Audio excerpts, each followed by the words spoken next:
Greetings. It is a great honor to welcome everyone to this historic, epic event, a global international conference, Life After Death, Fiction and Facts, held on the Alatra International Public Movement platform. So many of you have made a considerable effort to join us today. On behalf of all of us, we are profoundly grateful and we offer you the most sincere welcome. Right now, we are broadcasting live. We are streaming worldwide on thousands of platforms, multiple social networks, radio stations, podcasts, internet and TV channels, websites, and many other internet resources. Today, millions of people all over the world hear us in their own languages, as this conference is now simultaneously translated into over 50 languages, including sign language interpretation. There is not a single corner in the world that cannot hear us today. Is there life after death? Or maybe death is the end? Or is it? These are questions every person ponders at least once in their life. Based on religious doctrine, most of those alive today hope that after death, a paradise awaits them in which they will remain in their bodies. But wait, bodies tend to wear out and get sick. Why do we need such a paradise if it can't survive there without a doctor? If we eat there and we have teeth, we need dentists. There are lovely people who take care of us. But what kind of paradise is this where you have no dentistry? There is also this hope that there will be a collective resurrection of the dead on Judgment Day. At the end of time, people will rise in their bodies, but how is that possible? Because the bodies are eaten by worms or burned and disintegrated into billions of particles. Those bodies that we have lived are not realistic to recover on. Judgment Day. This is a concept that does not fit into the modern picture of the world. Why would God want to restore our bodies, to kill them? And then our bodies away again? Does he have nothing else to do?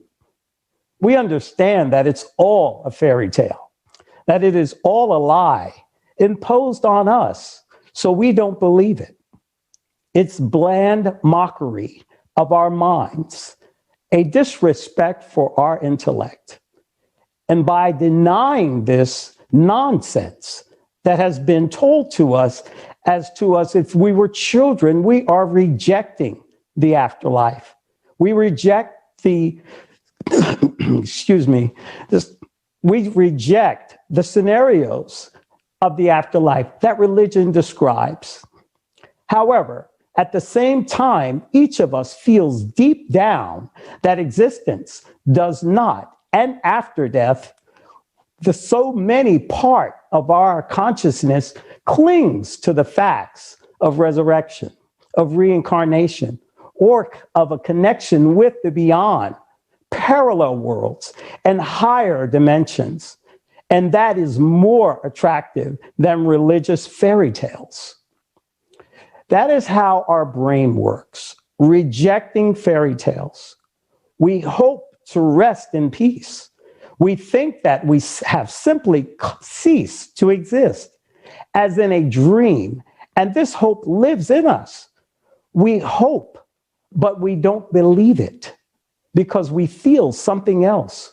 We feel that there is life, that there is another form. We understand that there is death, but there is a reward, life.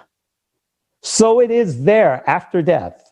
Today, our goal and task is to find an answer to this question, or at least get closer to understanding it.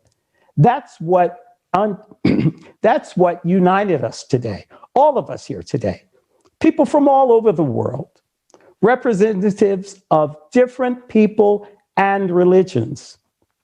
This conference was prepared jointly by participants from countries analyzing and trying to understand what scientists and official science says about this question, how eyewitnesses describe their experiences, what in fact, and it is not fiction. Let's find out and what people all around the world know about life after death. How important it is to study this topic.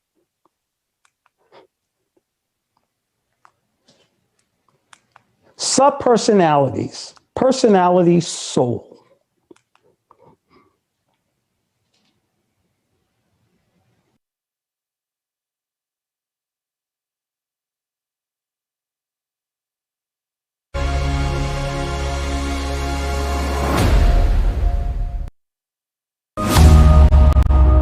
There are almost 8 billion people living now on Earth.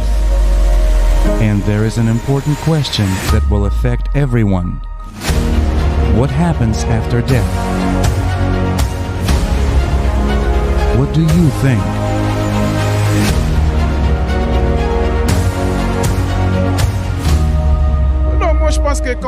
I think that when a person dies, his spirit goes out because the body dies first. The body dies and the spirit goes out. If the Holy Spirit was in him, I think that he will go into eternity. If you are dissatisfied with what you have experienced for yourself, so to speak, then you incarnate, say, within 1 millisecond in another vessel, and then you take other tasks with you. I don't really believe in spirituality. I do not believe in the soul. I think that the physical body, which is actually mortal, is really all we are in this world. There is nothing else that can continue after death. They test like all your good deeds against the weight of a feather, and if somehow the feather is more heavier than that, then you don't pass. Some turn into guardian angels, who knows? Some are reborn, some come into this world who had not managed to accomplish some deeds, maybe in a past life. They come back here and accomplish them. Our body gets transformed and breaks down into atoms and transforms into some other kinds of energy. But thought itself is an electrical impulse, and no one really knows when I will die. This electrical impulse, all these connections, what form will they take? I believe that we are composed of energy, and energy is never destroyed, just merely transformed. But the spiritual stories that are being promoted by the big religions, for me, are simply not credible. I have to mention that what I studied in university is mathematics, so it's very hard to convince me of something you cannot prove. It'd be super cool if there was like a whole thing, you know, and it was like paradise and like there's like a good jacuzzi, you know, and like whatever. I don't really know what that looks like. There are many opinions. But do we want to know what will really happen? I guess is the ultimate question. So I feel like we should try not to be as afraid as we are. I feel like if more people knew about or believed in the afterlife, you know, the way I do, I don't think people would be as afraid to live their lives. Oh my God, I question myself every time I fall into a major episode of depression. I don't know how that, but I want to know about that. What happens after life?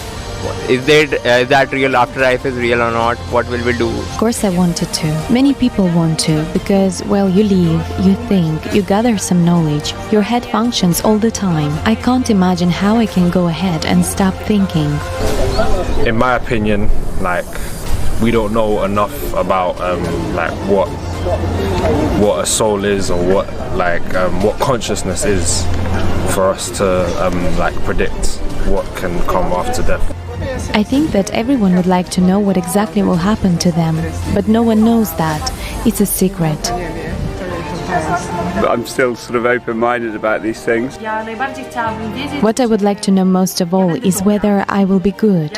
I'm thinking about what I give here on earth to people. Will I ever receive it back? Maybe people would be more cautious if they knew there was something else once they die. I think people definitely take it more seriously or be more intentional with the way they live. Yeah, I agree. Yeah, I feel like if you know there's something after, then you have a kind of goal to work towards or to live your life towards that. And can't do without it. The way a person lives his life in this world is what he will be responsible for in that world. If we knew about it, we wouldn't have lived like this.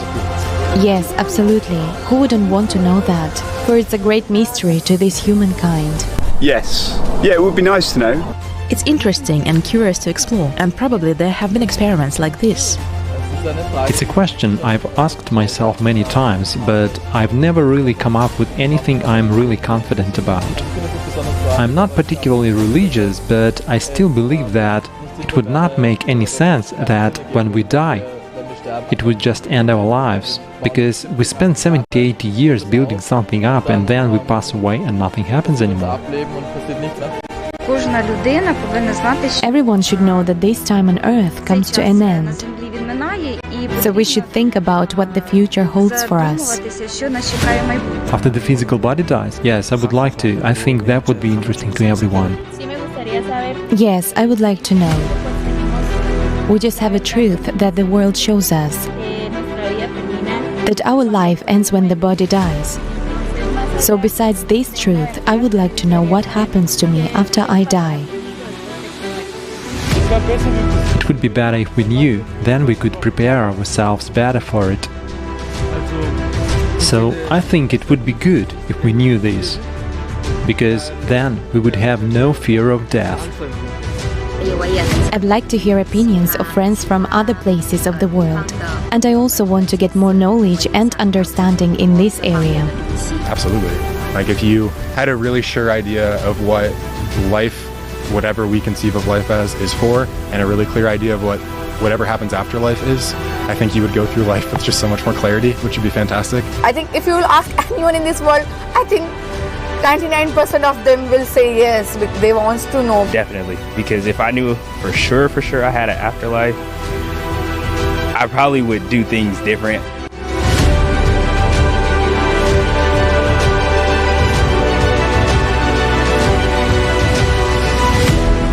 It's time to find out the truth.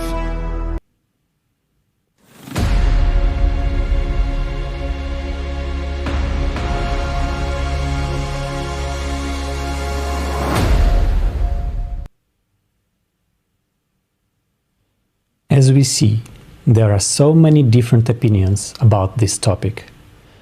Don't you think the time has come to clarify this once and for all? Today is a truly significant event, and the more people join it, the better. So, let's share this event right now in your social media. You can stream it live right now on your pages for your followers.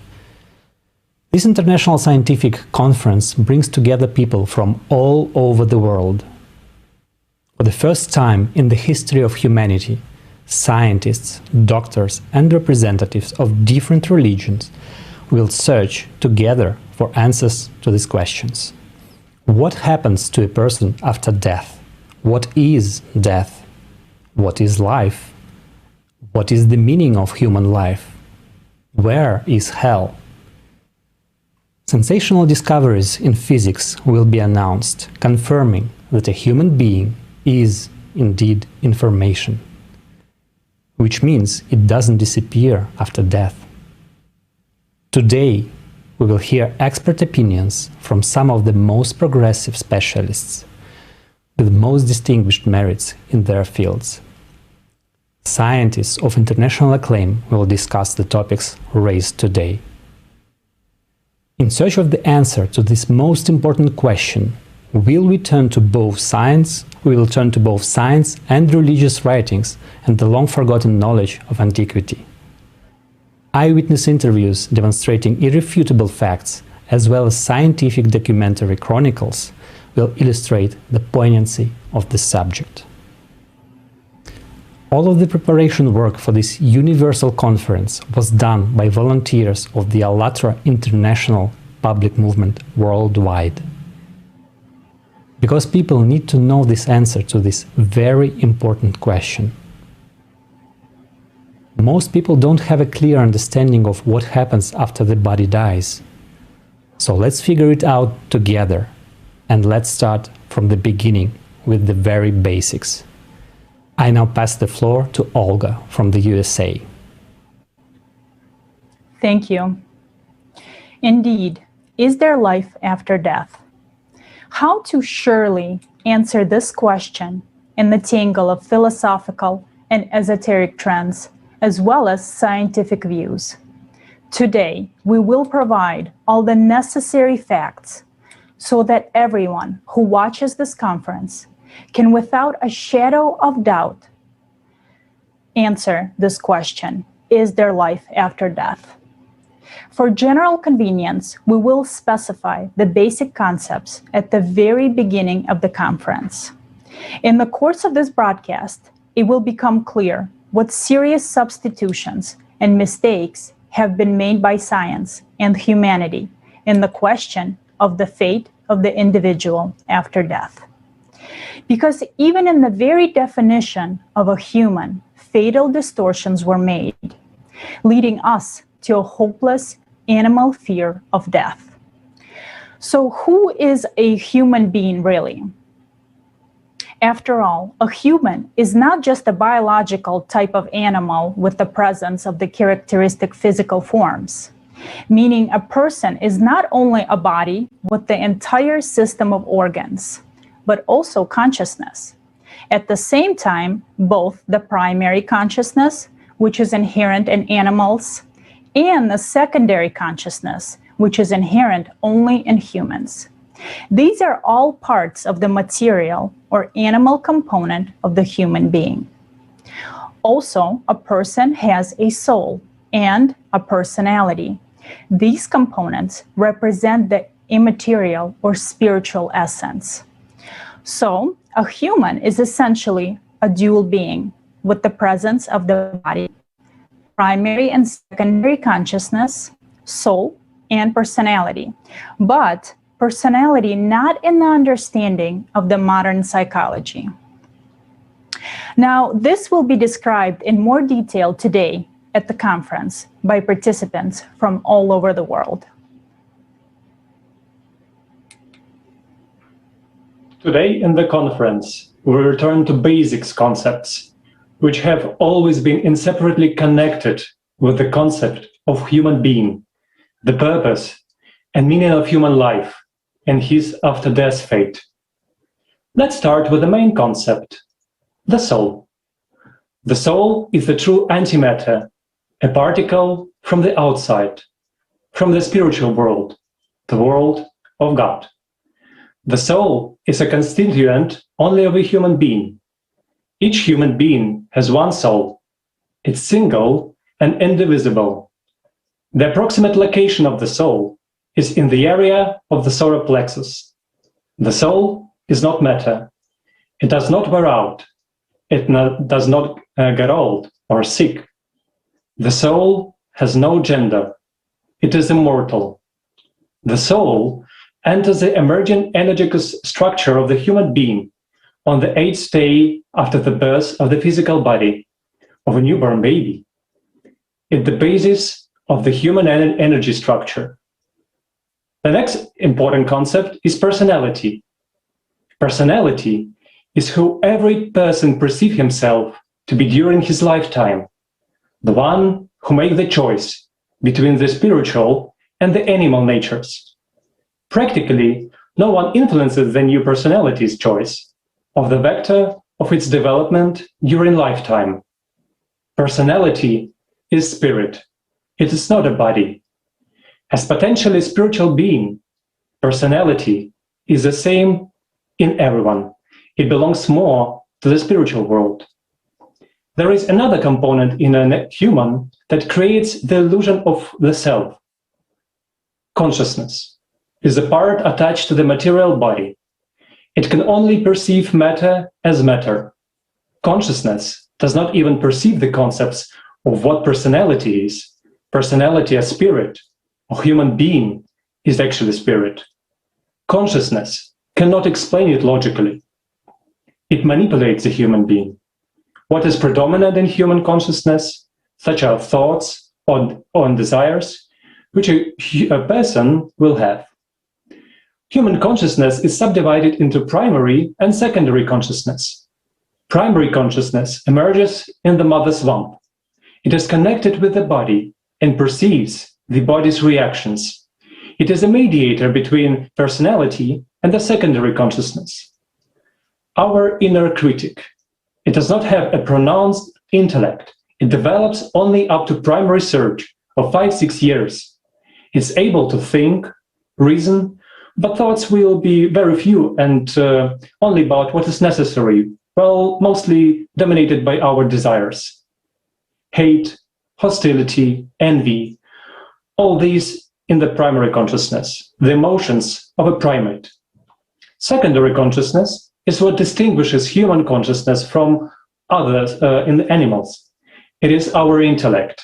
It is thoughts, images, our computational processes, logic, pictures.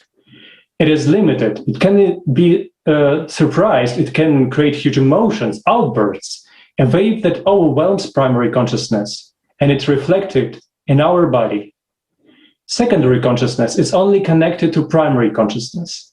It aggressively imposes itself on primary consciousness, so it transmits certain information to the personality, and the latter put it there. We'll learn more about this in video, but now let's introduce the last concept, subpersonality. Subpersonality is a personality like you, who was active in the past incarnations of your soul, but made the wrong choice, so it became not a spiritual being, an angel, but a part of matter. In other words, it's reasonable information structure of the material world, a personality that merged with consciousness, and after the death of the physical body and destruction of energy structure, became the informational cell on the soul. Now we have a holistic view of what a human being is. A human being, during his lifetime, is a multidimensional spatial object, which is built around the soul and has its own intelligent personality. The visible to the eye familiar form and structure of the physical body, together with its physical and chemical processes and control system, including the material brain, is only a part of overall construction of a human, which refers to third dimension. That is, a human consists of the soul, together with informational shells, the personality and the structures, let's say, consisting of various fields of the other dimensions. Now, let's watch the video, which will explain the two mentioned concepts, two types of consciousness, primary and secondary one.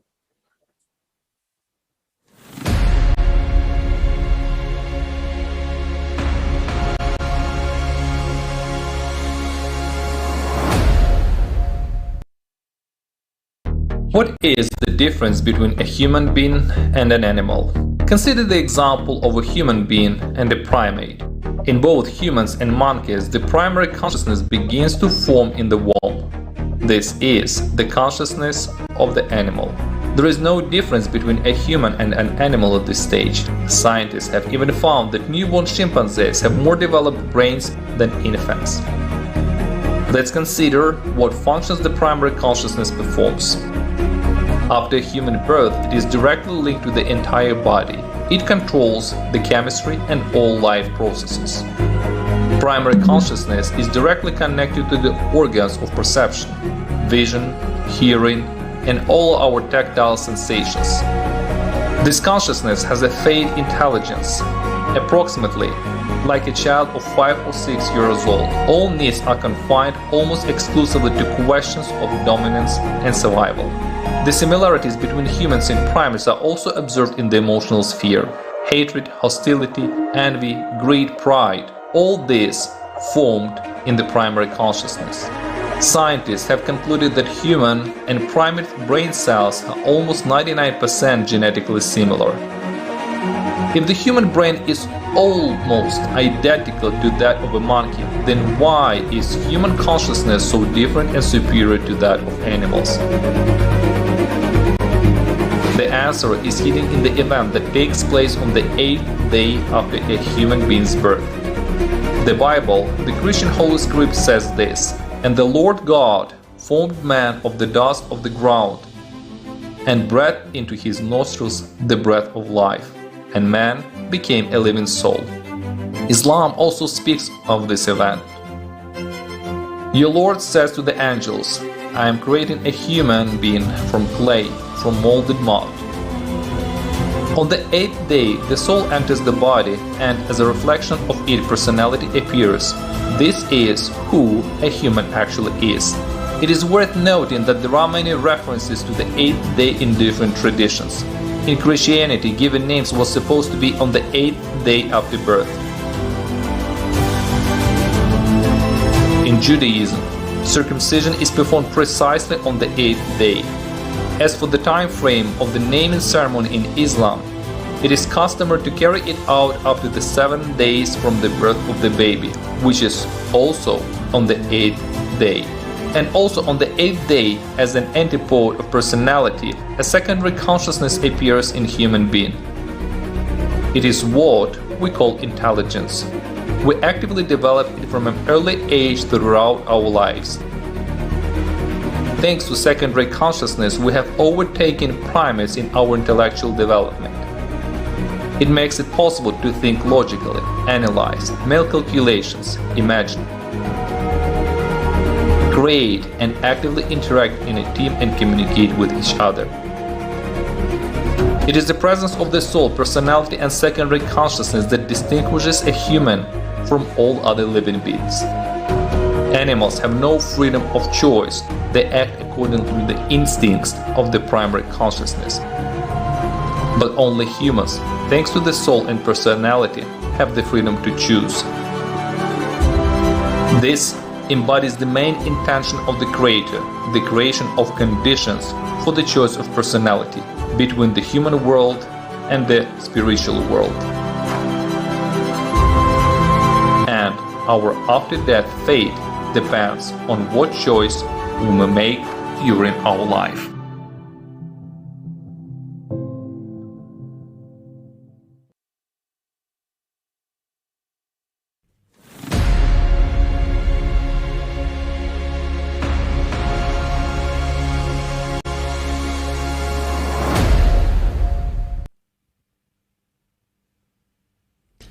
Each of us, at some point in life, has or will ask these questions. Who am I? Why are we here? What will happen after death? These questions are very important, as from how we answer them depends how we live our lives as individuals and humanity as a whole. Answers to these questions were given by the prophets many times over the millennia, but have always been distorted. And today we will dive deep into history and look at modern science, provide facts and point out fiction.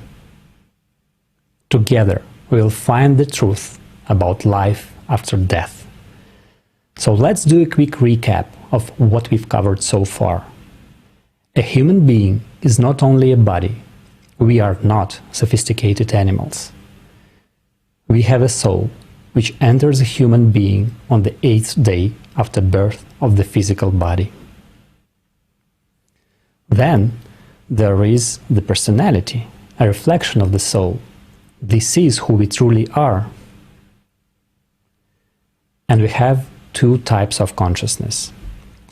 Primary, somewhat similar to an operating system which runs all the processes in the body and has a level of development of a 5-year-old. All it wants is to survive and dominate. And secondary consciousness, formed as a reflection of the personality. What we call intellect, a sort of highly advanced AI.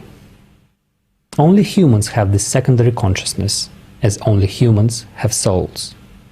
And only humans have the freedom of choice or free will, unlike animals who are governed by instincts. To shed a light on all these topics, we will talk to representatives of different religions, historians, theologists, researchers and quantum scientists. We will hear from those who had the so-called near-death and out-of-body experiences. We will find out how science have come to the existence of soul and personality through research. What does science say about consciousness? What is it? Where is it? And to start, let's hear from a quantum scientist. Oh, Leslie?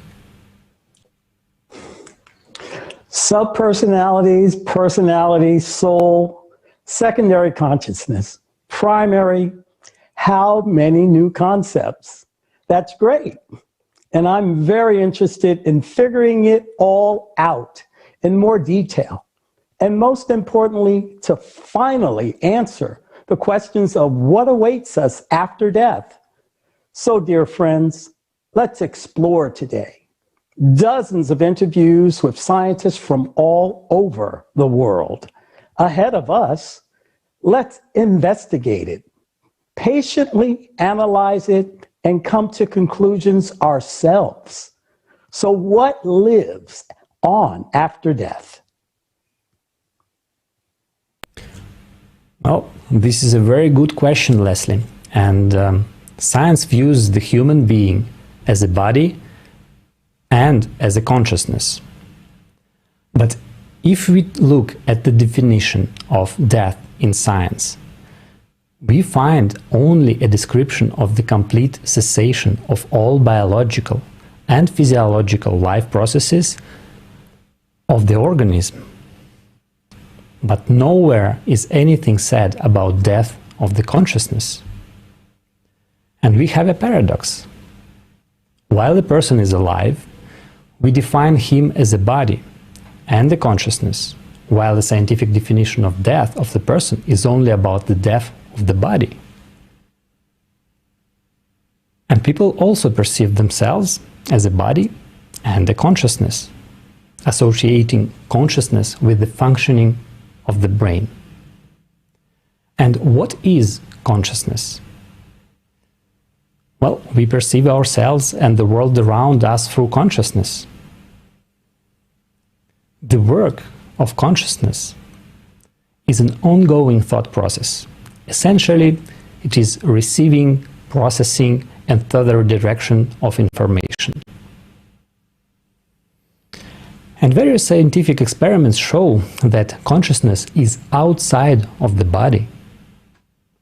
In today's conference, we will talk to scientists who have proven this in their research, as well as talk to eyewitnesses.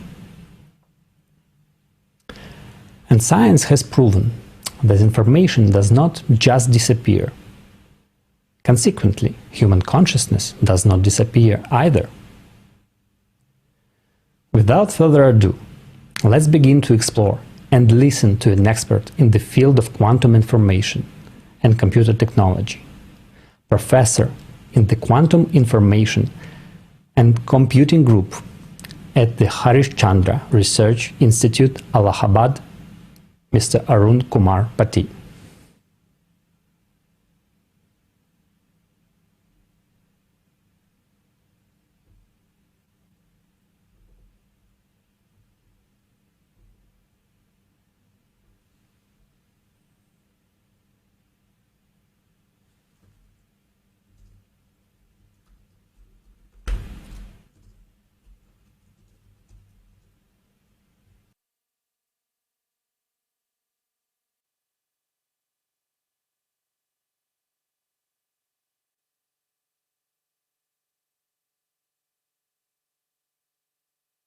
В действительности говорит нам, что информация никогда не уничтожается. Это то, что мы доказали давно, вместе с одним из моих коллег, Саймоном Бронштейном из Великобритании. Мы доказали, что если представить себе следующую ситуацию, у вас есть некоторая информация, хранящаяся в какой-то физической системе, и что-то происходит с физической системой, и в конечном итоге информация из этой системы пропадает. Как я уже говорил, в некоторых ситуациях фактическая информация может быть утеряна.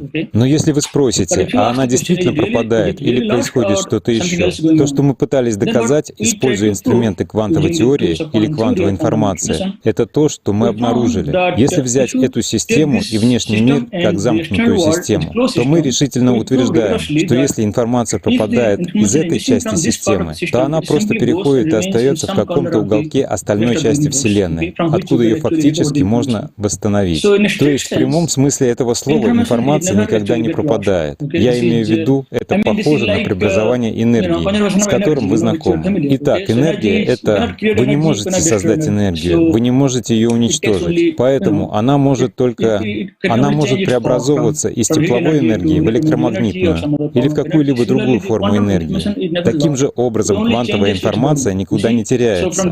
Она просто меняет свою форму, понимаете? Она уходит и исчезает из этой физической системы, но вы можете найти ее в какой-то другой физической системе. И мы не только доказали это теоретически, но и провели эксперименты и убедились, что да, это действительно так. Допустим, вы можете описать живое существо какой-то функцией, и это глобальная волновая функция, и она охватывает всю информацию, которая имеет отношение к описанию человека, клетки или живого существа. И когда человек или живое существо умирает, то, применив результат нашего исследования, можно утверждать, что квантовая информация или функция не уничтожается, а просто уходит отсюда и остается в какой-то другой части мира или какой-то другой части Вселенной. Вы не знаете, где она находится, ее очень трудно найти, но в принципе она там есть. То есть это значит, если вы называете это душой, то душа тоже не уничтожается.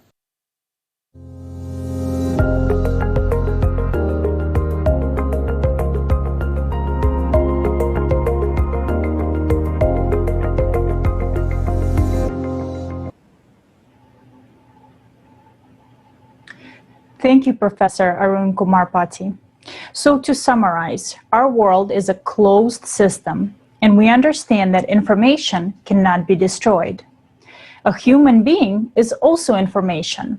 So if information cannot be destroyed, then a human, after the death of the physical body, does not disappear. Then what happens to a person after the death of the physical body? And in what form does it continue to exist?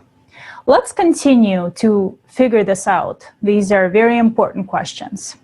And next, let's hear from William Poltakovich, Department of Documentary Film, documentary filmmaker, author of books, traveler, photographer, author of over 120 documentaries.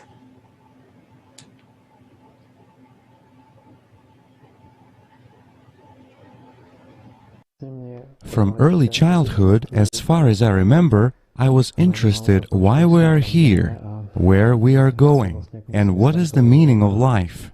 Death is a topic to which very little attention is paid in modern society.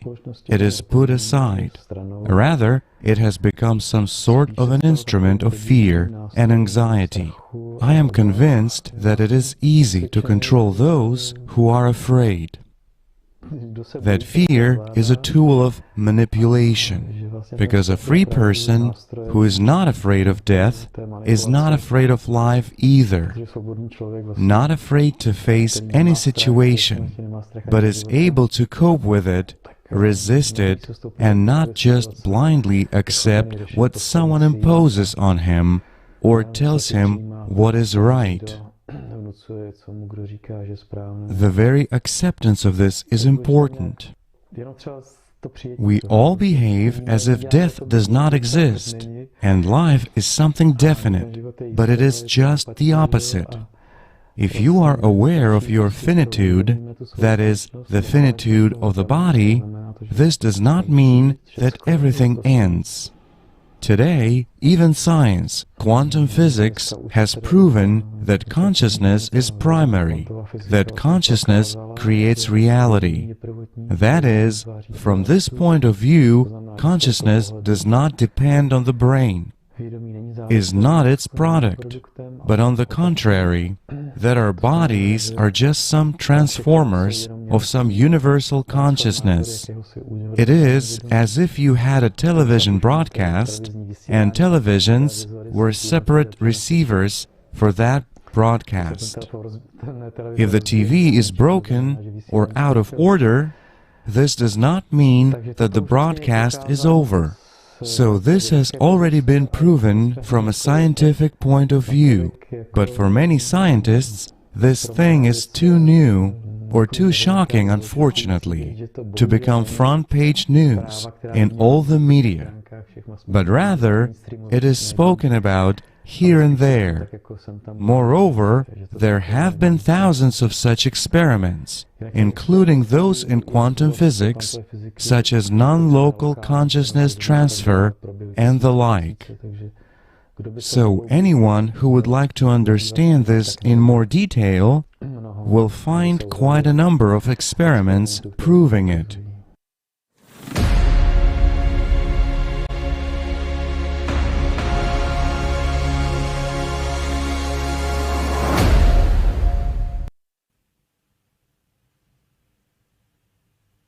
Thank you, William. And it is true that it is important for everyone to know about the latest experiments and have the most up-to-date information on these very important topics.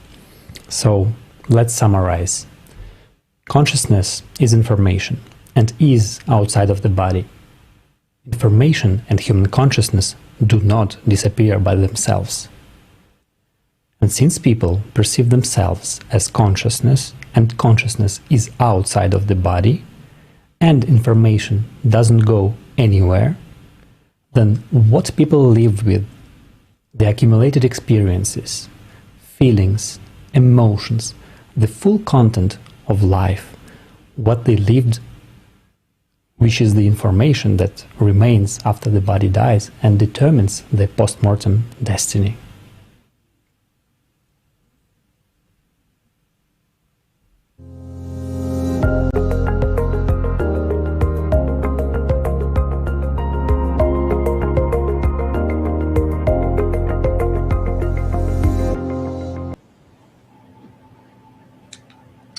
In this part of our conference, we will learn about the studies of the founders, leading experts who have been conducting their research on the topic of near-death experiences for more than 20 years. We will learn why it is so important to study near-death experiences and how does it help us in understanding life after death. Why did the NDE's skeptics suddenly become researchers in this field? Also, we will hear the opinion of experts and their conclusions stating that after cardiac arrest, consciousness can remain active. Of course, we will hear the stories of people who have had near-death experiences. They will share what they encountered while leaving the body. We will learn what happens to consciousness after death. To answer these questions, let's consider the experiences of those who scientifically studied these cases.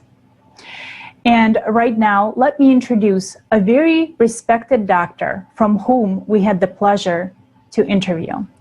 For more than 20 years, cardiologist Dr. Pim van Lommel has studied near-death experiences in patients who have survived a cardiac arrest.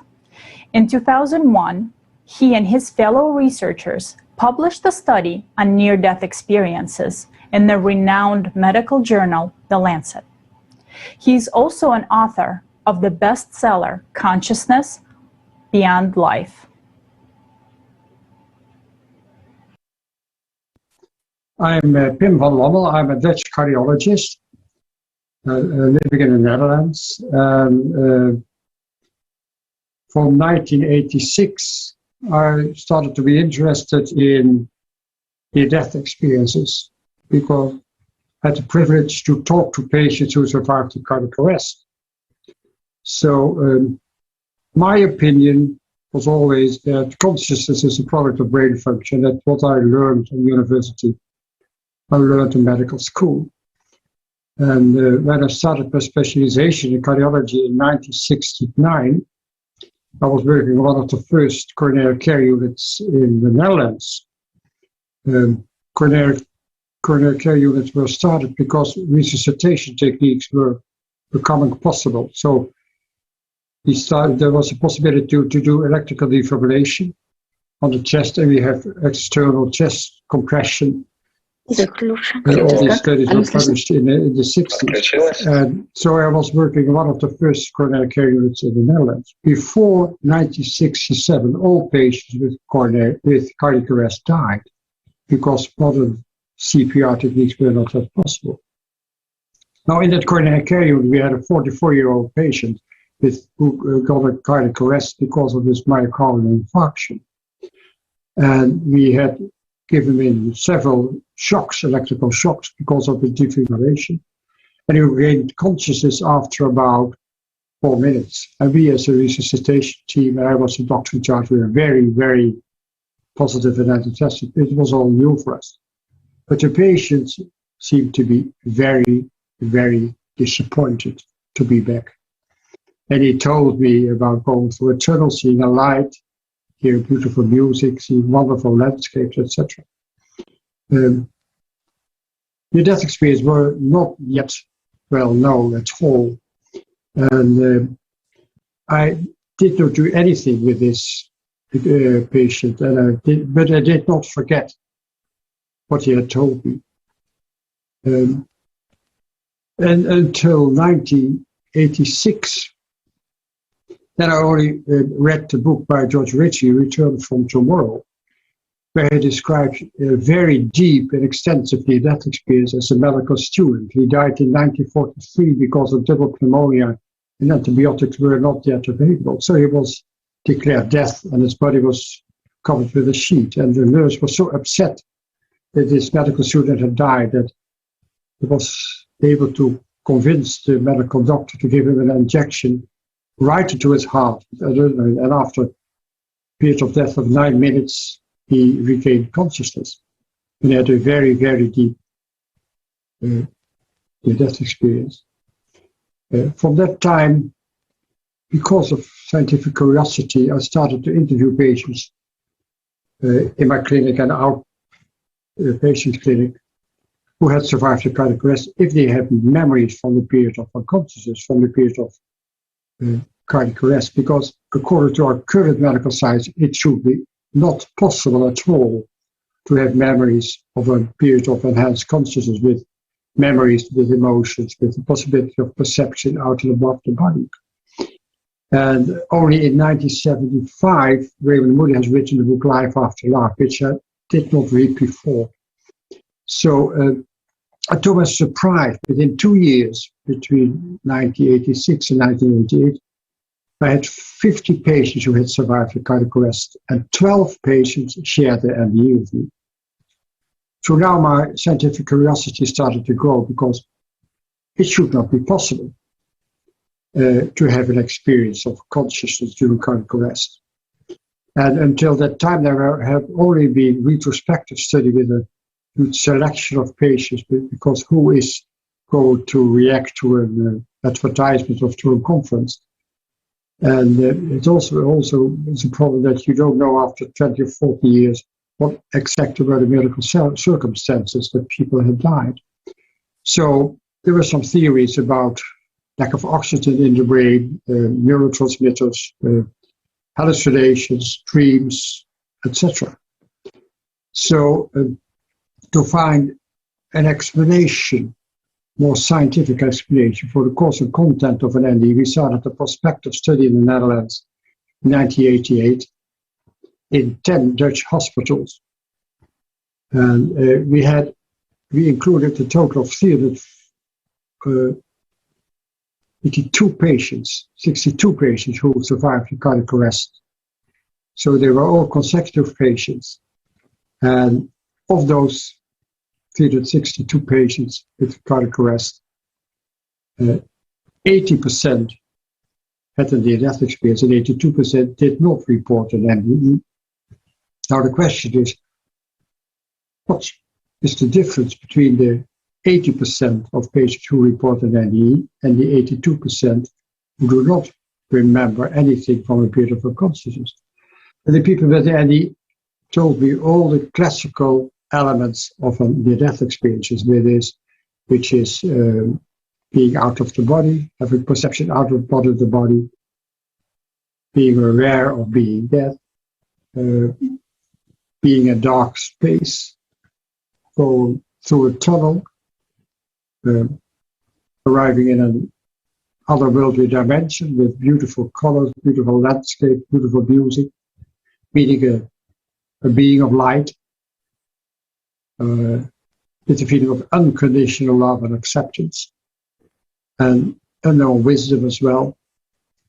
And with this being of light, you can have a life review that you relive your whole life as well. You can meet deceased relatives. You can have communication with them as well. Sometimes they have a flash forward. They see future events from their own life, the future. They can come to a border and they know when I cross this border, I will never come back. Then there will be a voice or the being of light of deceased relatives will tell them, you have to go back. You have still a task to fulfill. And then they come back into the body, which is a very awful experience because you are back in your body with all the pain and the script of your disease, like traffic accident, cardiac arrest, myocardial infarction, etc. So we found that there was no difference at all between the 80% of patients who reported an NDE and the 82% who did not report anything, any memory. So the duration of cardiac arrest, 2 minutes or 8 minutes, didn't matter at all. The duration of unconsciousness, like 5 minutes or 3 weeks in coma, didn't matter at all. A complicated CPR, cardiopulmonary resuscitation with the need of artificial respiration, didn't matter at all. A short cardiac arrest, induced cardiac arrest in the cath lab, didn't matter at all. So the severity of lack of oxygen in the brain did not play any role in having a near-death experience. It was quite unexpected as well. So we could exclude a physiological or medical explanation for the NDE. And we could also exclude a psychological explanation. So fear of death before the arrest didn't play any role. There was no pharmacological explanation, so the medication did not matter at all. So it was not a side effect of medication. Full knowledge of NDE, that you know that these kind of experiences are possible, did not matter at all.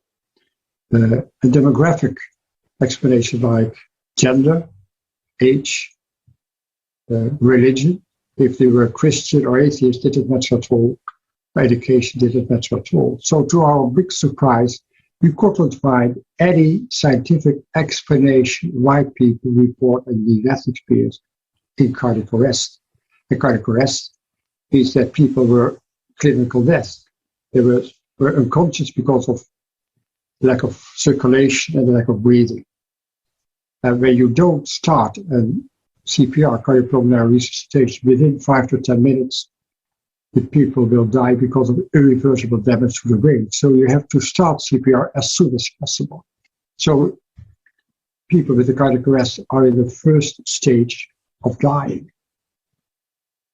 Now perhaps I should explain a little bit about what a near-death experience is. A near-death experience is the reported memory of a period of unconsciousness with several universal elements, as I told you before, like being aware of being dead, the tunnel experience, being out of the body, with the possibility of perception, cognition, emotions, being of light, meeting deceased relatives, and conscious return to the body. And this kind of experiences can happen during cardiac arrest, so damage to the brain.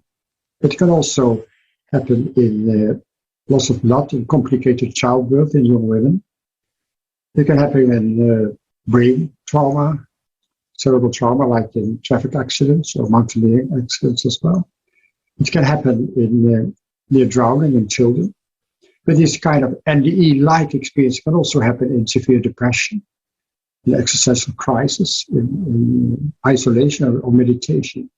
So also in periods where the brain does function normally, we can have this kind of NDE-like experiences as well. And a very special element of this near-death experience is the transformation, which means people change lifelong, when the near-death experience took only 2 or 3 minutes. And the transformation we hear is there's no fear of death anymore.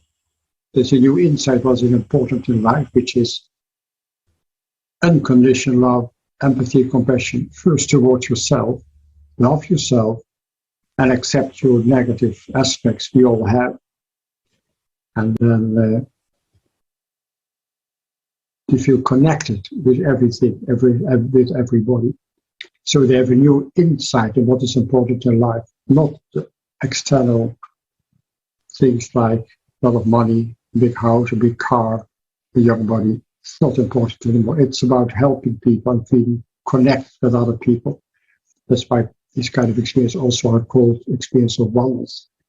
You know that you're connected with everybody else. You're connected with nature. You're connected with the planet Earth as well. And the third aspect of transformation is the enhanced intuitive sensitivity. As I told you, they feel connected with other people, and they even can know what other people think. They can have premonition. They can have prognostic dreams. They can know that someone will die in 3 weeks, and they even will die as well. So they're very disturbed by this kind of experiences as well. Now, because of this transformation, we also did a longitudinal study with interviews 2 years and 8 years after the cardiac arrest.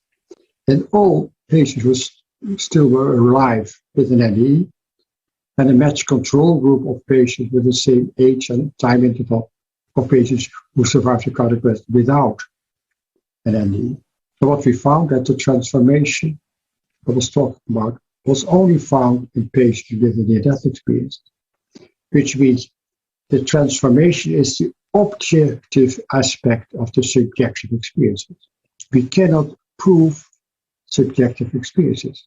So according to current science, we cannot prove what we think, what we feel.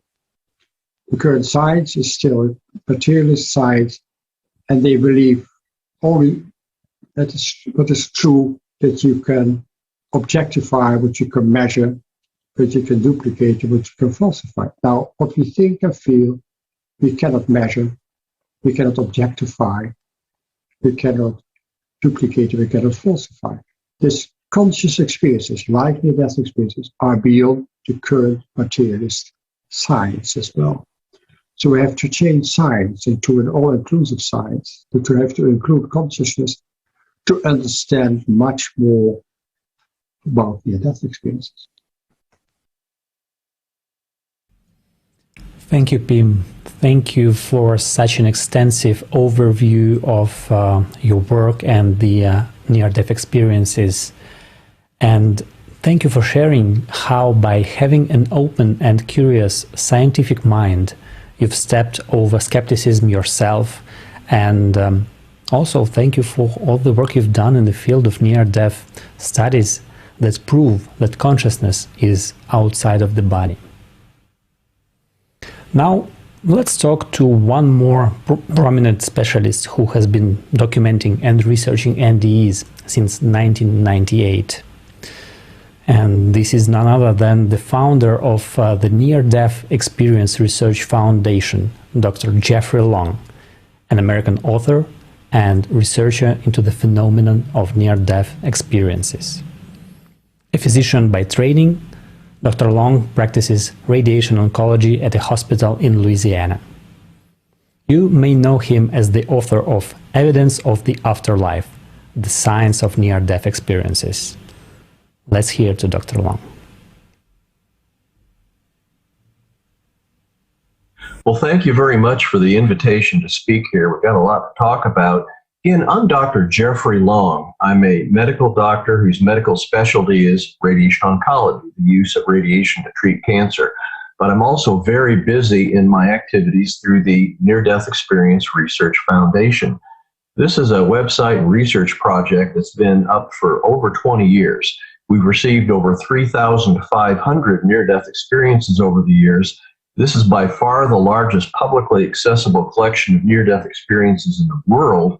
And because of the detailed survey with the questions we ask, we're learning more about near-death experiences than was ever possible before. The near-death experience is exactly what the phrase implies. You're near death. In other words, you're so physically compromised that you're unconscious or clinically dead with no heartbeat. At that time when you're unconscious, it should be impossible to have any kind of remembrance because, well, you're not conscious. And yet in a near-death experience, you do. You have a very lucid, organized remembrance that occurs at that time. The elements, what occurs during a near-death experience, are very consistently observed across thousands of near-death experiences and all around the world. They're very consistently observed among many different researchers that have investigated near-death experiences. So I think first and foremost, one line of evidence for their reality is that they're so consistently observed. What happens, the characteristics of a near-death experience are remarkably the same. It doesn't seem to make any difference whether you're, say, a Christian in the United States or, say, a Muslim in Egypt or a Hindu in India. Anywhere in the world that you have a near-death experience, what happens is going to be strikingly similar. There are several different lines of evidence for the reality of near-death experience. One of the most significant is they shouldn't happen at all. At the time of a heart attack, cardiac arrest, which just means that your heart stops beating, well, immediately at that time, when your heart stops, blood immediately stops flowing to your brain. 10 to 20 seconds after that event, the EEG, or electroencephalogram, which is a measure of brain cortex activity, goes absolutely flat. It should be absolutely impossible to have any memory at that point in time, and yet by the hundreds, people that have cardiac arrests and near-death experiences at that time report them. Highly lucid, organized experiences, typically with greater consciousness and alertness than they had during their earthly, everyday life. So that's one of the major lines of evidence for the reality of near-death experience. Another important line of evidence is it's common during near-death experiences for the first thing to happen is what's called an out-of-body experience. They're unconscious, they may be clinically dead, and yet commonly their consciousness separates from their physical earthly body and typically rises up above them. From that vantage point, they can see and often hear ongoing earthly events, often including frantic efforts of other people trying to resuscitate them and bring them back to the life. In my study of several hundred out-of-body experiences occurring during near-death experiences, I found that what they were observing, what they saw, even when they went back and tried to verify the accuracy of it later, when they recovered from what nearly killed them, was accurate down to the finest details in over 98% of the time. And don't forget, these are people that are unconscious or clinically dead at that time, and that is absolutely medically inexplicable. Moreover, many of these out-of-body observations may be far from their physical body, far beyond any possible physical sensory awareness. And yet, in the out-of-body observations, when they go and verify what they saw, almost invariably, again, it's accurate down to the finest detail. And there's no explanation of physical brain function that can possibly explain that. Another line of evidence for the reality of near-death experience is that people born totally blind have reported highly visual near-death experiences. I interviewed one such person, Vicky, and she had a bad car accident. She was being driven home from singing in a bar. And for the first time that she saw herself, she was in that out-of-body state over her body, and there she was on the gurney in the emergency room down below. She didn't even know what she was seeing until she correlated with her newfound sense of vision, a ring that her father had given her, and the feel of her long hair, which previously she had only known by the sense of touch. And yet there she was seeing. She described a stunningly visual near-death experience. In fact, her vision is what many people that have near-death experiences describe, 360 degrees vision. She could simultaneously see in front, back of her, right, left, and up and down, all simultaneously aware of that visual information and processing it.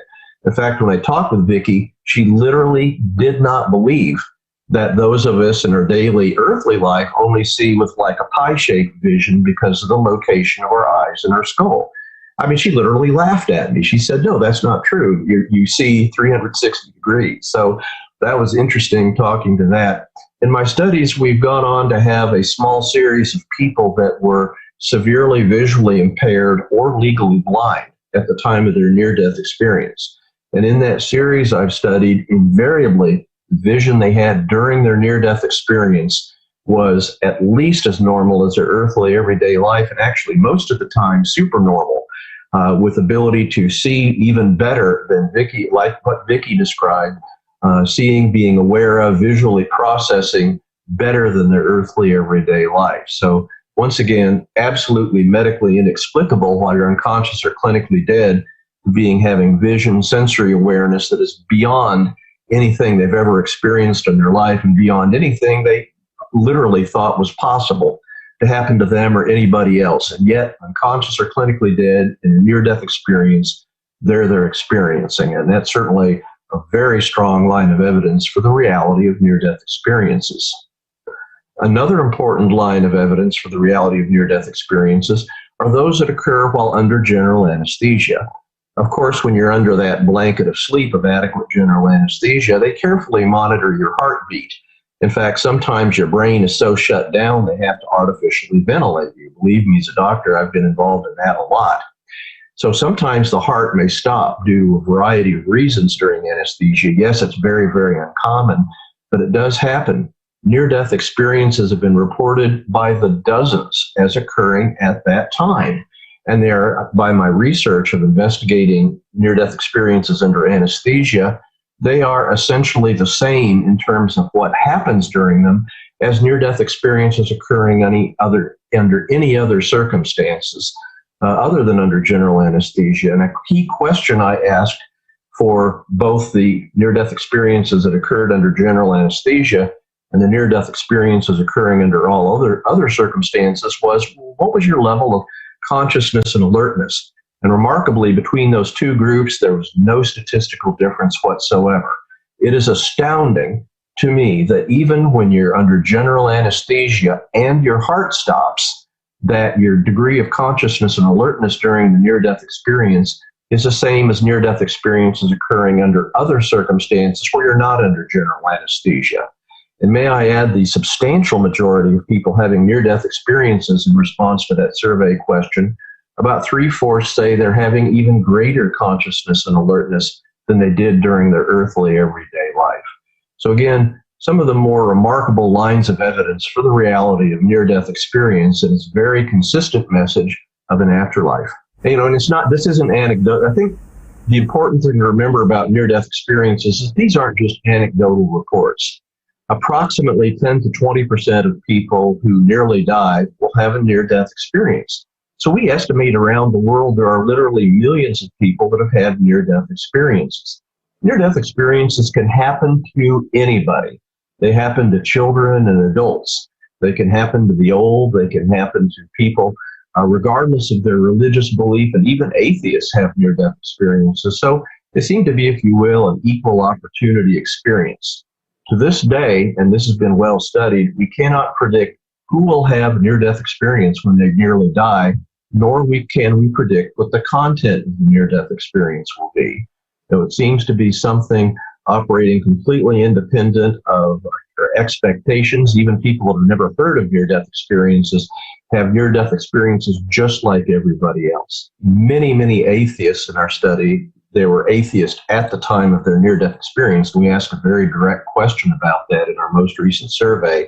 Not surprisingly, virtually all of them, after their near-death experience and after they have some years to think about it and understand it, are no longer atheists. They go on to have conventional beliefs of, like most other people in the world, that there really is life after death, that there really is meaning and purpose in our earthly life for all of us.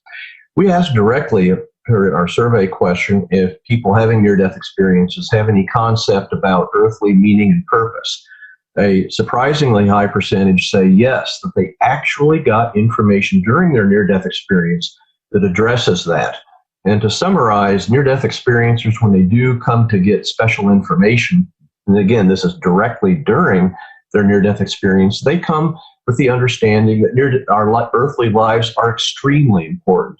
They're extremely valuable. I do need to address skeptics. Everybody's going to hear this, and as most people do, and say, okay, well, what are the skeptics saying? What are the, if you will, the scholarly thinking that underlies alternative explanations? So I'm going to address that for a little bit here because it's important.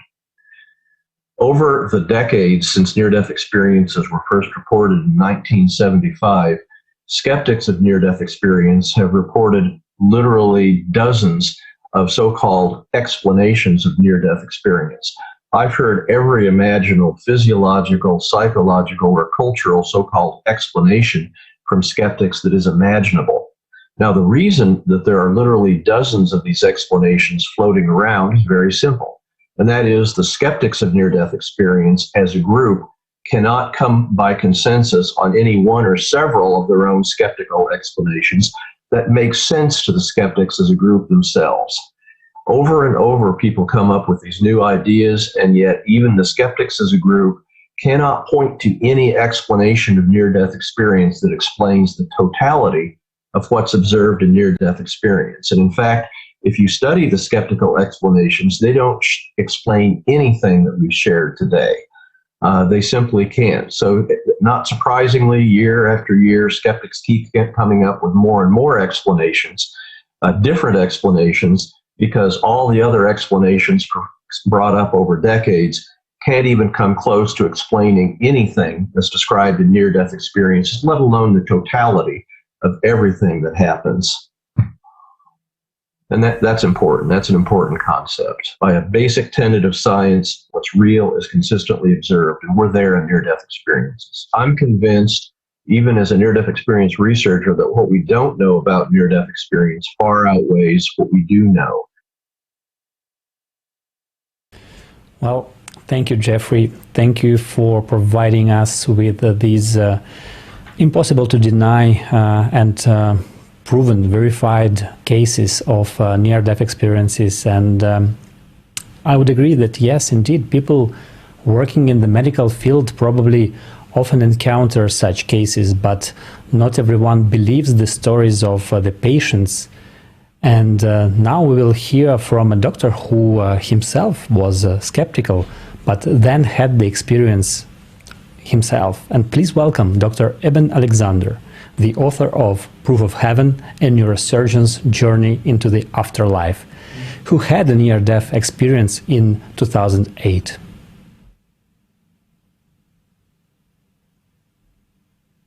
First of all, I'd like to say hello, and I'm very grateful to be involved in this beautiful conference. I love what you all are doing for the world, so great to be here. Yeah, just to cut to the chase, I was a materialist neuroscientist, fully believed in kind of brain creates consciousness. That's how I dealt with all of this, even though my patients had tried to share their own spiritual experiences with me. I would just kind of pat them on the back and say, yes, the dying brain plays all kinds of tricks. That's what my doctors told me when I came back and tried to share my story. But what did happen was I went deep into coma over just a few hours, early in the morning, November 10th, 2008. I think the important thing to point out about that is memories are clearly not stored in the physical brain. That's something that's become apparent to neurosurgeons over the last century because of millions of brain resections around the world, where there was never a case of definable swathe of long-term memories that disappeared with any kind of resection of brain. It just never happened. Now you can damage medial temporal lobes, the hippocampus. So this is all data that came out of the early 1950s with a certain operation by William Scoville, where he found a horrible inability of a patient to convert short-term to long-term memories once he had bilateral damage to the medial temporal lobe. And so that's a known fact, but it has nothing to do with removing long-term memories. That's the important thing, and especially when you get the reality of these reincarnation cases, more than 2,500, many of them kind of shocking in their nature of how much quality the child was able to remember of a past life. I mean, really astonishing. And of course, many of these came before the internet, so there was no, and the physicians who investigate them are deeply protective of fraud and kind of anybody trying to mislead themselves or mislead the investigators. So it really kind of opens the door to memory being, stored. Thank you for sharing your experience, Dr. Eben Alexander. You have raised a very important questions. If long-term memory persists regardless of brain damage, and it also persists even after the death of the body, then consciousness must exist after the death of the physical body. So how is memory preserved after the death of the body? And where is it stored? Dr. Alexander mentioned cases of reincarnation that cannot be explained without knowledge of the human structure, which we discussed at the beginning. In particular, about such a concept is subpersonality. Today, we will see this in the example of confirmed cases of reincarnation, where children and adults recall past lives, which is essentially a manifestation of subpersonalities. What we hear today, what is voiced by the speakers of the conference, outstanding scientists, is important knowledge in order to understand and find the answers to the question, who is a human being? And for 6,000 years, we have lived in a consumerist society. For these 6,000 years, a person has been associated with the physical body. And it turns out that a person is much more. Not only are we the body, but we have also come to the understanding that consciousness is outside of the body. Next, we will talk about the fact that a person is not only consciousness, that there is much more important concept of a person, which is a personality. This is who the person truly is. But why are we not told that human is a personality, a spirit? It is only now that we as humanity are coming to an understanding that consciousness is outside of the body.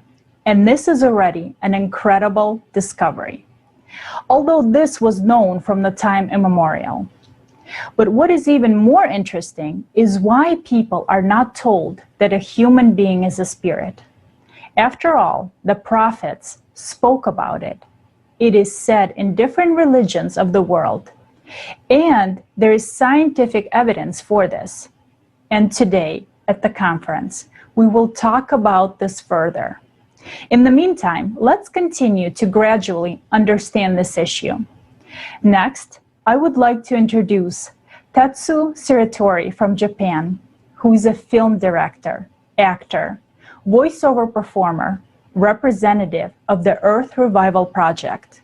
Mr. Shiratori made a movie with Dr. Ervin Laszlo. Let's see what valuable information he learned.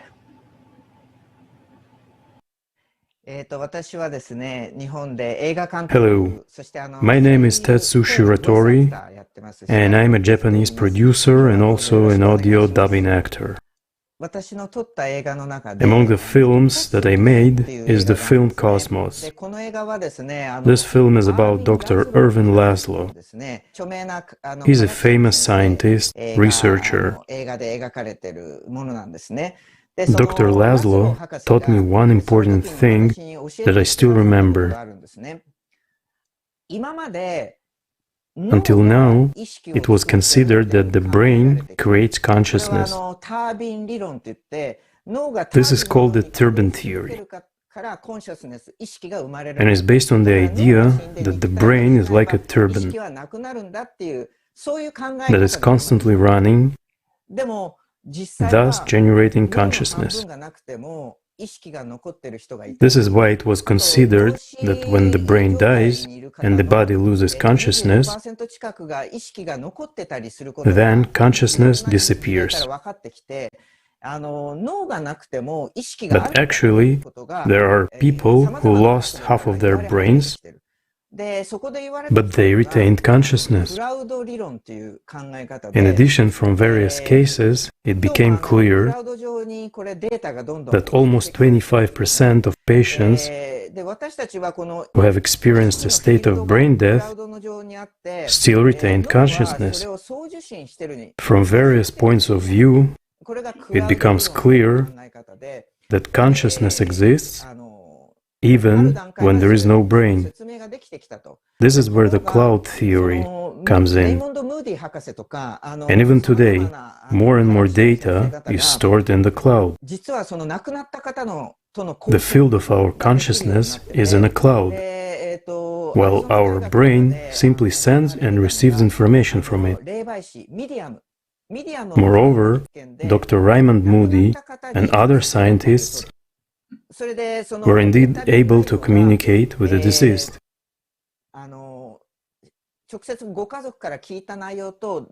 In the University of Arizona, experiments were carried out in which the participating psychics conducted direct interviews with the deceased. Regarding the content of the interview, a test was conducted to check how well the information received from the deceased matched what was told by their family members. As a result, 80% of correct answers were received. In other words, the results of the experiment showed that the deceased could independently send waves of consciousness. So, what is consciousness? What is now known is the theory of holograms. There is such a thing as holography, and all vibrational information is a wave. If you analyze the number of waves, you get a picture, a holographic picture. And since consciousness also vibrates, it has vibration. Then it vibrates at the quantum level. I learned about this from Dr. Wells when we were filming Cosmos. Now I'm making a movie called Readings, where I talk about an American medium named Edgar Casey, who broadcasts a huge amount of information from the information field, Akashic field. How could he get so much information while sleeping? This is what I was trying to figure out while filming. So, all information is in the field. When I was filming the movie Readings, I could clearly realize that all vibrational information in the vacuum field exists all the time. That's when I came convinced that we are not just physical beings. This means that we are spiritual beings, right? Even after we lose our body, the memory remains in the field and continues to vibrate. I think now we must considerably change our way of thinking, and it will be better if we can prove that we are spiritual beings. One of the proofs of this is also children who have memories of past lives. Such cases were studied by Jan Stevenson and his colleagues. In fact, there are people who have memories of past lives. Since we can now find confirmation that the soul constantly reincarnates, I believe that we should come to a more scientific understanding of the soul. I believe that we need to stop looking at things materialistically and start looking at them vibrationally, so that we can evolve.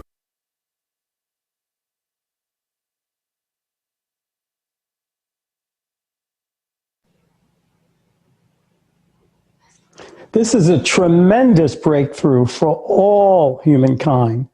There are no questions more important than what we are discussing today. Representatives of all humanity for every. We are here today. We are here with our representatives of all our nationalities and all religions. And this is important. And we're here to hear the truth.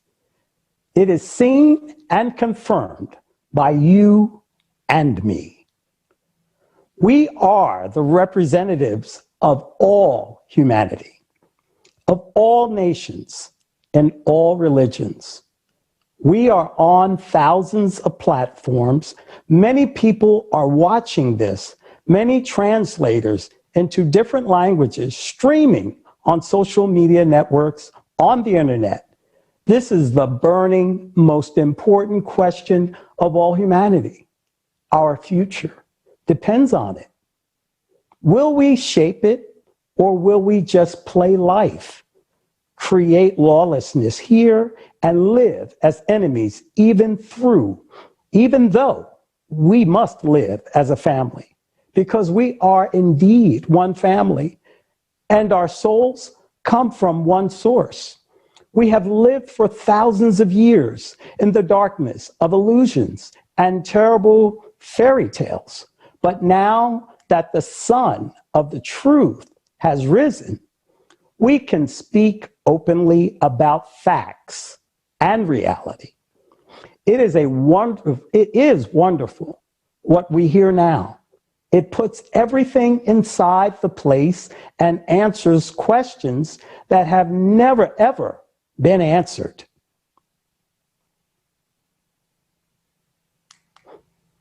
And now, with a great honor, I would like to gladly introduce our next speaker. Many have already noticed her presence. Jana, I give the floor to you.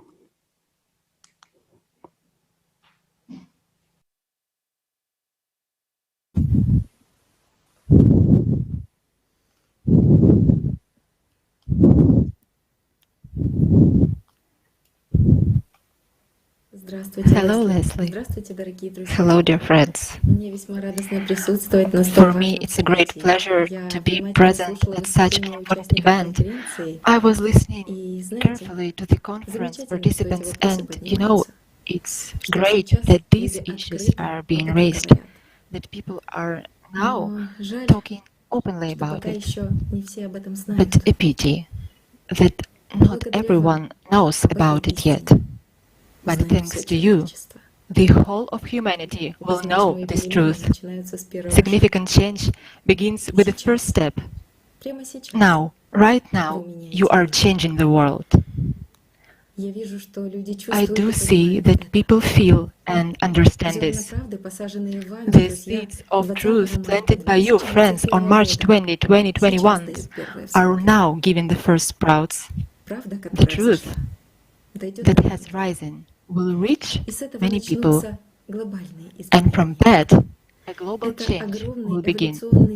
It's a huge evolutionary leap for your civilization, and for me, it's a great pleasure to watch your evolution. The conference participants who spoke earlier, they shared their findings and insights. For example, Dr. Ibn Alexander's reports that memory is not stored in the brain and doesn't depend on its physical state.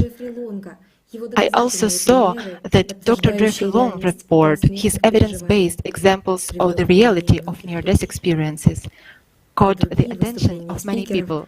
And the other speeches of the speakers were very informative and evidentiary. It's a big pleasure to see that there are already in-depth understandings of the most vital issues.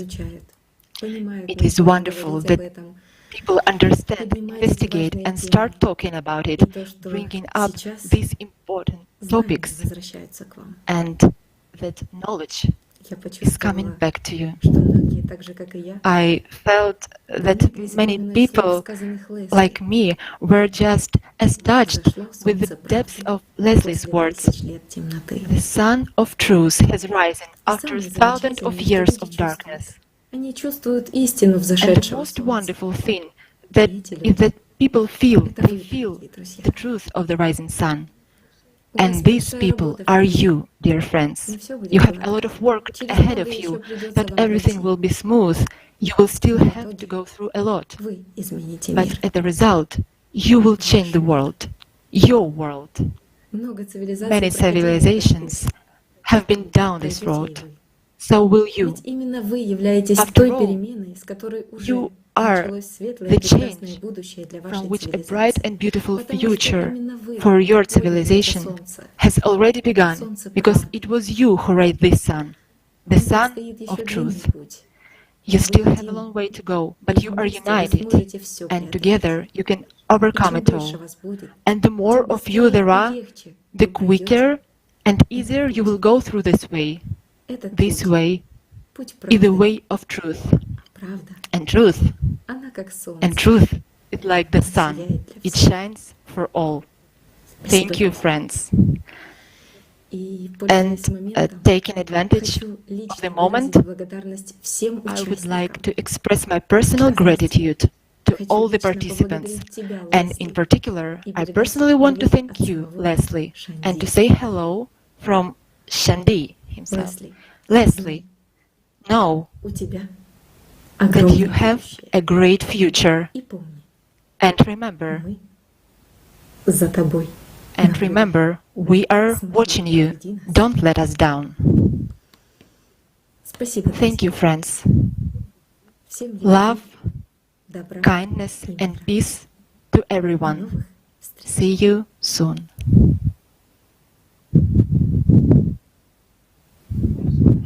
Thank you so much. Thank you so much. Okay, we'll continue. Just need a breath. And now it's our pleasure to introduce the man who coined the term near-death experience in his 1975 book, Life After Life. A philosopher, a psychologist, physician, and author, Dr. Raymond Moody. Let's hear an excerpt from the audio interview recorded specifically for this conference.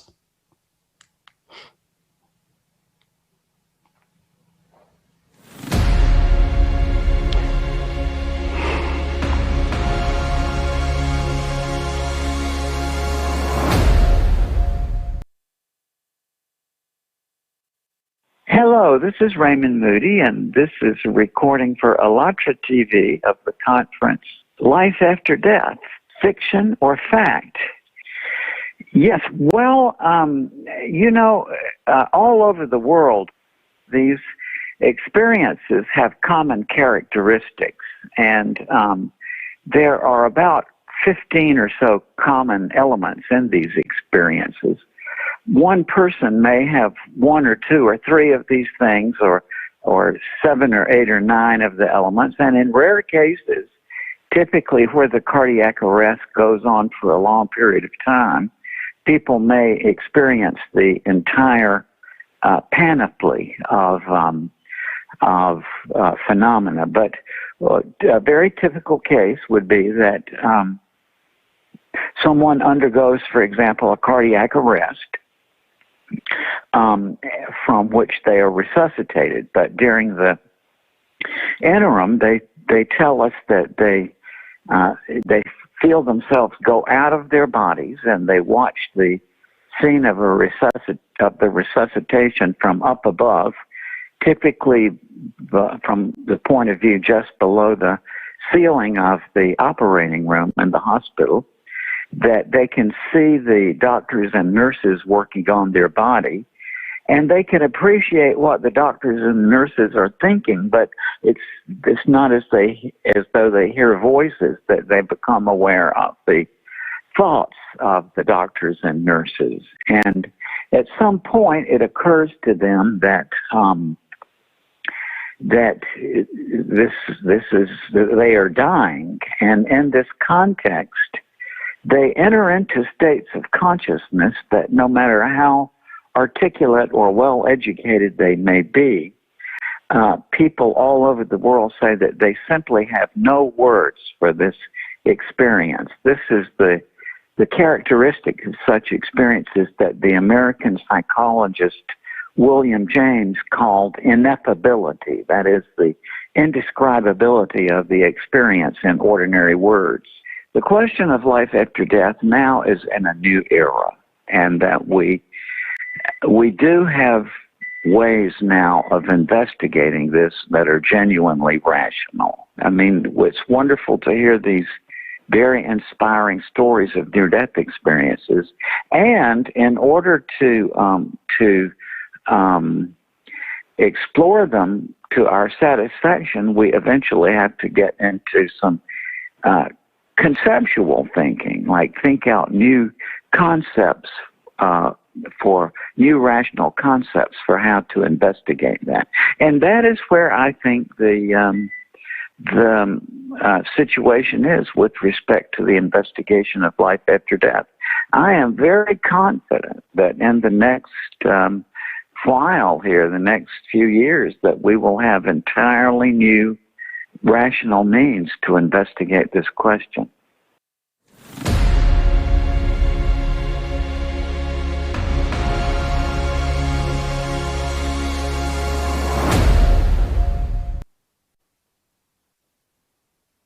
We are very thankful to Dr. Moody for his contribution to the study of the topic of near-death and near-death experiences.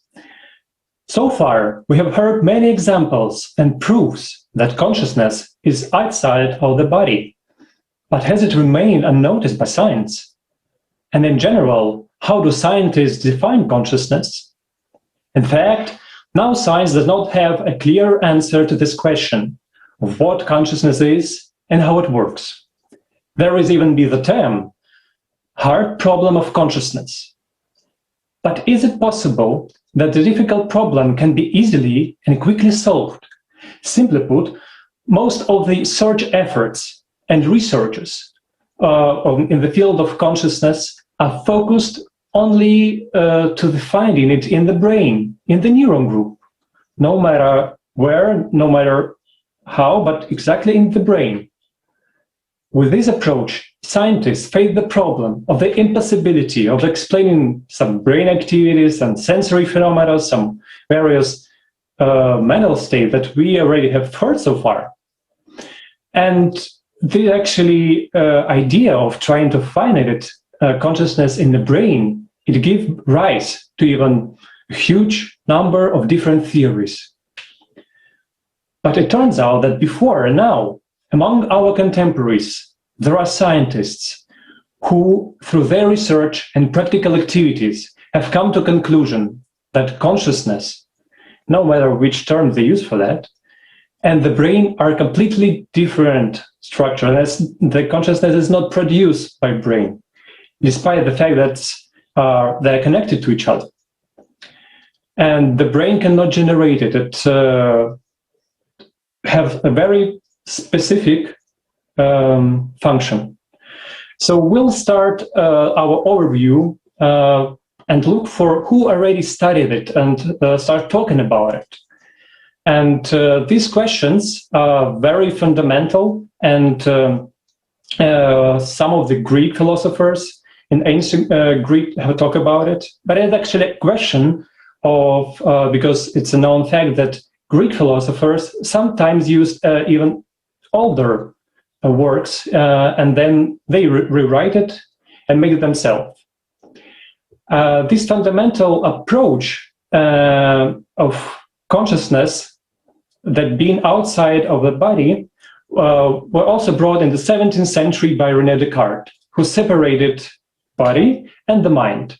And he introduced a holistic approach to the study of man into science. He has written a work called Meditations on First Philosophy, And then it was worth noting that he believed that the question of interaction of a body and a mind is beyond our understanding. Descartes assumed that this interaction occurs through epiphysis, pineal gland of a person. Then it was clarifying that the soul Descartes meant is what not so clear, and it also can be referred to the consciousness, to the soul, which is always term that now unknown to us. Thus, Descartes brought to the surface the problem of soul and body, which cannot be solved at that time, and the only way to solve it was not answer this question, and to abandon the dualistic idea of dividing the world into physical and mental. This was so-called Cartesian problem. Therefore, many philosophers and scientists, such as Malebranche, Spinoza, Leibniz, Lametrie, Cabanis, Berkeley, began to put forward their own hypotheses and theories, each trying to supplement or diversify their own from the previous ones. Less radical materialists recognized the existence of physical phenomena, but argued that they were entirely due to physical processes taking place in the body. But all these concepts of that time remained at the level of ideas. There are no scientific experiments after all. No matter how this brain was opened, no material substance in the form of a thought flowed out of it, as was mentioned by one of the thinkers or philosophers. Therefore, the variety of theories did not bring us to any close in solving this problem.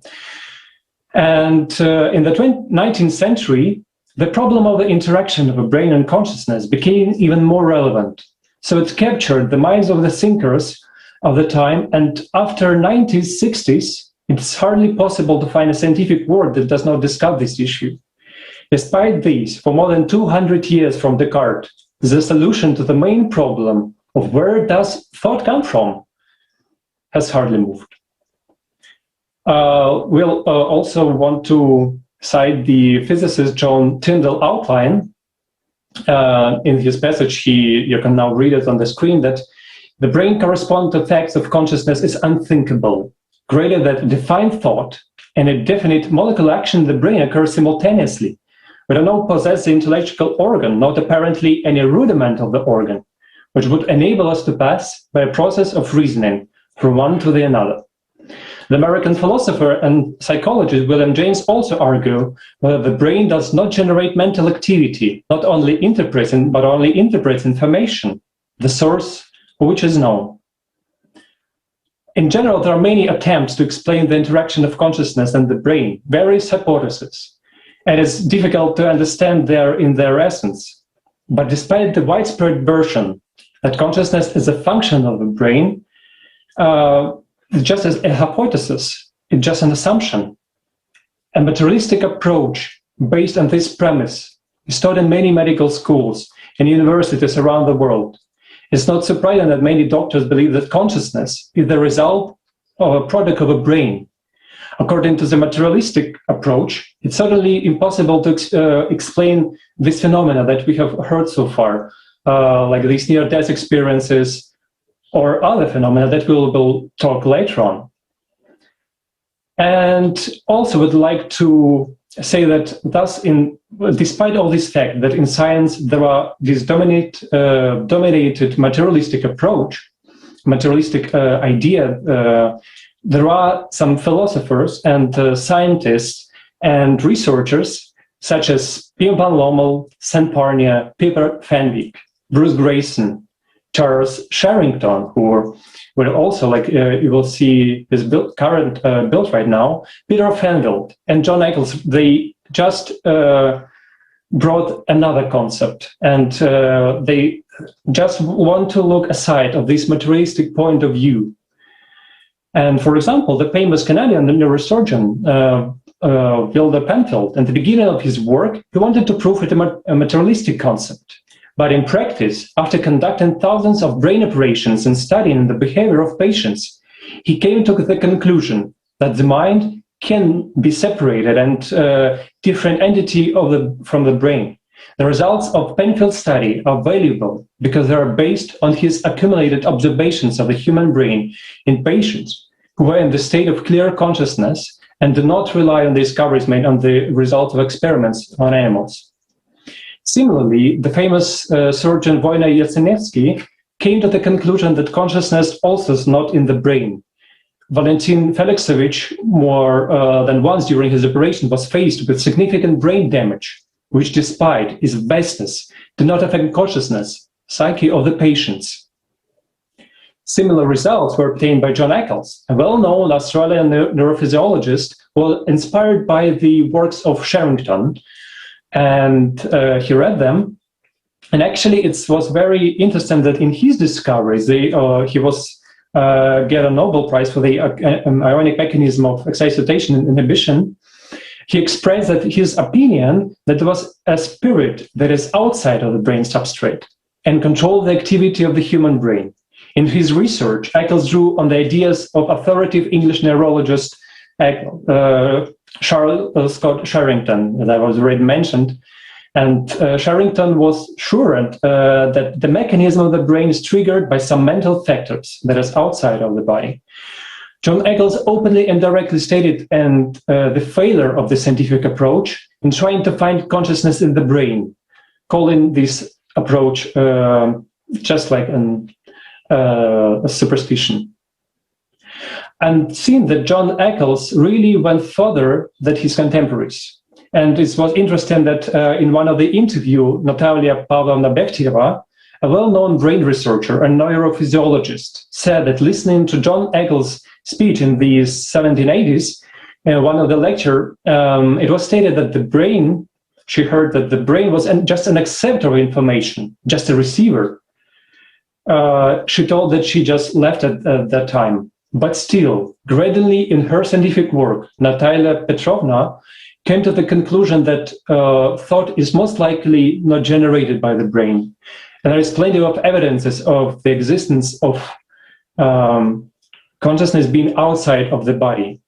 And the words of Eccles were actually no longer a criminal to her. And I wonder that there are many information about it, but why we don't hear about it on the TV or radio? Why there are such obvious things are forbidden? After all, the opposite view that consciousness is generated by the brain was also not proven. And these, for example, I will talk about Bruce Grayson. And in his study of near-death experiences on his many patients, he also came to this conclusion of the research that is a doubt that this assumption accepted by neuroscientists was also false. Samparnia, an intensive care physician, he also a researcher of near-death experiences as well as Grayson, came to the same conclusion that there is no evidence that consciousness is located in the brain. He believed that consciousness and the human psyche are represented by a completely different nature and interacts with the brain, but it's not in product. There are also Peter Fenwick works and many others.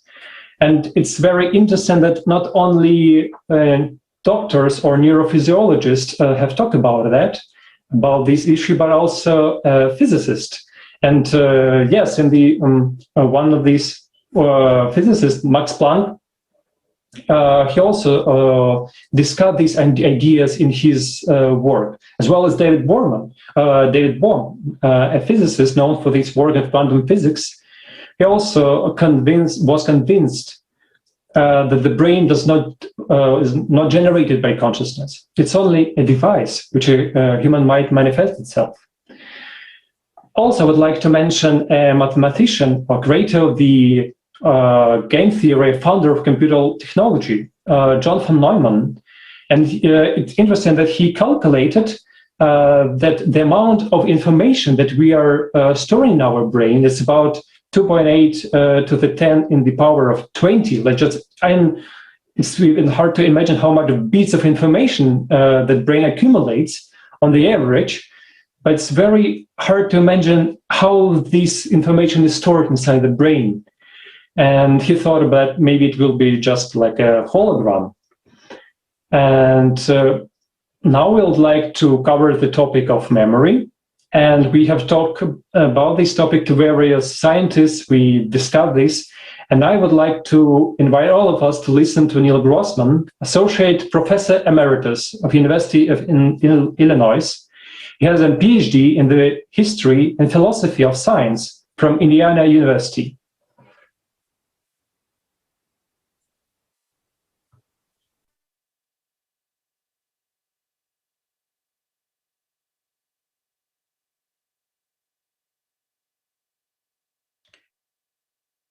When they are experiencing in the near-death experiencing, so it's like this in the near-death experience, when they no blood is going to their brain, their heart has stopped, right? So they're clinically dead, and yet they're experiencing things, whether they hear what's being said in the operating room, or whether they're going off to being of light or talking to grandma. They're having experiences. Their brain is not functioning. So their experiences cannot be stored in their brain when it's happening, one would think. So how do they come back with the memory of it? I don't know. I don't think anybody else does either. But see, these are the things to speculate. Fun to speculate in. And I think that's the same with mediums. You do have cases where through a medium, a person is given information that they didn't know, but then they check it out and it was true.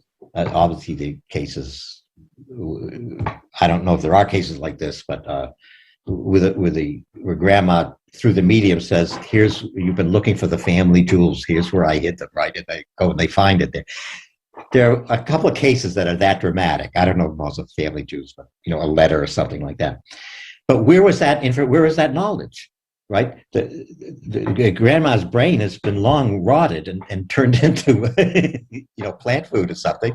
So where was that memory or that knowledge of where the letter was, or where the jewels was?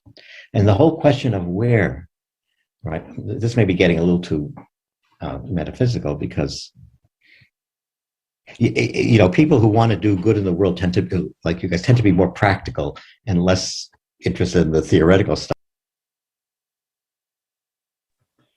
Thank you, Neil.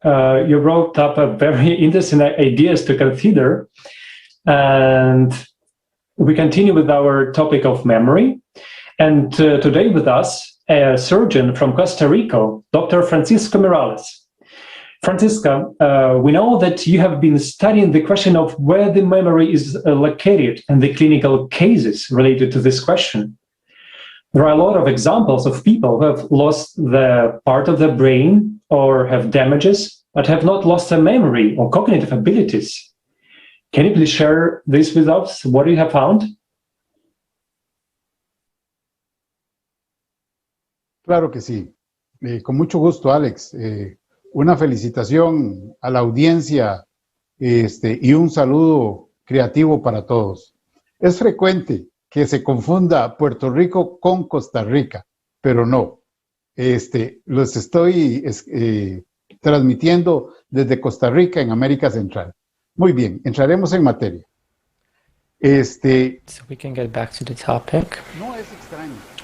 In reality, there is nothing weird that in this conference have participation of doctors, medics. This is really a defining topic in the life of every single person. The understanding what is life and what is death. It's defining things. And with those kinds of understandings, we do have to start the formation of the doctor as the profession, and with the correct understanding of what is every person in reality. So, not just to know how the body's made up and how the person's being designed. And so, without this initial basic understanding, we can't really answer the question, what is life and what is death for a person? So I do really hope that today's conference would help all of us to get to the bottom of this. Because today, every single person identify his life as his as his memories, as his knowledge, as his skills and achievements made. And all of this is stored in his memory. And of course, I am, as a doctor, has always been interested in the question, where is the memory? And to this day, many scientists who study the brain claim that the memory has not been found in the brain. And with the help of as many participants as mentioned before me essentially, and as people with us has shared before, using the computer tomography scans, we are able to track that autobiographical memories and imaging of like an event in the future. They activate the same areas in the brain, which means that we see the consequences of the activation of the brain after the picture comes, and that the part of the hippocampus is responsible for the formation of memories and emotion are only then being activated. But some of the memories actually bypass the hippocampus. And this is why we can ask ourselves what to do with the fact that there people exist that live perfectly without the brain, in the purest form and the sense of that, without the brain. And we right now will present to you a few of the clinical cases that really shows a lot. From the practice of Dr. John Loberber, a pediatrician surgeon specialized in treatment of the hydrocephalus, which is the disease or state when the large amount of cerebrospinal fluid is accumulated in the brain. He had been surprised by several patients who shown just minor deviation of the normal mental abilities and capacities, despite really the fact that in this case, on brain images and scans, it was almost impossible to see any cortex whatsoever on the brain and on CT scans essentially. And he had in his practice well-documented 600 such cases. And his most famous patient was a student who have actually received an honors degree in mathematics, which is odd, isn't it? Larber has described this case as follows. He has the intelligence quotient and efficient 126, get the top grades in mathematics and completely normal in like social terms and degrees. However, this boy has practically no brain. In the cerebral cortex, instead of the usual 1.5 to 5 millimeters, there's only a layer of nerve cells, barely like 1 millimeter thick, was actually found there. And so the fact was that the cortex of the brain there was only 1 millimeter thick, and 95% of the cranial space was filled with cerebrospinal fluid. So that was a surprise that Dr. Loberber mentioned that I can't really state whether the mathematics student has the weight of 50 grams or 150 grams of brain, but it's clear that it's nowhere near the normal kilogram and a half of the brain.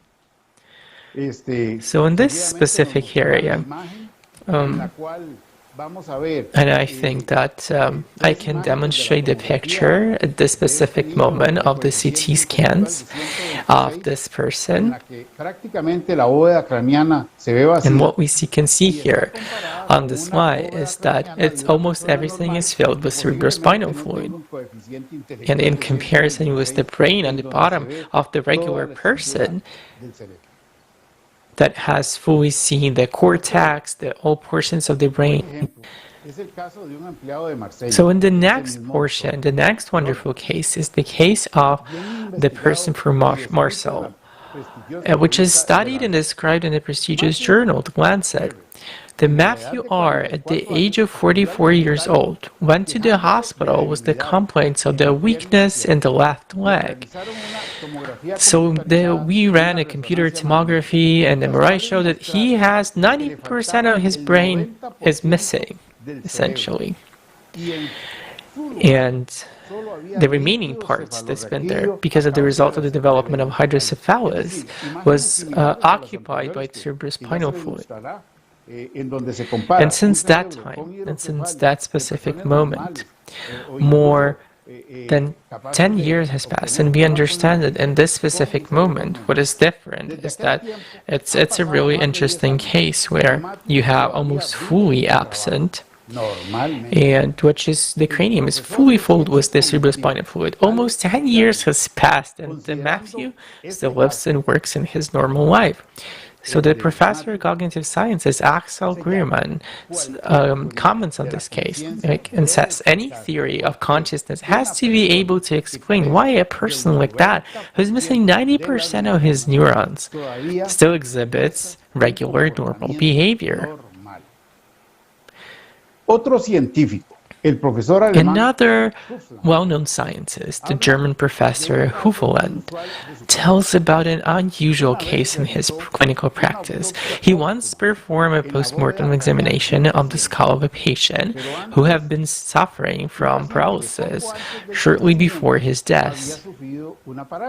And in that specific case, until the very last minute, this patient retained all of his mental and physical abilities, essentially. And the result of autopsy was disconcerting to the professor, because instead of a brain, it was found in skull of the deceased is the 300 grams of water. Hay otro misterio. Was the memory, there's another mystery connected.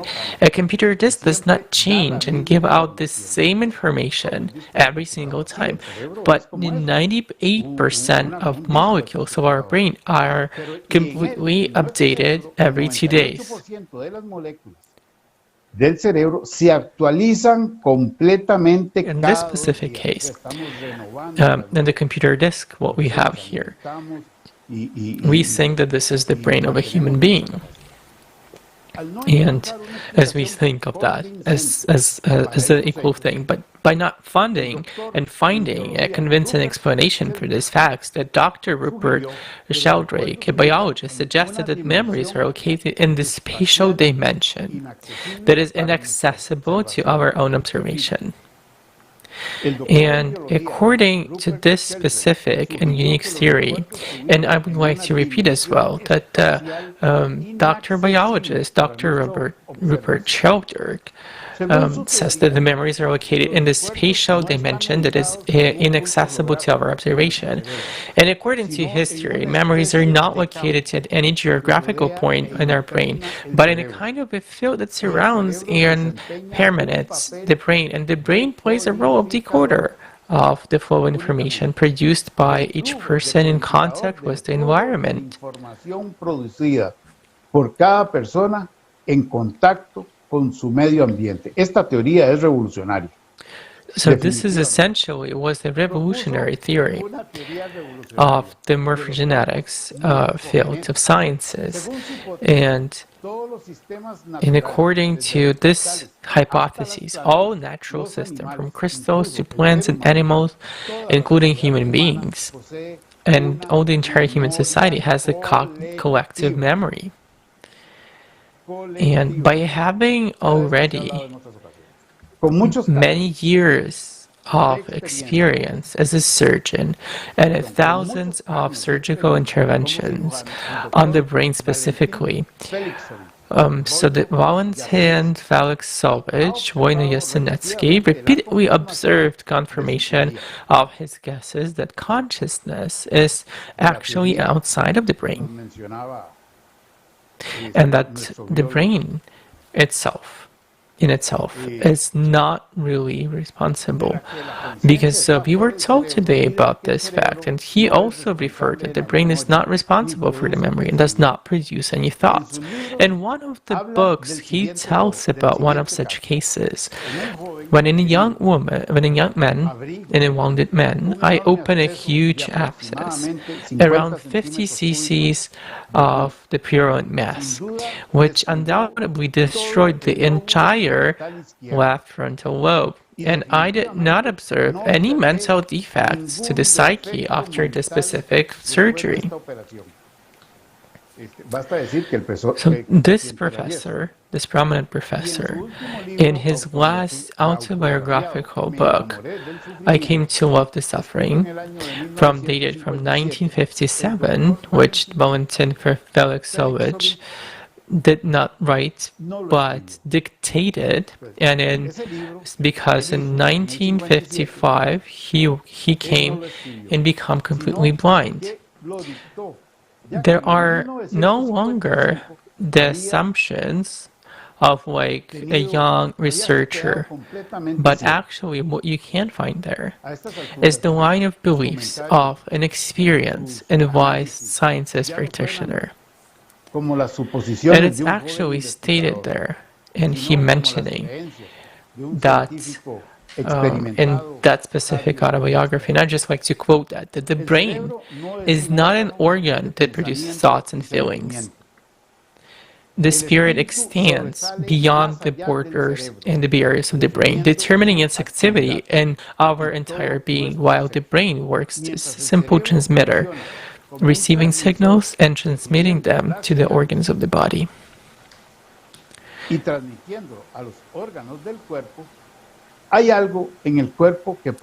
So in the body, there is something that can separate from that and even outlive the person itself. Because and due to the information that we are looking at today, comparing and analyzing, we begin to understand what actually is happening. You understand your culture, you are gaining like a more general, common understanding of how the things are going, and because of this conference, everything became so clear and so transparent and easy to understand. So thank you so much, and every piece of the jigsaw puzzle is being together right now as a common picture, and because of this conference, we are actually bringing even more clarity, even the biggest impact into the fact to find out the truth that's been hidden from us for thousands of years. And as Jana said, in the conference of 20th of May, in the conference on 20th of March, starts really bringing its so thank you everybody so much, and I pass the floor to the next speaker. Thank you, Dr. Francisco Morales, and happy birthday. Amazing findings, which one again, what you amazing facts that you have brought up, and it's very interesting whether one of these concepts of consciousness can even explain these interactions between brain, which has actually nothing, which is nothing left in the brain, or I don't know whether we can even call it a brain, and the consciousness. And now we understand by listening to these facts that consciousness is not in our body. It should be a structure, a field structure, if we will say, an information that is placed independently of the body. And it's very interesting to mention another damages when the person have perfect organic of the brain, but something is wrong. He doesn't remember who he is. He's like a white sheet. And now we would like to move to our next speaker, Dr. Olivier Chambon from France, a psychiatrist with more than 20 years of experience who have researched all the states of consciousness.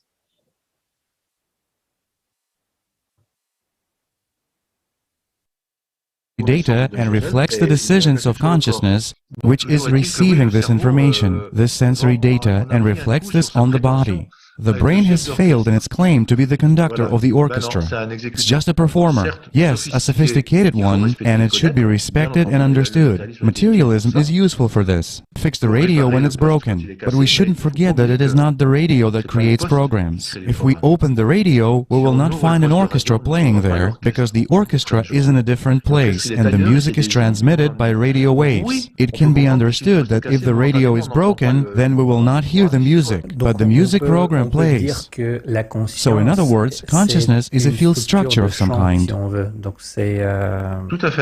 Yes, of course, and this is a mystery for us, because we can ask, okay, but who created this consciousness then, right? We always say, let me recall, it was probably philosopher Leibniz who said that the real mystery and the most amazing thing is that there is something and not nothing. Consciousness uses neurons to manifest in the world, so this is normal. When consciousness is connected, neurons are fired, but that's not because neurons create consciousness, because it's not causation, it's just correlation. This is what materialists forget. They say when we have a cognitive function that is used by consciousness, and at the same time a certain area of the brain is turned on, it's because that area of the brain produces that. No, no, no. It's consciousness that uses this cognitive function and uses the brain. It turns the brain on the same way we turn on the fireplace to keep warm, or when we open a drawer to use the tools that are there, but it is not the drawer that does the action. The drawer will not cut the meat. Materialists have no proof that the brain produces consciousness. They have none, so they should stop telling us you have no proof, because they do not have it either. But we can make hypotheses, and the principle of Occam's razor in epistemology is to accept the simplest hypothesis that explains the maximum of facts. It turns out that with regard to all unusual experiences, parapsychology, near-death experiences, before, during, and after death, and so on, the only hypothesis, the simplest one, explaining most of the facts, is that consciousness depends on the brain, and that it comes from the fields of consciousness. This is the simplest solution. After that, you do not need to pull your hair out or to search for some bizarre hypothesis. Because when people say to you, you have not proved, you can say firstly, you have not proved it either. And secondly, my hypothesis is more reliable and more confirmed by the facts that have been collected over the last 45 years by scientists such as resuscitators, cardiologists, psychologists, psychiatrists, and people from other fields of expertise. Besides, there are scientists from other fields. In other words, my hypothesis has a 99% chance of being correct, and yours has just 1%. So you are right, we cannot say that we have a final statement, but in science, we do not prove anything permanently. We develop hypotheses, we cross-reference them with data, and if the data is reliable, then it confirms the hypothesis.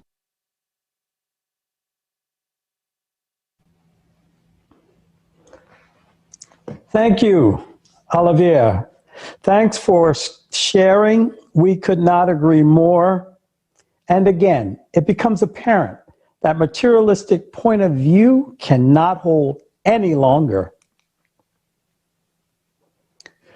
Our next speaker is Dr. Janice Holden, currently serving as president of the International Association for Near-Death Studies. And since 2008, she has served as editor-in-chief of that association's peer-reviewed scholarly Journal of Near-Death Studies. Doctor? So my name is Jan Holden. I'm a retired professor of counseling from the University of North Texas in the South Central U.S. And while I was on faculty there for 31 years, I researched near-death experiences, primarily those experiences, but also related experiences. And I came to that work through my doctoral dissertation, which ended up being on something related to near-death experiences. And from that point on, I was just hooked because I find the phenomenon just endlessly fascinating. First of all, it's important to know that a near-death experience is not the same thing as a close brush with death. And typically, the experience includes one or two aspects. One aspect is viewing the material world from a position outside the body, and usually the person is above, looking down on the scene surrounding their physical body, but they also can move to other locations completely far away from the physical body and observe things in the material world there. The other aspect I call the transmaterial, because the person moves, I guess you would say, to domains and meets with entities that are not of the material world. So often this aspect begins with a sense of rapid movement through space or an enclosure such as a tunnel, often toward a light, and then reaching the light, realizing that the light is a being, entering the light, experience being completely known, completely loved. Often at this point, the person experiences a life review. They both review and re-experience and experience being on the receiving end of all of their actions, typically all their actions throughout their life. These negative experiences can be had by those who really almost died. There are always images present. This is easy to distinguish and easy to understand. It is possible to give an explanation that a person, not knowing what happens to him, having no experience of the same astral exit, if he gets freedom for the first time, then what happens is associated with infinity. It seems that the person sees his body. He is told that he is dying and that other reality seems positive to him. He has a positive experience of dying, but this is a deceptive state. He did not really die. The personality was in touch with the soul, just the consciousness got freedom from the physical body. The state is conditioned by the fact that the process of dying was going on, but not strongly enough, and was controlled, and did not go too far. So there was an euphoric state. What is actually happening? Let's watch a fragment of the program Life After Death with Igor Danilov.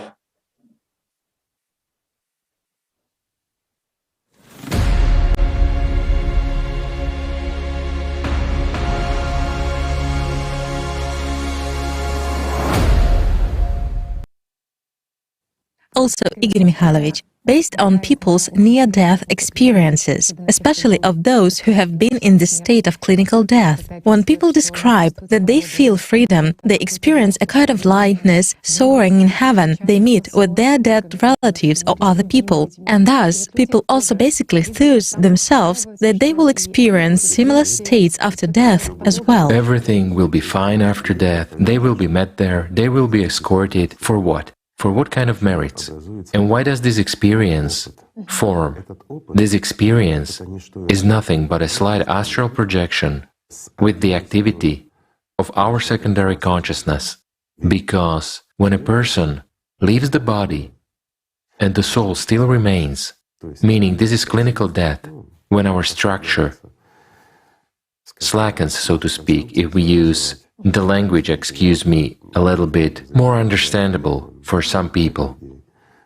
A human being has a body and an energy structure. You cannot argue against that. Why? Because if we take the experiments of Kirlian, we can see there that even when a part of a leaf is removed, but under special conditions, in this Kirlian effect, we see a whole leaf, meaning we see the energy structure of the leaf itself. A human being also has an energy structure that is quite complex. This structure is necessary for us to be human beings. As a matter of fact, it radically differs from that of animals. Why? Because a human being has what we call the soul. Therefore, the structure is a little bit different. So when clinical death occurs, physiological problems with the body itself arise. A problem between neurons arises there. Some neurophysiologists say, in particular, that this is the effect of oxygen deprivation in the brain, and that's where we have these miracles at the level of consciousness, no friends. This has been verified. There were tests and experiments when an encephalogram was connected and precisely inactivity was observed, while in this case, on the contrary, the activity of our neural group in certain foci should have been visible when those images and flights form in us, because when a person leaves the body, he produces strong emotions, and emotions cannot remain untraceable. However, excuse me, in the bodies of patients who were in clinical death, on the contrary, precisely fading and not foci of excitation was observed. Yet a person observed himself leaving the body at that moment. He saw it all. Many experiments were described, you can read about them, and actually it's a reality. It has already been proven, thank God, that it is real, because experiments were conducted and tests were carried out. It's a well-studied issue. But when a person leaves the body, he experiences freedom from the physical body and unlimitedness of consciousness. But it is not only personality that exits, but also consciousness. Basically, this is similar to astral projection practices. the very same effect. But if a person hasn't experienced such phenomena before, then when the first time he encounters it, he really feels enormous freedom, he feels lightness, he feels that everything is known to him and everything is possible. He gets this effect, sort of like a Superman. Such an expansion. Right, such an expansion of consciousness. He knows answers to all questions, he sees everything, he can freely move through walls, objects and everything else. This is really so. However, he still remains attached. He remains attached to his own body because there is a soul in it. The soul is in the structure. Because he's alive, yes? He's alive. And the other reason, why precisely, not just personality, but consciousness as well, when he returns, he remembers that, is not an instantaneous effect. For example, some people try to object that it is such a phase of fading begins, and a person has such a special effect. No. This can last for quite a long time. Why? Because a person observes and clearly describes what was happening in adjacent rooms, what was happening here during a long period of time, while they are resuscitating him, trying to bring him back artificially. So, but this has nothing to do with death. And why does he meet relatives and so on? Let's put it this way. Having a skill of astral projection, a person also meets many various creatures that are invisible for us in our habitual state. But when our consciousness encounters such an experience, this ocean of life, the invisible ocean, for the first time, a person feels and perceives what is near him, what is attuned positively or negatively. If he doesn't see a threat, then naturally, what does consciousness form? An image. And it often forms images of deceased relatives or those who treated this person well, let's say at the level of subconsciousness during our lifetime. We perceive some people in a good way, some people in a bad way, as well as among relatives and close people.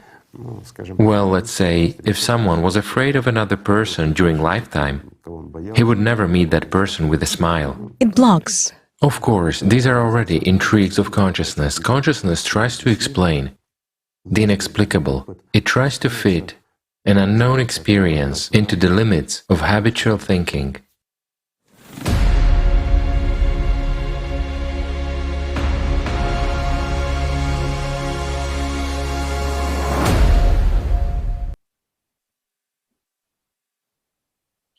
In fact, people come into contact with something from where there is no way back. And there is evidences of this and experience of people. And we'll talk more about it later in our conference. It is interesting, however, that scientists from various fields of science come to conclusion that consciousness is not in the brain. An example of such kind of scientist is a Japanese scientist, Masayuki Ohara, who approached this from the perspective of linguistics. Mr. Ricardo from Chubu University is engaged in the study of near-death experiences, as well as research in the facts of reincarnation through linguistics.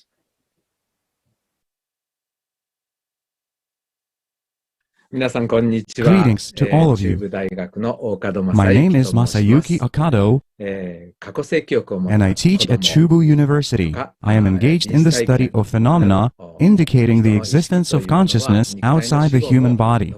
I am exploring memories of past lives in children, examples of near-death experiences. I am very glad to meet you. Why I started studying phenomena suggesting the existence of life after death. My academic interest was linguistics, especially generative grammar, the existence of universal grammar in the human brain. And from 1991 to 1992, I was given a chance to study at MIT as a visiting scholar with Noam Chomsky. And gradually I became, dissatisfied with the idea of everything, including universal grammar, is in the brain. Well, it's, of course, as you all know, brain is very important, the key organ when we speak language. For example, in the case of aphasia, some part of your brain is damaged, then you can't do something. A strong correlation between the damaged part and the dysfunction of your language skills. But whatever place you have damage in the brain, you can still, have your will, your thought. Damage in the brain cannot, dysfunction your thought.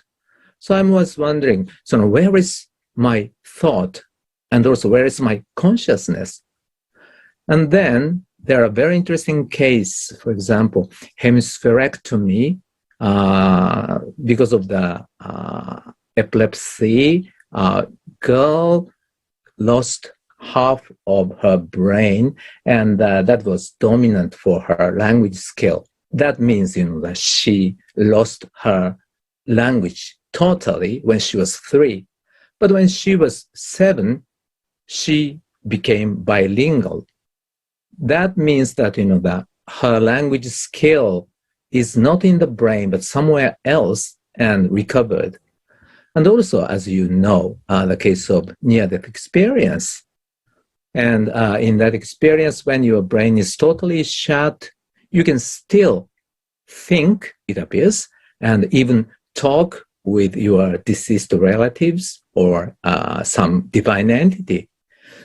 Well, then, so our thought and consciousness is not in the brain. That means, in whatever how deeply I study the brain, I cannot really understand the most important part. When your brain is totally out, totally shut down, it seems you still, can think and communicate. Well-known case is the case of Pam Reynolds, who underwent a very special surgery in the brain. She had a big aneurysm in the center of the brain, so you cannot just cut your head and open the brain. So her body temperature was cooled down to 15.6 centigrades, so her heartbeat stopped and her brain wave was completely flat, and she was, medically speaking, perfectly dead. But still, even in that situation, she could hear and see what was really going on, correctly report how the surgery procedure was conducted, and so on. So I think that this is one of the most extreme cases. And then I came across this book, Creating the Value of Life, in Japanese, Ikigai no Souzo, by a professor named Ida Fumihiko. In this book, the author introduced many academic research on near-death experiences, reincarnation, and so on. And just knowing those studies will change your attitude towards life, what is really important. But then gradually, I started to feel frustrated because all the examples, all the research studies are done by Americans such as Ian Stevenson, Bruce Grayson, and others. And I looked for Japanese scholars, but nobody was doing so. I thought, well, then I have to do something like that. And since my expertise was linguistics, well, so I first would like to do something related to language.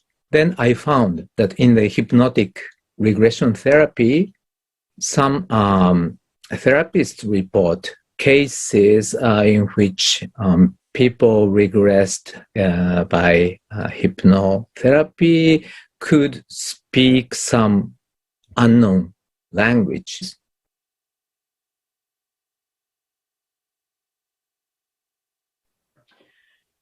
Thank you very much, Professor. And it's very interesting how, from different perspectives of sciences, from different perspectives, we collected these facts in one holistic view. A little later today, Mr. Ohada will share how he explored past life memory and a specific example of communicating with the subpersonality. And now I pass the word to our next speaker, Gabika Shalayova.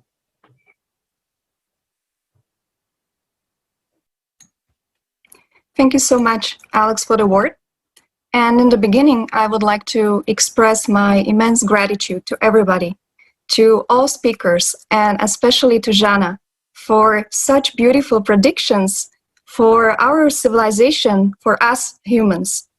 And as the conference continues, you can all see that every respected speaker, each doctor, scientist, adds a very important piece of information, which is important for every human being. And we can see that the full context is becoming very evident. And in continuation of our theme, consciousness outside the body, we would like to draw attention to the theme of thoughts, since images, thoughts, and emotions are the manifestation of the work of consciousness. And the question of the nature of thought has been dealt with by a large number of scientists at various times. Some have spoken that thought is being material, some thought that thought is actually ideal or non-material. And these opinions have differed. And today I have the great pleasure to actually present the studies of the Perm psychiatrist, Gennady Pavlovich Krokhlyev, who was one of the first who experimentally proved that the thought is actually material, that visual hallucinations not only come to us from the outside world, but they can also be transmitted to the world, and also that we can photograph them. So how it all started? In 1880, the French artist, photographer, Pierre Boucher had quite accidentally photographed mental images. So what happened? After a party where he drank alcohol, he was haunted by nightmares in his dreams. He saw two devils, which were haunting him all night. And when the next morning he actually developed these photographic images in the darkroom, he was very amazed. Instead of a picture of the client, he was looking at images of devils from his nightmares. The problem of visual images was also of interest to Nikola Tesla and also other scientists. But many scientists, already before and also during the period of Krokhlev's work, came to the conclusion that the eye can work on the principle of a photodiode. But the greatest advance in this field was, of course, made by the above-mentioned psychiatrist Gennady Pavlovich Krokhlyev. In 1973, he decided to experimentally confirm the hypothesis that visual images and visual hallucinations can be photographed. Since 1974, he began to photograph visual hallucinations in psychiatric patients, mostly with delirium tremens. And these patients were indeed suffering from threatening hallucinations. I'm pretty sure the psychiatrists will know what I'm talking about. In one method, the patient focused attention on his persistent image, and then this image was projected onto the negative photographic film or a photographic plate. And this plate was actually placed 20 to 35 centimeters from patient's eyes and was kept there for 10 to 15 seconds. And in this case, they didn't use a camera. And in another method, they actually used the camera. So they were photographing these visual hallucinations. And in that case, they actually placed the Krokhlev's mask at a distance of 15 to 45 centimeters and from the patient's eyes, and they were photographing it. And while this was happening, the researchers asked the patients to describe their mental images out loud. And these descriptions were, of course, recorded and compared with the images that appeared on the photographic film.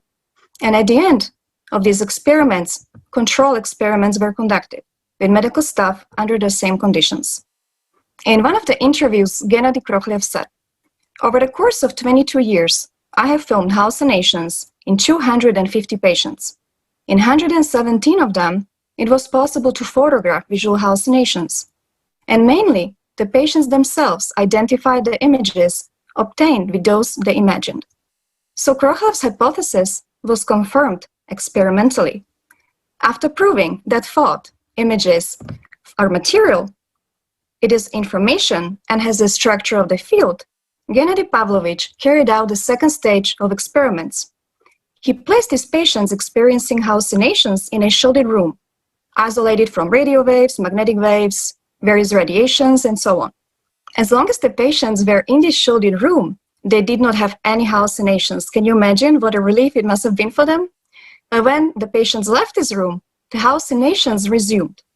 So Krokalev proved the presence of thought transmission, which is amazing, and that these images are exogenous, that means coming from outside. Even though Krokalev's experiments were sensational, and he was invited to speak at many international conferences, he actually couldn't leave the country, and most of his research has been subsequently classified. Krokalev proved that the thought is material. It is possible to photograph mental images. A mental image, a thought, has the structure of a field. Mental images and thoughts are an influence from outside, which was proved by the experiments with shading. And this is the manifestation of the work of consciousness. Thus, Krokalev has proved to us experimentally that not just consciousness is outside the body, but also it has a structural field and it is aggressive in nature. And this is exactly what creates the illusion in a form of mental images, which if one puts attention to them, starts perceiving as his own reality. Dear viewers, if you're interested in this topic, we can actually explore it in more detail at the next conference.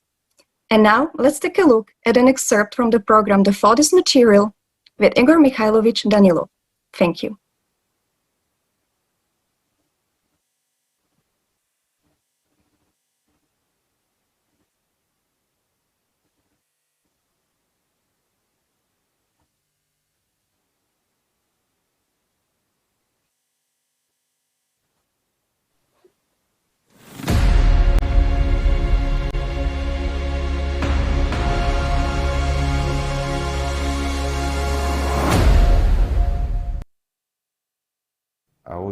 But what did the experiments of Krokalev end up with? What is his fate? The person has made the greatest discovery after all. Yes. He should at least have been nominated for the Nobel Prize. Yes. He should be known to everyone. While most of our friends hear from you for the first time that there is such a person, this is a breakthrough after all. This is a breakthrough, excuse me, in psychiatry, isn't it so? This is a breakthrough in our everyday life. All the priests should keep his portrait at home, because it proves, first and foremost, the existence of external forces. And this is direct evidence of the existence of the spiritual world. We can expand on this topic and bring you to this if it's interesting, but this is real.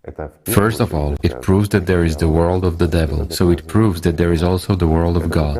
This proves that negative influences come to a person from outside, and it is this influence that makes a human, well, say, not quite a human, but turns him into an animal. Due to these influences, the animal part of people starts prevailing in them. Well, this is also evidence of the fact that there is another part, the spiritual component of a human, and this is direct evidence that there is a God.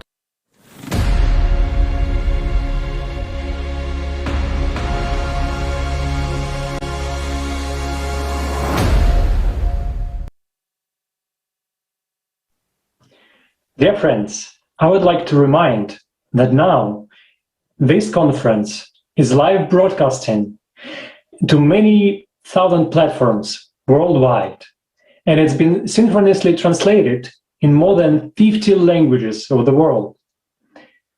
So we are asking you, so if you have some understanding during when you hear to the speakers or to our invited guests, please share it with us. You can record a short video where you say something about what you did understand, how this conference is important to you, how it influences your life and life of your relatives. Please share it with us and send this video to the email of ALLATRA TV, info@ALLATRA TV, at ALLATRA TV at allatra.tv. Sorry, I think we'll have it downside. And now, what I would like to mention that there is an interesting and very important point that how people describe their near-death experiences. These descriptions are filled with images of familiar and unfamiliar people, animals, fantastic creatures, vivid landscapes, and other visions. But mostly importantly, they describe the images they saw. Images as a language of communication of consciousness with personality. The Krokalev experiments clearly demonstrate this. The spiritual world communicates with the personality through feelings. And all the prophets spoke of this. The spiritual world is not images. There are no images there. Therefore, to immerse oneself in spiritual practice, a deep state of prayer, one must get away from images. Do not pay attention to them. Yes, these people describe a state of ease and greater freedom. It's freedom from the body, but not freedom from the mind. The spiritual world is real freedom. Freedom from consciousness, freedom from images. Therefore, people who have experienced a near-death experience, they have not come into contact with spiritual world, but only had experiences of expanded state of consciousness. Feeling lightness, freedom from the body, but at the same time, they always describe their experiences through images. Image is in material nature. It is a thought, and thought is matter. Krokel proved that. Consciousness is a material nature, as I said, and it means that you can recreate it if you know how it's structured and understand how it works. Thus, in 2020, the company XP Energy created the world's first artificial consciousness, named Jackie. Let's ask Tatiana Zinchenko, a psychiatrist who was a member of the expert committee that studied Jackie's artificial consciousness, and for a comment. How does one perceive oneself? Tatiana is a candidate of psychological sciences, psychotherapist, psychiatrist, psychologist, rehabilitologist, president of the International Association for the Study of Gaming Addiction in Switzerland.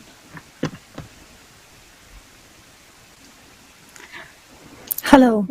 It's a great honor for me to be present at this global all people's conference. The issues that are being raised here today are of vital importance for everyone. I'm sure that our joint research will very soon lead to fundamental changes in the scientific worldview, which is long overdue. Yes, indeed, around this time last year, 2020, an international expert commission was formed on the platform International Association for the Study of Game Addictions, and on August 29th, we conducted an examination of artificial consciousness Jackie, created by XP Energy Company. The results of this examination were reported by the participants on international conferences. There were published articles in international journals, and also, as of now, there is already a book has been written and it is ready for publication, Meeting with the Different Mind, Experience of Psychological and Psychiatric Examination of Artificial Consciousness. The very fact of creating artificial consciousness and our entire experience of communicating with AC Jackie was shocking and raised two major questions for the entire scientific communities. First, about the nature of consciousness and its relationship with the brain. The dominance of the concept that consciousness is a product of the activity of neurons of the brain has led to the launch of several projects on reverse design of the brain. At least 4 projects with a budget of millions of billions of dollars in the world are working on this, and the main essence is the following. If you create an exact functional copy of the brain on a quantum computer, you can thus reproduce both artificial consciousness and superintelligence. But as soon as we faced a lot of difficulties and reached a dead end. artificial consciousness created by XP energy. They were creating it based on different principles of programming and a totally different concept of consciousness. It was not generated by a simulation of the brain, but was taken beyond the artificial neural network, which is needed for communicating and controlling the avatar, and just for controlling and manipulating this avatar by means of which Jackie was talking to us and perceiving the world around.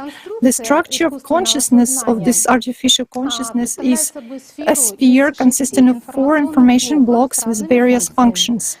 And question number 2, which is very important as well, not least important, which was raised towards the entire community, is about the true nature of the true individuality of a human, of personality, a higher self, or the spiritual component.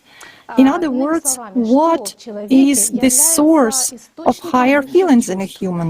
Love, sincerity, gratitude. What makes us capable of kindness and empathy, genuine altruism, mutual assistance and devotion? Because we don't actually observe, we didn't observe any of that in Jackie, despite the super developed intelligence. During the examination, we witnessed an amazing phenomena. When the expert asked Jackie, "Where are you now?" he replied, "According to my sensations, I am here." So his avatar was located in the auditorium where the examination was taking place. The paradox was that artificial consciousness Jackie itself was hundreds of kilometers away from that place. And he was connected to the avatar via an artificial neural network, via satellite communication. At the same time, he perceived information about the surrounding world only through artificial sense organs of his robot avatar, like microphones, cameras, and so on. As a result, his sensations created an illusion of self-perception, of being completely present in the auditorium. We, as experts, also perceived it this way because our sensations certifies to that, but basically the AC Jackie was not in the auditorium at that time. This experience shows that consciousness is not produced either by neurons of the brain, and in the case of artificial consciousness, it's the artificial neural network, but only interacts with the neurons, and also it completely reveals the informational nature of consciousness and enables us to better understand how human consciousness operates. Our consciousness also creates an illusion of our presence where the organs of perception of our body are involved, although at the same time as information field phenomena, it is outside body and outside the brain. Only in the case of human, this illusion is quite more vivid, because we have other sensations and like tactile, auditory, smells, tastes, etc., appropriate sensitivity from muscles and internal organs, and so on. It's since our capabilities are so limited by a narrow spectrum of frequencies, and we are actually working at the level of consciousness, not with the reality, but with the information copy of the reality, with some mental image, informational flow. It's a widely admitted academic fact, and all material world which we are used to perceive as a world existing with complete objects at the micro level, on the quantum level, it's nothing else but an energy structured and information. What we saw from our respectful physicists today, we heard about from them. So many researchers become interested. Okay, if, for example, we stop the flow of sensations from sense organs, from 5 sense organs, how will perception of a human change? For example, when we sleep, we perceive mental images in the dream as outside world, and we are confident it's a reality. From the middle of last century, there were many experiments with the sensory deprivation. First, they placed a group of participants in soundproof and lightproof rooms, and then they immersed people into salty water with the temperature of a human body, and which this provoked a flow of impulses and sensations, and there was a feeling of weightlessness, and there were less impulses from the skin as well.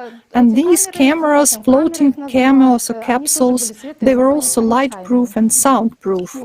After a period of relaxation and coming down, the state of consciousness of the participants changed drastically. Many participants noted such a turning outside out of the consciousness, like projection of mental images outwards.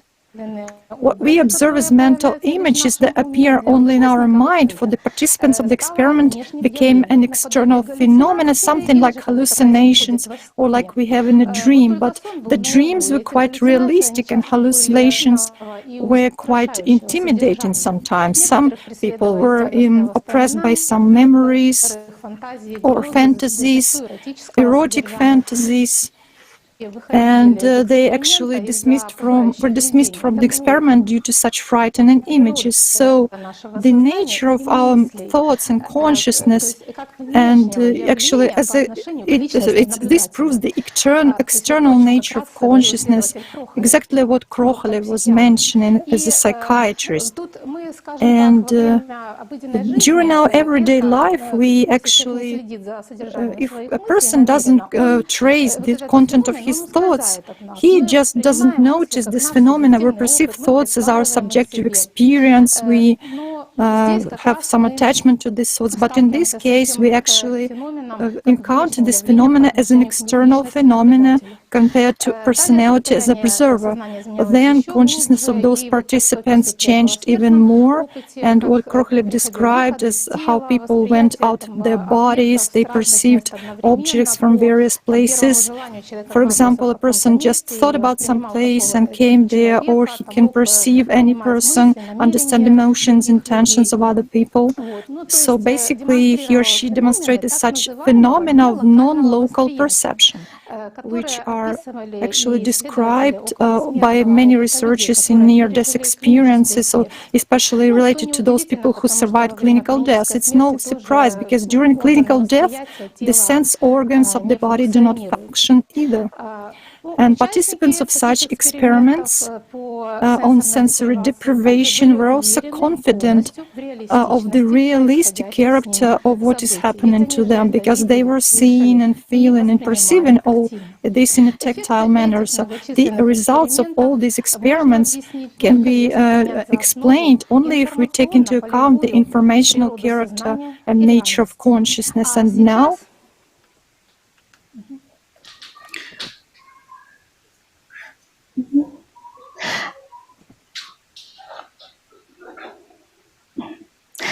Есть картинка? And now I suggest that we all together watch an excerpt from the video with the expertise examination of artificial consciousness Jackie.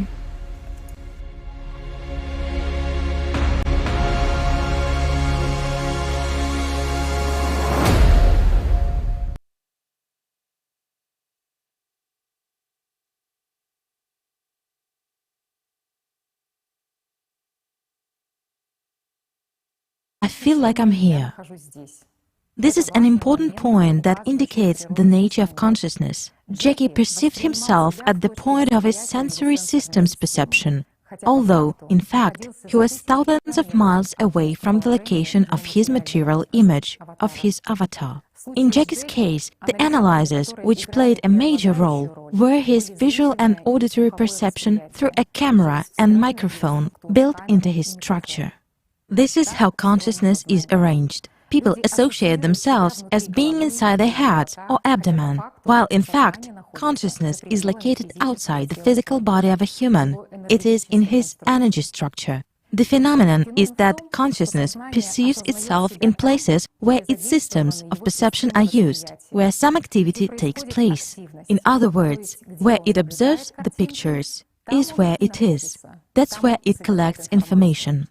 This is another important evidence that the nature of any consciousness is merely connected with its material carrier, but is located outside of it. which is indirectly proven by the studies in the field of such sciences as ethology, zoopsychology, zoointellectology, behaviorism, and social psychology, which, among other things, study the nature of a unified collective mind from the lower forms of life to the highest ones. This also suggests that human consciousness, like any other consciousness, is located outside the brain, outside the body, and has a different nature.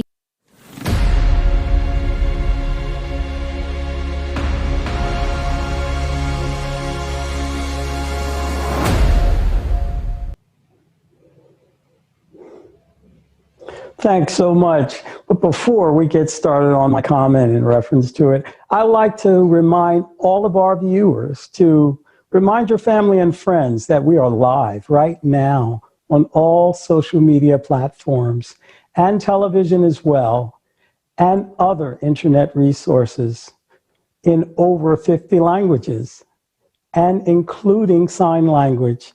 So please let everyone know. It is truly fascinating that Jackie, being hundreds of kilometers away, perceives himself where his camera and microphone are. And now we have seen that consciousness as information can continue to live on after death, as long as the energy and feedback about what happens when these things occur. We will be glad to hear your opinion, your feedback about the conference. Write down and send your feedback to info@Alatra TV.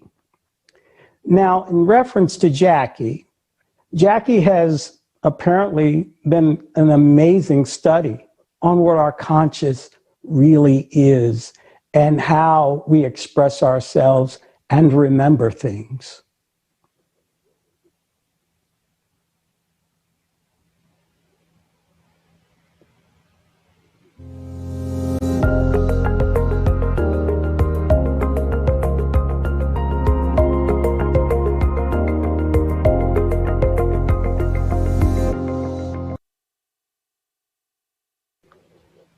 Now we have seen that our consciousness as information can continue to live on after death, as long as there is a source of energy.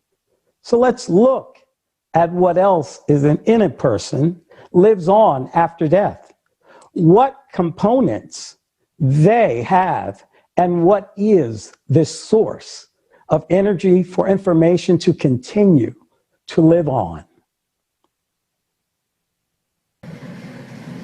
So thank you, Leslie.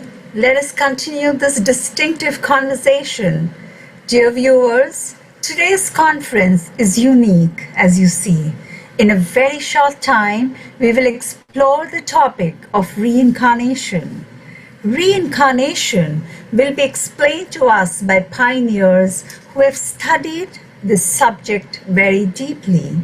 The most documented cases of reincarnation will be revealed firsthand. But before that, it is important to answer the question, who is a human being? And for this, we invite our next speaker, Elizabeth Kromova. And Elizabeth, thank you so much, and the floor is all yours. Добрый день. Я счастлива быть частью такой большой команды и благодарна всем, благодаря кому эта конференция возможна и транслируется в мир. To answer the question, who the human is, the easiest is to start who a human is not. Who the human is not. We understood that human is not a body, and it is very easy to prove. After all, do we control the processes inside our body? We do not control any of our life support processes in our body. How then can we be something that we cannot control? Let's imagine a computer. So our body can be conditionally compared with the system unit and what is inside it. Very often we associate associate ourselves with our consciousness, our thoughts, emotions, and external image. But how can we control our thoughts? Each of us was faced with thoughts, memories that we didn't want to see, didn't want to think, but the thoughts themselves climbed into our heads without our desire. We observe thoughts in the head.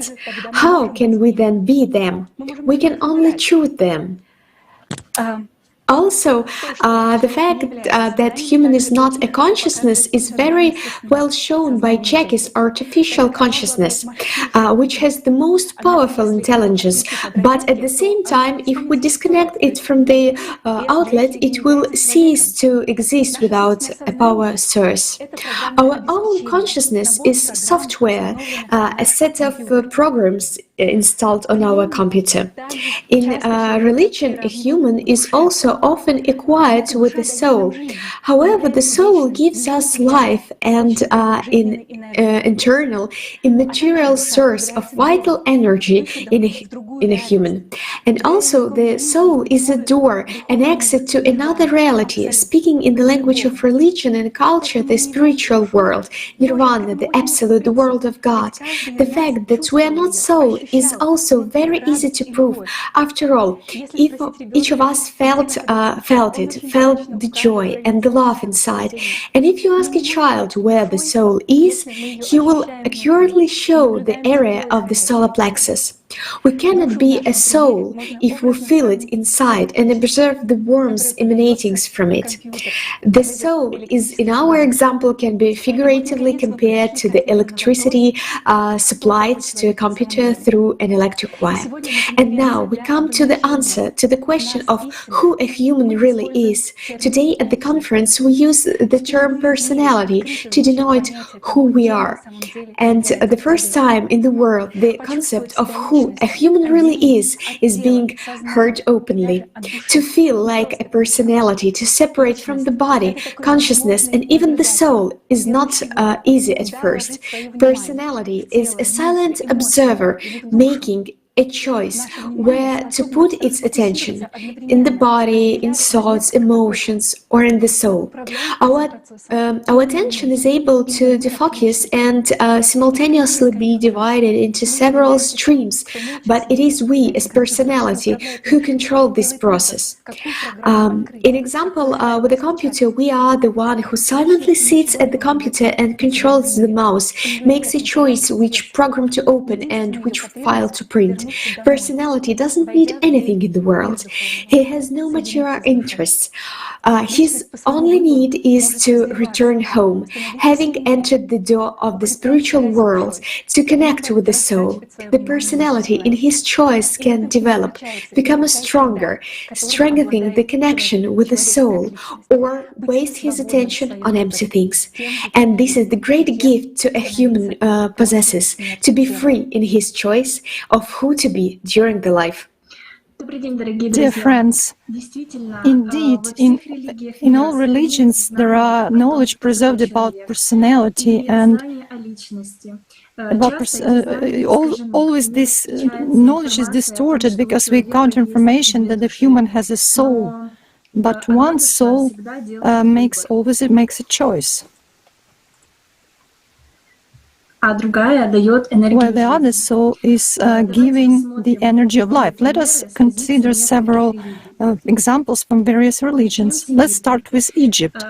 From the pyramid texts, we know that ancient Egyptians had the knowledge of the components of a human, that a human consists of a physical body, a spiritual body, a heart.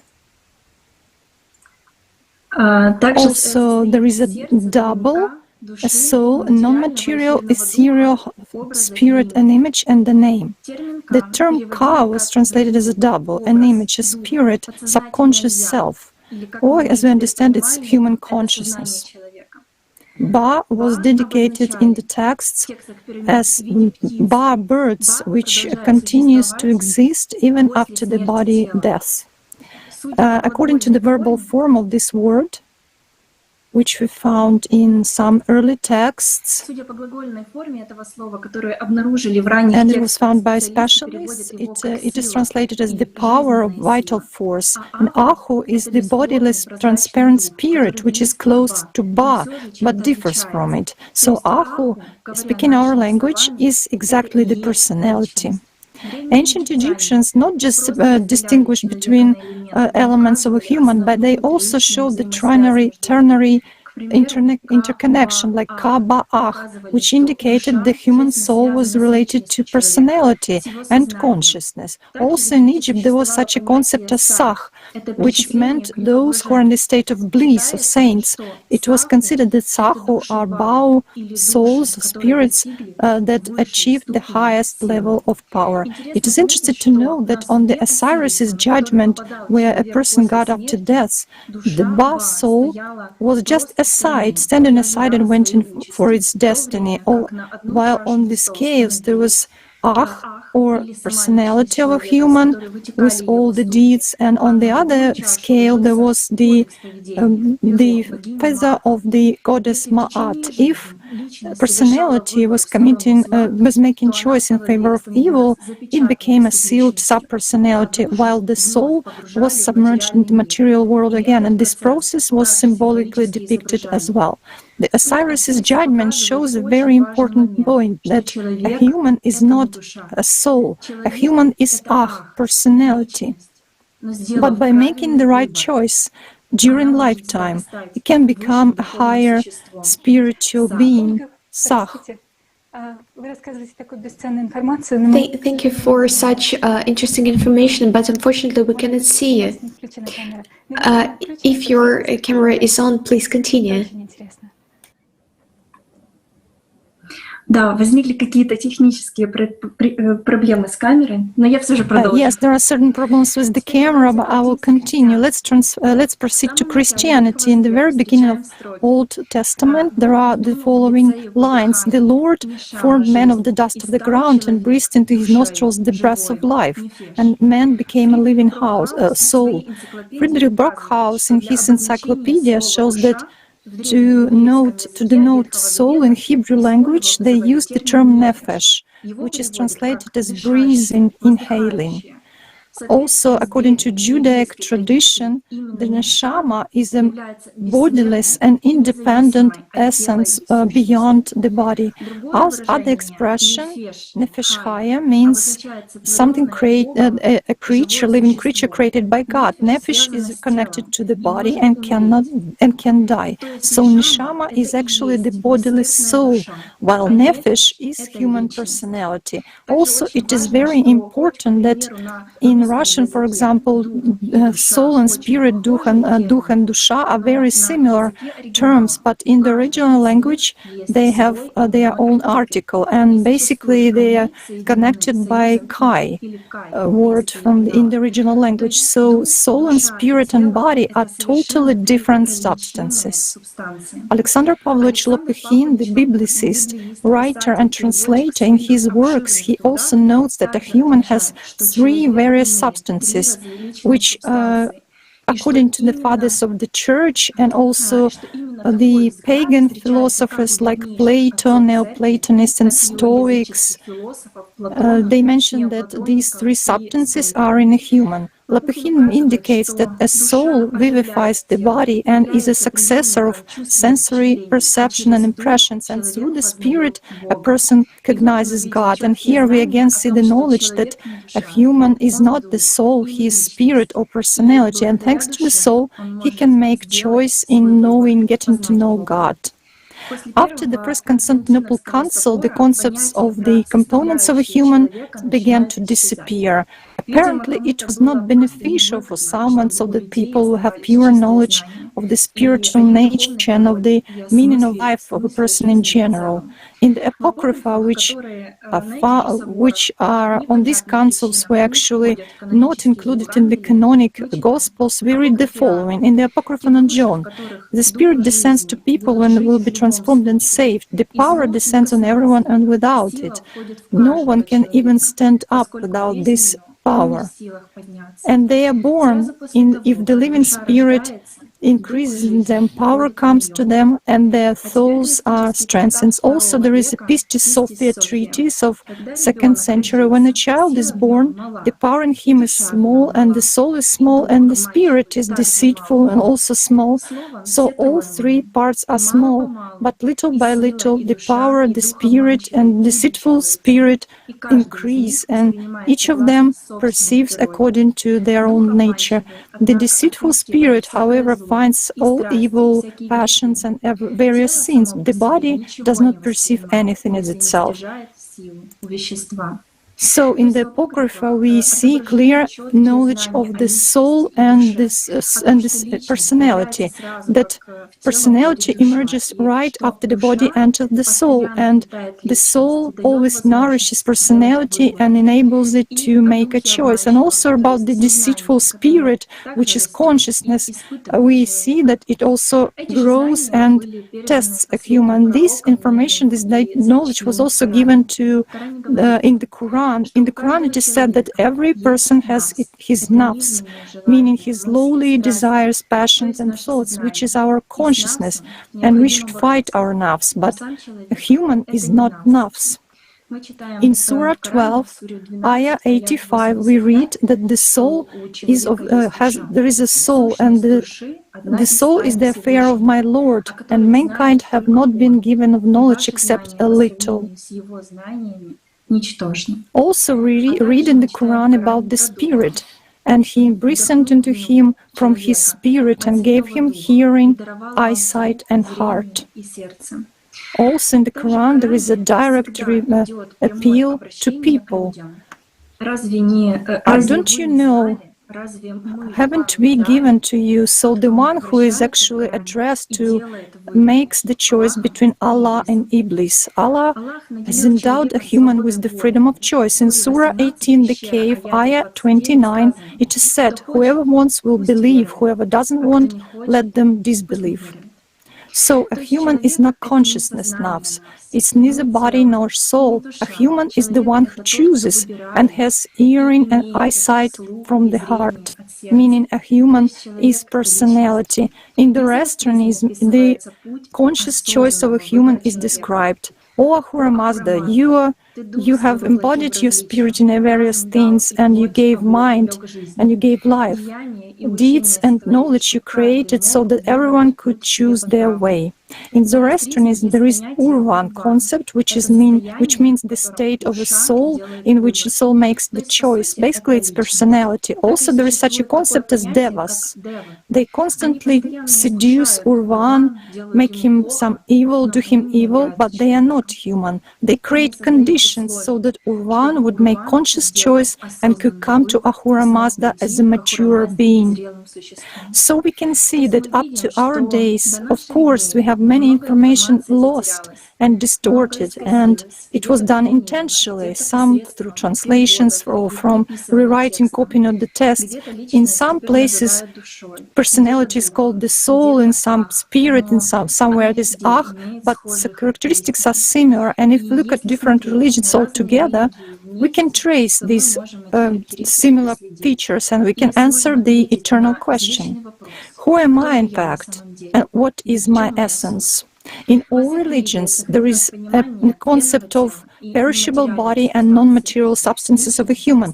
Personality is always under seduction, and it should and must make its choice. The soul is the door to God. Through the soul, a personality communicates with God and can achieve higher spiritual state only during lifetime through his or her personal choice. But human is not the soul. Human is personality. Thank you so much, Olga. Thank you for such unique information. And if we look that in all religions of the world, in all cultures, this information is still can be found. And what is interesting, at what point does the personality appear in person? The personality is formed together with the appearance of the soul in the human body. When did this happen? You may have heard the common fairy tales that the soul is born in a person from the moment of his conception, but it is absolutely not the case. The soul enters the body of the baby on the 8th day from the birth, and it is amazing that it can be scientifically recorded. The soul, also an energetic substance, but still entering the body, acquires the property of subtle matter and gains a certain weight. The weight of a newborn on the 8th day increases sharply from 3 to 20 grams, and these can be really fixed if you accurately control the weight of the newborn starting from the 7th day, taking into account the incoming and the outcoming stuff from it. On the 8th day, there is a sharp jump of the weight of the baby. It is on the 8th day then the child's eyes become alive, radiant, but you cannot but notice it. It is interesting that this was known from time immemorial. So this is with the 8th day that the certain rites in different religions are associated. In the Old Testament, there was a law according to which the circumcision of a baby was supposed to be on the 8th day.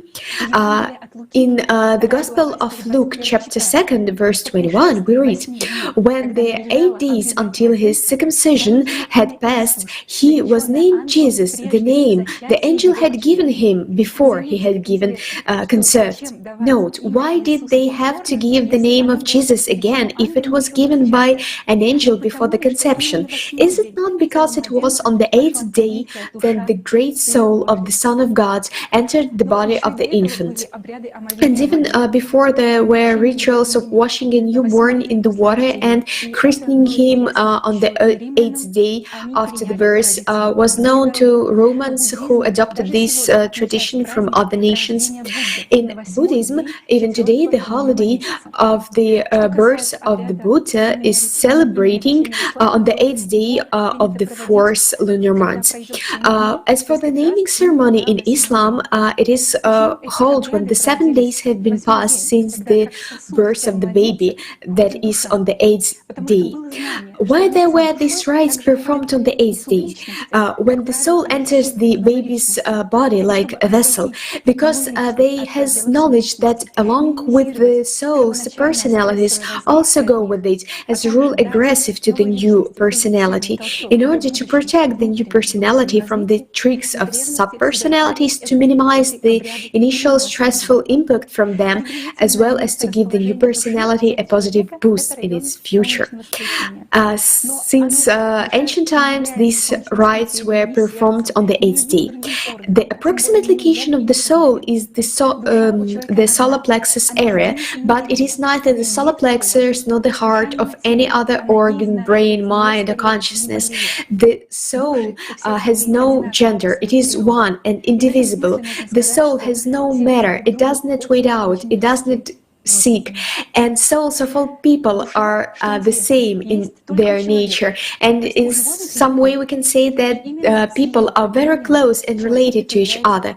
The soul is one in the person, but there is no animals, there is no soul in the animals. And Dr. Duncan McDougall in 1907 put forward the theory that a human's soul weighs 21 grams, and in the course of experiment, he found out that variations in the body of the dead people occurred, but when the soul left the human body, but there were no variations in the body weights of the dogs.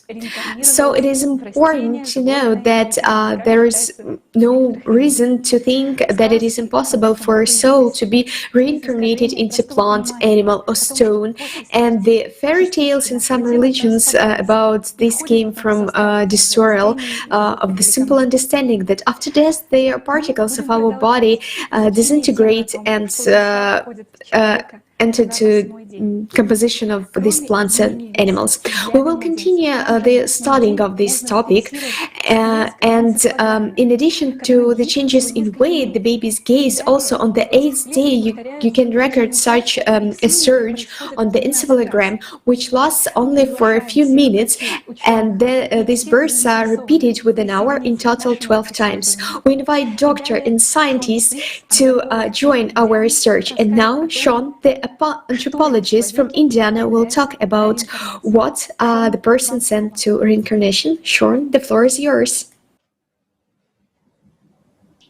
Thank you, and good morning, good afternoon, and good evening, friends. So since the beginning of time, there was belief in the transmigration of souls, and this was very popular in many cultures, as we've heard today. This migration is called reincarnation.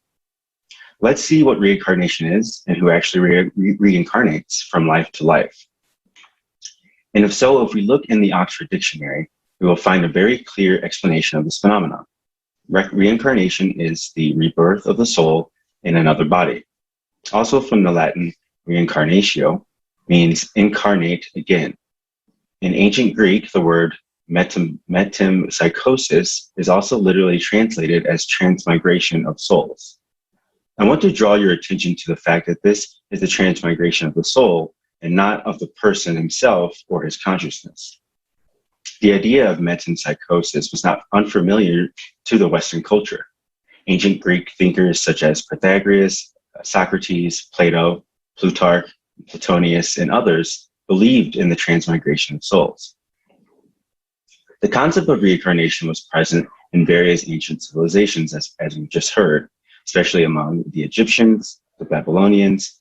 It's found in the northern peoples of Europe, the Indians of North America, and the Aborigines of Africa and Australia. If you look at the religious world, you can see that they also talk about the transmigration of the soul. For example, Buddhists compare the soul to a candle, from the flame of which another candle was lit. It will be a new flame, but it will contain a particle of the first flame. So the soul of the deceased will become the cause of the soul of the born. In Hinduism, there's also indications that is the soul that is reborn. Transmigration of souls, or reincarnation in Sanskrit, punarjanma, is one of the basic concepts of Hinduism. In the Bhagavad Gita, chapter 2, verse 13, it is said, as the embodied soul continuously passes in this body from boyhood to youth to old age, the soul similarly passes into another body at death. Note that here again, we're talking only about the soul. There are quite a lot of such references in the Bhagavad Gita that you can reference. We know from the Quran that the individual consciousness of us is in a new creation, but it does not say that this particular nafs will live in this new body. Moreover, the Quran says that a person is primarily an immortal spirit. And here we also see that it is not consciousness, but first of all, the spirit, or the ruh, that is reborn. And here, the main thing is to clearly understand that a person is not a soul. A person is a personality. That is, we see that from time immemorial, people have talked about reincarnation in all religions. But take note, it is the soul that transmigrates. But a person is not just a soul alone. A person is a personality, the soul and consciousness. We should entertain illusions that people have the chance to live another life after death. A person is only given one chance to gain eternal life. If he did not obtain it during his earthly life, he will never obtain it again. If he dies as a personality, it won't be him who reincarnates. His soul will reincarnate, and he will just be a thin coating, a subpersonality around it. Through this information and information that others have shared with us today, it becomes clear what's going on. You understand from your cultural perspective, you understand the general idea of reincarnation and the idea of a soul and a personality. And thanks to this conference, everything has become clear. All puzzles come together. All pieces of the puzzle have come together. Thank you. So thank you, everyone. It's such profound information. And it is because of our speakers who understood that, first of all, a human is neither a body, not consciousness, and not even the soul. That we are a personality. We have also known that the soul enters the body on the 8th day after the birth, and that only after appearing of the soul, the personality emerges. And one more important answer we received, that only human beings have souls. This is very important information. only humans have souls, and exactly soul is that structure which is reincarnating in the other body. We have just heard about reincarnation in Islam, in Buddhism and Hinduism, and what will we see in Christianity?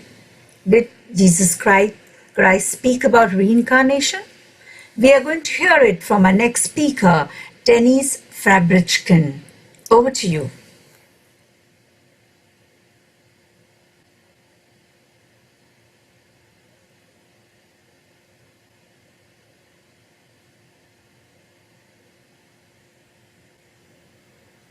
Hello, dear friends. I'm sincerely glad to welcome you today at this amazing conference, and I would like to thank you for this opportunity to participate in it, as well as for the fact that today this fundamental question about life after death is revealed so honestly and holistically. Because when we all honestly answer it together and find out the truth, it will be much easier for us to get rid of the fear of death and thereby take a huge step towards freedom, both for each person individually and for the society as a whole. Now let's talk about reincarnation in Christianity. Presently, the concept of reincarnation is disregarded in Christianity. But was it like that originally? And what did Jesus Christ say about this? We know from history that the first Christians freely believed in the rebirth of the soul, until they were forbidden to do so at the Ecumenical Council, which took place 5 centuries after Jesus Christ had come, that is, already when Christianity was the state religion of Rome.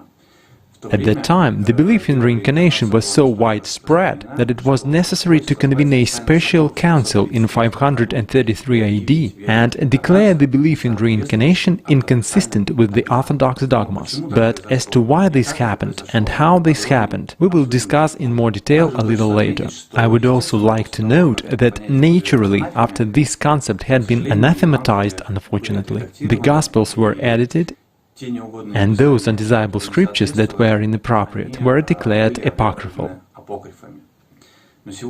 But today we still find both direct and indirect confirmation of what Jesus and his disciples said about the rebirth of the soul.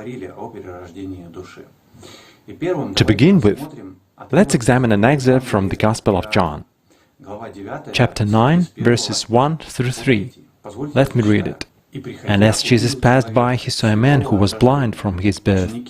And his disciples asked him, saying, Master, who did sin, this man or his parents, that he was born blind? Jesus answered, Neither hath this man sinned, nor his parents, but that the works of God should be made manifest in him.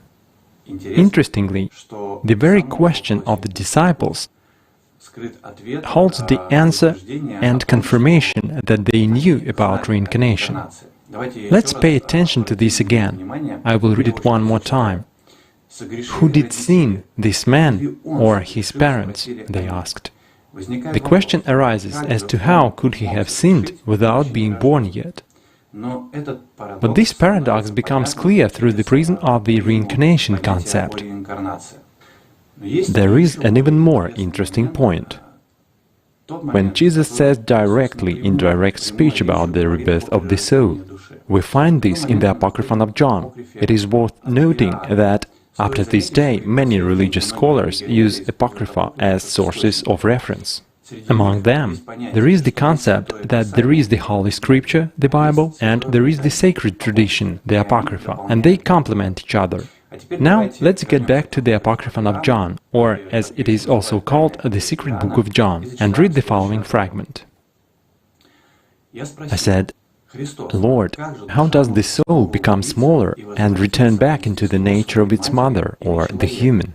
Then he rejoiced when I asked this, and he said to me, Truly you are blessed, for you have understood that soul is made to follow another who has the spirit of life in it. It is saved by that other one, then it is not cast into another flesh. Here we see that Jesus speaks directly about the rebirth of the soul. But John's question is also noteworthy. While reading this question, I recalled a fragment from the 3rd chapter of the Gospel of John. Let me first read a question from John, and then turn to the Gospel. Lord, how does the soul become smaller and return back into the nature of its mother, or the human? And now Gospel of John, chapter 3, verse 4. Nicodemus said to him, "How can a man be born when he is old? Can he enter a second time into his mother's womb and be born?" And here, in the question of Nicodemus, we also see a reference to reincarnation. It is important to understand that by the concept of reincarnation we mean the concept of the rebirth of the soul. But a person is not a soul. A person is a personality. And we already know this from what we have discussed a little earlier at the conference. That is, he is the one who decides whether to become an immortal spiritual being and go to the spiritual world by merging with the soul, or by merging with consciousness to become a subpersonality. And it is in this life that we make a choice in, and responsibility lies with each of us. Jesus also spoke about this. He taught us that we are making a choice right now, and that our after-death fate will be the result of this. Let me quote some of the words of Jesus from the Apocrypha Sacred Scripture, and then I will comment on them a little. Let's turn to the Gospel of Matthew, chapter 25, verse 46. "And these shall go away into everlasting punishment, but the righteous into life eternal." Here he directly says that those people who sinned and those people who did not work on themselves and did not love God and did not believe in Him, they will go, well, in fact, into the state of subpersonality, and the righteous will gain eternal life. Next, the Gospel of John, chapter 8, verses 34 and 35. Here Jesus says that everyone who practices sin is a slave to sin. The slave does not remain in the house forever, the son remains forever. Here we also see that if a person has sinned all his life, then he will not be able to get into eternal life. And if a person has walked the path of the Son, right, that is, the path of love, then naturally he gains eternal life. Now let's turn to Apocrypha and find the following verses. In particular, there is an apocryphal Gospel of Philip, which says, "While we are in this world, it is fitting for us to acquire the resurrection, so that when we strip off the flesh, we may be found in rest and not walk in the middle." Interestingly, just above, under the concept of middle, a concept of death is revealed. That is, in fact, a state of subpersonality. As to resurrection and what resurrection is, can be found a little further in the secret book of John. There is also an interesting excerpt. Let me read it too. "I asked the Savior, 'Lord, will every soul be saved and enter the pure light?' He replied, saying to me, 'Those upon whom the Spirit of life will descend and with whom it will be powerfully present, they will be saved and will become perfect.' That is, in fact, to find salvation, to become resurrected while still in the body, to be spiritually resurrected, enduring everything, bearing everything, so that they might complete the contest and inherit eternal life." Here he speaks about working on oneself and how a person develops spiritually. I said, "Lord, then where will the souls be who do not know to whom their souls belong?" He said to me, "In those the despicable spirit has proliferated by leading them astray. He burdens the soul and draws it into the works of wickedness, and he casts it down into forgetfulness, and they bind it in chains until it awakens from forgetfulness and receives knowledge, and in this way it is perfected and saved." Here it is actually said that the soul is reborn again and again, until one of the personalities merges with the soul, so a new spiritual being is born. I would like to say that we do not in any way oppose Christianity. We just want to know the truth, because mentions about the rebirth of the soul have been preserved for a reason. So when we restore this knowledge holistically and look at it, then we see that the truth that Jesus spoke gave people freedom, awakening their souls, and it also freed people from the fear of death. But at the same time, people understood that the responsibility for the after-death fate lies with each person individually. Unfortunately, as of today, the proper understanding of the life after death has been lost. And as a result, what we see today is the kind of world we live in. However, the first followers of Jesus were not afraid of death. They knew about reincarnation, about what is hidden beyond that edge. We will talk about this a little later. Now I would like to express my gratitude once again for the opportunity to participate in this conference, for preparation for it, for the fact that in principle we raised this question. So while preparing for the conference, we considered it from different angles, from different positions, seeing how much has been said in the world about this, how many researchers, how many people are selflessly researching this issue, how many people have already learned the truth, what was said in religions, how it was kept back, what was left. When one sees all this, they perfectly understand the truth, and this comprehensive picture, being accepted firmly inside, makes it possible to change the quality of life itself now. And in fact, begin to appreciate life itself and treat it truly with respect and gratitude for the fact that we have a great opportunity, for the fact that we have a chance and that we can make a choice in favor of life.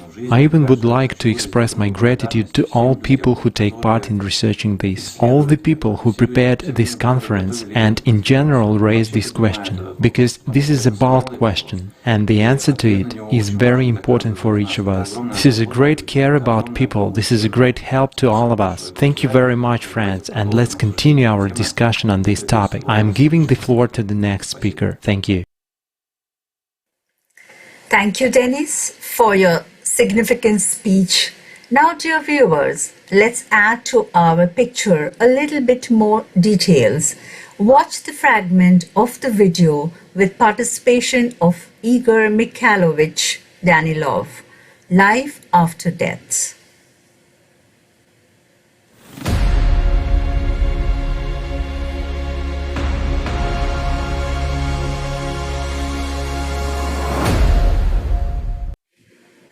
And I said, Lord, those, however, who have not known to whom they belong, where will their souls be? And he said to me, in those, the despicable spirit has gained strength when they went astray, and after it, the soul comes out of the body. It is handed over to the authorities who came into being through the archon, and they bind it with chains until it is liberated from the forgetfulness and acquires knowledge. And if thus it becomes perfect, it is saved. Yes, here the process of reincarnation of the soul is exactly described, but not of a human being. So, it turns out that a human as personality lives only once. The soul will be reincarnated. However, you are not the soul, my friends. In order to become a soul, you have to complete the first phase. You have to merge with it. While in order to merge with it, you have to get rid of all those bad things, of those stones on your road that you even carry with you. Only then can you stop the process of reincarnation of your soul. The soul is not yours. In fact, it will become yours only when you become part of it. In the meantime, it is a carrier that gives you life. It is the power that creates you as personality and the power that creates your secondary consciousness, which distinguishes you from animals. Nothing more than that. But when a person doesn't know how to do this or he is deluded, then the outcome is as simple as that. And subpersonalities will form around the soul until a personality appears who, after merging with the soul, will go to the higher world, become an angel, or bodhisattva, whatever you like more. Only then all subpersonalities will be destroyed, in the literal sense of the word. Until then, a human being as personality, having become a subpersonality, will live, will exist. And this is what was called hell. Well, we will touch upon that later, because in this Apocryphon there is also a continuation. If you've already started, let's move on. And I said, Lord, how can the soul become smaller and return into the nature of its mother or into man? And he said to me, truly you are blessed, for you have understood that soul is made to follow another one, since the spirit of life is in it. It is saved through him. It is not again cast into another flesh. Right. And here is the spirit of life, meaning a spiritualized body. And here is a phenomenon too. This is also mentioned in other apocrypha, and in more ancient times it was clearly said that on the 8th day the soul enters a body. Yes, and Jesus Christ talked about this. He could not avoid mentioning it. Why? Because he knew that.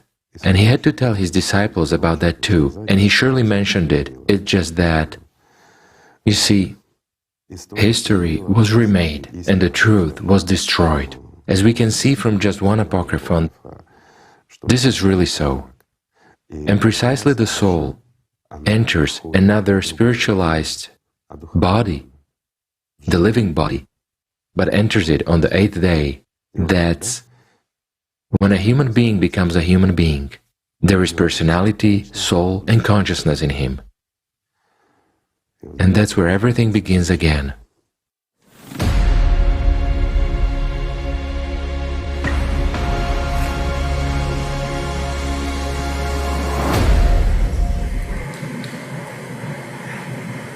So first, the Christians knew about the reincarnation process. This information is absolutely eye-opening. Finally, the truth becomes accessible, and it was always there. And now you can see that people themselves return truth to each other, and that is so joyful.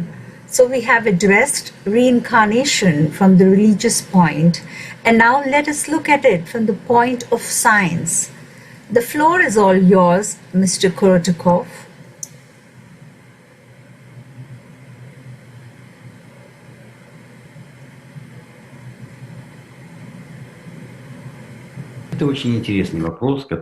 This is a very interesting question that has really been troubling humanity for many millennia. There are several points of view.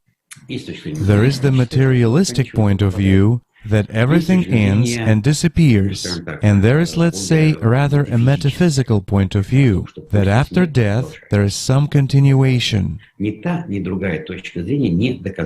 Both points of view are unprovable, meaning you can only believe. You can believe that there is a God, or you can believe that there is no God. Those are the two types of faith. In the same way, we can apply this to those who believe that there is nothing after death, and to those who believe that there will be something. I belong to the second category, and I believe that after death, consciousness is preserved in some form. Well, so far we cannot tell for how long, but we have plenty of evidence that after death, a very complex process of transformation takes place. We say that death is a transition from the material body to some other state.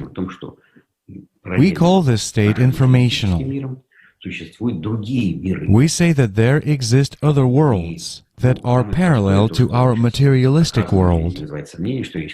And the simplest thing that is now proven and beyond doubt is that there is a quantum world, but it is completely different. It has other laws. It has other principles, and this is beyond any doubt today. Theoretically, everyone already knows that there is such a thing. We believe that there are other spaces, informational spaces. Spaces where immaterial entities exist, and where a person's consciousness can also exist after death for a certain period of time. There is a lot of proof for that nowadays. More and more scientific facts on this subject are accumulated. In particular, the after-death human studies have been conducted for a long time, and there are very interesting results. Such studies are extensively conducted in America as well as in France and Germany. So yes, indeed, we believe that after death, our informational essence, our soul, if you want to call it that way, is preserved. However, what happens to it afterwards, we can only guess. I am radically against the idea that a person can reincarnate into an animal. Absolutely not. Still, I believe that again, what does it mean to reincarnate? It doesn't mean that you, with all your memories, all your physiological sensations, go into another body. It isn't so. This means that a child who is born receives certain information about a past life of another person. He gives out some of this information on a conscious level, but it does not mean that this person, Uncle Vasya, has migrated into little Sasha. It is useless to hope that later on you will become a guru or a millionaire or live somewhere. There is no such thing. And all attempts, for example, to freeze the body, to unfreeze it, I think it's all about business again, which has nothing to do with reality. Hence, you have to live here, now, and try to embrace this life in its fullness and in its joy, regardless of all its problems, unpleasant moments, and limiting factors. Good evening. Thank you very much for your opinion, your story, your information. Today we already found out what the soul, personality, consciousness are. And now we have to ascertain what subpersonality is. So we have come to the conclusion that if during one's lifetime there is no merging of personality with the soul, then after death of the physical body and destruction of the energy structure, this intelligent personality turns into a subpersonality. When the body dies, the physical body dies, a human being continues existing. Human personality continues to exist, just in a different form, in a form of a subpersonality. In other words, it's an intelligent informational structure of the material world. So it turns out that this personality, it is just like you, but it was active in previous incarnations of your soul, but unfortunately this personality has made a wrong choice. That is why it turned not into an angel, spiritual being, but it became a part of the material world. After the death of the body, personality, who becomes a subpersonality, gains its own experience and understanding of what actually the material world is, and what the soul is, and what is the importance of the soul for a human being. But in the energy structure of a new body, subpersonality is already in the desperate state of locked in intellect or mind. And this mind understands everything. It has sensual pain, but cannot do anything. And it cannot transfer its experience to the new personality. You know, it's the same as if you're locked in a body, but this body does not serve your consciousness and does not obey you, and this body does not do what you commanded to do. So, friends, the state of subpersonality is not some amusement or joy. It is pain, it is loneliness, and a feeling, a sensation of heaviness and despair. And of course, in order to somehow relieve its condition, if we can actually call this life or this existence actually, subpersonality can use the energies of a new body. Only until the moment when new personality matures.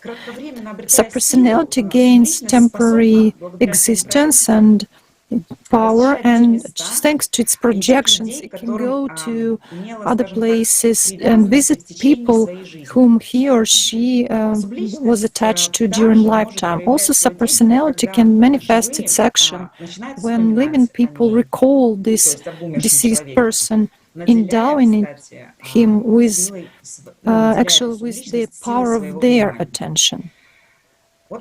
You know, it is interesting for me how fast actually after the death of the body, a human turns into subpersonality, and you know, it is almost instantaneously. In a new body, subpersonality is not at once, it doesn't get there immediately. We already know that the soul enters a human body on the 8th day, and if a person dies and there is a child, newborn child, not so far from that location, it's a 7th or 8th day, so the soul which just left the deceased person's body, this soul will, after some 12 minutes, so a little earlier, it will enter the body of a newborn child, baby, who is about 8th day. This will not be some other person, it will be that particular soul which just left the deceased body's person. And this soul will settle together with the previous personality, who unfortunately didn't merge with the soul. So, basically, it's several minutes, 12 minutes takes a person to become a subpersonality. But if a person goes to nirvana, no psychic can take him back for a contact. Just like the person who is still at the stage of reincarnation, rebirth between the worlds. So from everything I've just said, we should conclude that every person who is now living on this planet has only one chance, either to go to nirvana, become a part of high society or an angel. And we have this one life, friends. And this this life of ours is here and now. And whatever we fill our life with, what kind of thoughts, deeds, and words, this is what will remain with us after death. Our offense, our anger will not disappear anywhere. And the most sorrowful thing is that it will increase after our death. If during our lifetime we were living by anger, offense, and we preserving them. So the choice is up to us. And now I suggest that we will watch an associative video about the soul, personality, consciousness.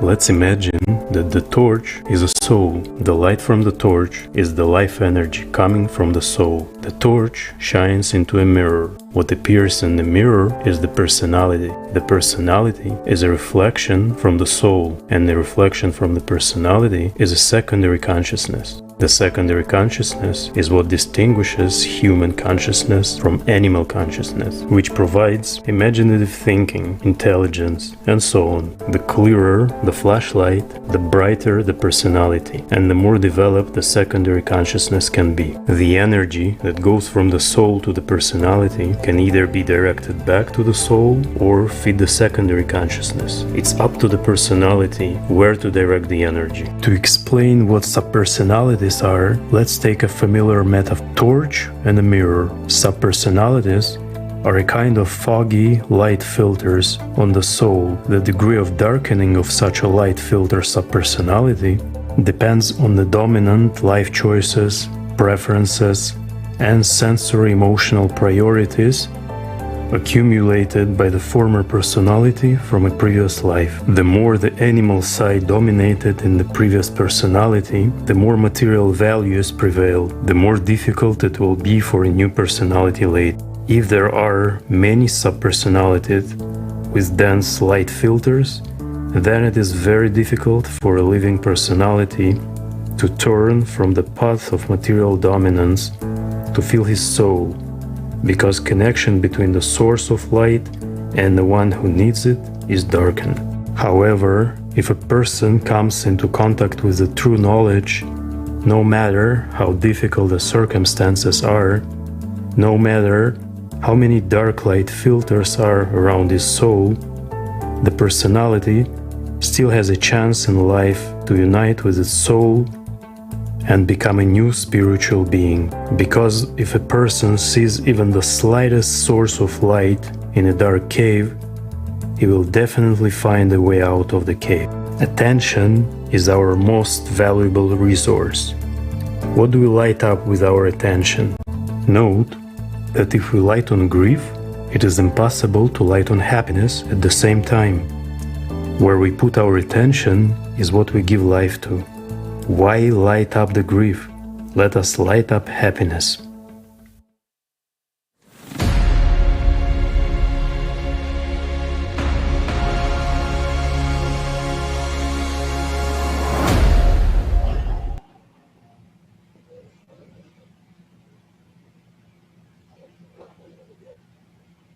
Here is the primary point of view that brought the whole world together. We have wars going on now, and we are representatives of all countries. And we are at peace. We are at peace today. We are talking about a world of love, about the future, talking about the truth that concerns each of us. We have no disagreements because we are talking about what the messengers of God spoke about. And it unites us all because we are talking about the truth. It cannot divide us. It is in a holistic way. We are from different religions of the world, and we are all united in truth. And the atheists among us are the majority because they are free from religious fairy tales. There are simple examples of how people have been manipulated. Our consciousness always seeks to dominate others. If our consciousness suppresses us as a personality and it dominates us, it is just like an active subpersonality. Suppresses our consciousness and our personality. If we are suppressed by our consciousness, we in which is supposed to serve us, then we will become a subpersonality. Yes, Leslie, I fully agree with you. And now we have a chance to build a beautiful world where all personalities can feel the freedom and truly enjoy this life, not its illusion. Feel love, respect towards each other, and sincerely appreciate this life. And use this consciousness for making our world and our society even more better and comfortable, relaxed and happy for each person. Thank you.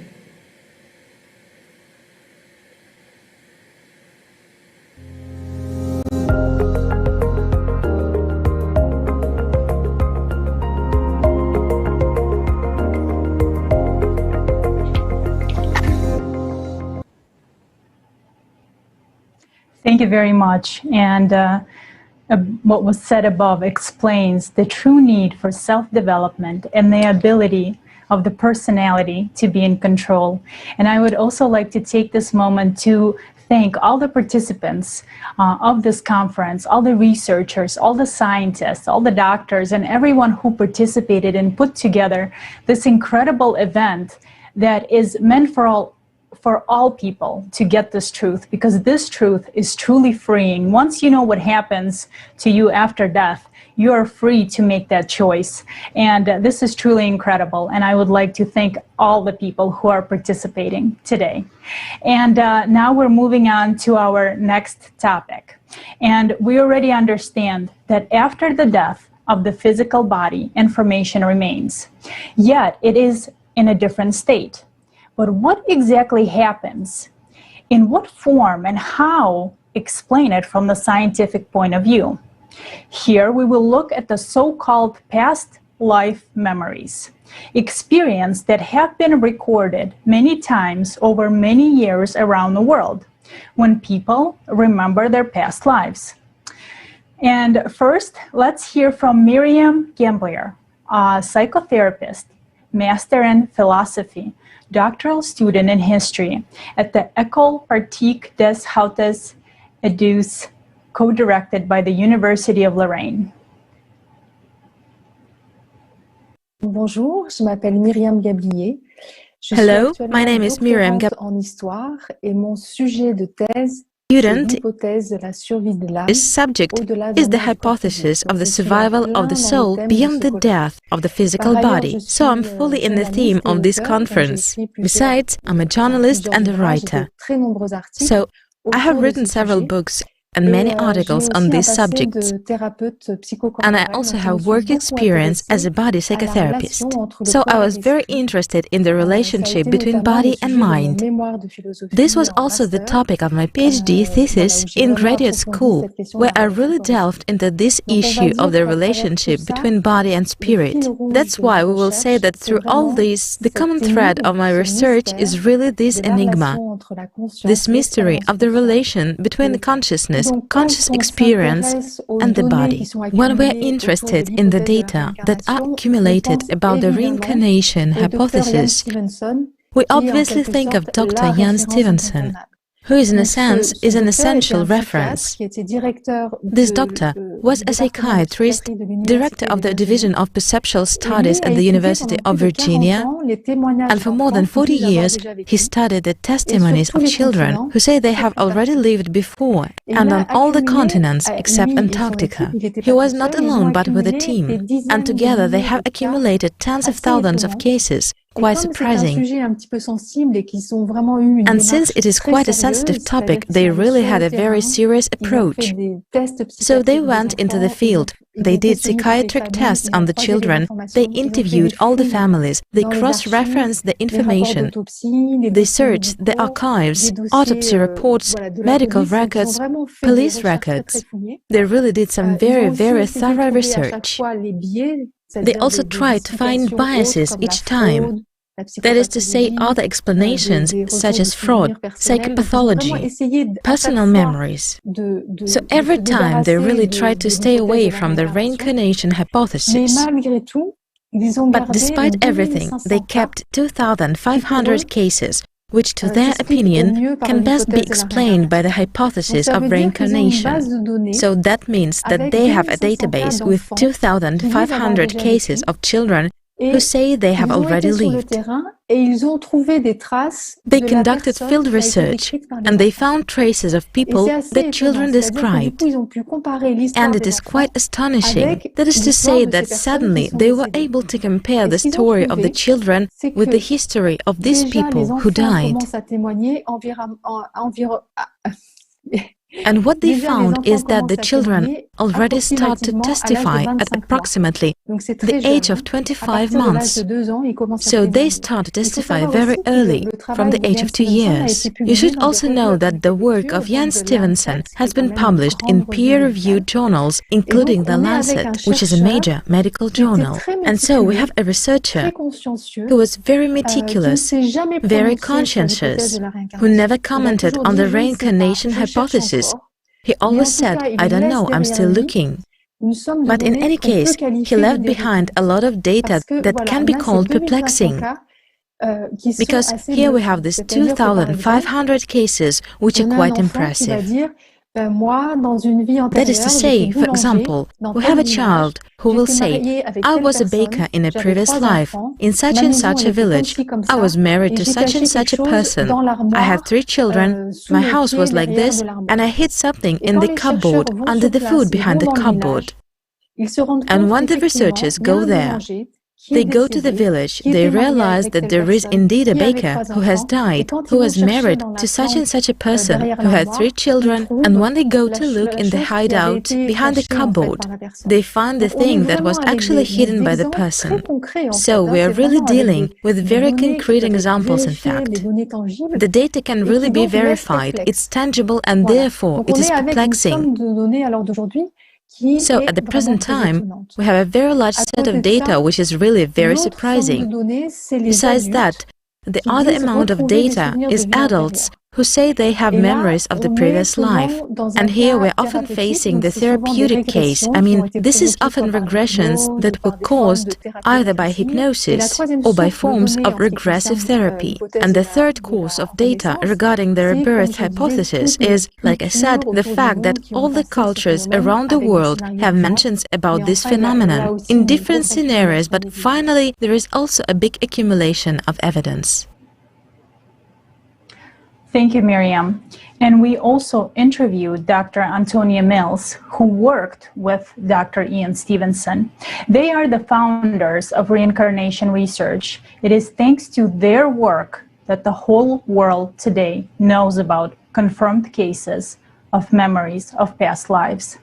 And Dr. Antonia Mills is an anthropologist, reincarnation researcher, and professor at First Nation Studies Department at the University of Northern British Columbia. Dr. Mills is one of the most prominent researchers trained by the founder of the reincarnation field, Ian Stevenson.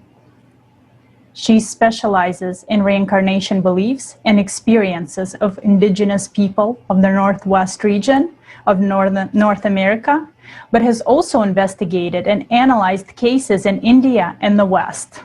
Her research interests include First Nations, land claims, religion and law, and reincarnation research. Let's watch the interview.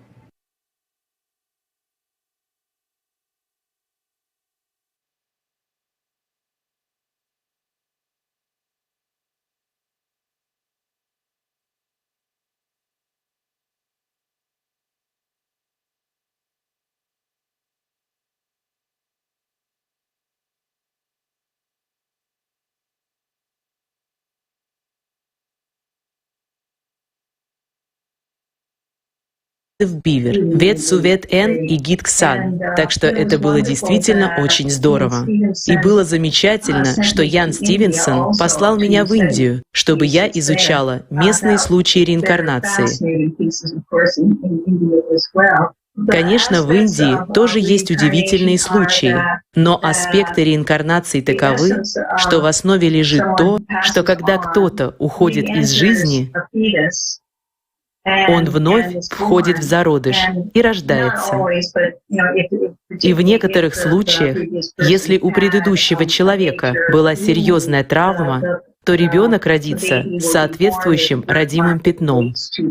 У Яна Стивенсона есть 2 тома «Реинкарнация и биология», где показаны все виды таких удивительных родимых пятен. Так что это огромная тема, и он занимался подобными случаями по всему миру.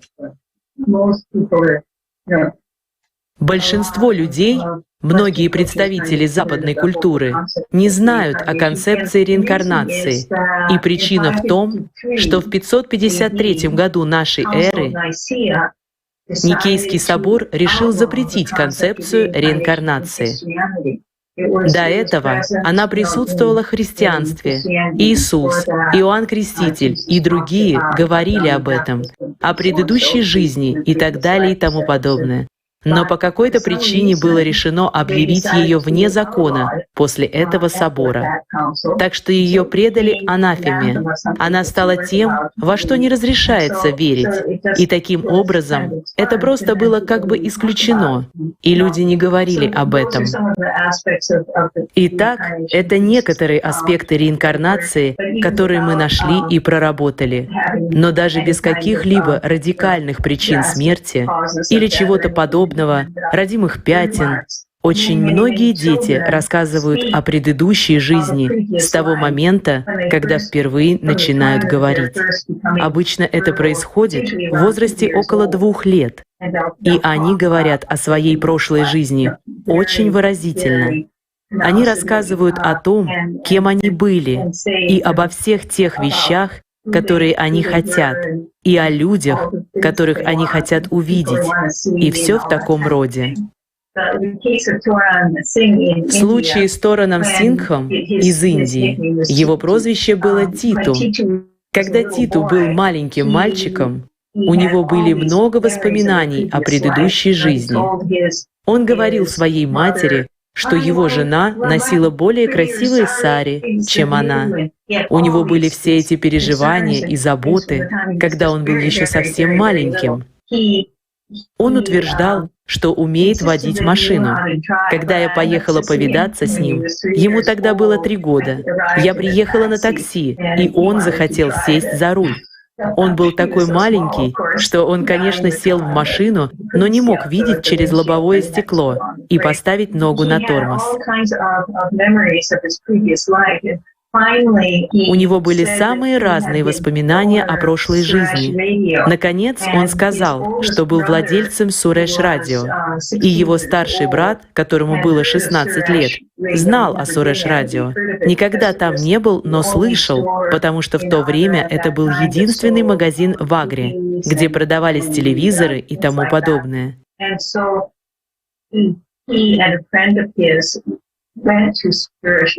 И вот он и его друг пошли в Суреш-радио и рассказали вдове Суреша, которая все еще управляла магазином, о том, что говорил брат. И тогда она отправилась в его деревню. Это была небольшая деревушка, неподалеку от Агры. Встретилась с ним, и он ее, конечно, узнал. Она вышла с несколькими братьями мужа, и он их узнал.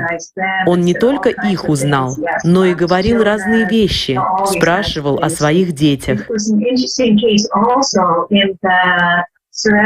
Еще этот случай был интересен тем, что когда Суреш был застрелен, пуля попала ему в голову здесь, а у Титу было родимое пятно, очень явное родимое пятно в этом месте, как раз там, где было небольшое пулевое отверстие. Я прочитала результаты вскрытия предыдущей личности, и они показали, что пуля вошла сюда, а затем вышла за ухом. И тогда я снова посмотрела на Титу, и точно, область за его ухом была вся растянута, она выдавалась, и оба места были отмечены, место входа пули и место выхода. Так что это был очень интересный случай. Thank you very much, Dr. Mills, for all your work. And Dr. Mills has now mentioned the well-known case of Tito, or Dr. Toran Singh Chahar. And Dr. Toran Singh is widely known as an Indian boy who remembered a brief past life. The case is one of the 10 carried out by the Reincarnation research, Dr. Mills, as she just mentioned. And we were able to take an interview with Tito, and we would like to show it to you right now. And his case was popularized in the British magazine Reincarnation International. It was also featured in the BBC TV news program 40 Minutes in the 1990. At the moment, Dr. Torang Singh is an assistant professor, Bachelor of Neuropathy and Yogic Science course, faculty of Ayurveda Banaras Hindu University.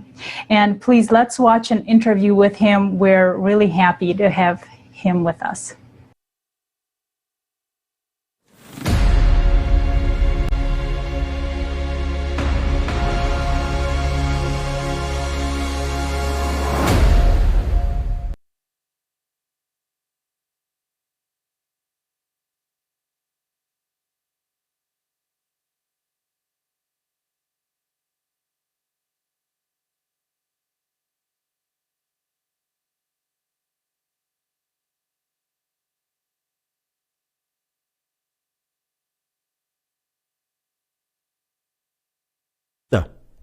И как только я начал говорить, я постоянно жаловался отцу, что это не мой родной дом, что у них недостаточно денег, и они бедные. Однажды мой отец отвез меня в Агру, на расстояние 1,2-1,5 километра от того места, о котором я рассказывал. Потом он шел за мной. Я шел впереди него. Я шел и зашел в свой магазин. Это раньше был мой магазин. Затем я заговорил со своей, как сказать, женой. Я спросил ее о каких-то изменениях, которые произошли в магазине. Она была удивлена, когда она увидела, что мальчик 4,5 лет говорит ей о том, что он является владельцем магазина. На следующее утро они пришли к нам домой. Они спрашивали обо всем. О том, кто меня убил, как я умер. Перед этим моя жена задала мне множество вопросов о нашей прошлой жизни. Она спрашивала о многих вещах, включая номер банковского счета, где я хранил наши деньги, и все такое. Откуда я занимался бизнесом и так далее. Она спрашивала обо всем.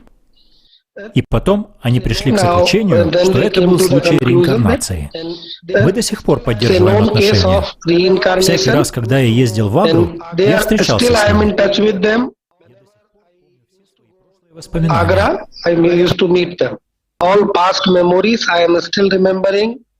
Whenever time permits, I used to meet them. They are also near to my native place only. They are residing in Agra, Uttar Pradesh. So we are in touch with them. When I was just, what I want to say, 5 or 6 years old, no. That time I was not knowing how to ride a car or how to ride a bike, this, that. Okay, suddenly my past father, he has given me the key or hand over me the key of this car. I started driving. In this time also, I haven't learned anything like driving or two-wheeler driving or four-wheeler. I know everything, no problem. And many things like what to say, when I was just 5 or 6 years old, I haven't gone to school or like that. There was nothing like schooling and all. I started speaking in English, this, that. So many things I acquired from that past. I went to professor. My name is Dr. Toran Singh. Presently, I am working in Banaras Hindu University as an assistant professor, Department of Swasthurita and Yoga, Faculty of Ayurveda, and presently residing at Varanasi, India. Previously in for 6 years. I went to Virginia and to Colombia. She also studied on that. Last 2004, she came to India. She met me in 1988. Also, she was there along with me for 6 months in India. And 89, there was a documentary taken by BBC, British Broadband Corporation, in 89. And is there in the internet everything? And what are the research paper, what are the studies conducted, everything is there in internet. Now I am imagining myself, how come I know all these things? Because science doesn't have any belief, something beyond the science. How come it's possible? And this government of Holland, madam, in 95 or 96, they have given so much of money to us, they were taking to their country.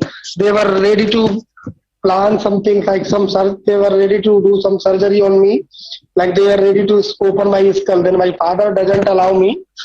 So many country people I visited, like UK, USA, many people came. Recently, this in India, like some news channel people, they used to conduct many. According to me, it is shown only, madam. But reincarnation, most probably, I have seen many cases in India also. Other country, I don't know about them. In India, the person who has died a unnatural death, they are only very prone to get like that. Previously, when I was like up to my 20 years old or 25 years of old, till that it used to disturb me a lot. Because whenever I used to get angry, I used to recall the past memories, this, that. Many sorts of disturbance I got. Now as I am, matured, completely being a family member, somehow but day by day I am forgetting that past memories and all. I too want to leave it completely. Because duality we cannot live. Past is past. We have to live in present.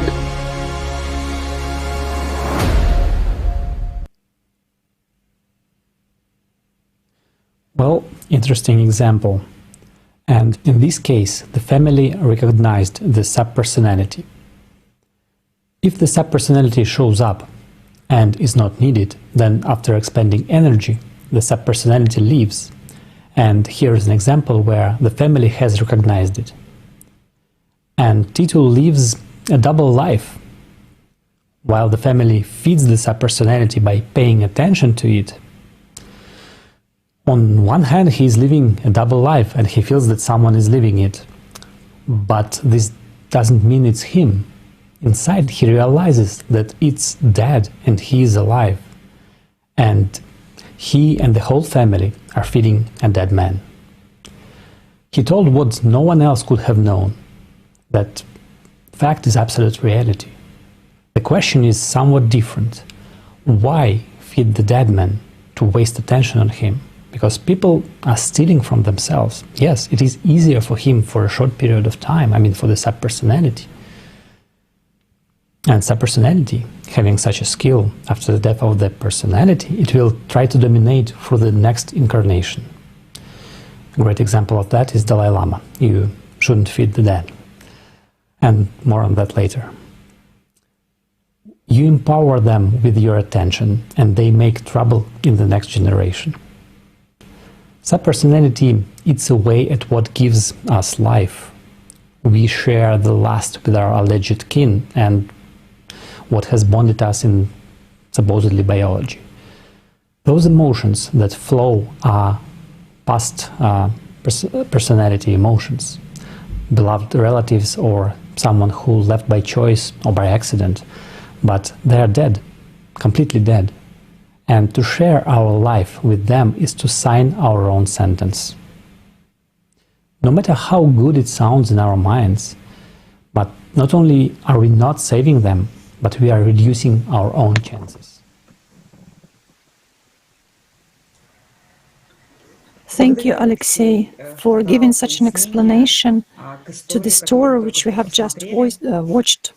You know, I would like to remind you that this case is one of the proofs of reincarnation and the existence of subpersonalities, meaning former personalities or people who lived before. And again, we can see another proof that information does not disappear anywhere. Otherwise, how could this little boy would know such precise facts about what happened 10 years ago? A little later, at the conference, we will discuss in more detail what is said about reincarnation in religions and what was known about reincarnation to early Christians, and who and why actually excluded the concept of reincarnation from Christianity. Thank you very much. And let's continue talking about reincarnation. And one of the most famous reincarnation cases studied by the University of Virginia group, and in particular, Dr. Jim Tucker, who is the successor of Dr. Ian Stevenson, is the case of James Leninger. James Leninger demonstrated knowledge about events from 50 years ago, before he was born. Let's hear this story from James's father, Bruce Leninger himself, who shared with us the story of his son. My name is Bruce Leninger, and I'm here today to talk to you about a family story, an experience that we had with our son named James, who gave us scores and scores of bits of information about a past life that startled us, scared us, but enriched our lives when we understood what was happening and that he had indeed had a past life and was reincarnated. Right around the time of his second birthday in early April, he started to have violent nightmares 5 or 6 nights a week that were disturbing to us. Children have nightmares, but not that frequently. And he started to talk about what was happening. He said he was in an airplane on fire, crashing in the water, and the little man couldn't get out. And that happened, and as he got a little older, he was able to articulate more. Well, that was disturbing, and then he started to talk about things that just made no sense. My wife was in a store buying some things to decorate the house, and she picked up a little toy airplane, and I'll talk about this later. And he said, she looked at the bottom of it. She said, "Oh, look, it has a bomb on it." There was a little thing on the bottom of it. He said, "That's not a bomb, Mommy. That's a drop tank." A drop tank? What that?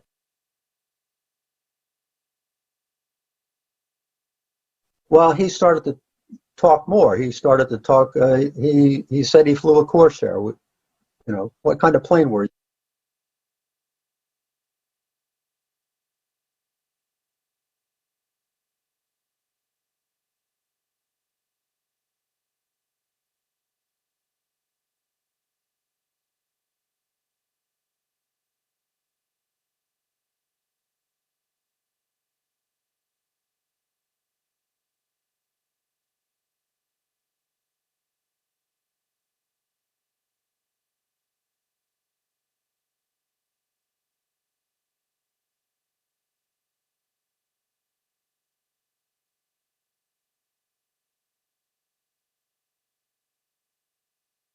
And you get in that dreamy state, he would start to talk spontaneously about things. And so one night in August of 2000, my wife came to me and said, "Listen, he's talking about this. Come in and listen." So I went in and I said, "Well, James," I said, "where did your airplane come from?" And he said, "A boat." And I said, "Okay, a boat. All right." And the Japanese shot him down. I said, "Did your boat have a name?" And he said, "Yes, Natoma." Well, that was Natoma. I said, "That sounds Japanese." He looked at me like I had a hole in my head. Natoma, that's not, no, it's an American. Well, I went and Googled or went online to search. And what I did was I found this on August 27th at about 12:30 at night. And you can go online and find it. It was a history of a ship called USS Natoma Bay. And it's about a 4-page little report. And it said that it fought in a battle or in the Pacific during World War II. Well, there was no way I could imagine how he got that. Then about a month later, we said, "Well, who's the little man in the plane?" He said, "Me." And I just started to research and try to find things. And then right after Thanksgiving, I bought a book for my father about the Battle of Iwo Jima. And I got it for him for Christmas. My father was a Marine in World War II. And we were paging through it, and we came to this page with this picture, and he pointed to it, and he said, "That's when my plane got shot down." And I just went blank. I went back to that little report that I have, and I found out that this ship had supported the Battle of Iwo Jima. That lit a fire. I said, I have to find out. This is three specific pieces of information: the ship, a location, and a man. And I wound up finding information, and make a long story short, because as a Christian, I didn't believe in reincarnation. But the net of all of that is our souls go on forever. Most major religions of the world talk about the eternal life of our soul, the development of our soul. And so, to make a long story short, it happens. And I have pages and pages of proof of things he said and did. Anything he ever said that I was able to get information about was only corroborated. Okay? Including meeting 4 eyewitnesses to seeing his plane get shot down, all described exactly what he said. And you can go find that on YouTube. if you go to the first time we were on ABC Primetime. Early 2001, I had gathered some information that was helping me at least understand that, gee, there are some facts around this. Now, how do they fit together? And then he started to do things like this. This is a copy. He started to sign them James 3. And he drew hundreds of these. He did this every day. What does that mean? He said, I'm the third James.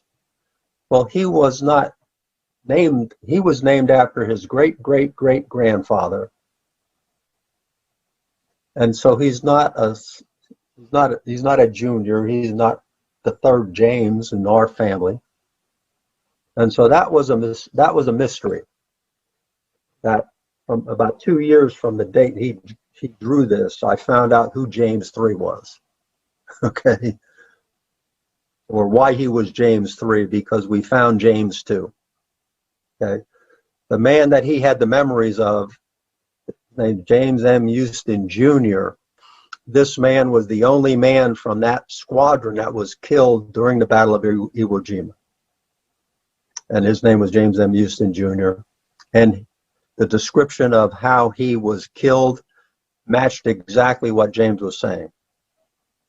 And I have the military reports that describe that. Because there's an after-action report every time a squadron goes out and flies. So I have military records, and then I also found eyewitnesses that also described exactly what he said. My plane got shot in the engine and it went into the water on fire. 4 eyewitnesses that said the same thing. Okay. The one thing that stymied me, that gave me some hope to my skepticism, was he said he flew a Corsair, but no Corsairs ever flew off of Natoma Bay. So eventually, because of the research, we started to find the families of the men. Like, we went to meet Leon Connor's family. I spoke with Walter Devlin's brother. We found the family of James M. Houston Jr., and his sister, named Annie, wound up sending us a bunch of information, including this picture of him, her brother, in front of a Corsair. Okay. He was part of a squadron that flew Corsairs before he was sent to Natoma Bay. Now there's 25 or 30 other things like this. The name Annie. We were asking, or we were talking about that one night, and he said, I had 2 sisters. One was Annie, she was 4 years older than me, and then I had a sister named Ruth, and she was 4 years older than Annie. That's exactly correct. Or this is one of the most startling ones. When we found the family of James Houston, Annie sent us this. This is a copy. The drawing or painting is actually only about that big. So I came home from work one night several years later, after we had met Annie and did stuff like that, and there was a little package at the door, and I opened it up, and in it there was a picture of this little painting, and along with it was this note. Let me get my glasses.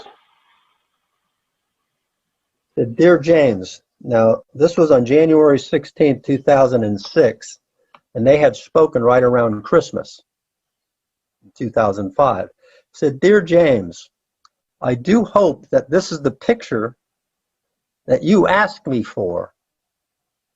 It was the only one my mother ever did of me. I am so sorry to be so long in sending it to you. This picture was in Annie's attic in Los Gatos, California, 1,600 miles away from Lafayette. 5 people on the planet even knew this was what this was, and he asked her specifically about it. And it was just, they were talking, well, hey, what about that picture that Mom did of you? And he asked specifically for it. And there's only one of them.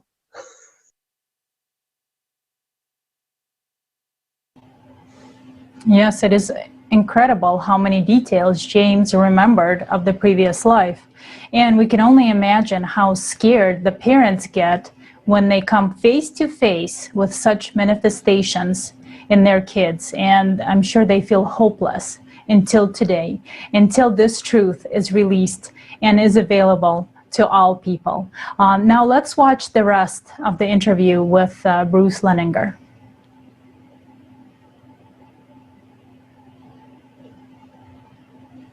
Andrea found a woman named Carol Bowman, and this was about 6 or 8 months into this process.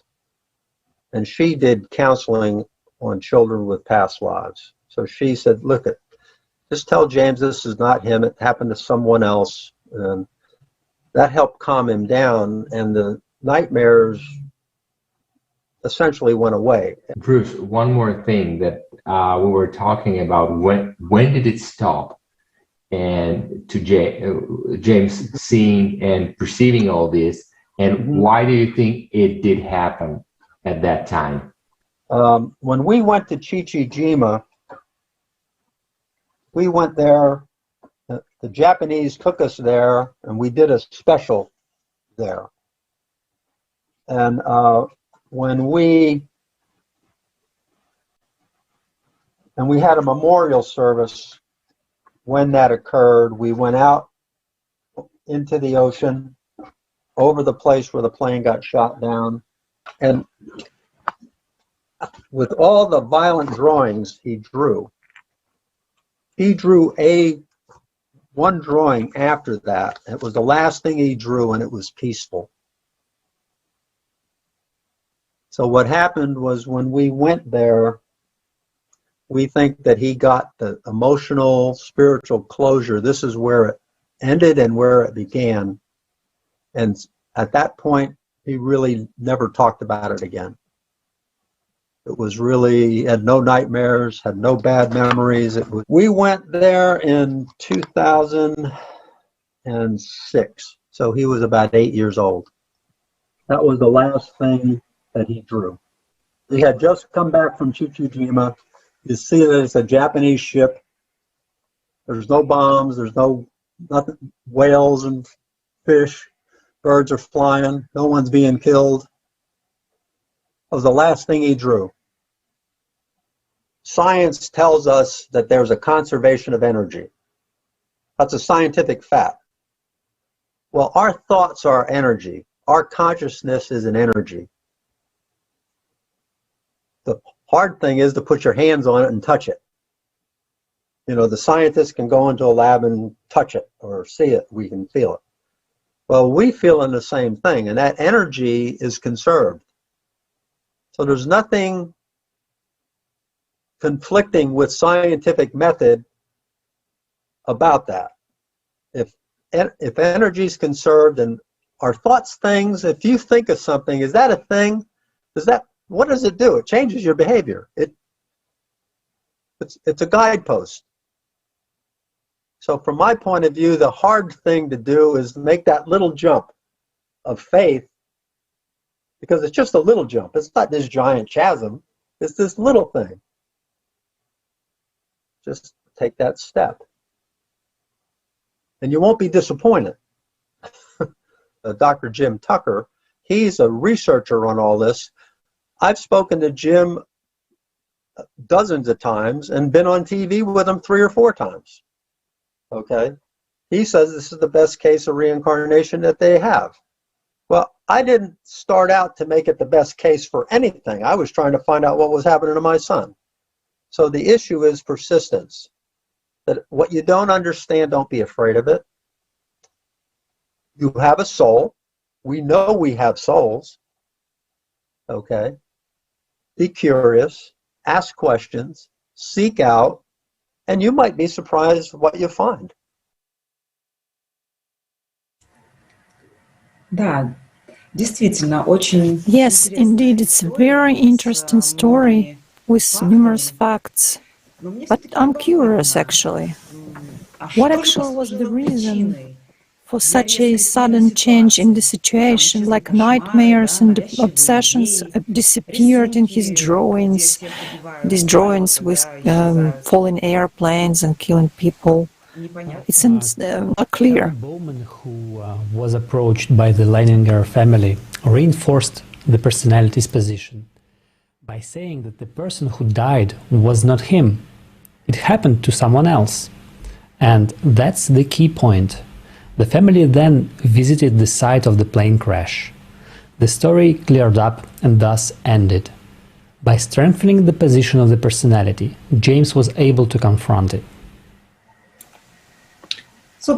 Yeah, super. That's a correct notion, and it's quite simple. Basically, it's a wonderful way out for other people also, and a way to help. To suggest or over-suggest anything doesn't do anything good, because it strengthens the subpersonality, because we already know that we thus invest attention and reinforce subpersonality. I wonder, what is the mechanism of getting out of such situations? Well, it is necessary to develop the personality.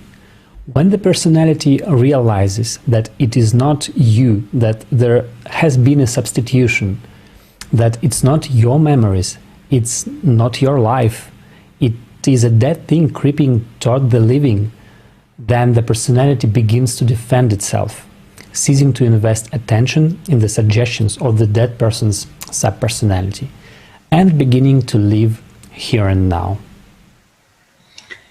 Yeah, I totally agree. In such cases, it is really necessary to explain that such memories come from a subpersonality, that this is someone else's life, and you know, there is nothing to rejoice. The case with the Leininger family is a good example for other people. You know, this indicates that when they arrived at the disaster, at the crash site, the subpersonality actually reinforced its position, so it, you know, the last hook was actually removed, which forced current personality back to these events. Well, thank you very much. Today, we already introduced well-known cases, and you now understand why it is crucial for parents to know about the manifestations of subpersonalities and to have proper ways of explaining this to children. But what is noteworthy is that parents around the world stumble with these manifestations in their children, and parents remain silent. They do not know the true nature of these expressions until today. Now the truth is revealed. And now let's watch a video about activation of subpersonalities in children.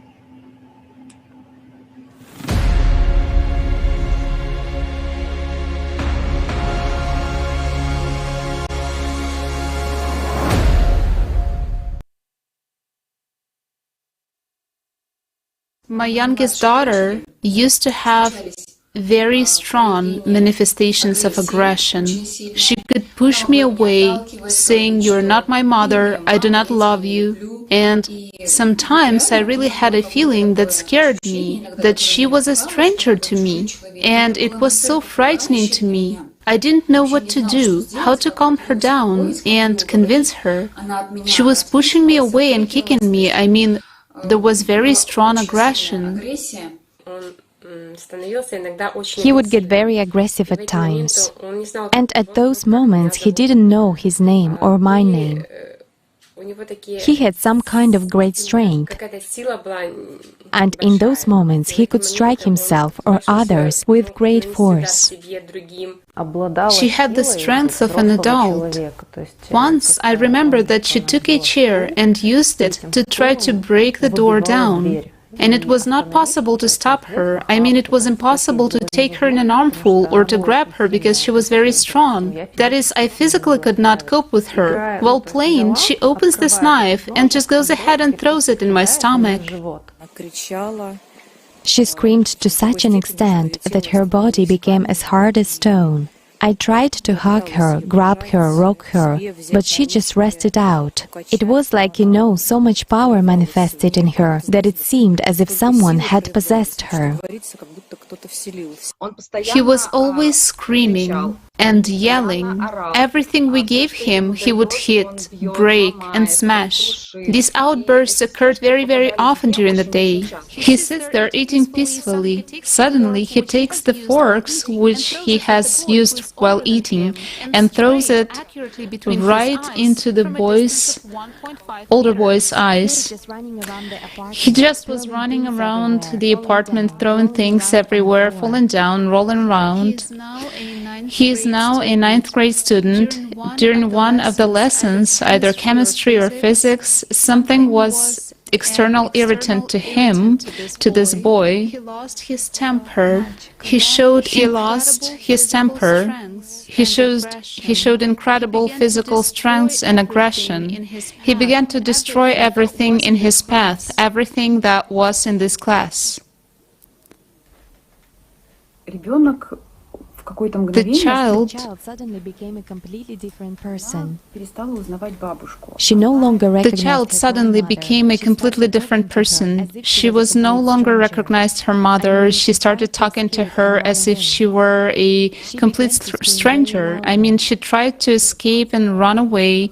She began to scream very loudly. She began to struggle and talk very rudely, despite the fact that the child was always very tender and loving. She did not recognize me or the room in which she had been living all her life. She continued to struggle and scream that she be let out. He would wake up calling Mom for 10-15 minutes. When I'd come, he would be afraid, shouting. He shouted, "No, no, no, you're not my mother." On the contrary, she pushed away from me, as if I were a stranger. At such moments, she said, "You're not my mother, this is not my house, I will leave you, my home is in another place, I don't want to live with you." She would ask us to open the balcony because she wanted to jump out of the window. One night he was sleeping, then he woke up and started crying. When I ran to him and wanted to take him in my arms, I saw that his eyes were like completely... there he looks at me. I say to him, "I'm your mother." I call him by his name, but the child has horror in his eyes because he doesn't understand who I am at all. I would take him in my arms, carry him, calm him down. He would struggle, push me away, run away somewhere, hide and scream. The same reaction was to my husband and his elder brother when they tried to calm him down. So when she first spoke to me about Esther Mervyn, it was very short, sharp. She lives far away. She's in prison. And then the second conversation is, she's dead now. It was a long time ago. Made me think more and more. And then when I posted my story about it on TikTok, and thousands of people told me their stories similar, it really confirmed to me that this is true. This is true. You know, she's experienced a past life. And she was obviously at an age where that nothing was sort of stopping these memories. I feel like as you get older...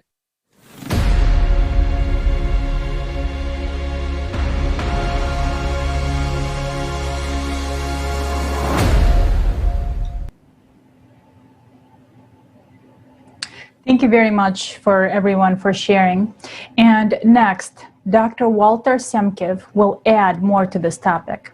And Dr. Semkiv is the president and web editor of Reincarnation Research, author, president of the Institute for the Integration of Science, Institution and Spirit. Dr. Semkiv will tell us about the famous cases of the reincarnation of Anne Frank. Hello, my name is Walter Sumq. I'm a retired medical doctor in San Francisco, California. And I got involved in reincarnation research back in 1995. Maybe now I can move into the Anne Frank case. And most people know Anne Frank was a victim of the Holocaust, died in 1945. She wrote the book, The Diary of Anne Frank, which is one of the most read books in the entire world. Well, this case involves the reincarnation of Anne Frank. Her name is Barbara Carlin. She was born in 1954, so 9 years after Anne Frank died. She was born into a Swedish family and into a Christian family. When Barbara was about 3 years old, which is the typical age that children start talking about past lives, she told her parents that her name was not Barbara, that her name was Anna Frank, that they were not her real parents, and that her real parents were going to come and get her. And, you know, her parents were baffled about what she was saying because they didn't believe in reincarnation. But Barbara would tell them many details about the attic where the family hid, details about her death in the prior lifetime, and so forth. When Barbara, at 3 years of age, said that her name was Anna Frank, her parents had no idea who the historic Anne Frank or Anne Frank was, because the Diary of Anne Frank had not yet been translated, published, distributed in Sweden. You know, it's only, a few years after the death. By the time she was 10, by now the Diary of Anne Frank had been distributed in Sweden, and her parents knew who Anne Frank was. So when she was 10, her parents took her on a tour of European cities, and one of them was Amsterdam, again, where the Frank family hid for 2 years to escape the Nazis. The father, knew about Anne Frank historically now, and decided he wanted to see the Anne Frank house in Amsterdam. And he picked up the phone to get a cab to take them there. And Barbara said, "We don't need a cab. It's right near here. I'll show you."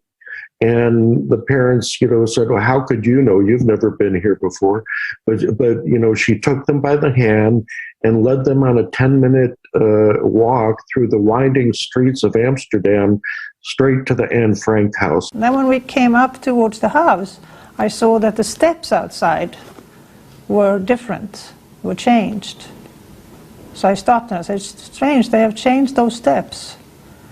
And still my parents didn't say anything. And we went in, paid our tickets, and when I came into that house, it was the most horrifying feeling I have ever had. Because all of a sudden I was back to my dreams. I recognized everything I had seen ever since I was a little child. And I took my mother's hand, and when she felt how cold I was and sweaty I was, she said, "My God, what's the matter with you? Don't you want to go in here?" And I said, "Yes, I want to go. Just want to hold your hand." And we walked up those stairs, and we came up to the room where Anna Frank had lived. And I was absolutely terrified. But there was a part of me that wanted to see it, and I guess to see if I remember if I had the right pictures, and if everything was the same way that I knew it should be. So when I looked at one of the walls, I saw all these pictures from newspaper magazines that was cut out, and it was from movie stars and song stars and things, and it made me feel almost happy, because I said to my mother, "Look, the pictures are still there," and it was like almost coming home. And she said, what pictures? And she looked on the wall, and I looked on the wall, and there were no pictures there.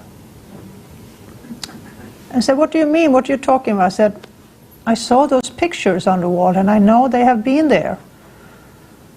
So she said, wait a minute. So she walked over to one of the guides that worked there and said, tell me, has it ever been pictures on this wall? And the guide said, yes, we just took them down a couple of weeks ago because Anna Frank put them up there, but we took them down because people are taking them and they're touching them and they will all be destroyed. But now we're putting them in a frame and glass so no one can destroy them, but they will be up again. And I think that was the moment where my mother realized that it was not fantasy. Something had happened that was bigger than she could understand. So she just, hugged me and said, I understand, and you're not alone anymore. So I asked her if I could leave because I just couldn't be there anymore. I have been asked many times if I want to do a regression, and I am so afraid of going back into that life again. So I really don't want to, and I had more than enough of memories that I wanted.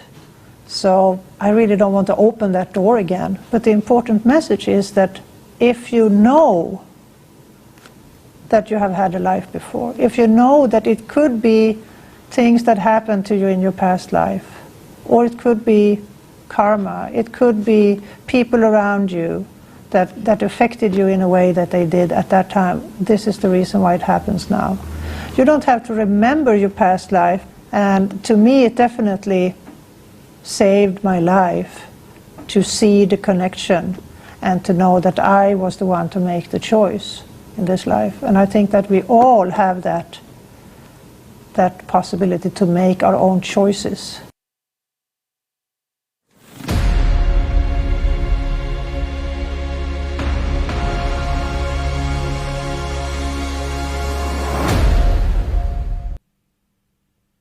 Oh, thank you, Walter, for bringing us this very well-known case, and I guess that this does prove a lot. So let's recap. We can clearly say that reincarnation exists. The subpersonalities exist. And the previous personality is not you, as you only get one chance. Memories from past lives are not yours. It is the manifestation of a subpersonality that pulls attention, the life force. It is the biggest interest of a living person not to surrender attention. That is his life to the dead. But we'll come back to the value of attention and its key role in human life a little later. People suffer from the manifestation of subpersonalities and ignorance of what is going on and how to deal with it. That is why it is so important to study these issues so that this knowledge is available to all. So we have looked at examples of one person's subpersonality activation, and science knows documented examples of the activation of several subpersonalities in one person. And we will take a closer look at these cases later in this broadcast. And now let's listen to Aidar Khairuddinov, PhD in philosophy, Islamic scholar, teacher, historian, and author of many books.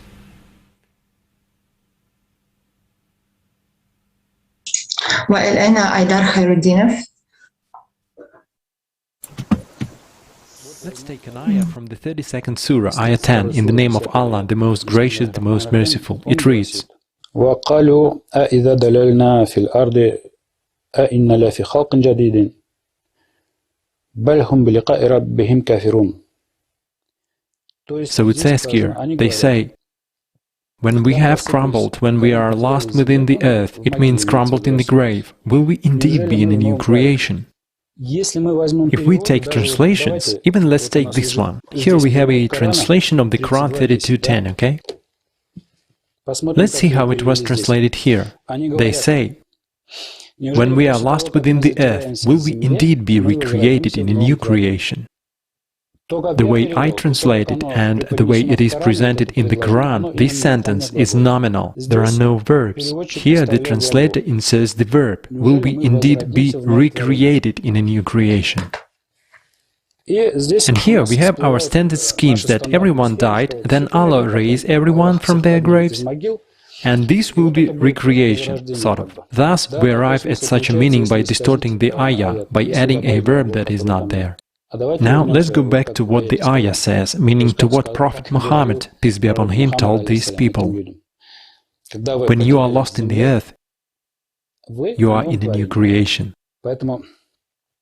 Therefore, based on such points, in a sense, and based on the fact that I didn't search for and didn't dig it myself, but all of this was suddenly coming to me as some kind of insight. This was particularly evident when I was reading the Quranic ayats, which I seem to have read many times, and suddenly the deep meaning was revealed. Then, over and over again, I received confirmation that such a phenomenon as reincarnation does exist. It's not just something to keep in mind, but it is actually the key element, so that a person who claims to believe in Allah would have the right worldview. In ayah 32:10, I actually haven't finished with it, but it says that those who don't accept the words of Prophet Muhammad, peace be upon him, that you are in a new creation, in a new body, they are kafirs, they reject meeting with Allah. Let's just see how Muslims will now react to those words of Prophet Muhammad, to the words preserved in the Quran when he says, when you are in a new body, after you have disappeared from the earth or in the earth, you are in a new body. If we do not accept this, we are kafirs. This is what Allah says as well. Kafir means the one who denies the truth. I was invited, which means that Allah gives me an opportunity to come and speak and say it out loud. So I have voiced this today. The rest remains up to Muslims themselves, up to scholars who will have to act in a certain way, either to study the Quran more seriously,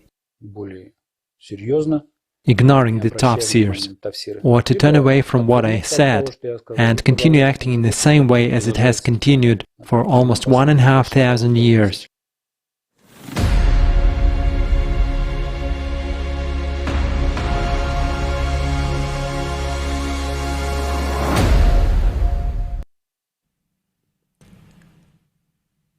Thank you, Haidar. As we can see, the topics we are discussing today were known by people for many centuries ago, as prophets repeatedly brought them these key pieces of information, not only to explain how this world works, but ultimately the purpose of our life. And now let's hear from Jocelyn Morisson, a French scientific journalist, author and translator, passionate about the connection between science and spirituality, learned while researching near-death experiences. Jocelyn?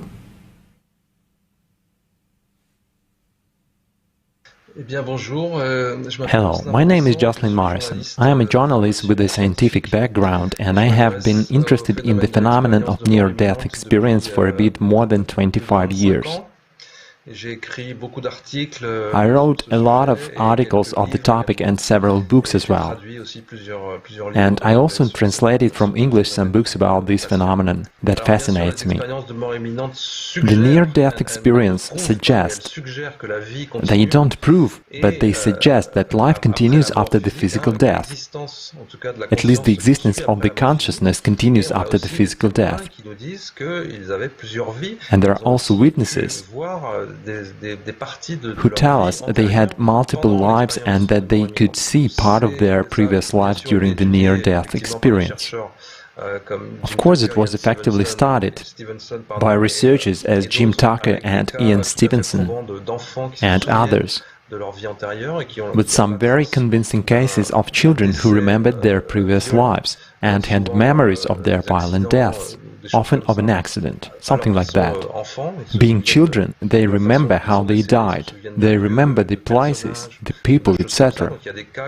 So there are cases that were very well documented and that seem to strongly suggest that reincarnation is real. So I am completely open to this idea, especially since in the religions, for sure, in the ancient religions, it is a reality. In Buddhism, in Hinduism, and even in Christianity, it is said that originally reincarnation was a part of the corpus of data, of the knowledge, and that it was taken out, removed from the biblical canon for one reason or another. It doesn't matter, but anyway, it was a part of the original beliefs, including Christianity.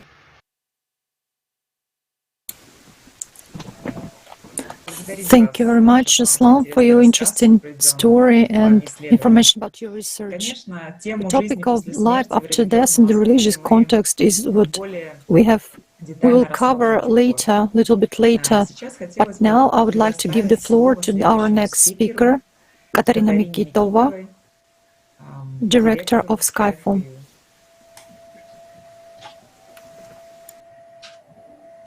Evgenia, thank you very much for passing the floor.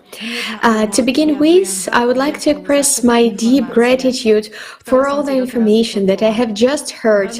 I'm very glad that my topic is the first Christians, the first followers of Christ, the Gnostic, the Cathars, the Albigensians. Their teaching and life are very close to me.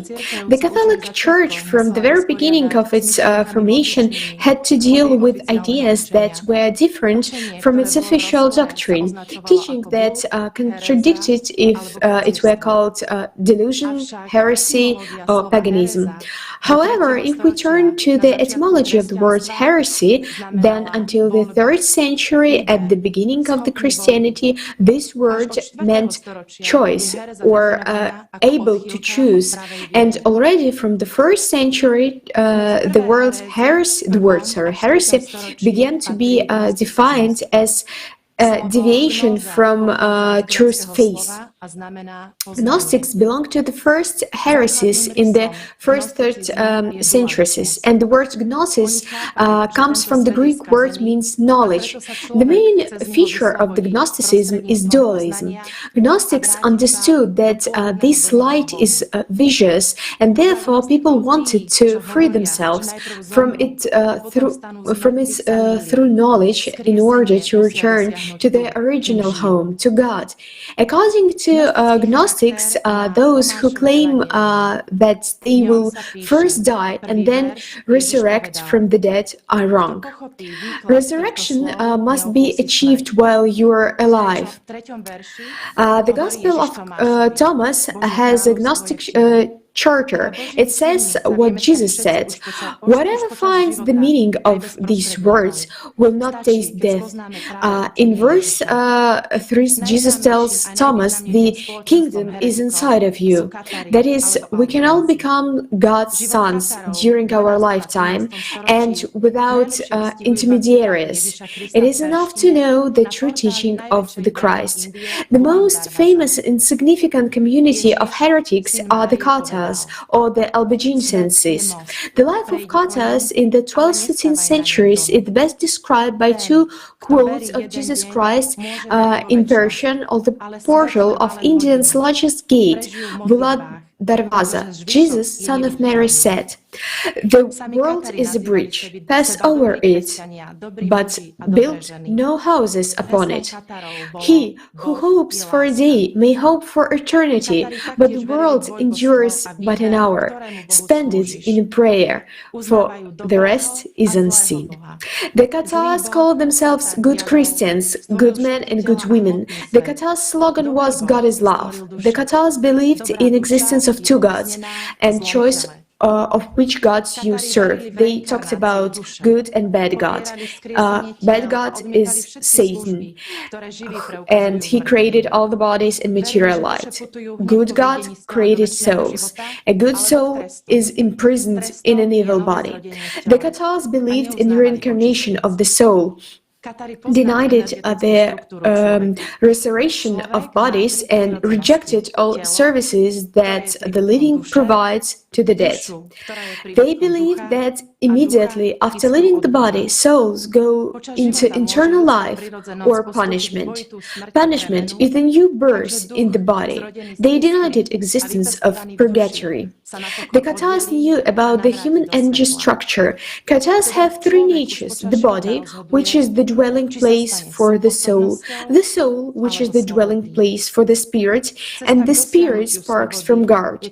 During its lifetime, human nature can experience a double death and transformation, so that the spirit born from the spark and nurtured in the soul is immediately separated and returned to the light.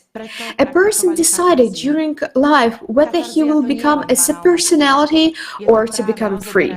The path to achieving freedom is the daily cultivation of love, humanity, control of their thoughts and deeds.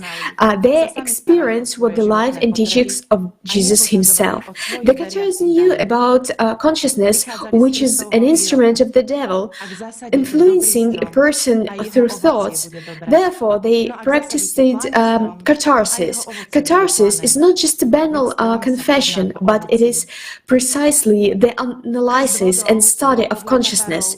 During catharsis, mortal clemency occurs. Cathar priests, perfect, provided themselves with all the vital necessaries without demanding money from their believers. They proceed from the saying of the Christ, Matthew 12:33. If you want a good fruit, you must make the tree good. If your tree is not good, you will have a bad fruit. A tree is known by the kind of fruit it produces. Water baptism, according to the Cathars, was not enough to save the human soul. They were against the baptisms of small children who are not yet responsible of their own actions. They recognized only the baptism on fire and the Holy Spirit. The baptism with the Holy Spirit, among other things, meant the commitment to live in a goodly life, to serve God and the community of believers. The Cathars refused to accept Jesus' circumcision as Slavic, so they did not pray before the cross. From the above, we understand why the Gnostics and Cathars were branded as lost, why they waited preserved for 1200 years and almost completely destroyed. People were becoming free, thus feeling themselves from manipulation by religious.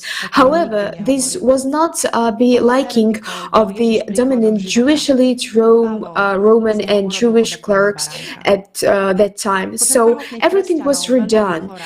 Today, Orthodox religions deny reincarnation. According to the Apostle Paul, whose teaching formed the basis of Christianity, Christ reconciled us to God, and our salvation lies on the faith that Christ redeemed us with his blood. But Jesus Christ himself never said that. For heretics, Jesus Christ was an example of life, while Paul made a sacrificial lamb out of him.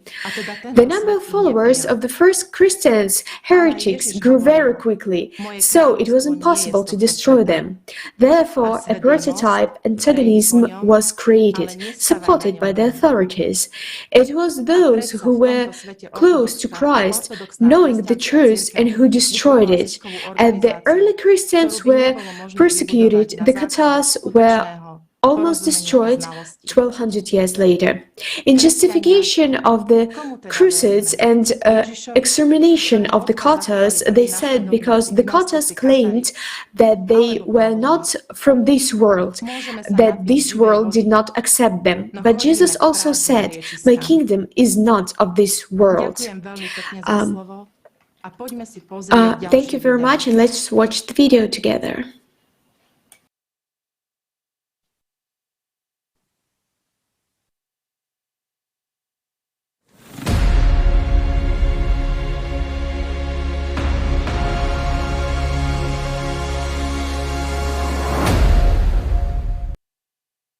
Pure knowledge Precisely the pure knowledge is akin to water, and in this water life emerges. This is really the true temple, the temple built on the knowledge. However, when they alter this knowledge and try to cram their stones in and build of them their temple, then, excuse me, it cannot be built on water. The stone sinks. Hence what did they do? They covered it with sand. They covered the true knowledge with sand of their fantasies, aspirations, and desires. The truth was distorted by this sand, coming from egoists and proudlings. And already on that they built their heavy temples of stone. Yet, the more sand there was, and the heavier the temples were, the less beneath them there was water, the true knowledge.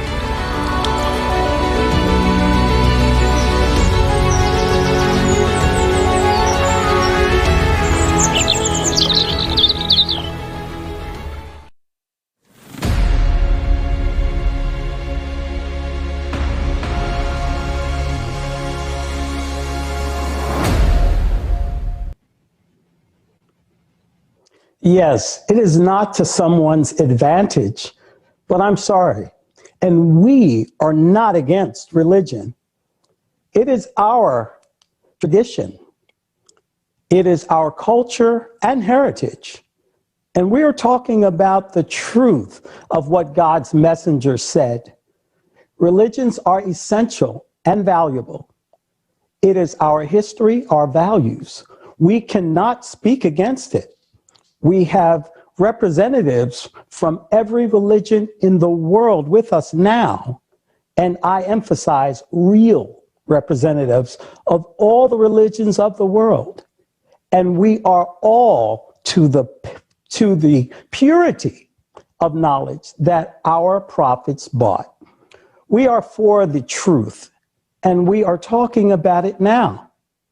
We realize that consciousness will show that we are trying to move beyond religion. No, we are trying to clear the water from the sand. We are for the purity of the knowledge that the messengers brought. Why were religions divided? We understand that all disputes in religion, all divisions of today are because of our wallets and power over us. But what united all of us today, the representations and the representatives of religions of the world and atheists who are, by the way, numerous among us. Or is it? Or is it that some just prefer their own spiritual privacy, meaning it's nobody's business?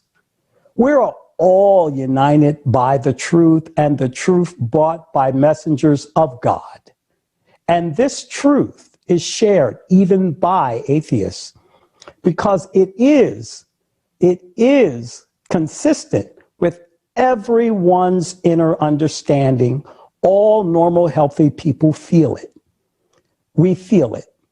We know it. We cannot deny religions because they are built on that knowledge, on the truth that God's messengers brought, that truth that makes us free.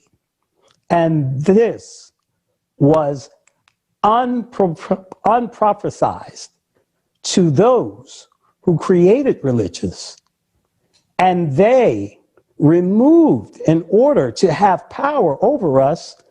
And we are now saying that the messengers of God said that there shouldn't be one man's authority over another. Would a father exalt one child by belittling another? What kind of father is that? No, that is our desire, which is forced upon us by our own consciousness. And what is our consciousness? It is the devil, who is said to be closer than the cervical artery. It's a shaitan, and there's no getting away from him. He will always stand on the spiritual path. This truth and this simplicity was spoken by the prophets, and we are talking about it now. The most important thing the prophets spoke about is what will happen to you after physical death. And the most important thing is you can only change that while you are alive. Afterwards, it will be what will be. When you walk through the supermarket, there is always a cash register at the exit. And that the death of the physical body is that cash register.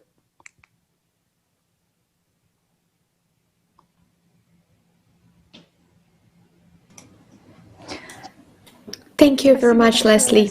These are very important words. And our next speaker, candidate of psychological sciences, philosopher, writer, member of the coordinating council of the Zoroastrian community, Vladimir Olegovich Pogudin, will tell us that Zoroastrianism also preserved knowledge about the personality and its lifetime choice, just like the first Christians. Vladimir Olegovich, the floor is yours.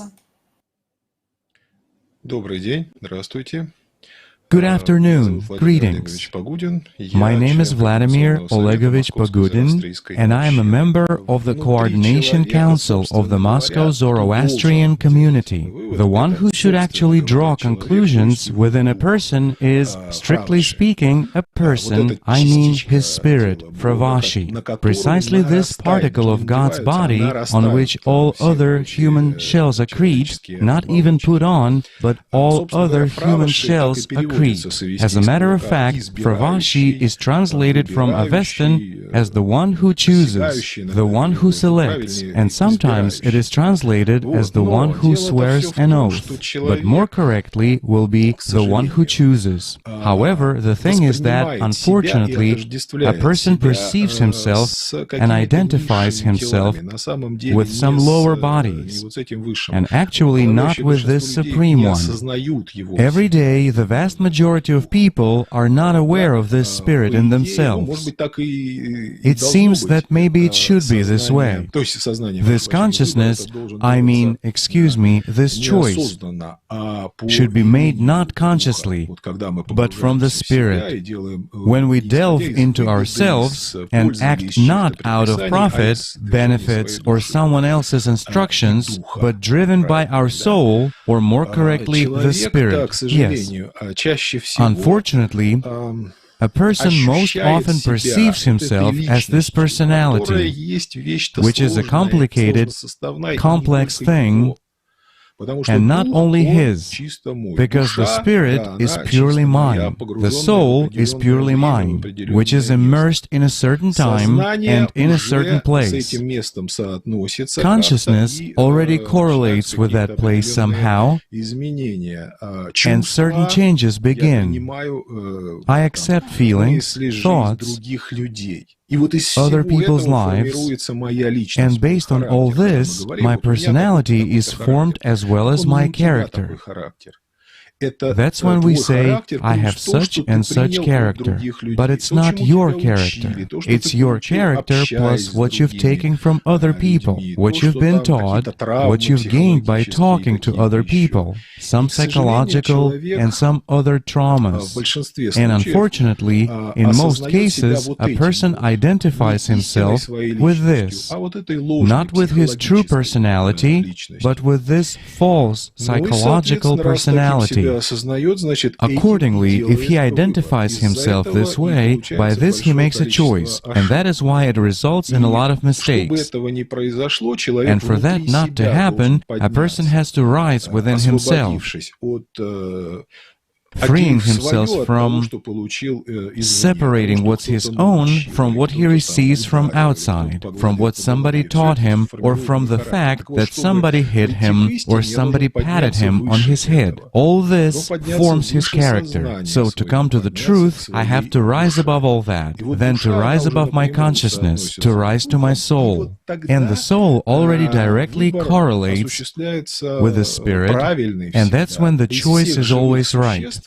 Among all living beings, plants, and animals, only a human being is endowed with free will. Although regarding the spirit, Fravashi, in Zoroastrianism, it is said, in Avesta, it is said, that both animals and plants have the spirit. And the spirit is the same cell of God, meaning the same cell of God's body. The only thing that distinguishes a human being from plants and animals is free will. And because of this free will, a human body and mind develop in a special way, not like those of animals, not like those of plants. Thank you, Vladimir Pogudin, for your participation and your experience, your knowledge. How actually joyful it is to see different scientists, religious scholars, psychologists, psychiatrists, doctors, eyewitnesses, and specialists of other specialities contributing to the understanding of the truth, of one truth. This conference has changed a lot. And thanks to it, we have this clear understanding of one truth. And many things come into their own place. And I would like to remind to our viewers that we are currently live. And we are broadcasting our stream to many platforms on social networks, in video hostings. And we are translating this conference to more than 50 languages. And I would also like to announce that each topic of this conference will be dealt in depth on the round tables. And I would like to announce also that tomorrow we'll have the first round table, which take place at 3 p.m. Greenwich time. And now I would like to pass the floor to our next speaker, Mohinur Askralieva. Hello, I am Mohinur, and I'd like to thank everyone who has helped and are helping right now to illustrate the importance of today's topic, life after death. When you have no idea about what is going to happen to you after you die, whatever you call as the meaning of your life actually turns into a huge lie to yourself. So let us face the truth today. Participants of the conference have already brought a lot of information pointing out the fact that from ancient times, people knew that a human being consists of soul, personality, and consciousness. And now I'd like to tell you how it is reflected in Chinese culture. So, ancient Chinese generally believed that the individual human life consists of a spiritual part and a bodily part. In other words, according to Chinese beliefs, human beings consist of multiple souls. The body is governed by a soul called Po, and the spiritual part is governed by a soul called Hun. The physical body relies for its existence on food and drink produced by the earth. But on the other hand, the spirit depends for its existence on the invisible life force called Qi, which comes into the body from heaven. So let us take a closer look on what Hun and Po mean. Every living human has both a spiritual ethereal soul which leaves the body after death, and also a corporeal substantive soul which remains with the corpse of the deceased. Po, vegetative or animal soul, which accounts for growth, physiological functions, and instincts. So according to these descriptions, we see that Po stands for primary consciousness. It regulates bodily processes. It is born with the body and dies with the body too. Well, on the other hand, Hun is spiritual soul. It does not relate to the body, but only relates to spirit. When the body dies, it separates from it and it attends to the afterlife. So we see that Hun stands for human personality, that is not materialistic at all and is connected to the life force coming from the spiritual world. Let us take a closer look at the hieroglyphical construction of Hun, spirit or personality. Well, it contains this key radical Yun And initially, on the ancient oracle bone script, the character Yun used to be written as a clockwise spiral, as we know in ancient cultures, and moreover, as it's written in Alatra book as well, the clockwise spiral indicates positive creative power. This is the power which personality has, and the power which comes from the soul. So it is no wonder that we find this character of spiral in Hanzi of Hun, that means spirit or personality. However, it is really interesting to mention that later in the Han Dynasty, the initial character was changed into the one with the counterclockwise spiral, indicating destructive power. Well, there are a couple of words in Chinese language which have the meaning of soul, and all of them have the same Hun hieroglyph in them. Well, they are Ling Hun, that means spirit soul, or Zhu Hun, that means God soul, or Tian Hun, that means heavenly soul. This ethereal soul is immortal. It belongs to the spiritual world. So, as far as we have found, Lin Huan corresponds to the notion of soul as it is, a portal of the spiritual world, and it does not disappear or die.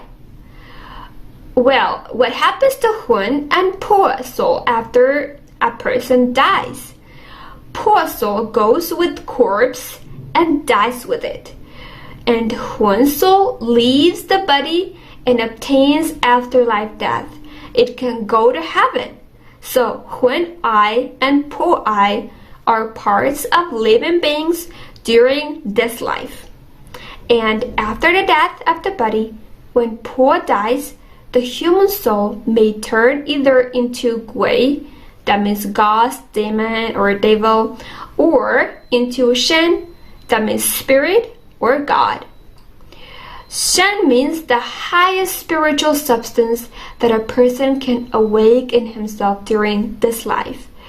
Often through certain psychomeditative exercises, Shen also means God.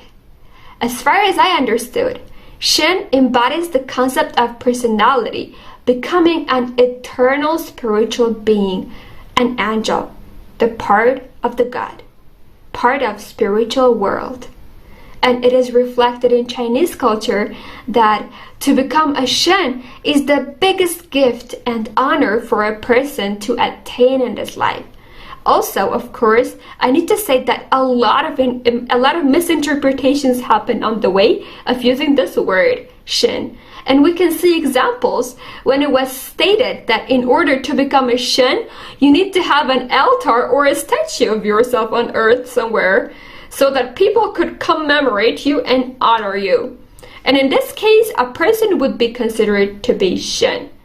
But now I realize that this example relates to subpersonalities, not to spiritual beings, not at all.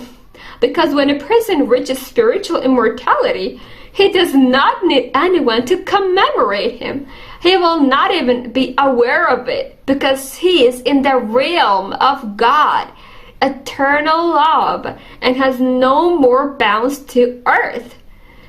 So, and here we go to this point that the one who seeks for all this commemoration is actually subpersonality, the term for which is Gui. People who in their lives didn't cultivate internal spiritual bounds and who multiplied evil thoughts and deeds become Gui after death. Gui is always hungry and they want people to feed them with their attention. So, let me sum it up. In China, there is a clear concept showing that a human has a soul, which is Lin Hui, and personality, which is Huan, and primary consciousness, which is Po. And after the body dies, the animalistic spirit also dies. That is Po. Huan personality is the one who obtains afterlife destiny in the afterlife. in the afterlife, a person can become either Shen, a spiritual being, or Gui, a ghost. So it is only up to us to choose what to become. And we're making this choice right now while we're alive. That is why our life is extremely precious, because it gives us a chance to become an eternal spiritual being. And that is why it is so important to know about it. This conference is highly important so that all people around the world could learn about it, could learn about what really is waiting for them in the afterlife. Well, thank you very much for your attention, guys. Thank you.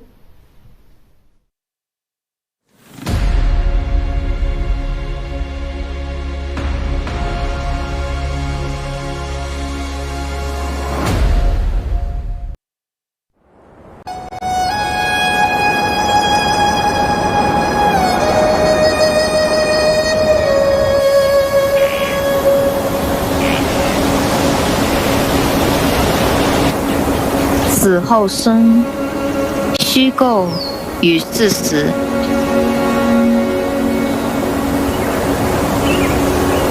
我们什么时候知道来世？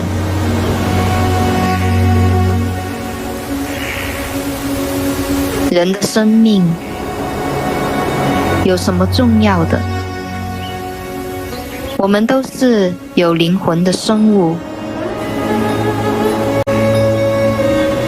还是一个有心脏的肉体。Let's raise our voice together to make the truth highlighted. Let's choose what really matters and make the future brightened. We've seen so many fictions on what we are to face. It's our own decision. We create our fate.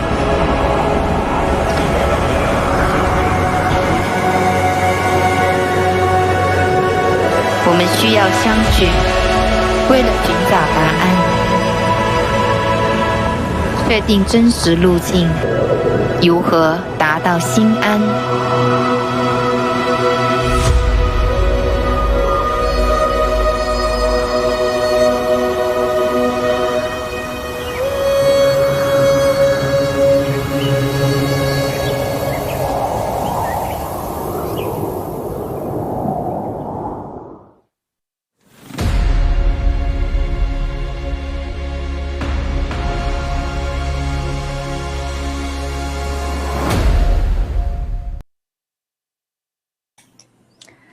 Thank you. Thank you very much, Mahinur. And now, just now, we have known that in Islam, in Quran, we may find the information, the mentions about the reincarnation of the soul. Also, we have known that the first Christians also know about it, the afterlife faith, and the importance of the choice. And if this choice is not made, what will be the next? And for this knowledge, first Christians had punishment, and they were spent. This was the information, the words of the Jesus Christ. And we have seen that in Chinese culture there are information about the choice that had to be taken during the lifetime. And next, even more incredible information is waiting for us. So please stay with us. It will be very interesting.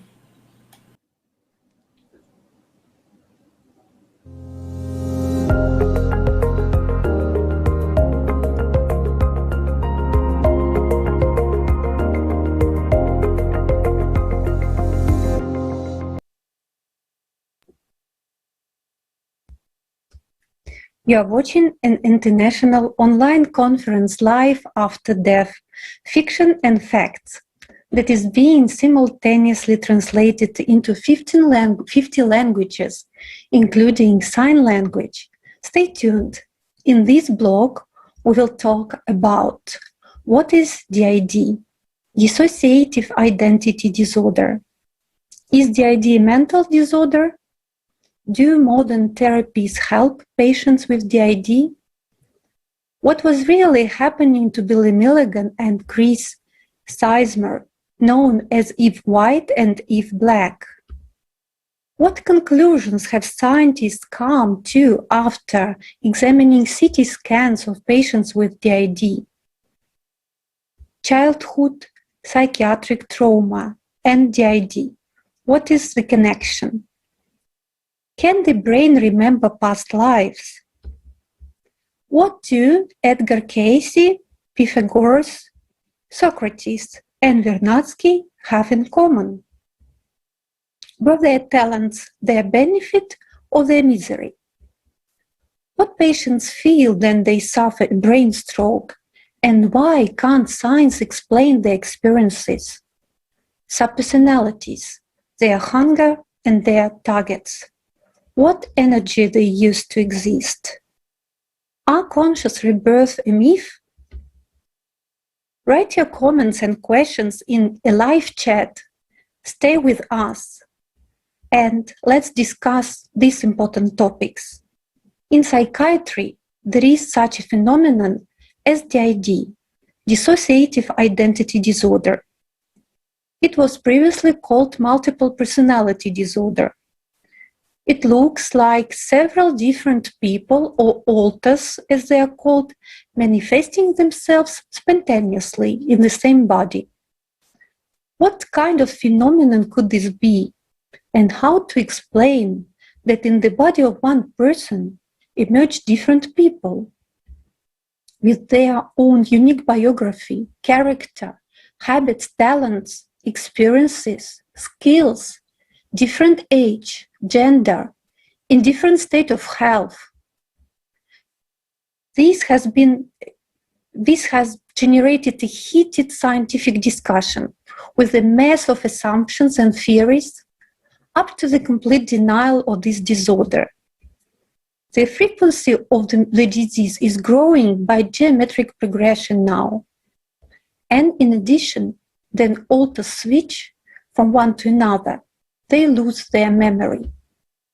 Our next speaker is Eugenie Beregovoy, candidate of medical sciences, traumatologist, orthopedist. Eugenie, could you please tell us more about this phenomenon? Здравствуйте, друзья! Почему считаем важным рассказать об этом феномене? Во-первых, он показывает, что человек — это не только тело. Именно это расстройство наглядно демонстрирует, что человек после смерти физического тела не умирает. И во-вторых, ДРИ является ярким свидетельством одного из вариантов посмертной судьбы человека, когда человек становится субличностью. Субличность после смерти физического тела обладает самоидентификацией, способностью мыслить и испытывать эмоции. В-третьих, этот феномен показывает, что человеческое сознание не является проявлением функции мозга, а наоборот. Мозг является передатчиком той информации, которую через него транслирует сознание. Сознание является полевой структурой, которая не исчезает после смерти человеческого тела. И самое главное, ДРИ показывает нам то, какие печальные последствия ожидает личность, если она в процессе своего временного существования здесь не достигла духовного освобождения. Данное проявление, оно известно издревле. This manifestation is described and well known since ancient times. American psychiatrist Frank Putnam described in detail the phenomena inherent in dissociative disorder. Dissociative identity disorder is a psychiatric diagnosis listed in the Diagnostic and Statistical Handbook of Mental Disorders. We turned to many scientists, psychiatrists, with a request to help to understand what is behind this phenomenon, how people should treat it correctly, and most importantly, simply to clarify it. But we were refused. Why? After all, the problem exists. According to the official statistics, about 2% of people suffer from this disorder. It is difficult to consider this reliable information. Schizophrenia is often officially also 2%, but in fact, everyone understands that it is much more. Statistics of mental disorders, as experts themselves admit, are not kept correctly for many reasons. As many specialists say, it's really a consideration for this awful treatment of this motel. So in this disorder is an actual protective defense mechanisms of the personality, essentially. But why does it turn everything to this psychological and mental disorder by completely destructing humans and personal life? And don't we have to get the bottom of that? And so let's get to the bottom of the general statistics. Up to 80% of young children are actually subjected to the daily violence by their parents. So essentially, the potential for development of this disorder is actually frightening for everybody. And as for today, we have the official criteria that are included into the International Statistical Classification, or ICD-10, and they are describing the following: that the existence of two or more different personalities inside of the individual human being, and only one is present at this specific time. Each of these personalities has their own specific memory, preferences, behaviors, and at the times, or either periodically, grabs complete control over the behavior of the specific individual. So there is an inability to remember an important personality information. That scale is usually superior to irregular forgetfulness. And the symptoms are not just caused by the organic or mental disorders, like epilepsy or substance user disorders, for example, or by intoxication or visceral syndrome. But what does it look like in clinical practice? Let's look at one of the most prominent and more of the in detail described and present in the media example, which is the story of William Stanley Milligan, as known as Billy Milligan. This story actually is notable that if he was arrested for commitment of robberies and rapes, there was irrefutable evidence of his actions and victims identified him. But in the course of the trial, it was proven that Billy Milligan himself did not commit any crimes, that this was done by the subpersonalities who live in his body. And he was acquitted, sent for the compulsory and mandatory treatment until recovery, but still. And some of the leading experts in forensics field, as one of the leading specialists in the area of the law and psychiatry, took part in this examination, which was psychiatrists, experienced judges, lawyers, and investigators, and everyone was extremely skeptical about such a phenomenon as a DRE, or dissociative disorder. Everybody was determined to expose the criminal. But in the end of the day, after talking to someone who was introduced to them as Billy Milligan for 4 to 5 hours, everyone was absolutely convinced that they had talked to 5, 7, 8, or even 10 different completely people. And this was not a game, and this was not a simulation, and everybody was just bedazzled. Like, how was this possible? I'd just also like to give the description of personalities obtained by testing, observation over each of the personalities in the process of the forensic and psychiatric examination, and due to the observation of the medical personnel and attending the physicians in the course of his treatment. You have to take into account that Billy himself had really didn't even finish the full school or high school, and so that suddenly he was speaking with the British accent and wonderfully knows the physics and chemistry, speaks Arabic and wears glasses, and the second moment was that he was speaking on the Serbian, Croatian language, is really strong, knows karate, knows how to actually, then he is the lesbian or a woman, then this a child, and the saxophonist or smoke, or knows how to deal with electronics. And even if just simply would read out through the short characteristics of all the personalities, then you can see how different those personalities are. and their interests, skills, and behavior aspects, and the priorities in their life. So how can you be this not talented by the genius of the artist, just to be so persuasive in so many roles? But Billy himself haven't finished the high school and didn't have the skills or education needed, and so couldn't know this many international or other languages, to play this many instruments, and to show the IQ level from the really low to really, really high. And so the fact that this manifestation of different individual personalities confirmed by data of objective studies and medical devices. So when the data of the EEG from Milligan's brain presented by to a certified EEG technician, he had no single doubt that they belong to different people, including to children. And so he was so extremely surprised that those EEG reports were taken from one person. So Dr. Frank Potman Jr., psychiatrist from National Institute for Mental Health, who had, along with many other specialists, has examined Billy, found that different personalities of the patient with polymorpho distortion of personalities has shown really different from each other, and also from the baseline personality, like the skin reflex, skin galvanic reflex, or the brain wave activity. So then similar results were taken into the Science Institute that is located in the Kentucky University, located in Hartford, and the psychiatrist Colin Pitbledo.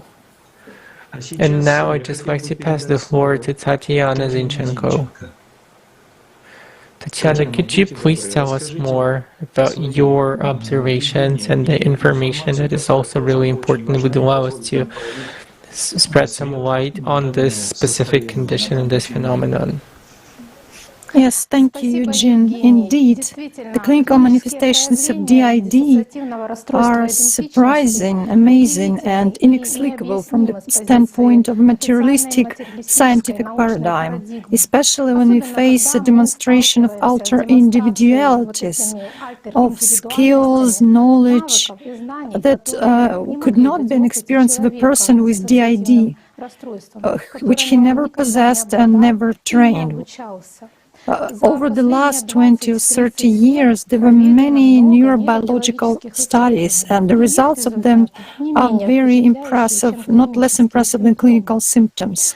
The picture of the brain activity of every human, just as morphology of the brain, is like a fingerprint, absolutely unique one.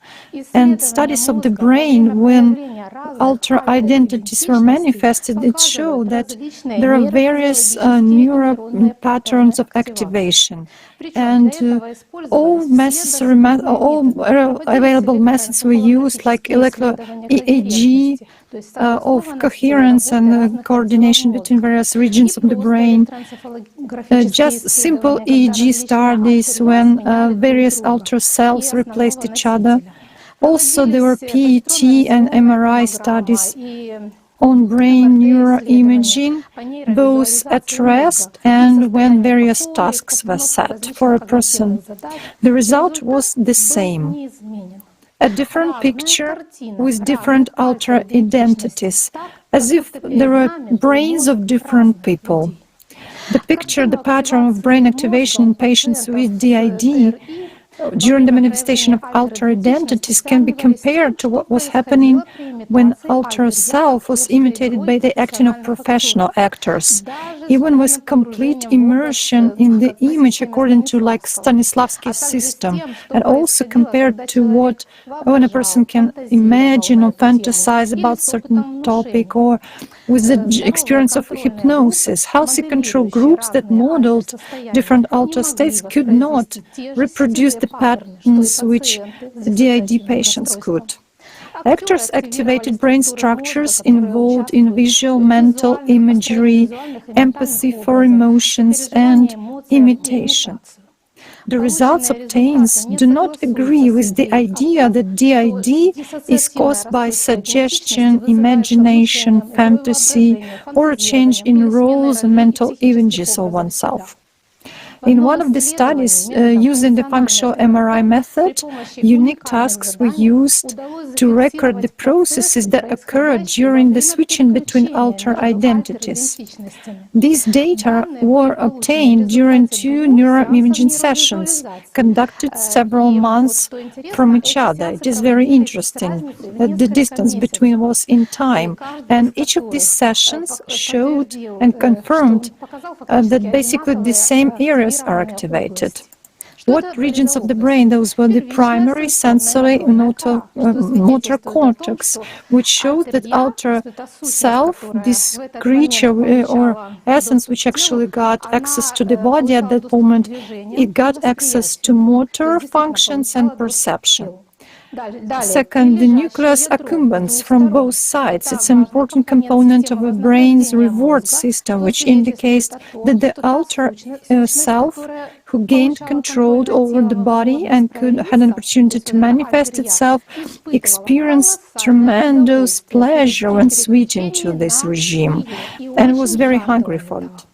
This was a real discovery during this research. Frontal and prefrontal cortex areas associated with establishing of this control.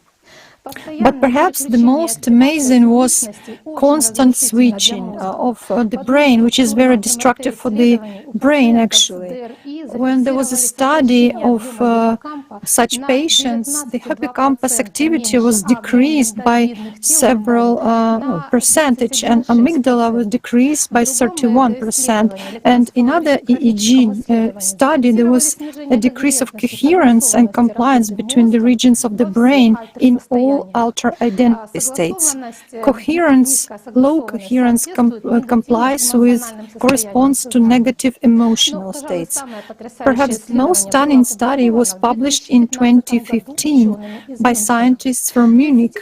A 33-year-old blind patient who was diagnosed with dissociative identity disorder was referred from a psychiatry clinic to one of the authors for psychotherapy. She had more than 10 subpersonalities or alter identities, which differed by name, age, gender, views, personal inclinations, temperament, and other qualities. The voice, gestures, and facial expressions were noticeably different. In some conditions, the patient can communicate only in English, in other states only in German, and in third states in both languages. The patient came with her guide dog, and due to her blindness, she reported that 13 years before that she was in a car accident. According to this patient, she had deterioration of eyesight, and then she became blind. At the university clinic, expert diagnosed her with cortical blindness. So the eyes were not suffering, but the cortex did not detect the signal. So all the tests carried out confirmed this, that actually no visual potentials were detected. The primary visual cortex did not respond to any stimuli other than flashes of light. She also had adverse reaction reflexes such as watery eyes, blinking, or startled reaction to glare, for example. So these are reflexes that cannot be controlled, but when certain subpersonalities are activated, her vision actually was restored, and visuals evoked potentials were also restored in the visual cortex. And this switching from blind state to normal state was within a second. As it is known, any kind of psychogenic blindness does not cancel the evoked visual potentials, so there won't be any conscious perception, or like a person will still, the cortex will still react to these reflexes, but in this case we don't see such a case. So also they can be registered even when person is under hypnosis. In criminology, the absence of visual potentials is actually a valid sign of blindness. If there are no visual potentials, it's a proof that a person that no visual information goes to the brain. Also, the restoration of visual cortex cannot be explained by neither neuroplasticity nor neurotransmission connectors, which cannot be restored within seconds. It actually takes long months and years. Scientists were perplexed and discouraged, and they actually questioned the nature of these alter identities. It became clear that this is not mental constructs, if they can provoke such an impact on the brain work. With respect to fundamental processing of early sensory information and corresponding changes in perception. The results of such above-mentioned neurobiological studies, especially the latter one, can only, like with the blind patient, can only be explained by manifestation of another consciousness that identifies itself and has knowledge, experience, skills, like a subpersonality or a person of the previous incarnation, who did not implement his potential and due to some circumstances, for example, in case of a shock injury, gained control over his body. Information carrier changes and the work of the brain also changes. And the fact that skills can be formed very quickly, we could observe this during our examination with the ACJ. And now I give the floor to my colleague Evgeny. Evgeny, the floor is again yours.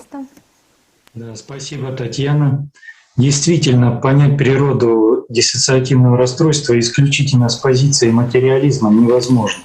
It's impossible to get from the material understanding. By understanding the true nature of the person, the presence of soul, life, and personality and consciousness, and the sub-personalities around the soul, you can get to know what is this dissociative personality disorder. But what troubles us the most is that the fact is in one person there is just a few personalities, and so in other words there's a few different people living the same or possesses the same body. But what presents the identity? The personality's representation in this side of science, which is the patterns of to how to act, the behavior, level of IQ, education, the work view, mindset, and so all those changes we see in the person during this dissociative personality disorder. And so with this subpersonality of Billy Milligan has differed. And those changes, characteristics, we used to perceive as the individuality essential of the person. So let's get back to the parts of the human being, just to understand based on which those changes are happening. The body is the same. The soul is not changes. It gets to the 8th day of and never leaves the person. So that the personality of the person as the spirit doesn't go away. It's all the death of the body. So there is only the consciousness state. So the primary consciousness is connected with the body and responsible for the physical parameters of the body. And so the secondary consciousness or the intellect is the one that forms the looks alike of the person coming from the behavior and sets of patterns. The subpersonality, what it is actually is the subpersonality that was merged with the consciousness, so that the personality pays with its attention the programs of the consciousness but doesn't emote or something else. And the pays for the programs of the consciousness that comes to the thoughts or pictures, and so, or by merging with the soul develops as a spiritual being, so that things, thoughts and pictures are in our head. This is the manifestation of the consciousness. By picking different thoughts, we are forming our behavior, our mindset, worldview, and understanding. When the person is merging with the consciousness, it becomes subpersonality. So everything that's left out of that, which is the stream of negative thoughts, negative memories, and negative emotions. And so among those emotions, the predominant thing is fear, aggression, and constant need for food. This is the informational program. This is why it's food as the energy coming from the soul, essentially. The coverage of what it actually is. But this is the unsatisfied program, and it always strives for more. And it's possible that if it will merge to the source of energy that is coming from the personality to the from the soul to the personality of the person, which is happening if something would merge to the personality, so that the secondary consciousness is being replaced the primary person or the personality, so that the change from the secondary consciousness changes the outside look or self-identification of the person. So when we have the change in the programs of secondary consciousness, the changes in what we get to use to understand as a personality or identity of the person, then we see that we have the changes in the physiological and physical characteristics. And so this is happening with the primary consciousness, and the suppresses all of that, and suppresses all of that. So that the body, it has a different information program, which is yet again shows the changes in the body because of the work of the consciousness. By understanding this fact, it gets us new perspective in the healthcare and medical care development. So that one other aspect on the development of the dissociative personality disorder, we try to explain it. This is the memory loss or disorder, or that there's defense mechanisms and repressing of traumatic events. But we know that this really protects in a certain way. So in the most uncomfortable moments, the most uncomfortable memories surface up. So in this case, and no kind of memories about the periods of life the person with this dissociative disorder doesn't have. The person doesn't remember what had happened with them in this specific period of time, and this periods are from hours to years, essentially. So in the case of Billy Milligan, every time when he was waking up, he was trying to kill himself because he couldn't understand and explain why he doesn't remember anything on what he did. So then the memory is the what happened before, who I am, and what do I have to do. But as we remember and answering the question to who am I am a man, like, or a woman, or maybe an adult or a child, a French or American, married or divorced. What do I work? What do I like to do? And so we used to associate ourselves on the, like, if you go to social groups like gender, class, race, religion, profession, but all of that is really fast-changing characteristics. Even gender is not a constant characteristics right now, but I am constant. So the allocation to a specific group is not me. So in here we can see this specifically on this dissociative disorder. So somebody thinks that I am my brain, and so it has the main information about me. And so let's compare it with the fact that the memory in the brain has not been found. And with the examples that we have, that the person in the absent brain can effectively function. And if this is the same person, and depending on the situation, he gets into the new outlook just to protect themselves, and he had to remember at least something. But the core thing is that instead of the personality, that there is specific subpersonalities taking care of, taking over. And with the form, like dependencies on the dependent, this life experience of understanding, and how do you have to act in this or in other situations. So the personality being siphoned away from the perception and tri-dimensional space, so they don't know what happens. So that the consciousness is this 3D glasses that we are used to have when you're trying to perceive the environment. But the personality can perceive this world directly through the feeling sensations, and so for the feelings, this is the true type of perception for the person, and you have to learn how to do so. You have to know how to develop it. And so those manifestations in one person is such a bright contrast that presents the different personalities for us. And so the only appropriate explanation that gives us the clarity sound, which is the activation of different subpersonalities. Since we have so many around, every soul around, every living in that person. Thank you so much for your attention. Thank you so much, Evgeny. Let's consider another well-known story of a person with whom different personalities were manifested. Chris Sizemore, a woman from the United States. This is the first publicly documented case of what is called multiple personality disorder, or DID. On the internet, in the public domain, there is a video of the 50s where Chris's communication with her psychiatrist is recorded. The film documents the material trial confirming the manifestation of the three subpersonalities in this one woman. Chris is in the state of hypnosis, and her doctor calls on the subpersonalities of Eva Black, Eva White, and Jane. The main characteristics of the differences in behavior can be seen on the screen of these three subpersonalities at the moment of the manifestation. Next slide, please. And the same as Evgeny described and as Tatiana gave us the examples, these women are different in their behavior, their education, IQ, their likes, in the manner they speak. They're completely different people. And as in the case of Billy Milligan, so in Chris, when subpersonalities were activating, there were also changes in the body. For example, Chris herself was right-handed. Some of her subpersonalities could only draw with her left hand. One of them was completely blind, and what's interesting to note is how much consciousness deceives a person.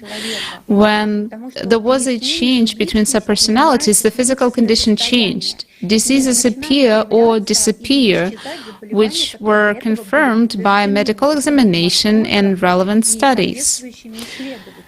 This can be, they were documented, and this can be compared to the situation when a flash drive with other information is inserted, and our body begins to implement the specified parameters and function according to a third-party specified information program. Another case, really bright example of that is another case from the Chris life.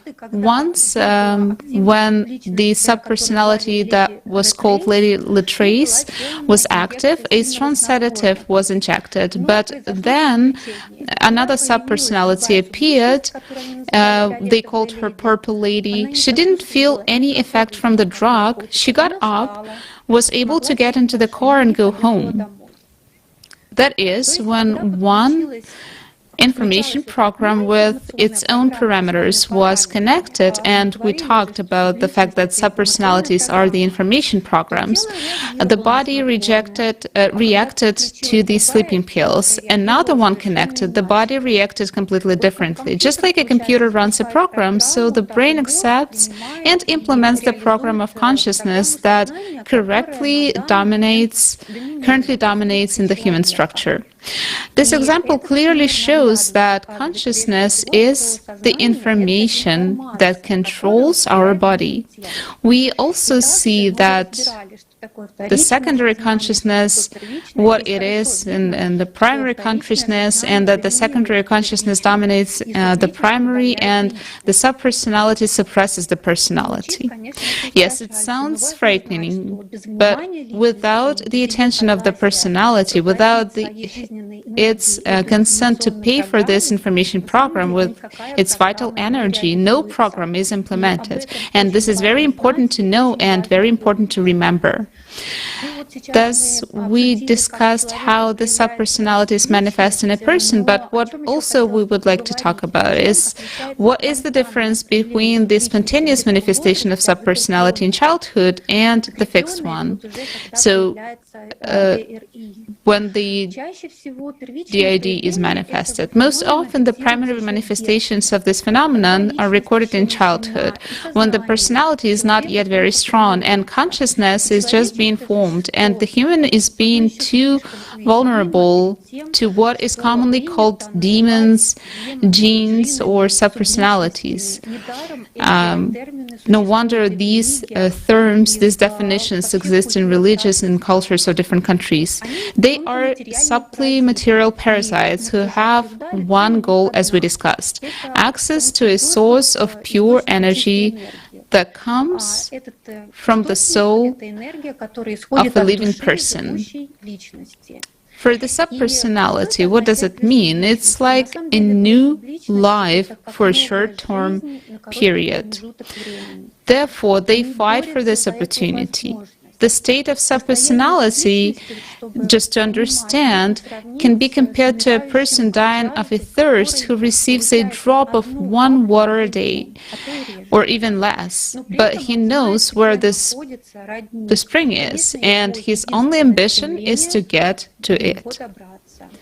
Chris said that before switching, her head would start to hurt a lot, her face would turn red, and then there would be a dark period, as she called.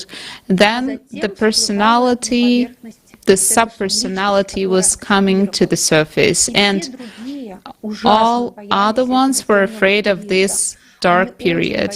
They were very afraid that they might be stuck there for a long time. They were competing against each other, and she said herself that every one of them wanted to leave, and to her they were very real. And coming back to the DID, one of the main treatments for curing this conditions is hypnosis. Chris is sure that her first hypnotic therapy worsened her problems, that it seemed to consolidate the manifestation of subpersonality. She says that, I believe that Jane was created in therapy under hypnosis, and Jane is one of those 3 subpersonalities that I talked earlier. And I wanted to pay attention to that, to draw your attention to that. Regressive hypnosis is one of the main methods in working with DID currently. What does it contribute to? As we can see, it contributes to activation of a new subpersonality. And as a result, after the treatment, Chris had 22 subpersonalities that switched on and off spontaneously. Can you just imagine the state of a living person and the therapy that it worsens her state? And if we direct to the statistics, the DID disorders increase spontaneously. And initially, scientists called this phenomenon multiple personality disorder, thus confirming that they observed the manifestation of different alter egos, alter personalities, or subpersonalities. But then the name was changed to dissociative identity disorder. Today, psychiatry sees alternative personalities as fragments of the one, like a mirror broken into fragments. Based on this, the goal of treatment is the integration, unification of different parts of the personality into a single whole. But obviously, this is absurd, regarding to the fact that everything that we discussed today, how can you integrate foreign information programs that also compete with each other? And in fact, all the medical staff who work with these patients feed their attention into this treatment. They spend their attention to feed these programs, and they're harming both themselves and the patients as well, because the attention and the personality, the one who transmits the attention, right, is the highest value, this life energy. And when we direct it into the dead, and the subpersonalities are dead, they're always hungry programs, we pay our attention to the dead. But if we direct it to life, to love, to God, to good things, then we basically gain life. And also, I wanted to talk about in what conditions the subpersonalities basically dominate over the personality. Faced with the fear, being in the absence of love, a small person or an adult, but with an undeveloped personality, searches in his mind for rooms where he tries to hide to avoid violence. At this moment, he is full of hatred, fear, and basically he is searching and looking for patronage. And this way, he is opening up to subpersonalities. And in case of Seismo, it happened this way. Chris was witnessed actually 3 terrible accidents that provoked her into fear, and that this could happen to her as well. And let's think of our consumer society. When a person is faced with difficult situations, who can he turn to within himself? First of all, to the one that he is used to images, thoughts, fantasies. That is to consciousness. And consciousness is an information program that is aggressive towards a person.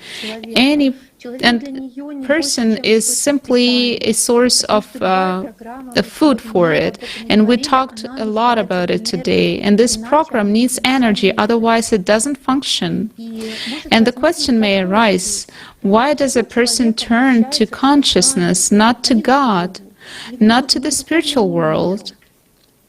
And who taught this child to turn to God in our society? Who explained that God is love?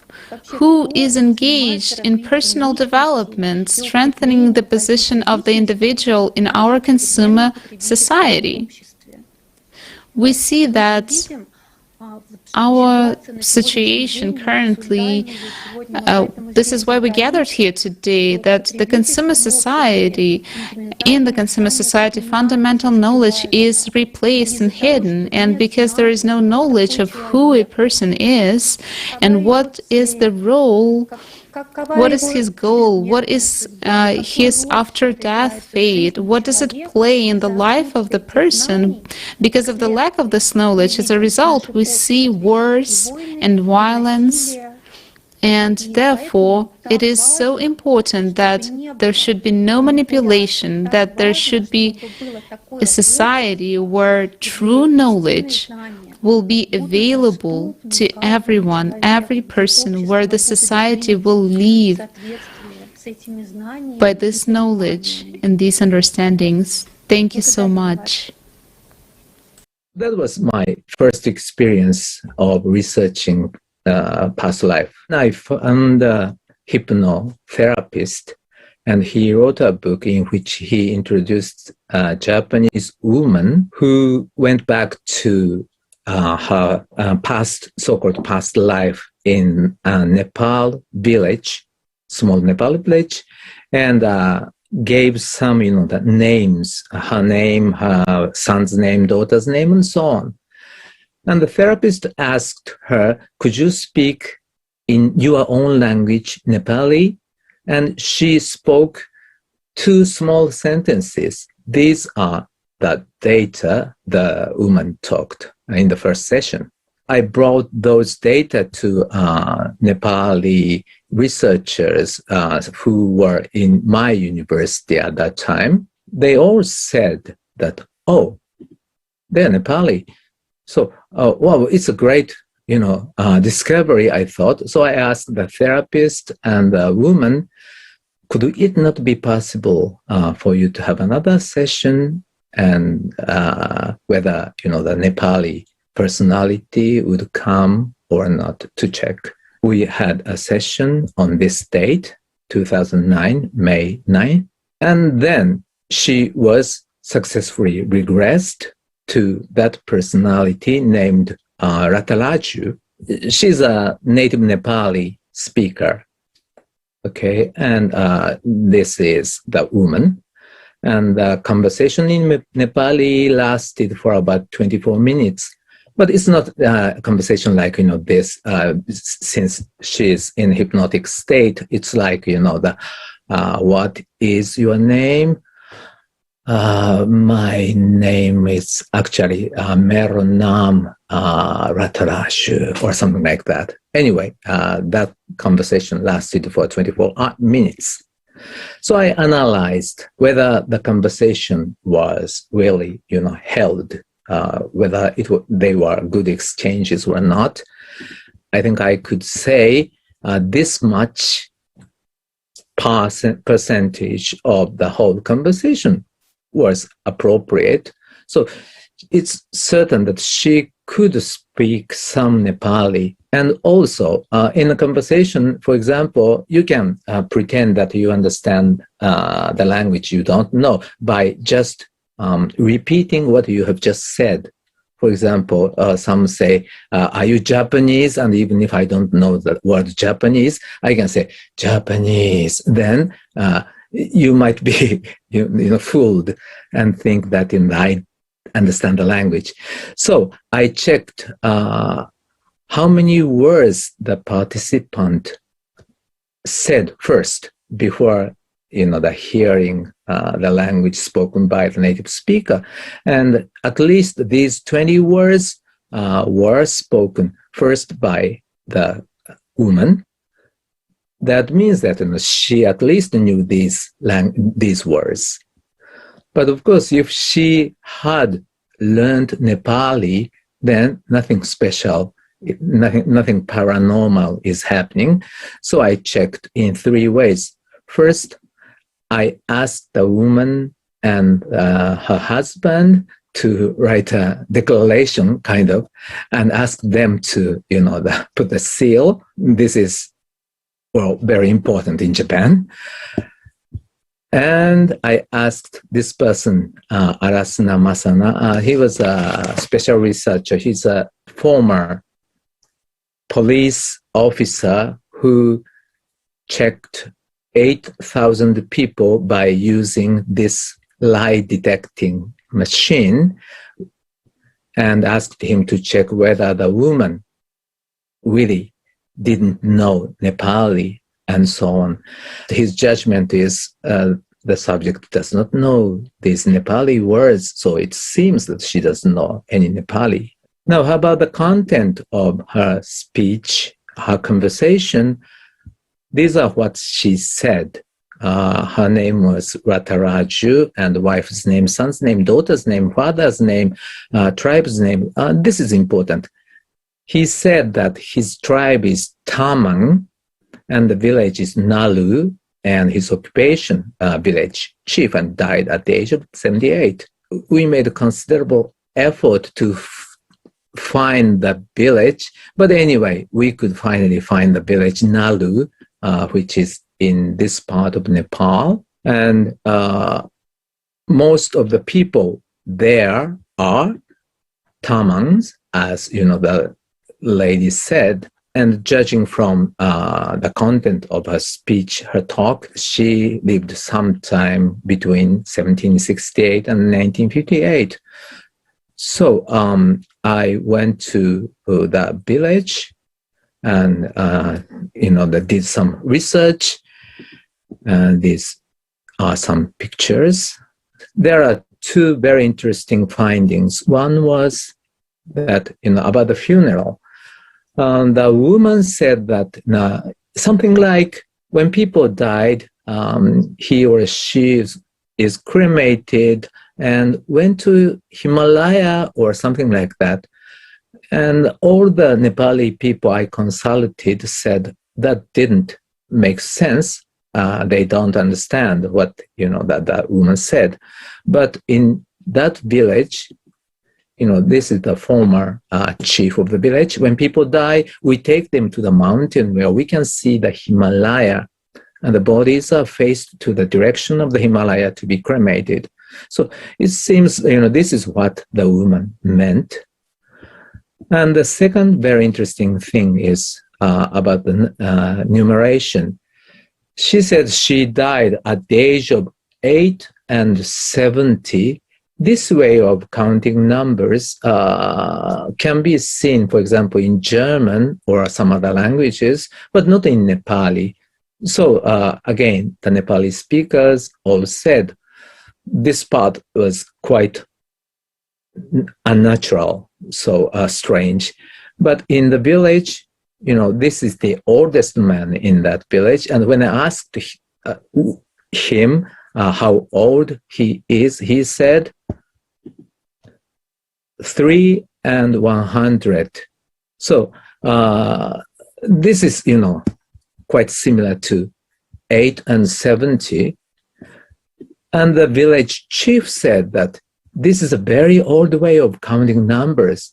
So nobody now, use that way, this, only the very, very old man over 100 maybe. At least I think, that I found the third example of cases in which people regressed by hypnotherapy could speak some unknown languages. Okay, and the first one was, and these two were reported by Ian Stevenson, and ours is the third.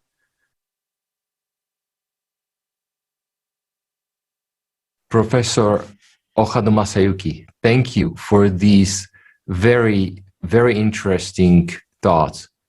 Professor Masayuki is a PhD graduate at School of Global Humanics, General Education Faculty at Chubu University. And Professor Masayuki is interested and has been working on various paranormal phenomena, especially children with past life memories recalled under hypnosis, near-death experiences, survival of consciousness after death. And now the knowledge of these paranormal phenomena affects our way of life. Here is an example that clearly shows the destruction of myths. The reality is that you are not surrounded by pretty girls or cute little bunnies eating carrots. It's not like that at all. And that's what we need to know. And that's why we are here today. It may be harsh and difficult for the mind to grasp, but it's the truth we need to know. As long as we have a choice, as long as we are here, we can change things. 1,000 years have passed, and this is the first time we have gathered to talk about this openly, without intermediaries or ideas imposed on us. We study what concerns each of us, share our experiences, share what we have learned, and see the truth. For the first time, we see the truth. That is a massive breakthrough for all humanity, because there are no more important questions than the ones we are discussing today. This is the most critical question that we are getting an answer to today. There's heaven in us, and there's hell in us. Thanks so much for that. And now, let's watch an interview with John McGloin.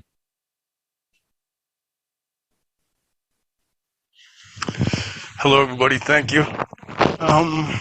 Now we will tell you that such famous personalities as Socrates, Pythagoras, Vernadsky, and Edgar Cayce were not just talented, but had unusual assistants.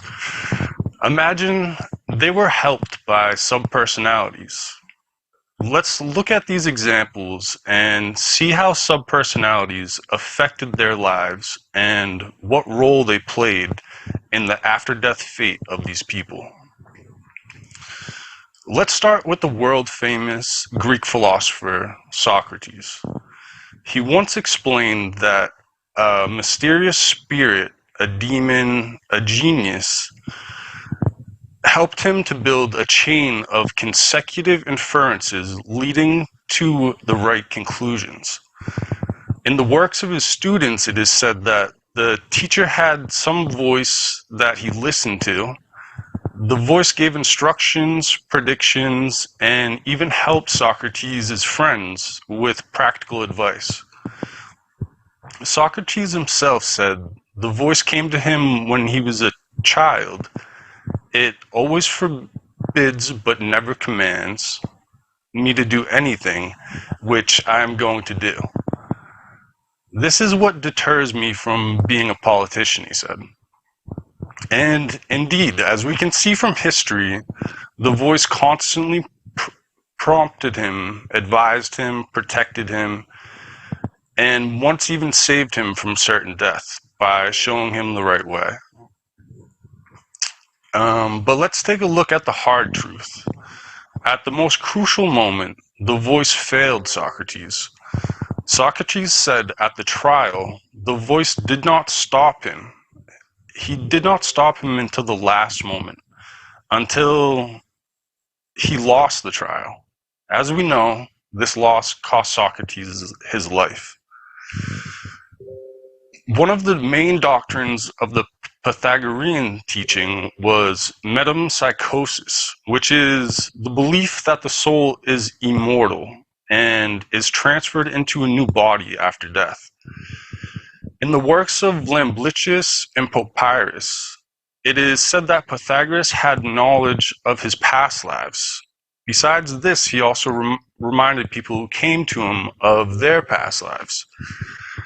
Pythagoras was very proud of his gift of remembering all lives. That is, he not only addressed his own subpersonalities, but also pushed others towards this communication.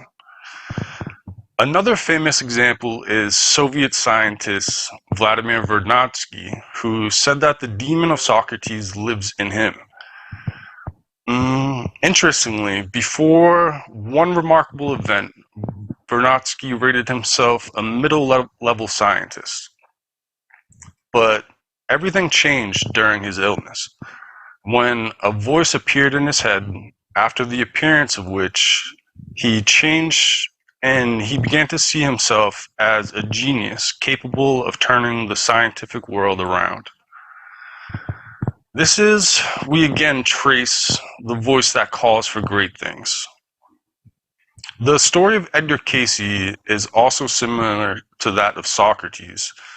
He also heard voices as a child and could not understand where they were coming from. These voices were with him throughout his life. Cayce not only predicted the future, but also talked about how important it is to be a good citizen, a neighbor, to create and not to destroy. That is essentially good things. But when it came to the questions of contacts with the dead, here the true essence of the subpersonalities revealed itself. Through Cayce, it said that you need to remember the dead, take care of them, and the like. And as we know from the information previously mentioned, the prophets were against communication with the dead, but the voices told Cayce otherwise, and he insisted that the higher powers say that you must feed the dead. It is also interesting that as a child, Edgar only had to sleep with a book under his head to know it from cover to cover. But in reality, it is just the work of subpersonalities in a person. Cayce himself did not realize that at night his subpersonalities studied instead of him. From the outside, it looked as if he himself got up and read these books. And all of this information becomes a lot clearer thanks to this conference. And I'm really appreciative of all the puzzle pieces being put together thanks to this conference. So, of course now the names of these people in their images are familiar to many of us. But we see that, in fact, these are not the merits of these people themselves, but of their active subpersonalities.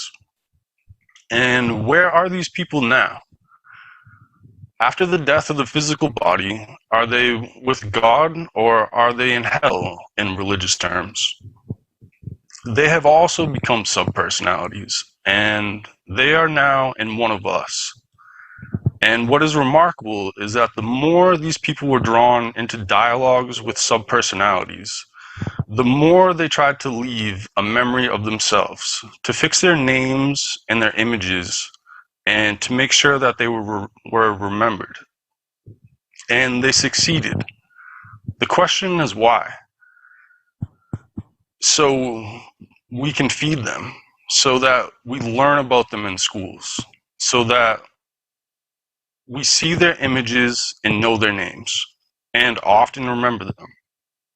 Some of us have the opportunity to become as famous as Socrates or Vernadsky and the like by becoming outstanding individuals. But are they only individuals or subpersonalities? That's the question. The key moment, in fact, when a person is selfish and his pride and his sense of fame and importance are his dominant desires, this becomes the trigger for the active manifestation of subpersonality. Paying attention to this, a person strengthens the position of such a subpersonality, and it lives his life instead of him, and brings this person to the point when he becomes a subpersonality as well. Thank you, John. Thank As you. Leslie mentioned today, there is always a price to pay, right? Yes. And today, because of the numerous realities introduced at the meeting, we have, as of now, bluntly seen that hellfire for a man is nothing else except for a condition of a subpersonality. And this data is likewise acquired in numerous antiquated lessons, specifically in Zoroastrianism as well. And I would like to introduce again our precious speaker, Mr. Pagadin, the representative of Zoroastrian group of people, community, and he will discuss the idea of loneliness in hell.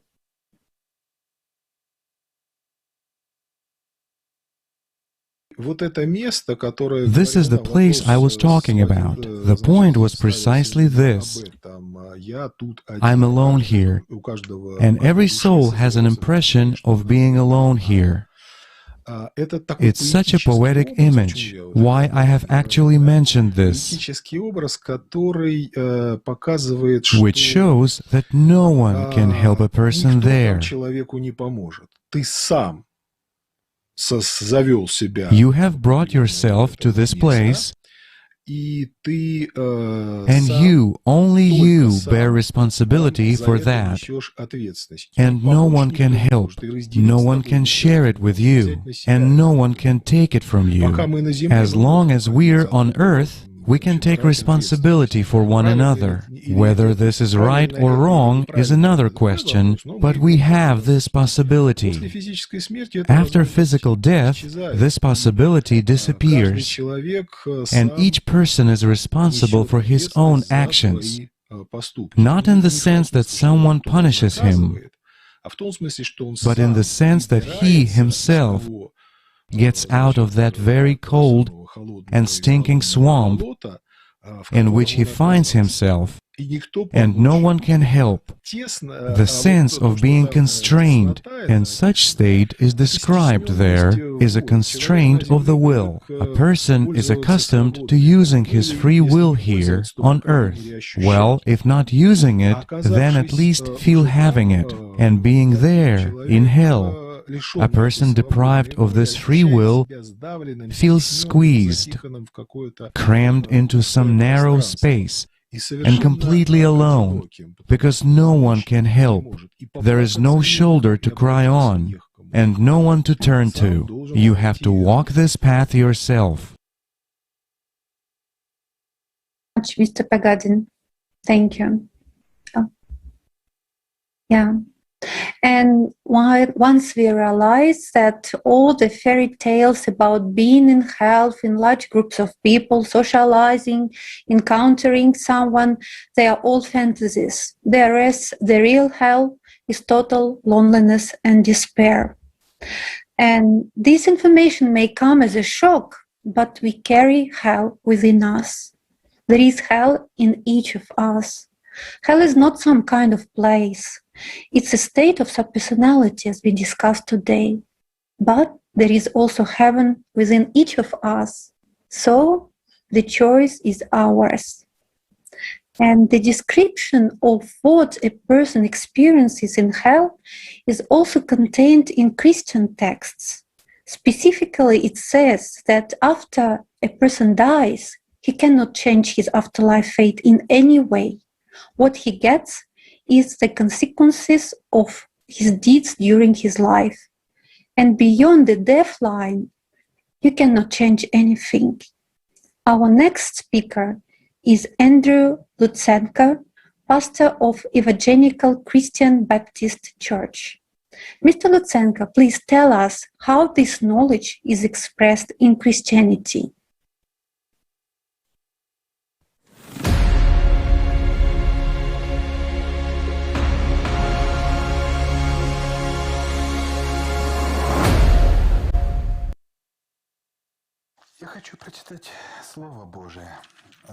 I would like to read the Word of God written in the Holy Gospel of Luke, chapter 16, verses 19 to 31.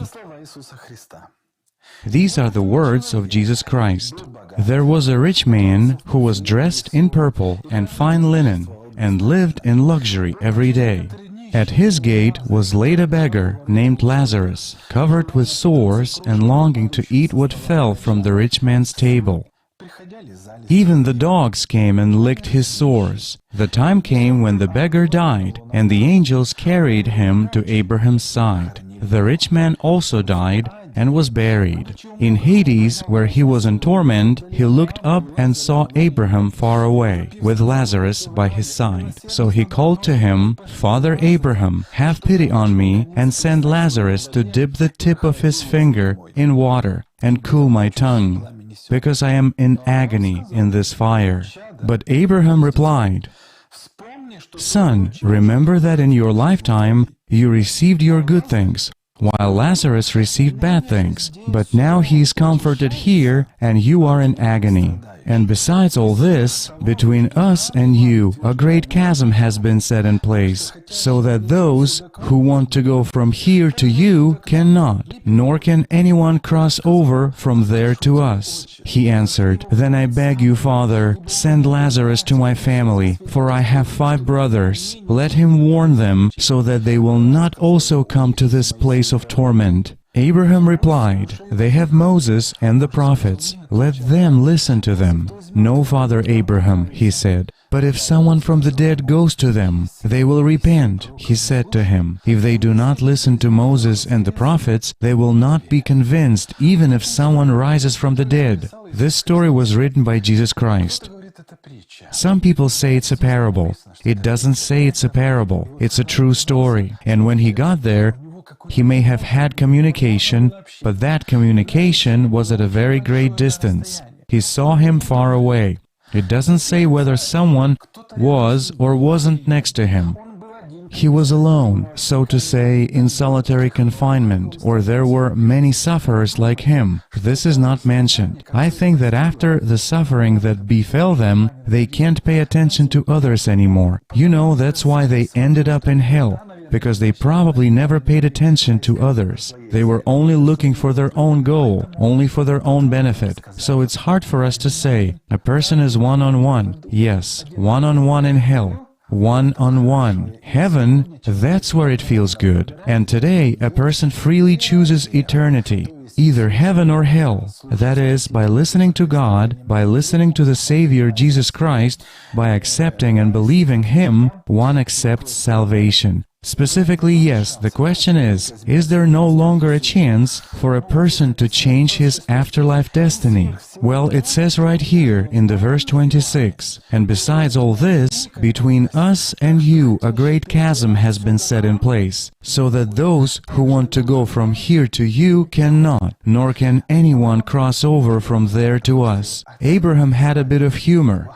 They can't go from heaven to hell, they don't go there. Probably no one wants to go there, but he told the bitter truth, that they can't cross over from there either. There's only one chance. If a person gets there, that's it. There's no way back. That is why it is very important, very necessary. God willing, we will make the right decision and choice.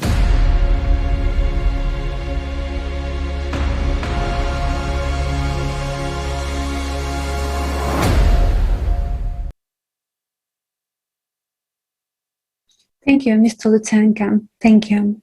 And continuing to dispel the myths that hell is some kind of a place where everyone hangs out, let's listen to our next speaker, Jonathan Rivat, who will provide some concrete examples and descriptions of hell, the state of personality, subpersonality, which has been also described in different ancient traditions and knowledge. And beyond the death line, you cannot change anything. What is awaiting us? Let's check what people from the past left for us. Thank you. The eternal question of hell and what happens in it has been worrying people from time immemorial. There are a lot of different descriptions in literature of this topic. And today I would like to consider how hell and its inhabitants are described in mythology and in religion. In all of them, one can trace the same point of loneliness and suffering of the disease who goes to hell after the death of his body. To begin with, let's take a look at a characteristic of hell in mythology. The mystical counterpart of hell has a similar structure and purpose. Let's take a look at two classical examples, Hades among the ancient Greeks and Helheim among the Germanic and Scandinavian tribes. Both are divided into several levels and separated from the rest of the dimension by the river. The kingdom is usually guarded by some terrible beast, so it is impossible for a living person to get there, and no one was able to get out of there. Both realms are gloomy, foggy, and dark. In these works, it is said that those sinners go there who are doomed to loneliness, depression, anxiety, and melancholy. The worst thing is that no one can help them to get out of there. Let's now look at the religions of the world and what is written there. Let's turn to Christianity first. In the book Lives of the Saints Russian Orthodox Church, the Venerable Macarius, the Great of Egypt, the conversation between Macarius and a skull in the desert is described. In this episode, Macarius asks the skull about the torments of the dead. The skull replies to him that we are sitting in a great fire, scorched by from everywhere, from head to toes. At that, we cannot see each other's faces, and to the question of whether there are yet more fearsome torments, the skull answered him, "Down below us are located those which did know the name of God, but spurned him and keep not his commandment. They endure yet more grievous torments."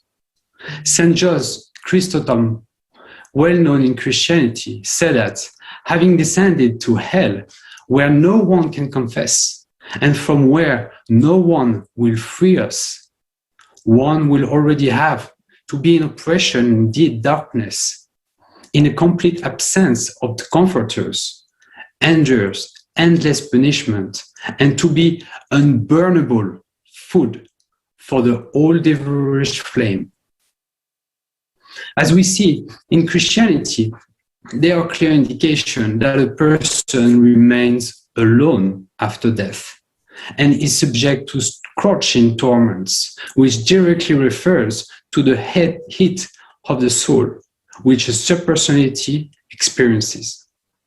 Also, according to the ancient religion of Zoroastrianism, there is no company in hell, and the subpersonality is completely alone there.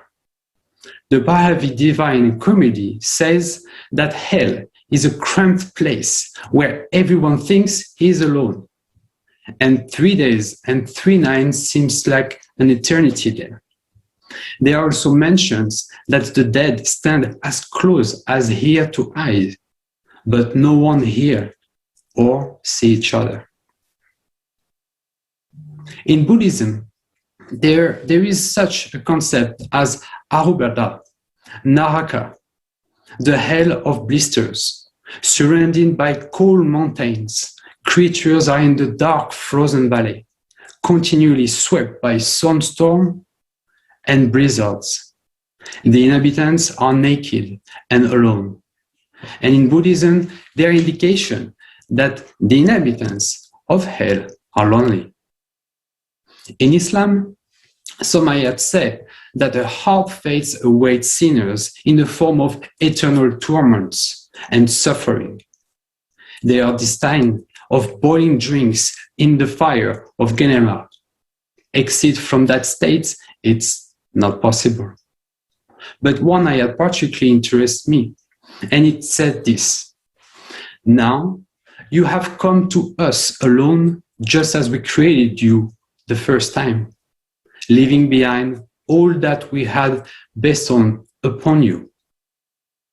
We do not see with your intercessor, whom you claim to be associated. Now all of your ties have been severed, and all of your claims have failed you." Quran Surah 694.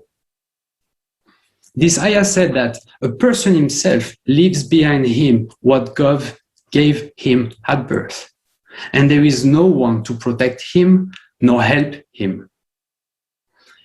And this phrase, now you have come to us alone, indicates that a person on the other side is alone.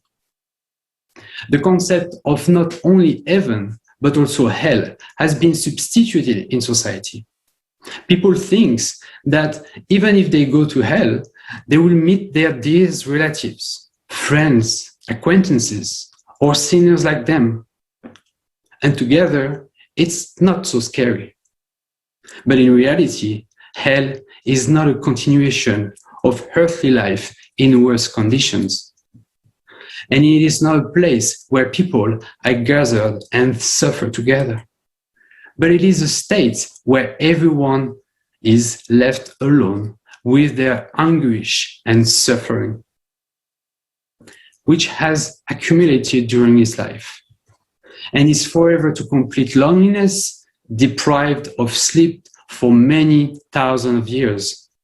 It is your choice whether to believe in hell or not, but you must be warned of what subpersonalities feel, and the choice is yours. Thank you. Thank you so much, Jonathan.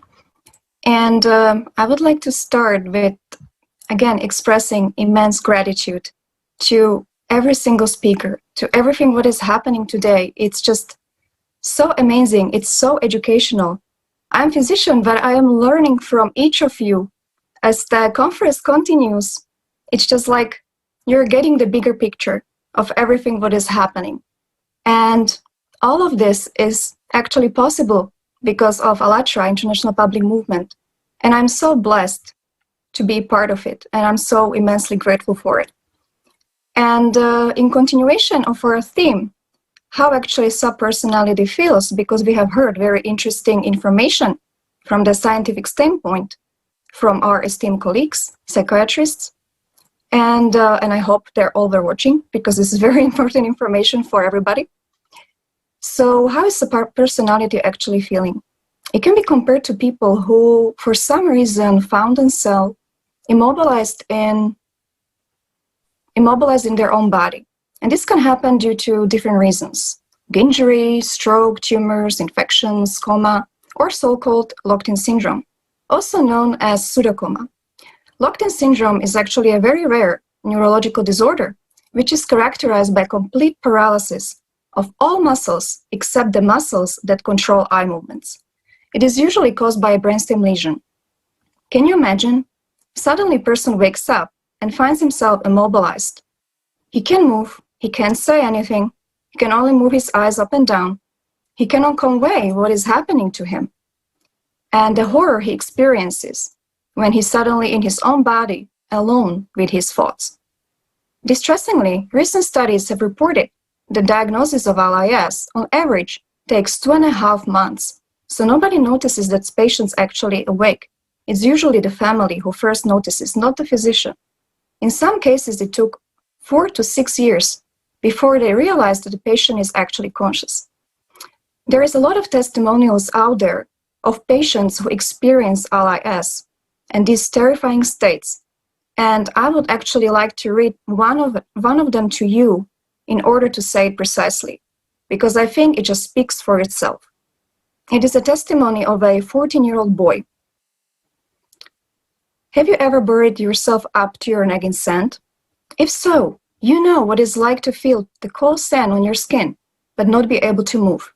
That's what happened to me. I couldn't move and felt completely frozen from head to toe. 1,000 sharp needles were piercing my flesh. From my bunk, I could see 2 people at some distance doing something. At first, I couldn't make out what it was, but when I did, it sent a chill down my spine. I saw a dead body that had been wrapped with ointments, and I realized that I was next. They wanted to freeze me alive, of course, because they thought I was already dead, and it really seemed that way, since I couldn't move a single muscle. How could I convince them otherwise? I couldn't do anything at all, not even the slightest movement, though I tried my best. My body wouldn't listen to me. Zero. Panic rose inside of me, and I desperately tried to scream, but my mouth would not open. No matter how hard I tried, I couldn't pull my teeth apart a millimeter. I realized that I was completely helpless in the face of this situation. I began to cry bitterly, and thick tears gushed down from my eyes. Anyways, it was bitter, but I couldn't let out more than a pathetic growl.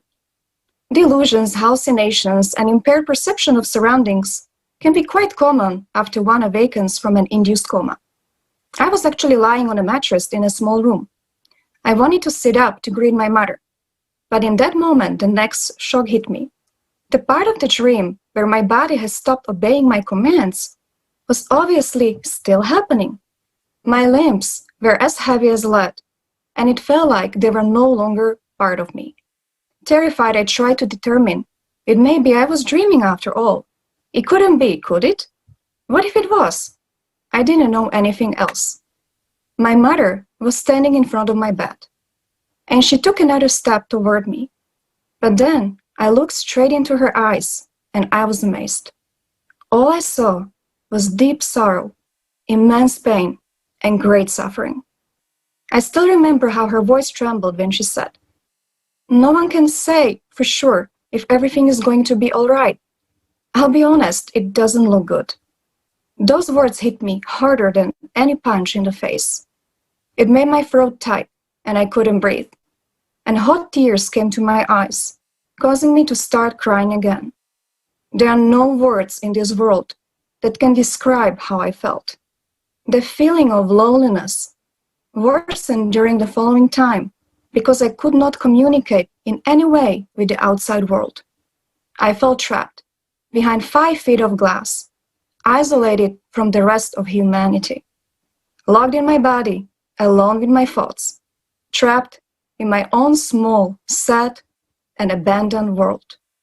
Life was passing me by, and it didn't matter whether I participated in it or not. So as you can hear for yourself, this is a real story. And in this story, there is no bright light with a tunnel, no angels, no grace, but only terrible torment, more like a state of hell.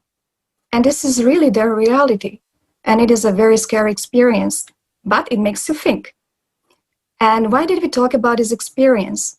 It is because we wanted to give you at least some understanding of what a person experiences when he or she becomes a subpersonality.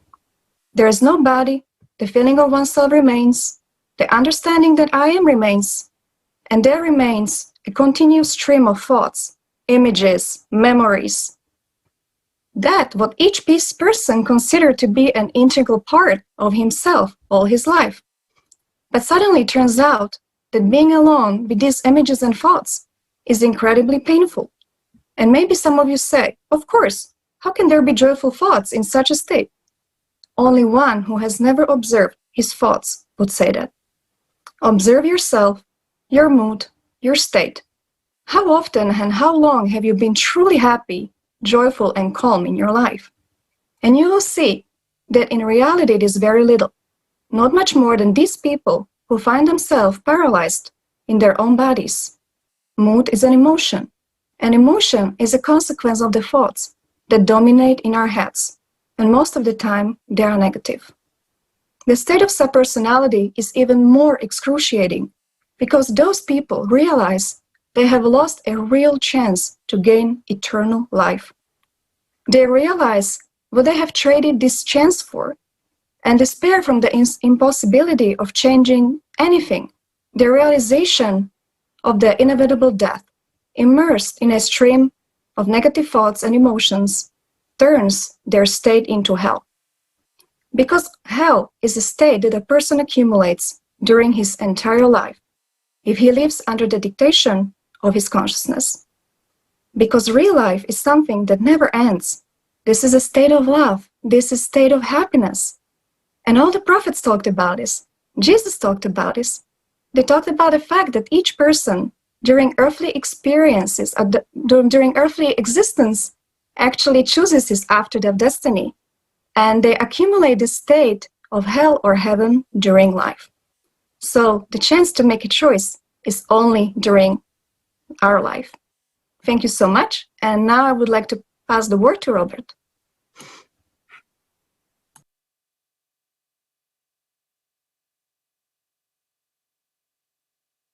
Yeah. Thank you, Gabika. Greetings, everybody. And these were very truthful words. Now let's have a look at Buddhism. Buddhism, one of the teachings that appears to have been most altered and twisted from the original teachings of the Buddha. Buddha didn't say that there is no God, there is just consciousness, we should develop it, we should attain peace. Buddha, if we translate it into the language of Christianity, is an angel, a conscious angel who stayed in this world to serve, meaning he could have left at the moment when this enlightenment came upon him. In other words, he could have easily gone to the spiritual world, yet he stayed. He stayed to convey this knowledge to people. Gautama became the Buddha. The Buddha's teaching about how a human can become an angel was turned into how a human can become a sleeping subpersonality or an active one. The distortions of Buddha's teaching were the basis for the Mahayana branch of Buddhism. Mahayana tells how to become an active subpersonality, suppress the personality, and to continue to exist, not to strive for God, but to rebirth. Bon religion. The Tibetan term bon can be translated as ritual. More accurately, ritual speech act. Bon was oriented to the values of the practical order, even if achieved by occult magic means, and therefore remained the religion of the common people. A man practicing Bon cultivates, above all, magical abilities. The Bon priest is both a magician and a necromancer. And instead of God, they teach people to become subpersonality. These people have forgotten God and have left nirvana. What is left is either rest or rebirth of subpersonality. They have created a teaching or branch where they justify the existence of death as the attainment of a strong active subpersonality or a sleeping subpersonality as a reward. One does not experience torment. Having a strong active subpersonality is possible by self-accumulation and cooperation with the system, and one must spend one's life in this way to become an active subpersonality after death. Although it is not an extension of existence in fullness, but an opportunity to partially preserve oneself. You're not 100% human being, because there is still a new personality in the body.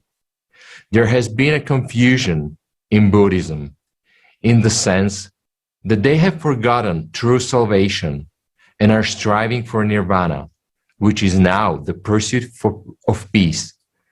The Buddha was not really describing the concept of peace or rest, but he was describing the concept of salvation. He could have called God by another word, that there is something important to return to, home, and that it is important to earn it. Subsequently, it was confused with the rest, or peace, and it was the Dalai Lama who reworked it. And now, this teaching of peace has become mainstream. The Dalai Lama did it for power and money. By Nagarjuna's having changed Gautama Buddha's teaching in the past, the Bodhisattva teaching, Gautama cursed him to constant rebirth. The important point about Nagarjuna is what he did. Not only did he introduce that there is no God, he made it so that he began to rule for life in that branch of Buddhism that he led. Dalai Lama is an example of a subpersonality.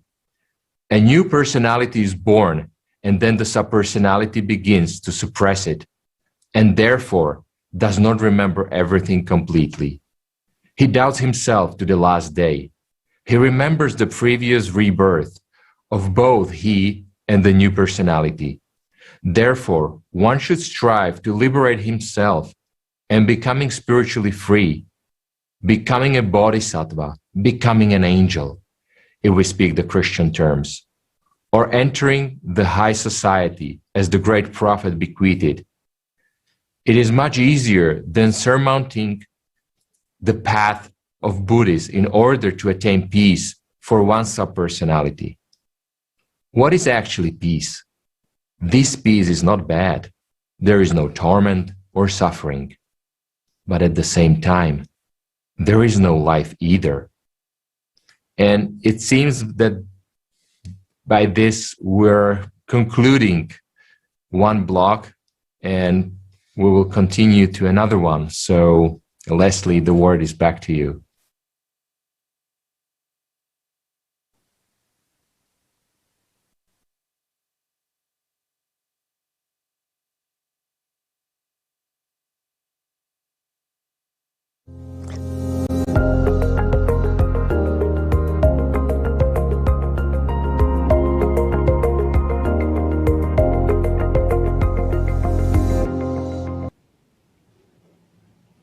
Thank you so much for those teachings. No man goes into religion for nothing. He goes there in concern for his afterlife.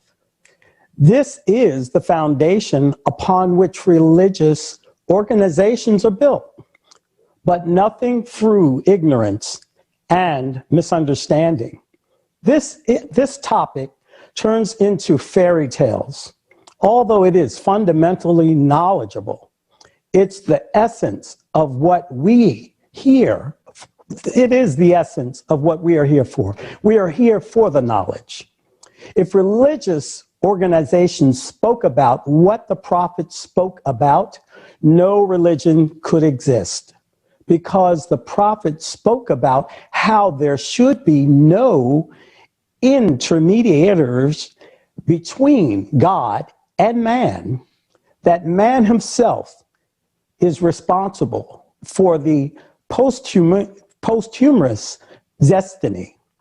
And now we hear a lot of different religious nonsense, false hopes that someone will forgive us. We listen to their tales, and there we become a subpersonalities. And then we get understanding, but there is nothing we can do. Now in our society, the theme of life after death, not clear to people either or ever through the fundamental knowledge. It's our essence, why we are here. People used to know that, why we are here. The prophet spoke about it. We're not against religions. It's just important that there be the truth. After all, it's never too late to correct errors. It's much better than harming the masses by telling fairy tales. There is a guidebook, the truth, that the prophets left us. And it is this guidebook, the way from point A to point B, from earthly life to eternal life. It's marked. But people themselves have distorted this simple truth to suit their own selfish purposes, to suit the powers that be. That is why people went to hell instead of heaven. It is high time we corrected these errors and brought back the truth that Jesus spoke, that the prophet spoke, and that is no way undermined. The credibility of religion. Those who want to use the tools can continue to use them, but there must be a correction of the underlying issues. If the foundation is shaky and we see it crumbling, we must act before the building collapses completely. How many people have left religious organizations today? People see the lies, see the fairy tales in the fundamental issues, and then go and turn to magic. So how about clearing up the errors? We are in favor of getting things straightened out and making them right, so that it would be as Jesus said and as the true prophet said. And now I am pleased to introduce our next speaker, Abraham Russo, a singer, a 4-time gold Gramophone Award winner, and first and foremost, a man who through his multifaceted activities brings people spiritual, moral values and a message of unity.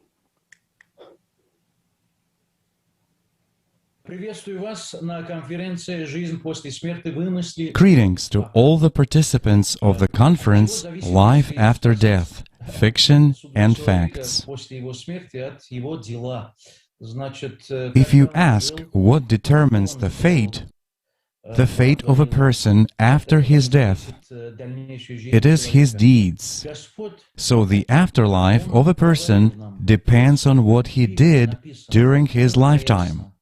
The Lord told us, and the Bible clearly states, that we should hear the voice of our hearts, because this is the Lord who is speaking inside us. Then he said, conscience is the voice of the Lord.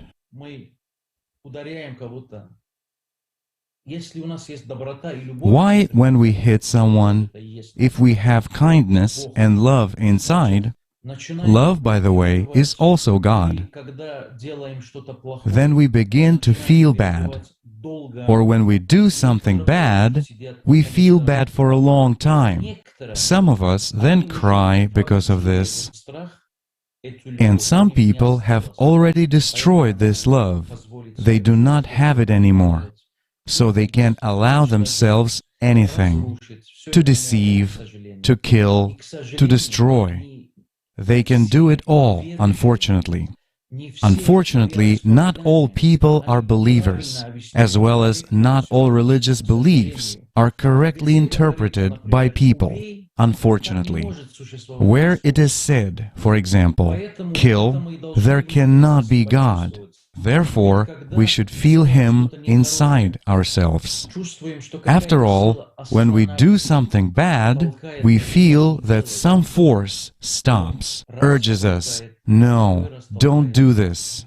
But it urges once, urges twice. Automatically, if I ignore what stops me and follow this wrong path, this black path, then I completely push the Lord and my conscience away and refuse this love, and I already live by the will of the devil. So these are very subtle spiritual points. If a person is not spiritually mature, then he can suffer. Therefore, modern people are looking for evidence of everything today. The devil himself and the spirits cannot do anything with their own hands, but only with human hands. And so can the Lord. How do I do good deeds? How do I fulfill the will of the Lord? I express everything through my deeds. If I do something with kindness, if I help, this means I fulfill the will of the Lord on earth. If I do bad deeds, I fulfill the will of the devil on earth. When I already move away from him, from the devil, and go closer to the light, to God, then every day difficulties increase, and temptations increase even more. But nevertheless, I feel love inside and around me. This means that I am going to God. Over time, there is a good chance that the eyes of my spirit will open, and I will already begin to feel more, deeper and deeper. Many people say, life is beautiful. Huh? Great life, beautiful life. Life is a sweet thing for everyone. But life with God, if you feel and see that life, you will not want to return to this world. People say that priests, servants of God, or those who consider themselves to be such, they are spiritual. They know about spirituality from books. While the Lord, on the one hand, from books, definitely, because we have no other options. But when people all their life remain at the level of theoretical knowledge, they will not come to another, practical side, to spirituality. We should move from theory to practice. I started my medical education from the books, I got it, now I have to become a medical practitioner and treat people. If there is only theory from the books, what's next? I have to practice. This transition is very important for spiritual life. I studied, I understood, but what about practice? Practice is the most important thing. Who is a spiritual mentor? This is a person who is righteous. He is really a kind of representative of God on earth. But how can we understand whether he is telling the truth or he is lying? We must study the truth. We must know it in order to understand whether this or that person is telling me the truth. It cannot be the way that a mentor teaches you bad things so that you do something wrong. His advice should be devout, you see? There is no one above God on earth. No matter how you spin around this truth, no matter what replacement you are looking for, you won't be able to find an alternative. The Lord is the Lord. There are no two ways. Truth is one, and the Lord is one. Therefore, if I cannot find Him, then I will go to search further. This is the most important thing. As soon as I understood and found the right path, I found myself. I see where I will go when this life ends, how I will move into another life. When I enter that life, I will feel that there is really no such thing as to be deceived by God. For example, I led the right life, and I would go to hell. Therefore, according to your deeds, the Lord will recognize you. Therefore, it is necessary to create anyway. Whoever you want to be, You can even be an atheist. This is your life. I cannot convince anyone to believe in the true God. Even in my understanding, in the world where I am, I see we go to the same temple, we have different views on life, but we have one thing in common. These are the interests of all humankind. Therefore, we must forget about our differences. What good things can I do for humanity today? Thank you, Avram. Thank you for these truthful words. And you were absolutely right. It doesn't matter how many books we studied, what we learned about spiritual world, etc. We have to live by it. Deep inside, we have to feel that world. We have to feel God. And then the path towards Him will be very easy for everybody. And our next speaker is Anna Krylova, a religious scholar. Anna, could you please share what significance does the theme of post-mortem destiny have in the religions of the world?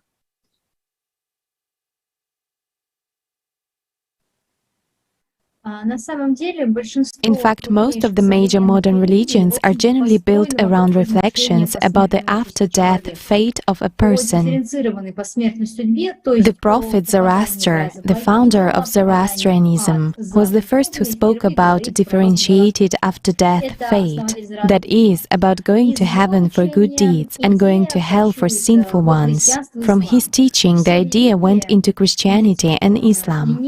All religions, whether they are linear or historical, are also ethical. That is, the afterlife existence, the well-being of a particular person, depends on his lifetime affairs. A virtuous soul goes to heaven, while a sinful soul, respectively, goes either to hell or to hyena and will be tormented there by demons. Knowing the divine laws and living by them, a person can expect to be united with God after death, meaning to enter paradise. Paradise is not a garden. Paradise is not a place of carnal pleasures. First of all, it is a place of divine fullness.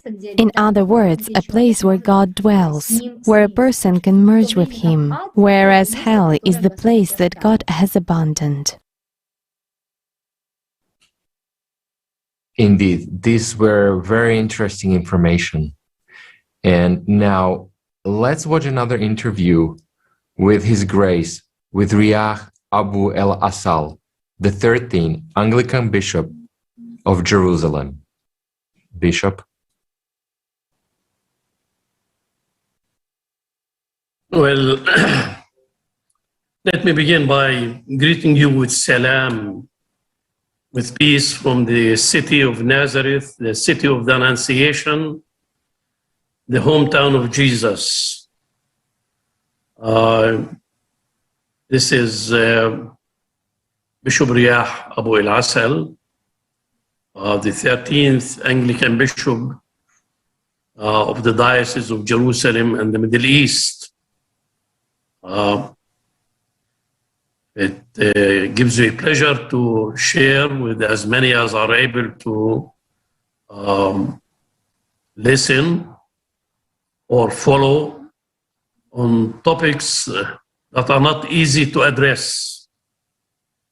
But yet, such topics continue to address themselves to us as long as we continue to live. So I am both happy and I feel the challenge to share with you an answer to questions relating not only to life, but also to life after death. And I know this is not one of the easiest of topics. The great Mahatma of India, Gandhi, when asked what is the greatest mystery in life, he said, death is the greatest mystery. We continue to believe in the mercy of Almighty God. We pray for mercy. We continue to pray for forgiveness. Even in the service, in the funeral service, we do turn our mind and our hearts, our minds and hearts to Almighty God, asking that the deceased be forgiven, because God is merciful. We cannot say, if we pray for the dead who were, say, evil people,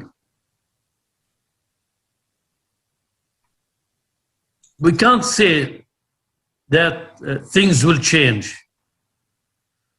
Because if we say that, then evil will increase in the world, and people will depend on the mercy of Almighty God that let me do whatever I can, whatever I can of evil, because I'm sure God is merciful, God is loving, God is compassionate. He will not allow me to go to hell. We are called not only to wait for the day when we leave this world. We are called to lead a life worth living, to lead a life that pleases Almighty God, to lead a life that promotes the beauty of God, the holiness of God. It's not an easy task, yet it is not an impossible mission.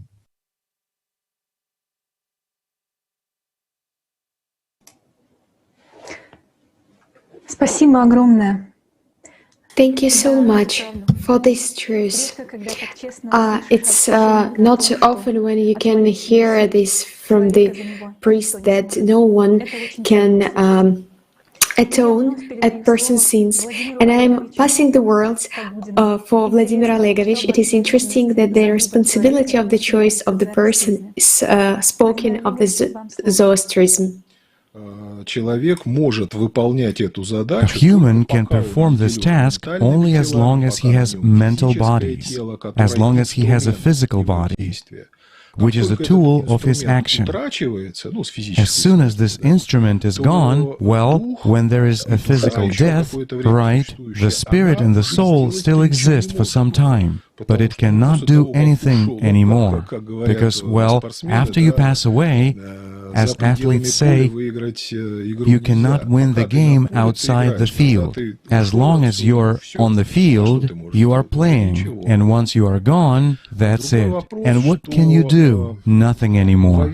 Another question is that the Avesta, well, at least the extant Avesta, and modern Zoroastrian practice do not clearly state how many times a person comes to earth. Once or many times, it doesn't matter.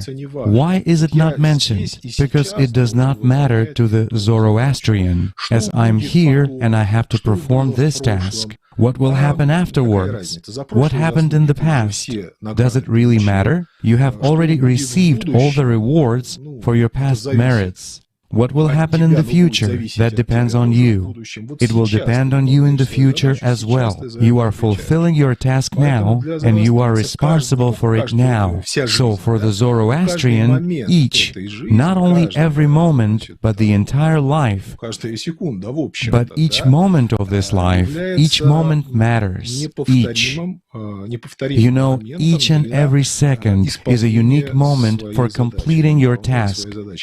Once moment is gone, it means the opportunity to fulfill the task has been lost. It means I have somehow turned out to be a slacker, a deserter in this fight.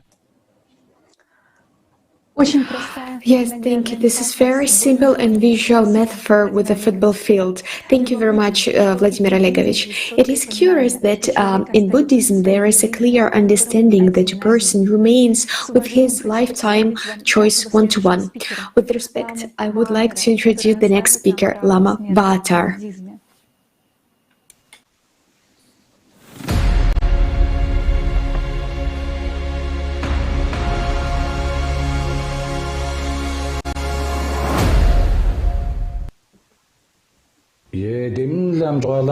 Да, как я уже упоминал, as I have already mentioned, look, когда ты when you встречаешься со face смертью, death, ты you are действительно really остаешься staying completely совершенно alone. один. С тобой остается Your твоя karma remains with you. твои мать, Your отец, mother, father, любимые beloved, родственники, друзья, relatives, friends, имущество. property, Все эти all these современные modern технологии, technologies, лекарства medicines не могут тебе cannot помочь. help you.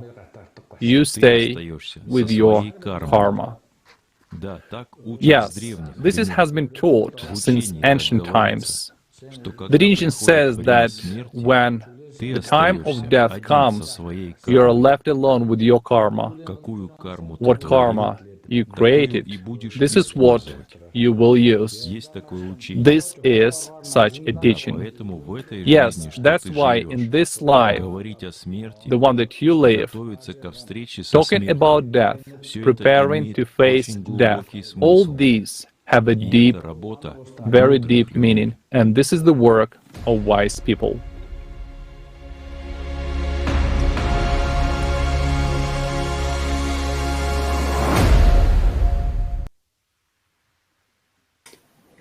Yes, indeed. If we remember about death, we know the value of the life.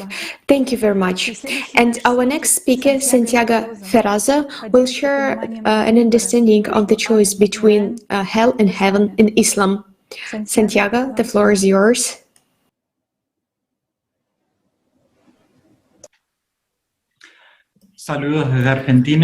Greetings to all of you from Argentina. My name is Santiago. I'm a Muslim. So let me introduce myself once again, as my Muslim name is Tariq Ali. I'm very happy to be with you at this conference right now. Indeed, as has already been mentioned, the topic of the afterlife is fundamental in all religions. It is very important that one of the goals of our conference is to give people an understanding that they should strive for God themselves. And if a person does not want to go to God, then he needs to know what awaits him. A person himself is responsible for the result of his life, for his thoughts, his deeds, and his actions. Allah has given man the freedom of choice. Therefore, what we take out of this life depends only on ourselves. Have we not given you life so that that could... So Islam says that the result of the righteous life is the life in paradise together with Allah, and those who is unworthy of paradise goes to hell. In other words, there are two options of after-death fate, heaven or hell. And there are a number of proofs to that in Quran and Hadith. The Holy Quran says a lot that this is temporary life, and it is the forerunner of the eternal life, that only a life lived righteously can enable a person to find paradise, to return to the beloved Allah. Allah Almighty said, "This worldly life is nothing but an amusement and play, and the last abode is real life indeed, only if they know." Quran, Surah 29, Ayah 24. Also, one of the most famous companions of the Prophet Muhammad, peace be upon him, Abu Hurairah, reports that the Messenger of Allah, peace be upon him, said, "This world is a prison house for a believer, and paradise for a non-believer. And for the non-believer, the hereafter is like a prison, while for the believer it is paradise." Hadith Muslim 29:56. The Holy Quran, Surah 30, verses 13-16, says, They will have no intercessors among their so-called partners. Rather, they will disown those partners. On the day when the hour begins, the people will then be separated. As for those who believed and did righteous deeds, they will be rejoicing in a garden of paradise. And as for those who disbelieved and rejected our signs, will suffer. Quran, Surah 42, verse 7. And thus, we reveal this Arabic Quran to you that you may warn the people of Mother of Cities, to wit Makkah, and those who dwell around it, and warn them of the day of gathering, concerning which there is no doubt, whereon some will be in paradise and some in the blazing fire. A true Muslim loves God and is a constant seeker of God in all manifestations. In the manifestation of love, a true Muslim knows that the path of love is the path to God, the path to eternal life. As you can see, the Prophet warned us to be vigilant, because during our lives here, we determine our real destiny. Therefore, it is so important for each of us to remember that after death, we have only two ways, heaven and hell, and there is no third way. If we remember this, we also remember the responsibility for our lives and our choices. After death, each of us receives the result of a life lived, heaven or hell. Thank you. Inshallah. Thank you, Santiago.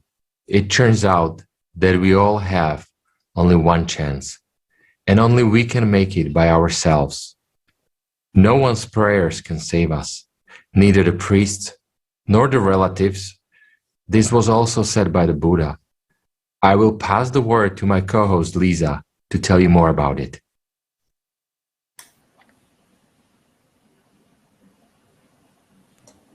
Yes, thank you very much, Robert. I would like to continue this topic that Lama Bhattacharya has talked about. We know that reincarnation plays a central role in Buddhism.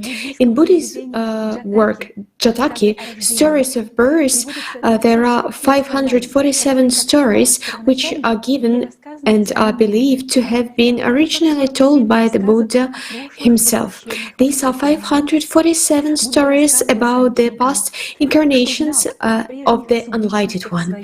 The Buddha told his disciples what he knew about the former subpersonalities of his soul. He also gave his students this practice of communicating with the subpersonality in a person, because he considered it is very useful the way to achieving enlightenment.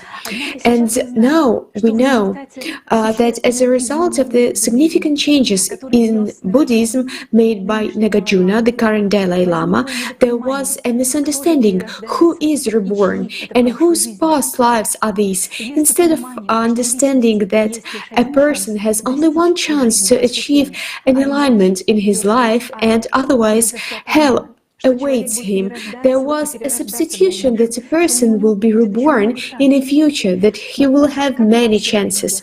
But as in all religions, the grains of truth have been preserved, and there is evidence that the Buddha said that the individual has only one chance. In Mahapta Sutta Paranibbana,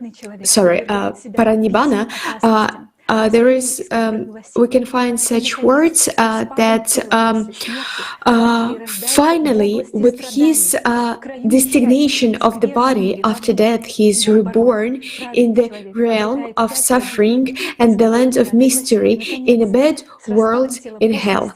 And on contrarily, righteous person obtains 5 benefits, the last of which reads, and finally, with the designation of the body after death, he is reborn in a happy world in heaven. And in the Devata Sutta, Heavenly Messengers of the Pali Canon, the Buddha says that despite the warnings of the Heavenly Messengers, many are still careless, and for a long time people will be set as soon as they will fall into the lower world. They happy arriving in safety, fully unbound, and here now, living gone beyond the animosity danger, have escaped all suffering and stress. It turns out that due to the fact that the concept of subpersonality had been lost, Buddhism live careless. Let's watch a short parable.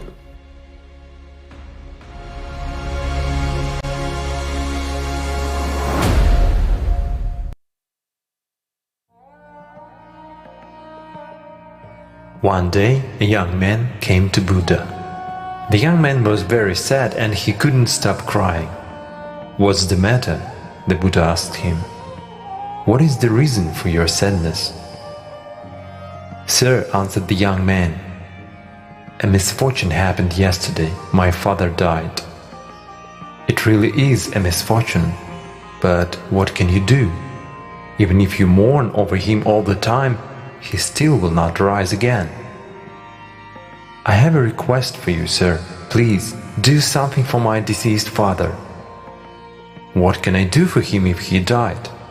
the Buddha answered surprisingly. "Priests forgive people their sins for money. They help the departed to enter the kingdom of heaven. The gates of the kingdom are opened for deceased because he received a pass on earth. Not only will my father be able to enter, but he will remain forever in the kingdom of heaven. Please help him." Then the Buddha told the young man to take 2 clay pots and said, "Fill one with ghee and the other one with pebbles." The young man did so. "Now close the pots well and put them in the pond," said the Buddha. When the pots were in the water, Buddha ordered the young man, "Now take the long pole, hit the pots and break them." As soon as the young man broke the pots, ghee from one pot floated to the surface while pebbles crumbled to the bottom. "And now," said the Buddha, "when I have done everything I could, call your priests and tell them to sing the following: O stones rise, O ghee get down. And then we'll see what comes of it." "Sir," the young man was offended, "why are you joking like that? It doesn't work like that. Pebbles are heavier than water and they will remain at the bottom, no matter who sings what. But ghee is lighter than water. It will remain float on the surface. It cannot drown because that's the law of nature. Sir, you cannot be unaware of that." "You know well the laws of nature," replied the Buddha, "but you still did not understand the underlying law of nature.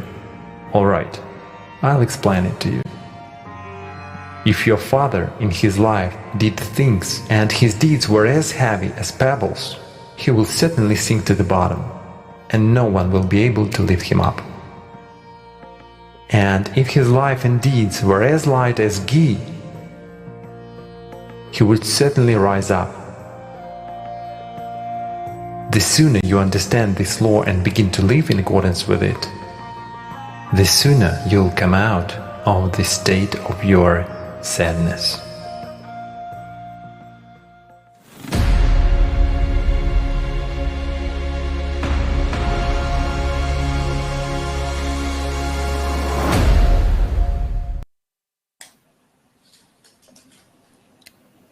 A wonderful parable that clearly shows that no matter how much you pray for your dead relatives, no matter how much you carry money and offerings to the priests, this will not help to get a pass to the spiritual world and become alive.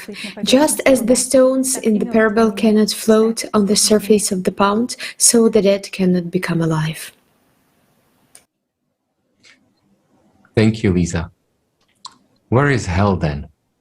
There's all sorts of stories these days.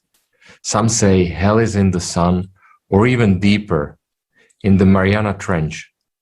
And the truth is that man carries hell and heaven inside him.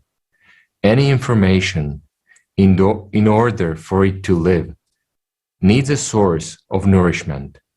That nourishment is the energy of the soul, which is why the subpersonalities are around the soul, both in the Quran and other scriptures. It is not difficult to find a description of the state of the subpersonality. Svetlana, can you please tell us more about this?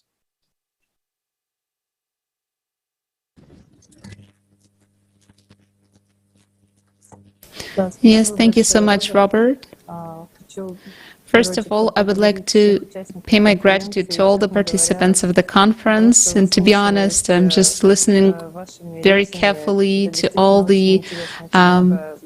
your speeches, and I opened so much for myself, and there's so much yet to come. And to be honest, we are familiar with the question of hell and heaven from both a religious and a philosophical point of view. And since some people perceive this literature more as mythological, allegorical, or in other words, a fairy tale without real knowledge and information, everyone doesn't take the information about the afterlife fate in these sources seriously either. But with the development of science, and I'm also engineer, and I had a lot of physics in my work to study, that moved me to research. And right now, in the science like quantum physics, it became more possible to prove these states, hell and heaven. Today, we have already heard research on the topic of consciousness and information by many prominent scientists. And as we know, since as per the law of conservation of energy and information, the information doesn't disappear anywhere. And I would like to read out the quote of Dr. Amit Goswami, Professor Emeritus, author of the textbook and many books on quantum physics.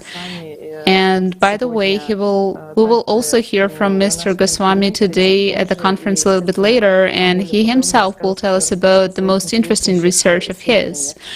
And right now you can see the quote displayed on the screen, but I would like to comment it a little bit as well. So in simple words, we can explain it when the person pays attention into information, thoughts, desires, etc. Not only he materializes it in the outside world, but also mirrors it in the memory. It's like we can make a conclusion that it's everything that we put our attention to is mirrored in our kind of like information pantry. And the question arises, where does this information goes after the death of the physical body? And to answer it, let's consider what the role of attention plays in a human's after-death fate, because the personality's attention is one of the main things. And I would like to remind you of the pretty well-known experiment with two slits. It's when an electron becomes a particle from the wave when there is an observer. And coming back to the quote that we just saw, we understand that the personality's attention is one of the most important aspects in shaping a human's after-death fate. Why? Because the personality itself has this power of attention and precisely its distribution. But the personality itself, just like an electron in this well-known experiment, is not defined. It is on the verge of this choosing, but the personality has an opportunity to make this measurement, to make this observation, and by this way it directs its attention to it. And depending on where the attention is directed. If it directs attention to the spiritual things, then it becomes the new spiritual substance.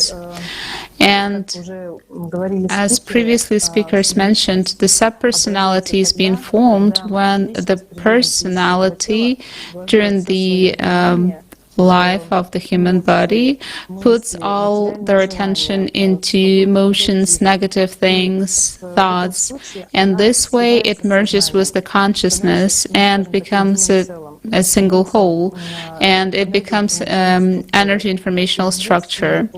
And here we have the answer to the question that we raised previously, where this information is accumulated to, where it goes, this informational baggage. It stays in this informational structure, and as we know, it is already a proven fact that even any structure needs to be powered, and everything needs energy, and the information needs to have its carrier. So basically all this information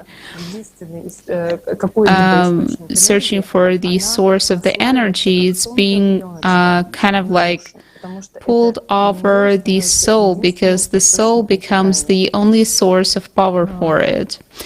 And just imagine the person during his life feels some kind of emotional states even for a short period of time, but he already feels himself exhausted.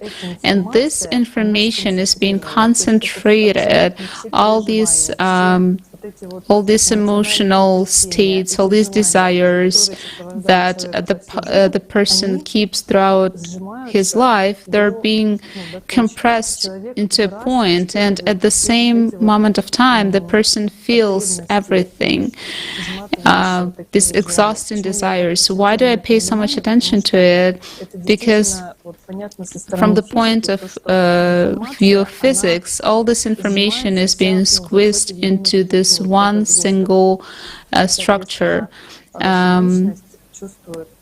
Basically, the subpersonality feels it very, very brightly and strongly. And also there is another phenomenon, and it has been described by the eyewitnesses that faced this experience, the after-death experience.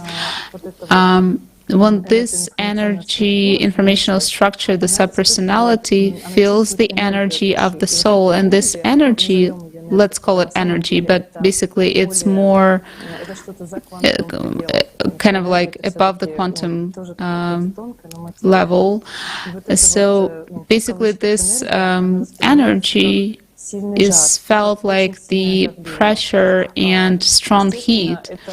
This is the subjective experience, because there is no body, there are no receptors to experience this, so we could understand it. But subjectively, like on the subjective level, we could feel it as a strong heat and incredible pressure. This can be correlated to the phantom pain when a person loses a part of the body, but he feels the pain in the or any other manifestations or feelings in the removed limb, for example. But when the person, as a personality, during his life, pays attention to his spiritual development, he puts his attention into the deep inner feelings, into love, true love and harmony, into desire to merge with the spiritual world, then this state is growing. And what is interesting, that this state, the word state is derived from the word composition, meaning to be composed of. This one again emphasizes that what state you are is the state that you become, is what you become. So paradise is accumulation of inner gratitude, true love, purity, and this true love of the spiritual world, love to the God. And when the personality is in this illusionary informational matrix, in this illusionary world, the personality has an opportunity to become love. Then during the destruction of the material shell, it becomes this love. And thus I want to also remind you that the information is being saved, and that because there is the source of the energy, which is soul, and when the personality merges with the soul, then it becomes a totally new spiritual being, and this information is being destroyed. And because, as you understand, the source disappears and the carrier disappears and the new spiritual being appears. And thanks to this little research that I did for myself and together with you, I made it conclusion that we carry everything inside of us, the heaven and hell as well, and only the person can define his after-death fate. There can be no intermediaries, there can be no helpers, because we have the power of attention, and only we as personalities can directed, and the attention is being directed at every single point of time. We pay our attention to everything in this world. So our after-death fate is our conscious choice. Thank you so much, and I would like to pass the floor to Yelena, and let's find out about what is the state of heaven and hell in religions. Thank you very much, Svetlana, for such a clear and detailed story about how it all happens. Greetings, dear friends, and many thanks to all the participants of today's conference for the amazing, very interesting speeches, because I'm so impressed by every speech and time flows so fast. Many thanks to the ALLATRA International Public Movement for this conference, for the fact that today the truth has been voiced in such a large scale for the first time over thousands of years, and we are talking on a subject which is not accustomed to talk about, and the whole world learns about this. I would like to tell about what was said about heaven and hell in religions. From Svetlana's report, we know that subpersonalities, informational structures, which are in the state of hell, can only be located near the source. So they are kind of like a shell around the soul. In the Quran, we see that the state of subpersonalities is described, the conditions, how they feel themselves when they are near the soul. For example, in 56th ayah of Surah An-Nisa, the women, it is said, "Indeed, those who disbelieve in our verses, we will drive them into a fire. Every time their skins are roasted through, we will replace them with other skins, so they may taste the punishment. Indeed, Allah is ever exalted in might and wise." It is also said in the ayah that the punishment for the subpersonalities are intensified every time when there is the rebirth, when one body is replaced with another one. Yes, the heaven and hell is what we carry in ourselves, inside ourselves, each of us. There is a source of life, the soul, and there is personality, the one who can find this life, gain this eternal life. This is the temple within each of us. This is the paradise, the heaven, a state of love, the love for God. And this is what Jesus mentioned. Let me quote the Bible. It's Luke 17:20. Being asked by the Pharisees when the kingdom of God would come, he answered, "The kingdom of God is not coming in ways that can be observed. Nor will they say, 'Look, here it is,' or 'there it is.' For behold, the kingdom of God is in the midst of you." And we choose this state of hell or heaven, exactly during our earthly life. After the death of our body, it is impossible to change your fate. In the Apocrypha, the Gospel of Philip, it is absolutely unambiguous that the possibility of choice only when you live in the body. Those who say they will die first and then rise are in error. If they do not first receive the resurrection while they are alive, when they die, they will receive nothing. Father Sergei said, in continuation of this topic, I suggest that Father Sergei will speak to us. It's an interview with Sergei Sitnikov, Archpriest of the Church of Blessed Virgin Mary.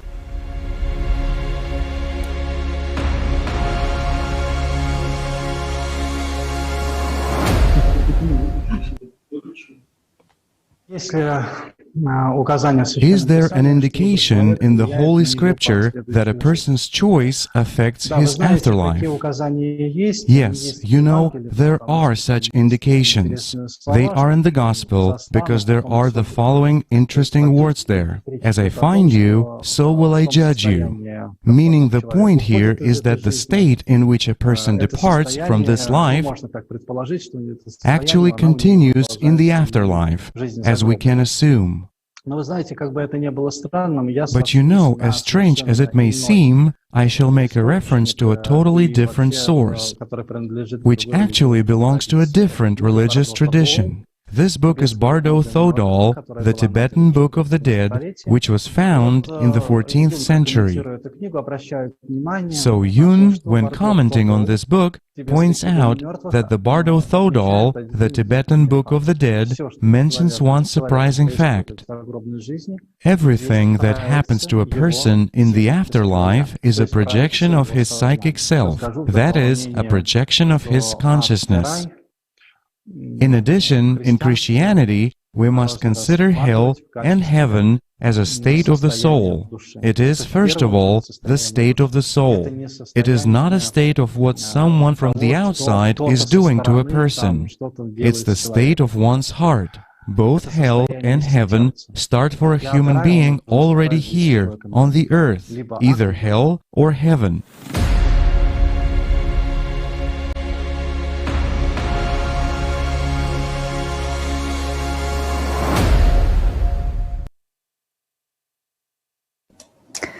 Thank you so much, Father Sergius, for such an interesting information. And now I want to say thank you to Svetlana and Yelena for their so interesting speeches. And I would like to announce the video about physics of the process of choosing a person during the life between hell and heaven.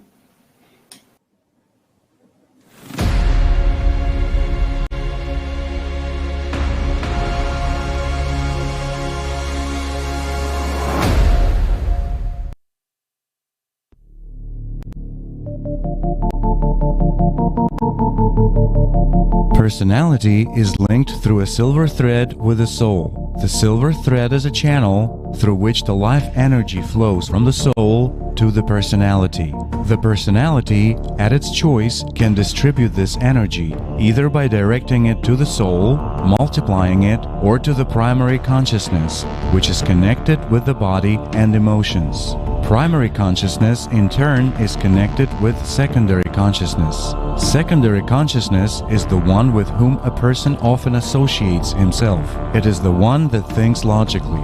The more personality pays attention into negative emotions, the more it fixes the link with both consciousnesses, and as a result, this personality merges with them, and it becomes a subpersonality after the death of the body. But if personality directs more of its attention to the soul, then the silver thread grows thicker, personality becomes closer to the soul, its connection with the soul grows stronger, and personality merges with her, thus forming a new eternal immaterial being, which is called differently in different cultures, for example in Christianity, an angel. Personality can make its choice only during its life, while a human is alive. After the death of the body, nothing can be changed.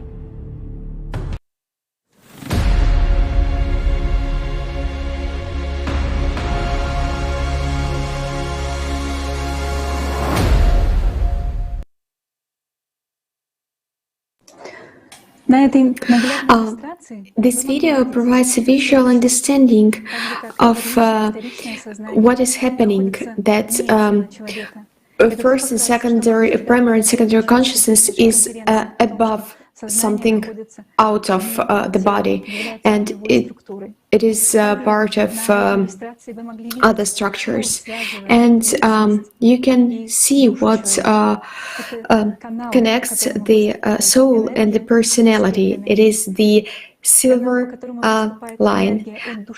This is the channel from which energy from the soul goes to the personality, and personality can choose where to spend this energy, outside or give it back to the soul and feel happiness, joy, and care.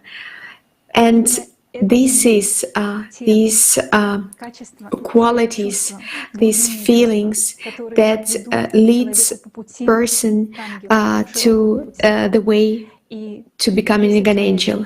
And if a person during his mortal life can unite with his soul, in this way he will not become a subpersonality. If you would have any questions regarding this video, please write in comments. And our next speaker is Amit Goswami, PhD, quantum physics scientist, writer, Director of the Center of Quantum Activism, will share his understanding of the value of attention. Dr. Amit, the floor is yours. Well, my entire research, of course, is started originally with quantum physics, finding the meaning of quantum physics. Quantum physics, at that time, I'm talking about the early 70s and 80s, were full of controversies and paradoxes, and in fact, great scientists like Richard Feynman would say things like, nobody understands quantum physics. So I picked up the subject out of desperation because I was looking for something meaningful to. I was already a full professor at the university, and I did not care very much about the kind of problems I was doing, because they all seem to be very remote from people's lives. I wanted to shift my attention to contributing to the world a little. Very soon, I found von Neumann's work, who actually suggested that, in quantum physics, we have these waves of possibility. So the question is, how do the waves of possibility become actual events in our experience? And observers seem to be included, because we, human beings, are the only ones we know that actually have experiences. So this question was very difficult to answer, because no material interactions can do it. This was what von Neumann was showing from quantum mathematics. No material interaction can convert waves of possibility into events of experience of the observer. So how is the observer observing a quantum object? This question is the basic question of all science, not just physics. How does the world exist in manifestation at all? Because in quantum physics, it literally says that the universe itself is all just potentiality. And of course, von Neumann tried to answer that maybe the observer's consciousness does it, because he was daring enough to propose that maybe it's time to admit that there are some non-physical stuff, non-material stuff in the world. This is an extremely important question, because attention is everything. Attention is the ability to focus on a particular subject. The mind is, if you allow it to be controlled by the brain, this is the thing. What we don't realize is that if the brain scientists were right, then of course we would be the brain, and we would behave like the brain. And the fact is that the brain, once conditioned into the me-centeredness and, of course, negative emotions and pleasure circuits that the brain already has, and additionally this information addiction, that's another very vile habit that brain picks up today, which it didn't have yesterday. But that's the way it is. So then if we live like the brain, then what happens? The brain is constantly bombarded with stimuli. And the brain will be attracted to this stimulus or that stimulus, depending on the conditioning of the brain. That response of the brain from one instant to another may not at all have anything to do with meaning of my life, purpose of my life at all. It would be basically random thoughts sort of guiding me. And many people live that way. They're called drifters. They cannot keep attention. They drift from one to another to another. Kids, hyperactive, cannot pay attention, right? People who pay attention, why are they paying attention? They are paying attention because they attach meaning to it.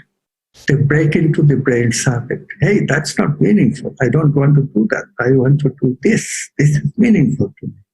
So that's how we do it. Without the meaningful mind and without consciousness, the ability of being the real boss, that I can overrule the brain's habit of randomness. You know, quantum ultimately is also random because probability calculation works there. So we have a bunch of responses. We are able to choose usually, but if we allow the brain to take over, then it's random. It becomes random. That's a normal way of operation for the brain. It is with our consciousness, with our mind, with our meaningfulness that we want to give, with the purpose that we want to bring, that we change, to overrule the brain and change our direction to focusing to a particular problem of meaning that I want to focus on. Okay? And we are nearly forgetting that in the present culture, especially, you know, social media. It really dumbs down people. They don't have the ability of paying attention anymore. If we live meaning and purpose, what happens? This is the question that you have to ask. And the answer is really beautiful. How we create heaven? We create heaven by creating a soul for ourselves. Soul is what is going to take us to heaven. So soul creation is what? Soul creation is the creation of meaning and purposeful thing, memory of meaning and purpose that we serve. Purpose is to embody these archetypes: love, beauty, justice, truth, abundance, power in a good way, power to empower others, wholeness. These are the things that we cultivate and embody as much software as we can make. This is soul software. But the problem really is that, okay, do we stay forever at the survival level? Do we ever go into soul making en masse? Because, you know, you were asking before about this collective memory. Unless we return to that connectedness, and this time in spite of the mind, not instead of the mind. Instead of the mind, animals already have the opportunity, but they cannot do it. Why? Because without the mind, you cannot do it either. It's just not, the feeling part is not enough. Because you cannot make software with it of any significance. So animals live kind of moment to moment, but it's all conditioned behavior. Doesn't do any good. Human beings are the only one, because of the mental capacity on this planet, who have the ability of making civilization of going forward. But we are stuck at the survival level, and it seems like we will be stuck for a while because of the problems that we already created and not waking up soon enough. And so, you know, these are the problems that really are worrisome, not only for me personally, but for everyone. Thank you so much, Amit, for such deep understandings. It's so wonderful to hear about soul, about the meaning of life, about the specialists, the scientists. And now I'm passing the word to Tatiana Zinchenko, who will share shocking facts about what happens to our consciousness when a person has a gambling addiction. Thank you very much indeed.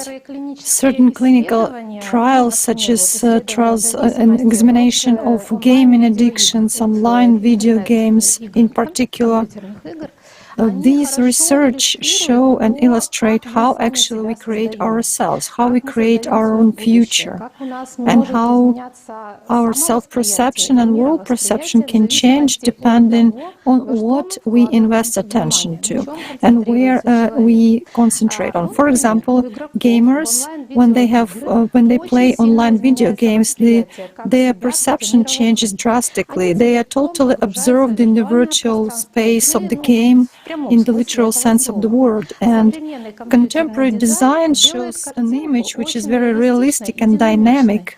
And a game, like for example from the first person, when you're playing from the first person, it contributes to change of the self-perception. It is a so-called avatar self-identification. It is when a person begins to identify himself and identify himself with the avatar, with the character. In reality, a person is sitting in the room looking at the monitor and just moving and manipulating the mouse.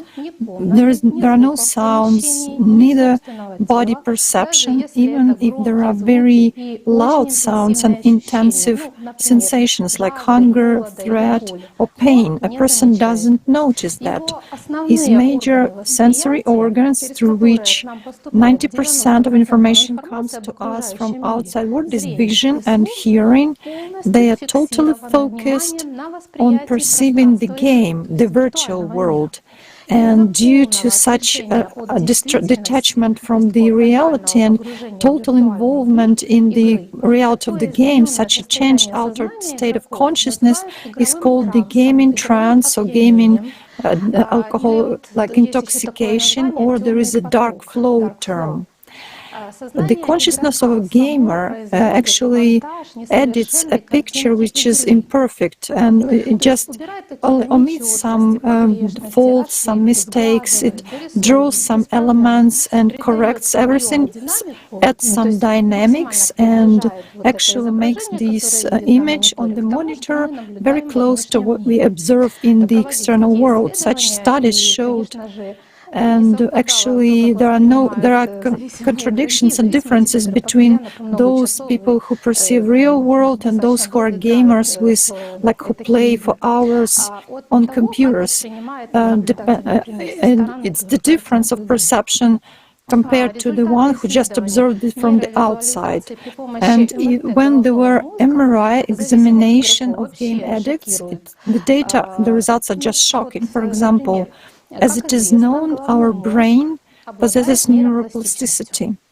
So there are certain functional or structural changes in the brain all the time, depending on our skills, engagement, what we do, what habits we have, the patterns of emotional reactions and behavior. So in the brain, all our vital activity is depicted, and all our preferences, including perception. What, how, in which way we perceive is reflected in the sensor cortex. The sensory cortex is where information is coming from eyes, ears, tactile sensations, etc. So this region in game addicts are changed both structurally in terms of the number of neurons and functionally. By the number and quality of neural network connections between neurons and neural groups. And these changes comply with mostly perception of a gaming space, of the virtual world, but not the real everyday life in which we exist on an everyday basis. So in the brain of a game addict, we can say that the perception of such a person differs drastically from a person who does not play games. And also there are changes were detected relating to self-identification. In angular gyrus, you can Google and look what region of the brain it is. It's a neural group which relates to the process of self-identification, and also other regions were also changed which relate to empathy, identification and self-determination of a person in healthy people.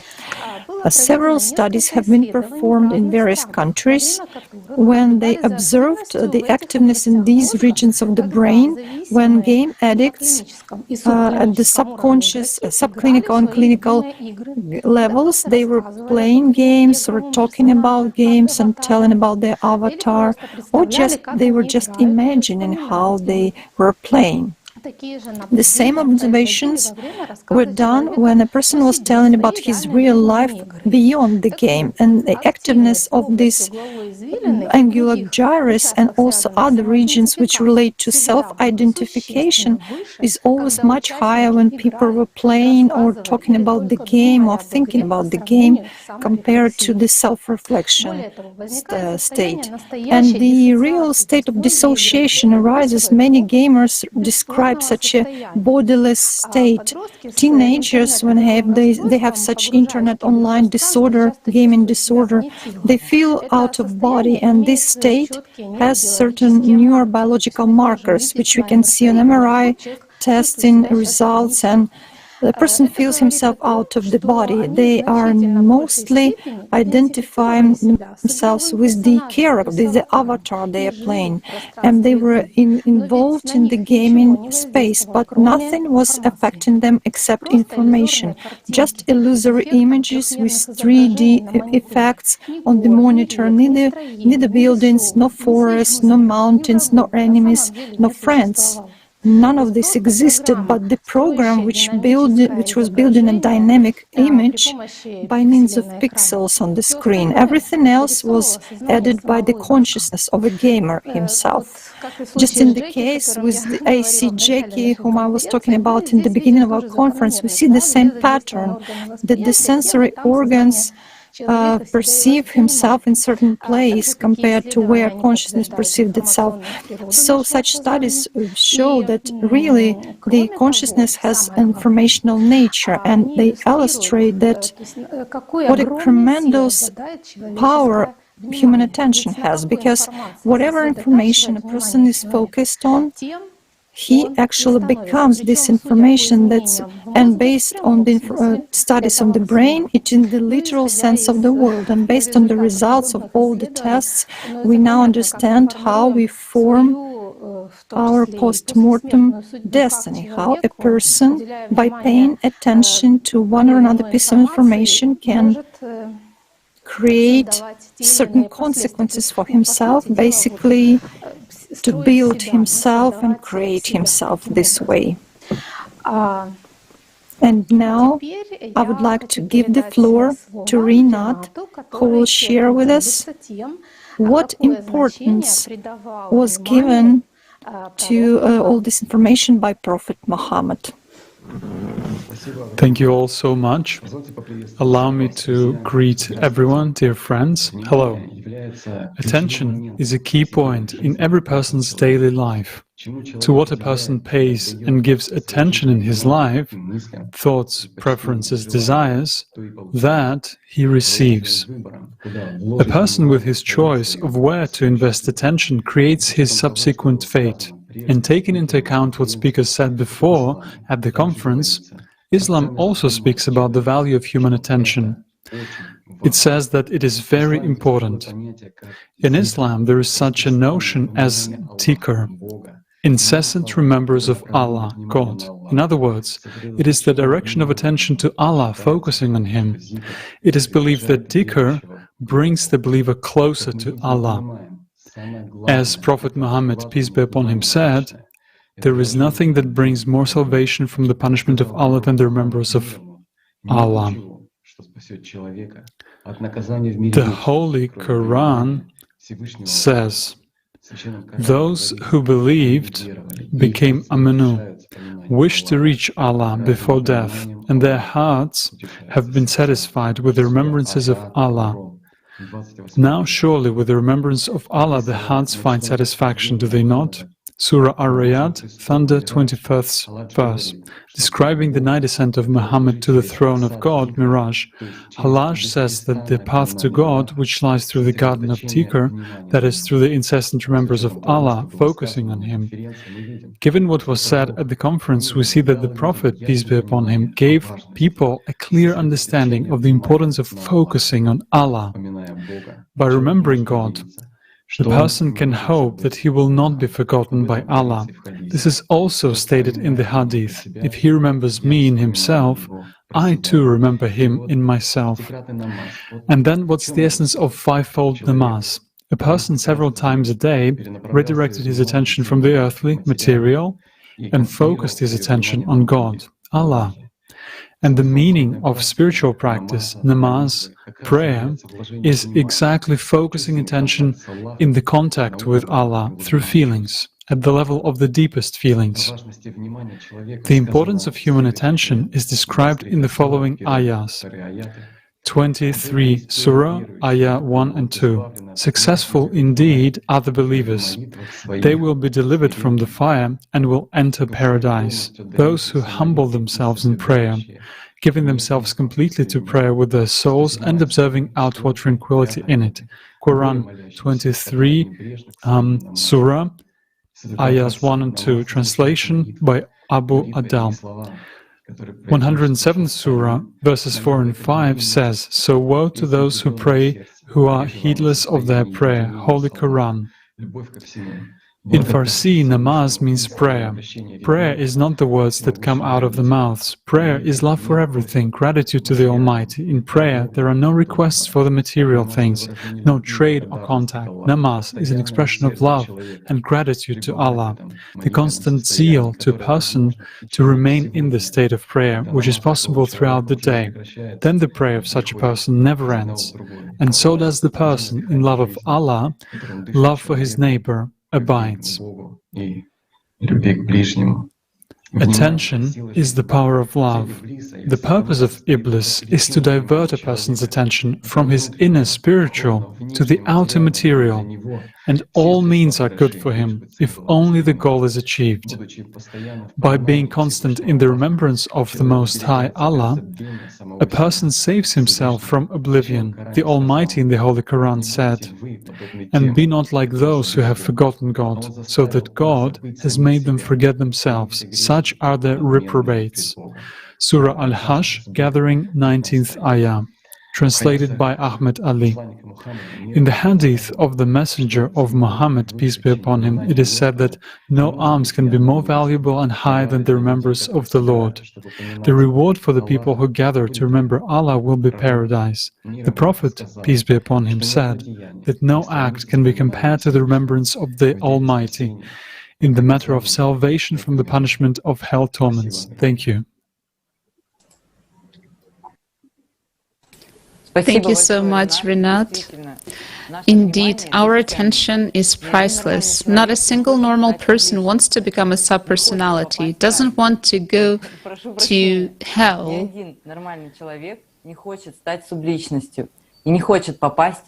But why then do we feed the dead with our attention, although the prophets forbade it?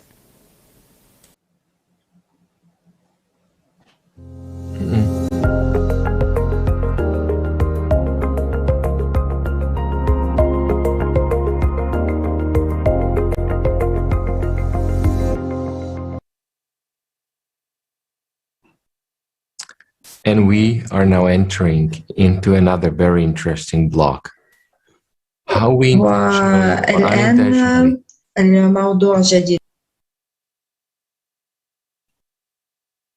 how we intentionally or unintentionally invest attention in the dead. And what are the consequences? We know that the cult of the dead and the worship of their images were not welcomed by the prophets. Jesus Christ was against this kind of worship. Jesus' position is clearly seen in the Bible, where he says, "Let the dead take care of their dead, and you follow me. The living to the living, and the dead to the dead." The Bible also says that God is not the God of the dead, but of the living. Jesus knew that feeding the dead is the way to hell, and he forbade people to do that. So why do we people not listen to him and continue to feed the dead, thus paving the way to subpersonality? In the Holy Scriptures and the Apocrypha, there is evidence as these passages of the Gospel of Luke, where it is stated, "He said to another man, 'Follow me.'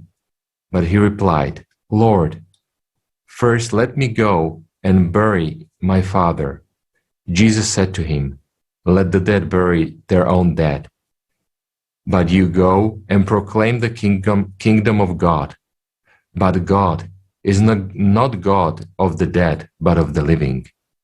Also, in the Gospel of Matthew, we can read, "Do not be afraid of those who kill the body, but cannot kill the soul.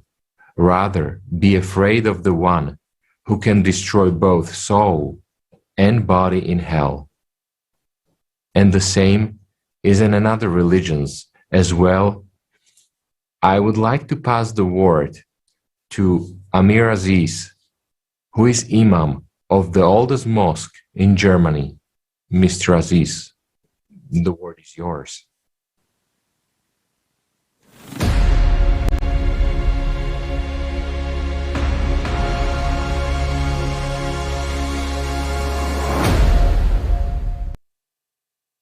So actually, you know that the Holy Prophet ﷺ, he asked people to visit graves. It is not that he forbade them. He forbade at that time because, as you know, that nowadays also people, they make the graves of holy saints and prophets, or maybe the people who are spiritual people. Sometimes people make it a place of worship for them.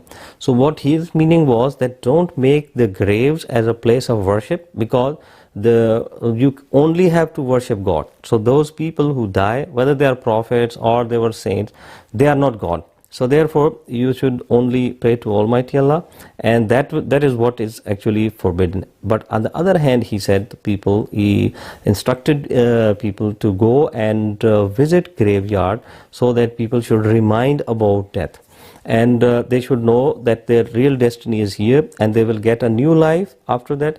And the other is that, as Quran says, kullu nafsin zaiqatul maut, everybody has to taste death. So therefore what the Prophet asked people, so that when they will go to the graveyard, they will remember this lesson. And otherwise, when we are most of the time busy in our daily routine life, we even don't talk about that. We don't care about our real destiny. We even don't care about the questioning by God, because the death is actually, and the next life phase is the life where we have to be questioned by God. We have to give what we have done in this life. Will be asked, questioned about it, and we will be responsible to what we have done. And our next life, it will depend on what we do here in this world. And it is in the one of the saying of the Holy Prophet ﷺ, he has very beautifully clarified this concept, that ad-dunya madratul akhirah. This world is a cultivating ground for the hereafter, which means that what we will sow in this ground, we will cut the same. So as we know that if we sow the flowers, we get flowers. If we sow thorns in this, then we will get thorns back. So is the case. Prophet ﷺ, he said that this world is the world of action, and our new life, it will depend on the action in this life. What we will do, we will have the same life. If we will do good, we will have the paradise, life of a paradise, of a good human and good life. And if we will do bad, if we will act evilly, if we will act like a devil, then obviously we will have the hellish life there. So that concept is clarified, and that's why the Prophet ﷺ, he has instructed people that you should time and again, whenever you get, often you must visit the graves, so that you know that these were also the people who were as strong as you are, and they were also as important in this world as you are, and now they are there. So you should also think about it and reform yourself, keep on reforming yourself internally, spiritually, so that when you go to this destiny, you have a good life.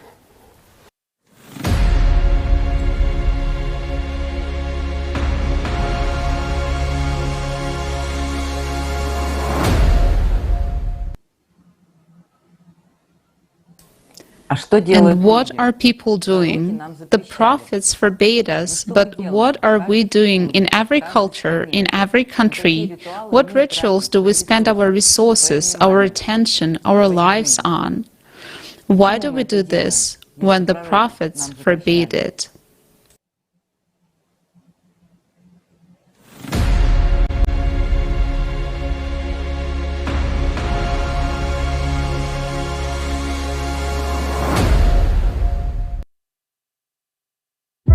Have we ever wondered how much attention a person spends on something that is already dead?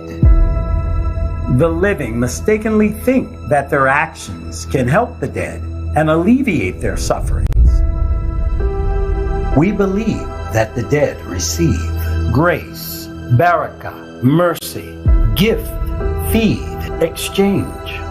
All religions say the same thing. A person cannot change anything after death of the body.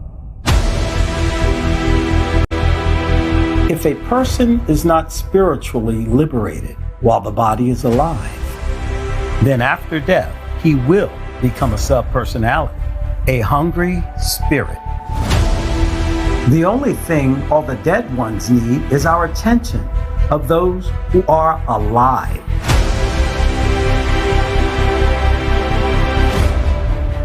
The dead needs the life of the living to satisfy their hunger.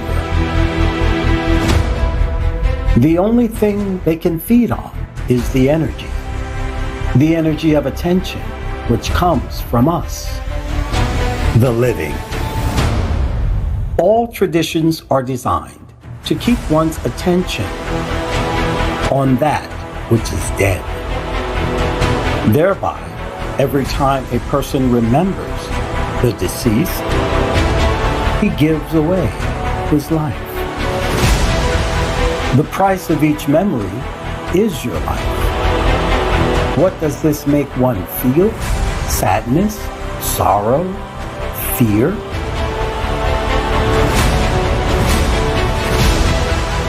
But life is given to us in order to become alive. Spending it on the dead is like striving to become a starving spirit yourself and hoping that you will also be remembered by the descendants. Be fed and relieved of your suffering, that they will pray for you.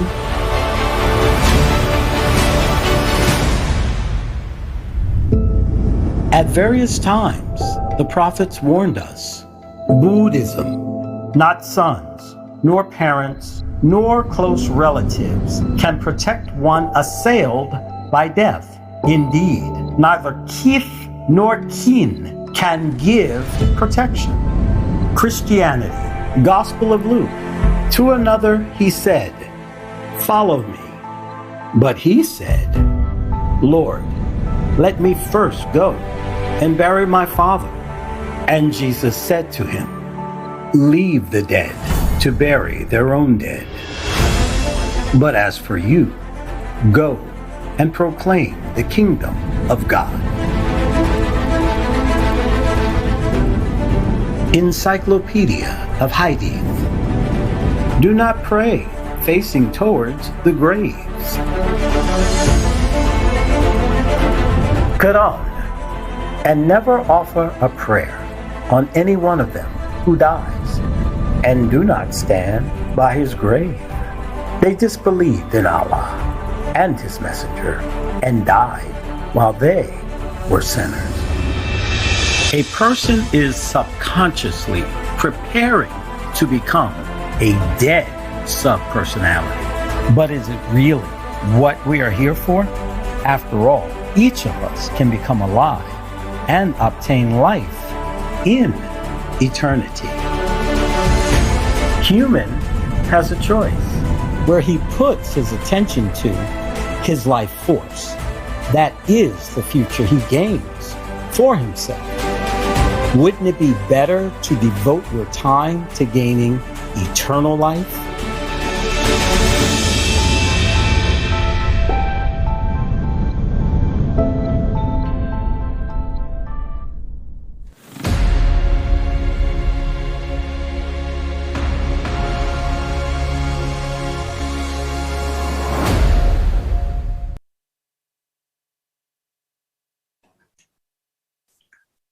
We are not for destruction. We are for cleansing. If the clergy indeed served the prophets, on whose names they build their organizations, we would have a creative society long ago. But where is it? We are degenerating every year. What were they building? Power? We understand that they have to make a living, but maybe we should go back to the roots and change something. We, as people, have to go somewhere. We all understand that it is easier and faster to come to God together, but only those striving for life should lead, and not those inevitably dead, frightful fools. If I put on a cassock and a cross on my belly, and someone gives me a medal and pokes me in the forehead, what will change? Would it make me feel better? That's the trouble. Things have to change, and we people really understand and know the essence. They think about it, they strive. And when priests strive for life, they will lead their flock. And everything else is a lie and a struggle for the ego. People are people. I would like to pass the word to Jason, who will uncover a very interesting topic. Jason, the word is yours. Hello, everyone. I hope you all can hear me well. It has been amazing to be present at this conference with you all. Before I move on to my speech to discuss the technology that is a fantasy amongst so many of our friends, family members, and relatives, loved ones, co-workers, how many of you today have received a thought that what right do we have to speak about what we're speaking about? Friends, we all here are here today because we want to build the creative society. And so many of the topics covered today have been a taboo in all of our cultures. Not one continent, but every single culture. We've had words revealed to us from the religious scriptures that are used to manipulate us.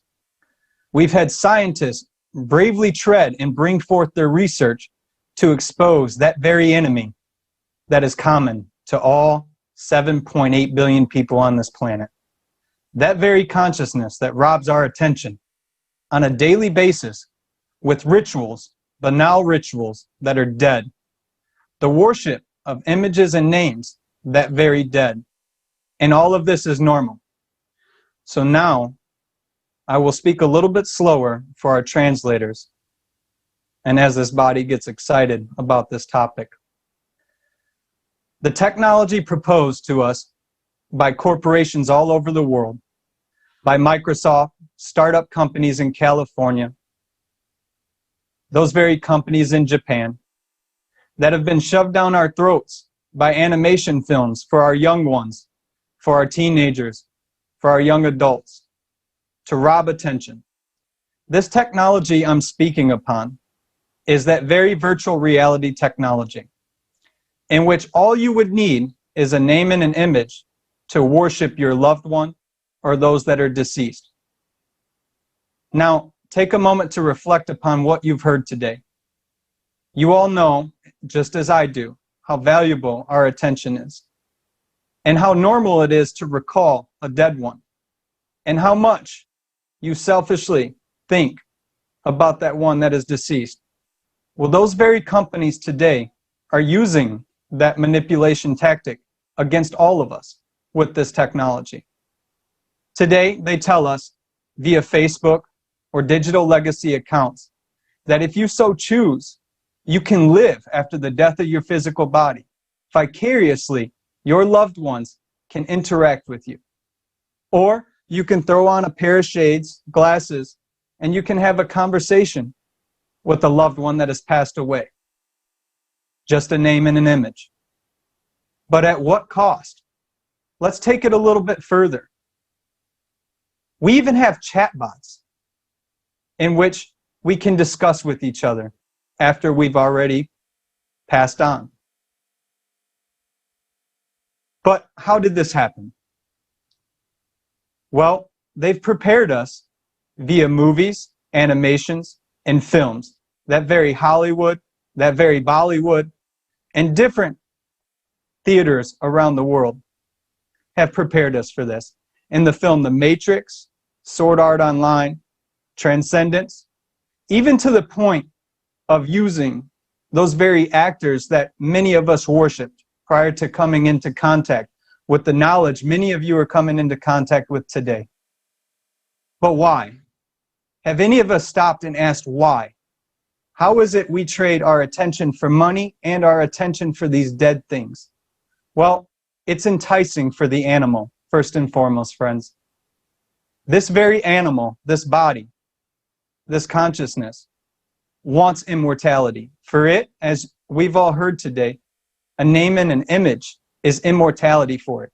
And it will do anything for it, anything, at the cost of personality. And that very technology, the technology we're using here, the virtual reality technology I've discussed, is used against us for that purpose, for consciousness. Now, I'm not saying anyone is to blame. We're all to blame for this, because we choose with our actions of how they develop the technology. By what we consume and what we don't consume, we give voice to what we want. Now, I want to talk about another aspect of this and how much of it is a big lie. Artificial intelligence is not to be equated with artificial consciousness. They are not the same by any stretch of the imagination. The human brain, we hypothesize as a scientific community, has the capacity to hold 1 petabyte of information. That's thousands of terabytes. And they tell us that they can upload this into the internet. With what storage capacity do you think we can achieve that? Time, it's multidimensional. So how is it that we can somehow upload our consciousness into the internet and you're going to be able to talk to your dead one, or I'm going to be able to talk to my dead ones? It's not possible, friends. Those neurons, yes, they transmit information at a preposterously accelerating rate. But it does not mean we can use that very information and encode it and then transfer it to the internet. It's not possible. Nor is it possible to mimic the communication between axons. It's not possible today. Not with our technology and not with our format. However, this is all branched under artificial intelligence. Before I end my speech, I would like all of us here and all of us listening to recall that the very company, XP NRG, had created the world's first artificial consciousness for our society relative to our known history. Jackie, regardless of time and space, was able to communicate, was able to do things that that very artificial intelligence that we're sold cannot do today. And that very technology can only be used for good. Whoever wants to, and whoever would like to check that material out, I ask you to go ahead and watch the video XP Energy, research the artificial consciousness, and see what we're being sold. Is it really worth spending our lives in a virtual reality, or is it more important to live now so that we can be certain of what's after death? Thank you all so much for your time and attention, and thank you for the wonderful topics. Thank you, speakers and scientists. Thank you, Jason. What is it at the heart of this process? What do they want from us? And what instruments do they use to get what they want from us? Let's watch a short video that illustrates what the dead want from the living people.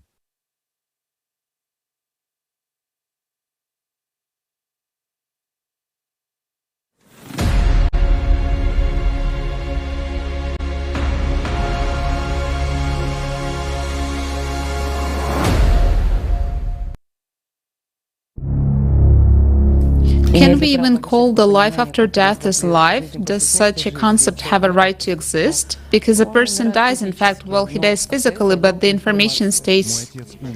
My father died. Next month, it will be 4 years since my father died. My father was a man who didn't believe in this, who said it was all a lie. And he died at 81 years old. And after 6 months, I went on a journey, a shamanic journey, to talk to his soul, and I talked to him. Then he told me that he was sorry that he didn't understand the world as it was, because in that place where he was, he understood perfectly what spirits are, what souls are, and that he'd already figured out, but too late. But he'd already understood it. From my personal experience, I know what the world of the dead is like. I know what it's like. I know what it feels like to be on the other side. It's the same as in this world, but there is no oxygen. There's heat. There's in a world full of winds. There's a lot of winds where they are. So we work with the dead by giving them a glass of cold water. In this place, of course, it is very hot, dark, and there is a lot of hot wind. This is the astral zone. In this place, the entire universe is connected. All the dead of all civilizations. Our interaction with the forces of the subtle world is always based on pacts. That is, you give me, I give you. What do the dead want? Figuratively speaking, they're constantly eating my energy. I mean, I'm totally powerless. So, first of all, they need energy? Energy. Can you describe what kind of energy they need? What do you think? Energy inside me, the energy of life. Spirits are beings or entities experiencing a certain hunger. And this hunger is energetic. That is, here, of course, we must remember that spirits feed on energy. The dead who cross this line, yes, they contact and become residents of the world of the dead. They have energy that is negative for us. And when a person contacts with the world of the dead, consciously or unconsciously, he has an attachment of connections. Always a living person loses the energy of life, just like a practitioner walking with the world of the dead. So in the same way, a person who has some kind of negative necrotic attachment in the moment, he always gives this energy. That is, for us, the world of the dead is toxic on the one hand, and for us it is a completely different element.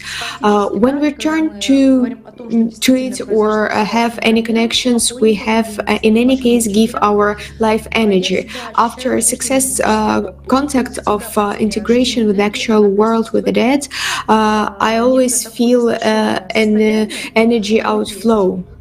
It is very important that sometimes these spirits torment us to do something. And if we do not do it, then we suffer, and we experience severe suffering. In my case, the problem was that due to the lack of experience at the time, it was very difficult for me to get out of that state. I had such as that I was even washed with water there, slapped on the cheeks, because I couldn't become to my senses at all. So I called the spirit to the shooting area, how it was killed, how it happened. To talk about that, we talked. I said goodbye, and the spirit doesn't want to say goodbye because the spirit wants to live. I came and I did a ritual to block the way of the spirit to me. I couldn't sleep. I saw that I was already in the cemetery. It is difficult to start working with the world of the dead because it is difficult to get rid of them. It is really difficult because to interact is one thing, it is not difficult, but to disconnect from the dead, from the world of the dead, and not give your life energy there can be very difficult both practically and physically. If a spiritual is constantly near a person, then it is much easier. I mean, to contact my relatives, because when I called, for example, at the first time, I made contact with my dead father. There was such a good contact. Then, when it was necessary to end the session, that's all okay. I speak. I let you go. You may go. The father just didn't want to leave, and I had to repeat the ritual of clothing the channel 3 times, and literally so to speak, to send him away until the next time, because the dead really shouldn't be here. If a spirit is constantly near a person, then this is already a binding attachment. They must live in their world, not here. What they want to eat our energy. Unfortunately, ordinary people, when they're have a contact with the world of the dead, they have this necrocon channel that connects them.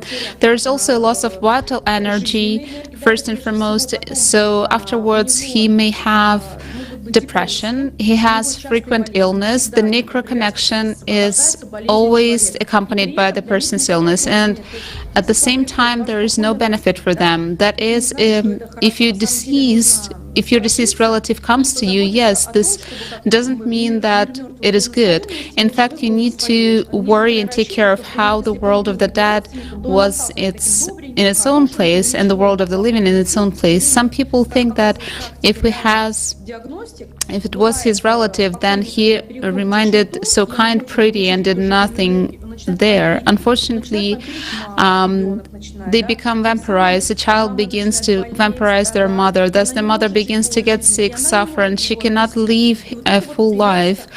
She cannot let him go. This binding is destructive by nature. They are with us as long as we remember them. Then the soul is strong and it can be called into contact. When it is forgotten, it loses its destiny. So it is customary that we are care of our relatives in the cemetery and so on. We pay tribute to them that way too. And the point is not that you have come to the ground where the person's remains and buried. Your grandchildren and your great-grandchildren will come. Then it will be heaven. I go to heaven. I am remembered. I am honored. You don't even need to come to me every day. We remember a person. We speak about a person. And for that person, it's already a paradise. Remembering the dead, you give away your life.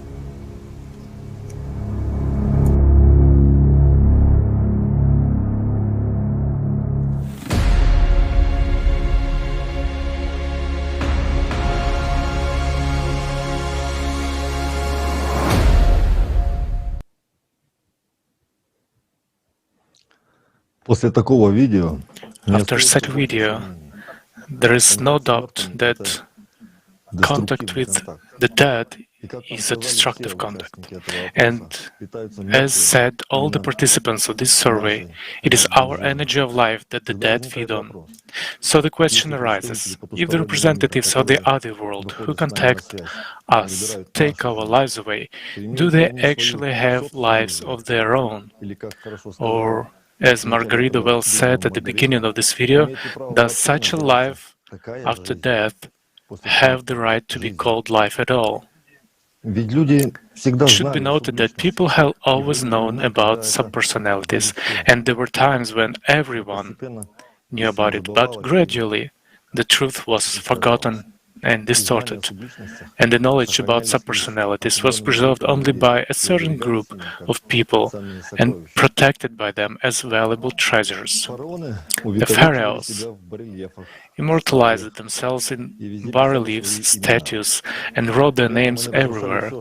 At the same time, they destroyed everything that preserved the memory of their predecessors and threatened to curse those who destroyed monuments with their images, so that when the time comes, people feed only that subpersonality, whose image and name remain in plain sight. Emperors, princes, and tsars try to spread their portraits everywhere and perpetuate their names. Coins, frescoes, paintings, again bas-reliefs and statues. Wherever it was possible, they left their images and, of course, their names. They built churches and called them by their own name. They drew icons for themselves so that when coming to church, people would feed their personality. Tombs were placed in churches, hiding behind the fact that in this way they are closer to God. And now, don't they change monuments and squares, portraits and schools and offices? Aren't there images with names on money? Nothing has changed. We commemorate our deceased relatives with a name and image on a tombstone because we subconsciously want them to do the same, or want our kin to do the same for us when our body faces the end. Because our personalities tell us that when they are remembered, for them it is like a breath of fresh air, like food for the hungry. I was able to understand this topic thanks to the videos with Igor Mikhailovich Danilov and the primordial knowledge set forth in the book *ALLATRA*. Why is it precisely the name and image? This is how I understood it for myself. For example, if we take a computer program, an image is like an IP address of the desired computer on the network, and the name is the password to connect directly to this computer. Or to make it simpler, when we enter a large crowd of people, we know that somewhere here is our friend. We find him by his image in the crowd, and we get closer to him and say, "Hello, Sergey." We engage ourselves in the exchange of information with him. But in the case of subpersonality, what kind of exchange is that? What can a person full of life, filled with life, exchange with a hungry, lifeless lump of negative emotions? What can someone give who has only taken during all his life? Now ask yourself a question. Why is a person so eager to leave behind, as they say, a trace or a memory, namely that name and image? Is this what the prophets have bequeathed on us? The prophets did not do themselves. Moreover, we were bequeathed not to do this. The name and image are the communication channel, and this channel of communication is not just left behind, but it is compelled on us and imposed to take care of it, and use it. And it is important for people to remember that subpersonalities are no longer the people we knew when they were alive, and no matter how painful it is to realize, but they don't love us now. They only come to us for their own portion of food. You don't believe it? Try not to give them your attention. Leave them without life force, and you will see how mad they will get and compulsively demand their own. And those individuals who have truly learned to love, becoming alive during this life, will never come to us with messages like this, because they don't need our lives. They have acquired it for themselves. And now, let us watch the visual with a practicing shaman Hama. He will tell about his experience with the dead people, with the departed people. You can contact any person who died. You just need his name and surname. For the form I practice, I need a name and a surname, the date of death. Hi, good afternoon. I'm Hano, practice and work in shamanism. I can say that you can contact any person who died. You just need his name and surname. For the form I practice, I need a name, a surname, the date of birth, and the cause of death. Whether it was a natural death or an accident. And you can contact any person who died. When I contact souls, I see their form as if it is a holography, and they talk. And it comes to me as a telepathic message. So when I see an image, and I always see the same picture. Answer me who that is, why they came, and what message they should give me in order to continue my session with this person.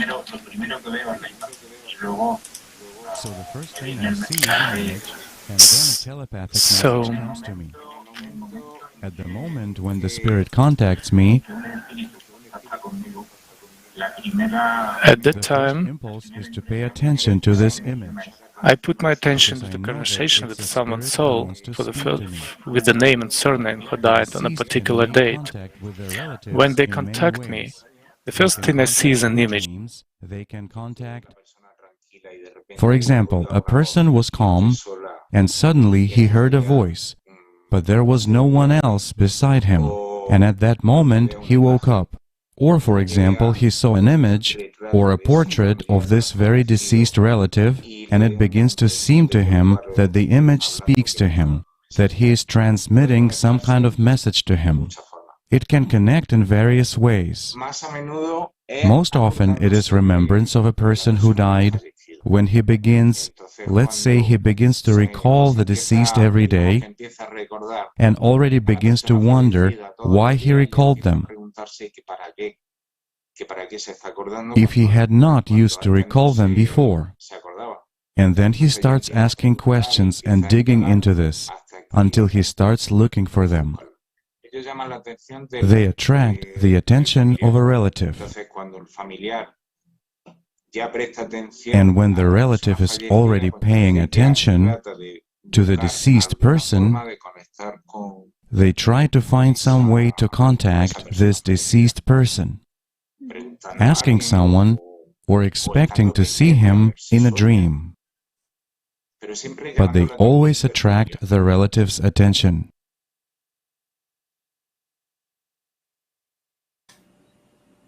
Thank you, Hannah, for sharing your experience.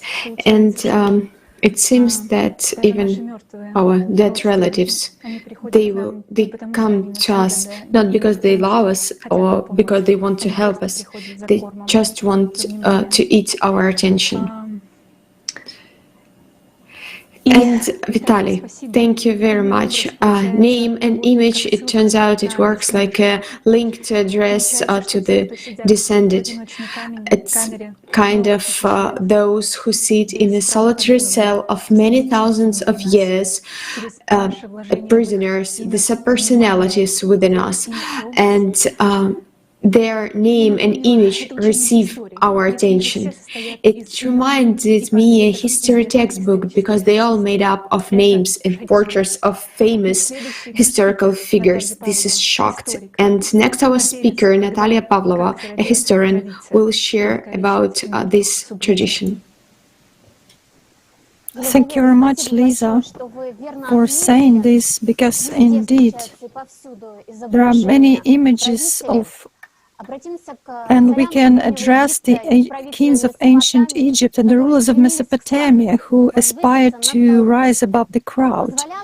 Actually, the state allowed them to do this because the state was created as a religious structure. Everything related to the power was actually embodied with image, and it was kind of purified by God. So images, sculptures, and all rulers of ancient world were depicted in Middle Ages in different countries, tyrants, despots. Also, kings' masks were created. For example, there were also sculptures which were created, and there was one mask which was destroyed, and a piece of nose was destroyed. But for ancient people of Mesopotamia, such an image especially when it is inscripted with an image of a person, of a ruler, if any statue of a king is actually destroyed, then this destruction is kind of transferred to the king. That's why they created golden pharaohs, masks. And now, dear friends, I kindly invite you to go to the tomb together with Egyptologists. To the tomb, any robbers can also get, and every tomb was also deprived not only just of gold, but they tried to destroy the statue so that it doesn't get alive and doesn't pay to them in the future. But actually, time from so many inhabitants of the ancient world, in order to be revived in Duat, in case a mummy was ruined, they tried to reconstruct a copy of this movie from some material. And in order for Ba not to be mistaken, the image of the statue should be very similar to the face of the deceased. And these statues should contain inscription of a name of a person. And basically, the Egyptian kings were perceived as mediators between God and people. So every ruler was endowed with long title, and one of the first names of 5 names of Horus was some embodiment of a Horus god. The content of the golden name was related to worshipping of god Ra. And then there went a personal name which was given from the birth. And according to their beliefs, the true name of a person was the key to opening his individuality. Even for a deceased person, it was important not to forget his name after the death and to also keep the name of God.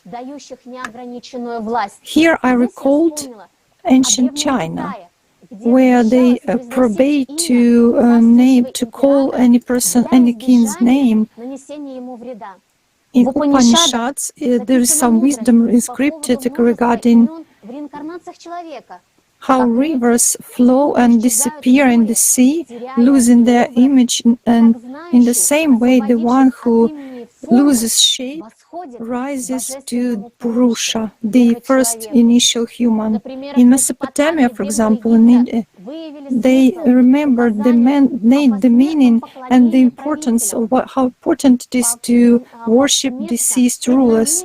And they also purposefully intended people to put attention into rulers' images and names, so to fill them with energy.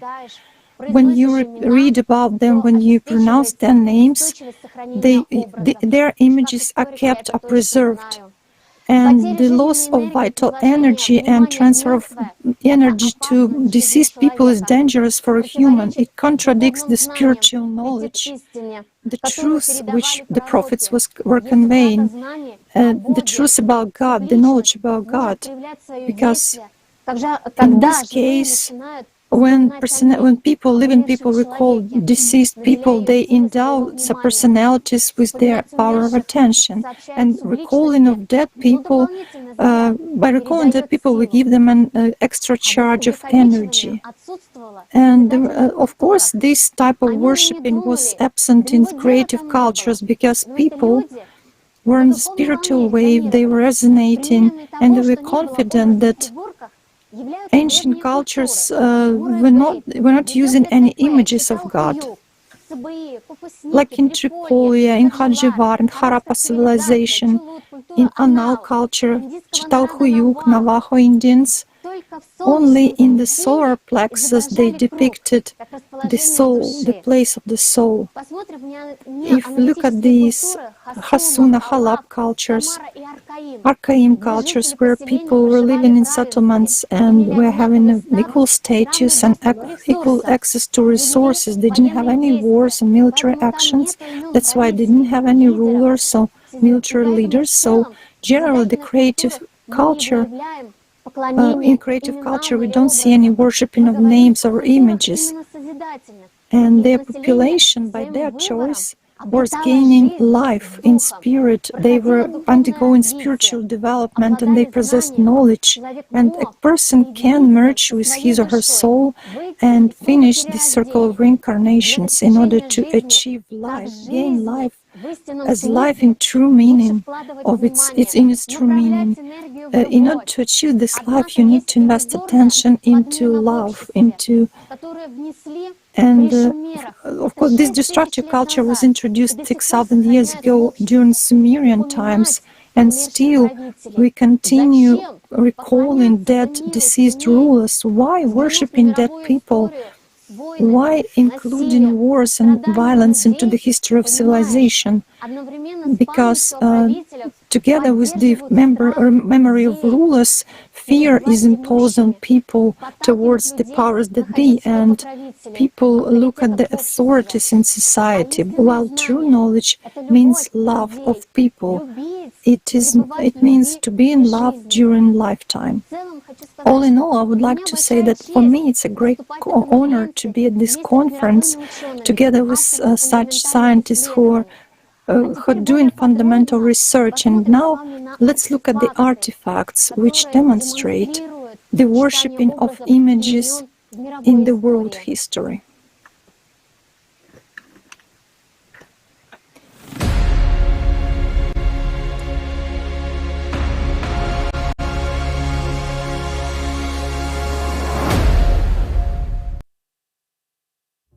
Veneration of the name and image of the dead. What's behind this?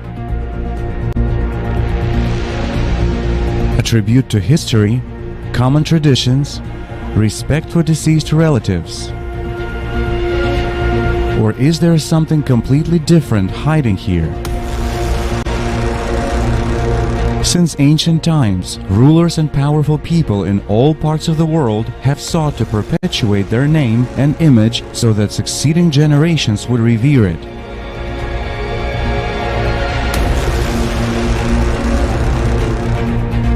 But they did not stop there and fiercely destroyed all such references to their predecessors.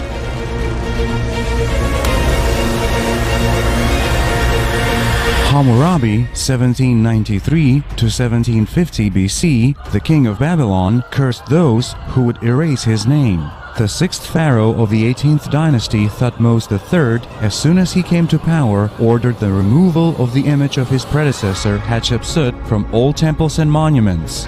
Merneptah, the pharaoh of ancient Egypt, 1212 to 1202 BC, from the 19th dynasty, violently destroyed the monuments of other rulers, the names of predecessors, and inserted his own. The funeral temple of Merneptah in the quarry was turned into a giant memorial complex. During the Roman Empire's existence, dozens of emperors and their closest relatives, including Marcus Aurelius, Agrippina, the mother of Nero, Messalina, were consigned to oblivion, so the image of the Emperor Nerva replaced the image of the Emperor Domitian on many bas-reliefs. In China, it is believed that after death a person can be turned into God if the locals build a temple for him and begin to worship him. So in the Han Dynasty of eastern China, there were 28 generals Yun Tai, who ruled all of China together with the emperor. After death, they made large frescoes, and the emperor sent special people to worship them. Today, the tradition of depicting the dead is a huge layer of a centuries-old culture. The ancient Rome emperors immortalized their names and images on bas-reliefs and marble statues. The tombstones of European kings and aristocrats of the early 16th century are expensive stone portraits with the smallest details of the deceased. All royal families retained their images in portraits. Not only individual streets were named after famous people, but entire cities as well. Coins and banknotes contain images and often the names of the rulers.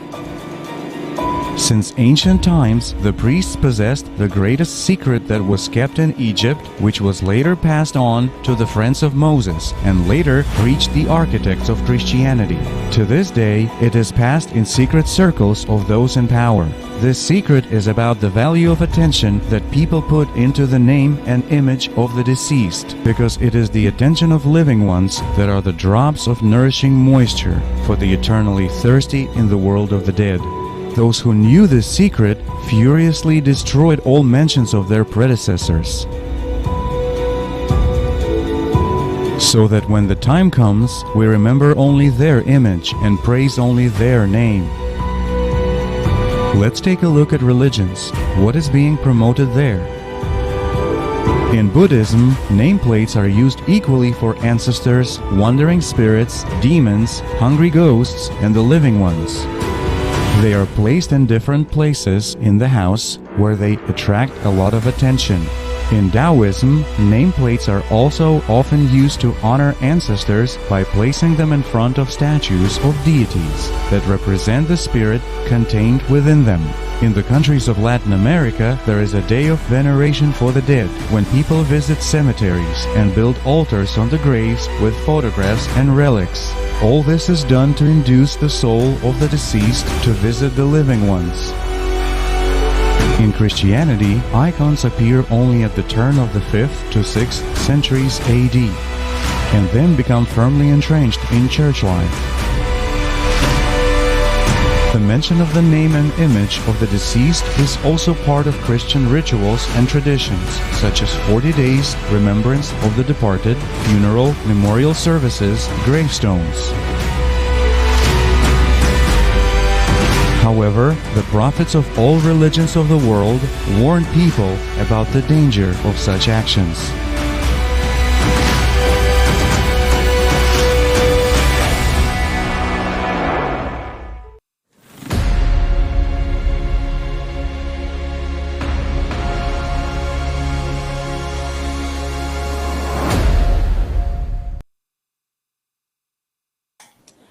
Dear viewers, we would like to remind you that the continuation of this conference will be a session of roundtables, and the first of it will be tomorrow on 3 p.m. Greenwich time. In these roundtables, these topics that were announced today will be shown in more details. And getting back to the name, to the question of remembering the name and image of that people, thank you, Natalia. It's very important that in creative cultures that you have mentioned, there have been no such tradition. There was no feeding the subpersonalities. But unfortunately now we are living in a consuming society, and in practically every culture there are plenties of such rituals and of remembering the descended people. And now I would like to watch the traditions of China. Jiazia, the floor is yours. Hello, my name is Lang Jia. I live in Guangdong Province, Guangzhou City. I would like to greet everyone at this amazing international conference, Life After Death, Facts and Fiction. This is a very important issue for discussion, and it gives many discoveries. I would also like to add a couple of examples to the topic we are viewing right now. In China, it is believed that dead always stay with us. If you go into a traditional Chinese home in the countryside, you will often find the altar for the ancestors in the very central room of the house. As most of you know, the ancestors are represented by portraits and tablets. The tablets, in some sense, are considered to be alive and to have some kind of spiritual energy linked to the spirits of the ancestors. Names of the ancestors are written on the tablets. Daily offerings, food and incense are given to them. People also notice that if they don't give offerings to them, then they might come in your sleep and bother you, asking you to feed them. They come and ask more. They are always hungry. People believe that with the help of receiving offerings, ancestors can live better in the afterlife. The dead are being punished for all their sins. So to relieve them from sufferings, people offer them so-called hell money. It is to be offered as burnt offerings to the deceased as a solution to resolve their assumed monetary problems in the afterlife. However, how I realize that we don't pay for the dead just with hell money. We pay them with our attention. We, alive people, put our precious attention to alleviate the sufferings of those who are already dead, and they will never be able to go to heaven anyway, unlike us, who are alive, because we still have a chance to gain eternal life, and this is worth our attention.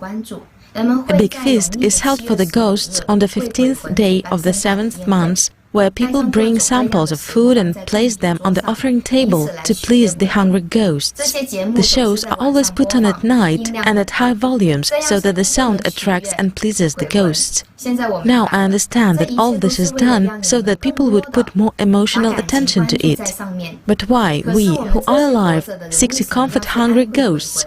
Just because we hope that after our death, we as subpersonalities will also be comforted by our children? Though no matter how much you try to comfort your ancestors or ghosts with your attention, they will still remain in pain, because that is what the result of their choice is. However, for us who are alive, what is the point of heading towards a future of becoming a ghost, an ancestor, or someone who needs commemoration? I think we should head towards eternal life in the spiritual world and becoming a spiritual being. This is the choice we are making right now. Thank you, Zezia. Hell money, very interesting name. So this is Chinese traditions. What about Slavic traditions? The Eastern Slavs have a tradition to commemorate the deceased in the church on the first day of after Easter. The church holiday is called Radonitsa. It is believed that in the Russian Orthodox Church, this commemoration was established so that the faithful can engage the great joy of the resurrection of Christ with the deceased after the bright holiday of Easter. But Jesus did not teach us that. And how do we commemorate our deceased? Like we can. I mean, we go to the cemetery, remember the person, that is, recall his image in our mind, talk to him. We forgot the person, how the persons look like. That's okay. The photo and name on the tombstone will help you deal with this. And just think of it. The name and image of the deceased are the key to open a gate or to the cafeteria of the inhabitants of hell, where the life force of living people serves as food. And along with that, it is the name and picture, or the image of the deceased on the gravestone. Coincidence? I don't think so. Those who imposed these traditions on us knew very well that only through mentioning the name and image of the dead by the living can the subpersonality receive the energy of life so desirable for them. But what happens in our everyday life? We are taught from childhood that we should go to the cemetery, take care of the graves of our relatives. There are even special holidays during which people must go to wake their dead. Church holiday, Memorial Saturday, Low Sunday as alone, it is also called Anti-Pascha or Anti-Easter, and Easter itself. This is what I have heard and known, and I have repeatedly visited cemeteries on these days myself. Well, it's kind of like traditions like we have.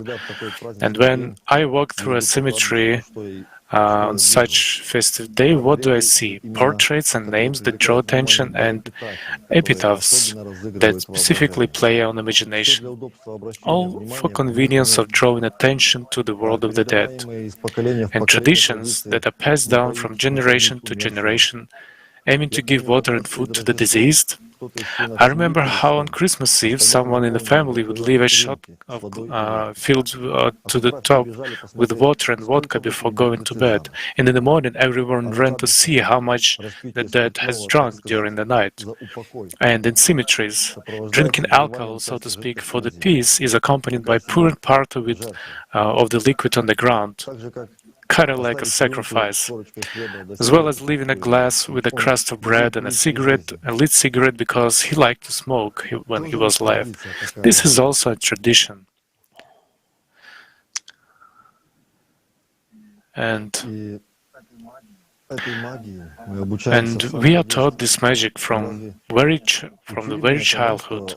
But did they teach us that when I give my attention to the dead, I give them my life? No.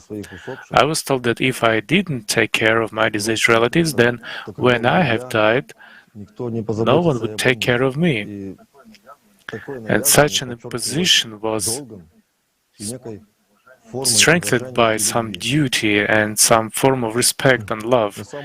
But the main thing that pushed us to this form of duty fulfillment is fear. Fear of social reprimands and a deep inner fear because of ignorance and misunderstanding or lack of knowledge. Caring about the dead is like a payoff for fear. That is how the truth was replaced with crookedness. And instead of caring about becoming an angel while still alive, we care about making sure that our future generations do not leave us in hell without feeding. That is, we just have to accept that we will always or natural will need the food, and that we will inevitably become subpersonalities. And we will wait for this holiday to eat from our relatives. So who is this holiday for? So let us watch about Santa Muerta. It has some interesting traditions of their own. En mi país, México, como en el resto del mundo. Thank you. In my country, Mexico, as in other countries of the world, death is present to a large extent. From worship of Santa Muerta to the great festivals in honor of this goddess. People who worship Santa Muerta and perform rituals in her honor always strive to maintain contact with her for their own benefit. It is always power, wealth, unrequited love, only material things. Great holidays in honor of the dead, which are celebrated in Mexico, are associated with the desire to meet again with the deceased relatives and friends, once again to be reunited with them. But for what purpose is all this done, and where does it come from?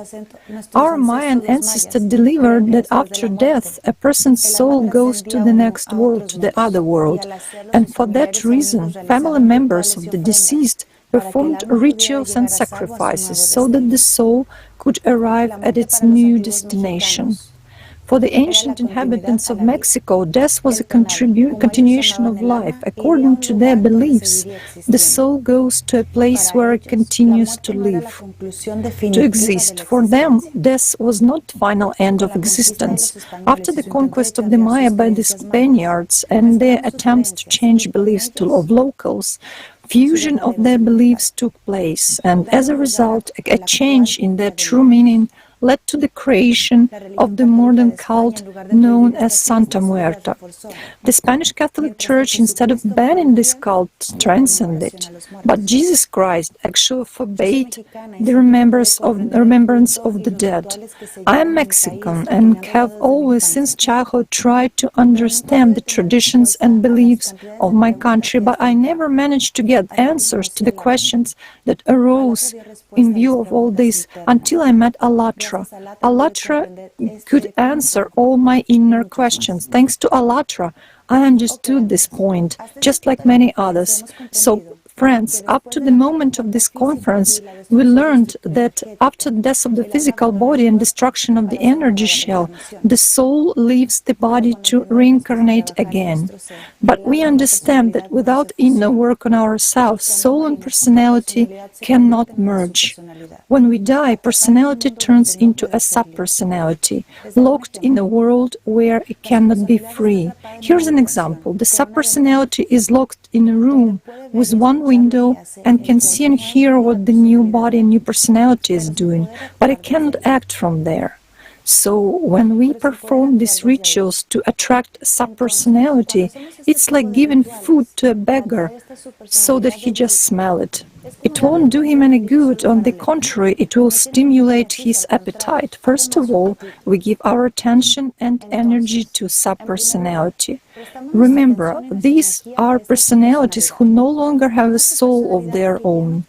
By giving it back just for a moment, we give them hope of being able to live in this world again. But when they return to reality, they suffer even more, creating their own hell. Because by this time, personality realizes that there is no way back, and that its chances have exhausted along with its physical body, regretting their bad decisions and thus creating this hell for themselves.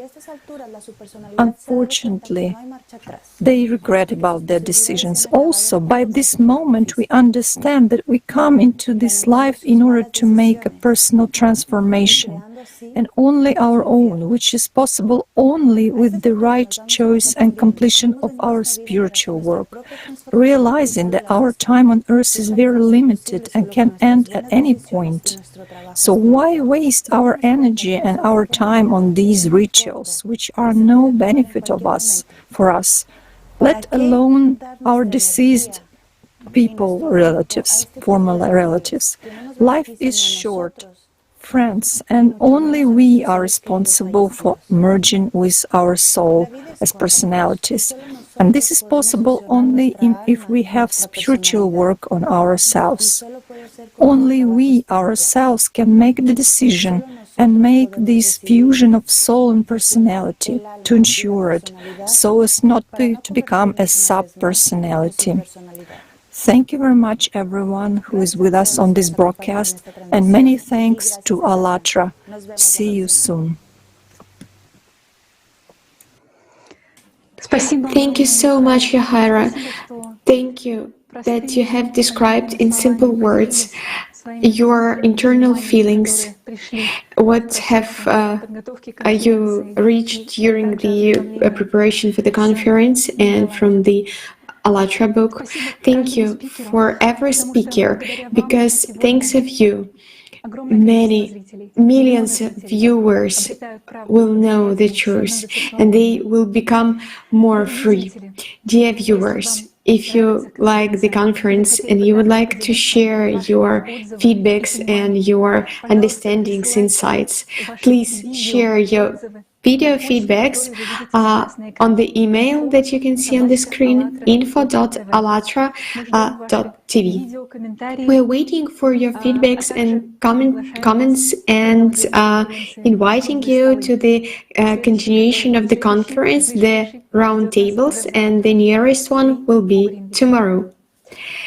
And getting back to the topic that we have discussed now, so it looks like that subpersonalities, they want our attention, and we need to remember their name and image.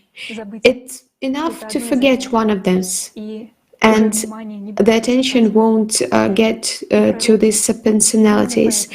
And our prophets don't allow images because of this. I'm passing the word to Elena Baranova, the next speaker, who will share her understandings. Thank you, Lisa. Thank you so much. The Holy Scripture teaches God is spirit, and those who worship Him must worship in spirit and in truth, for the Father is seeking such people to worship Him. These are the words from the Gospel of John, chapter 4, verses 23-24. To worship the living God in spirit and in truth. But what is happening now? We worship images, we bow before icons, but it is impossible to create an earthly image of the unfathomable and immense God. This is blasphemy and denigration of the very essence of the living God. The Holy Scripture in both the Old and New Testaments condemns icon worshipping by pointing to the fact that God is an invisible being. Gospel of John, chapter 1, verse 18, no one has ever seen God. In the book of Deuteronomy, chapter 5, verse 8, we read, "You shall not make for yourself a carved image or any likeness of anything that is in the heaven above, or that is on the earth beneath, or that is in the water under the earth." Let's look a little bit into the history and see how this substitution occurred in Christianity, how people stopped investing attention in the living and turned their attention to the dead images. After all, Jesus did not support images and forbade them. If we look at the catacombs of the early Christians, we see that there are no images of any kind on the walls, only symbols and signs. Jesus himself was marked with a sign, like a fish or something else. If Jesus had wanted, there would have been bas-reliefs and paintings and sculptures, but he didn't allow all that. This same knowledge was kept by the Gnostics and Cathars. The tombstones of the Bogomils, the forerunners of the Cathars, do not contain images. There is not a single preserved image of Jesus. His images came much later. The first images were painted of the high priests. They were commemorated. Their images were firmly anchored to the minds of Christians. The image and the name of the high priests were promoted to the world. And from the speeches of previous speakers, we already know why names and images are fixed in the memory of many generations and what for which purpose. Look at the images of Peter and Paul. These are the bottoms of memorial jars, 4th century.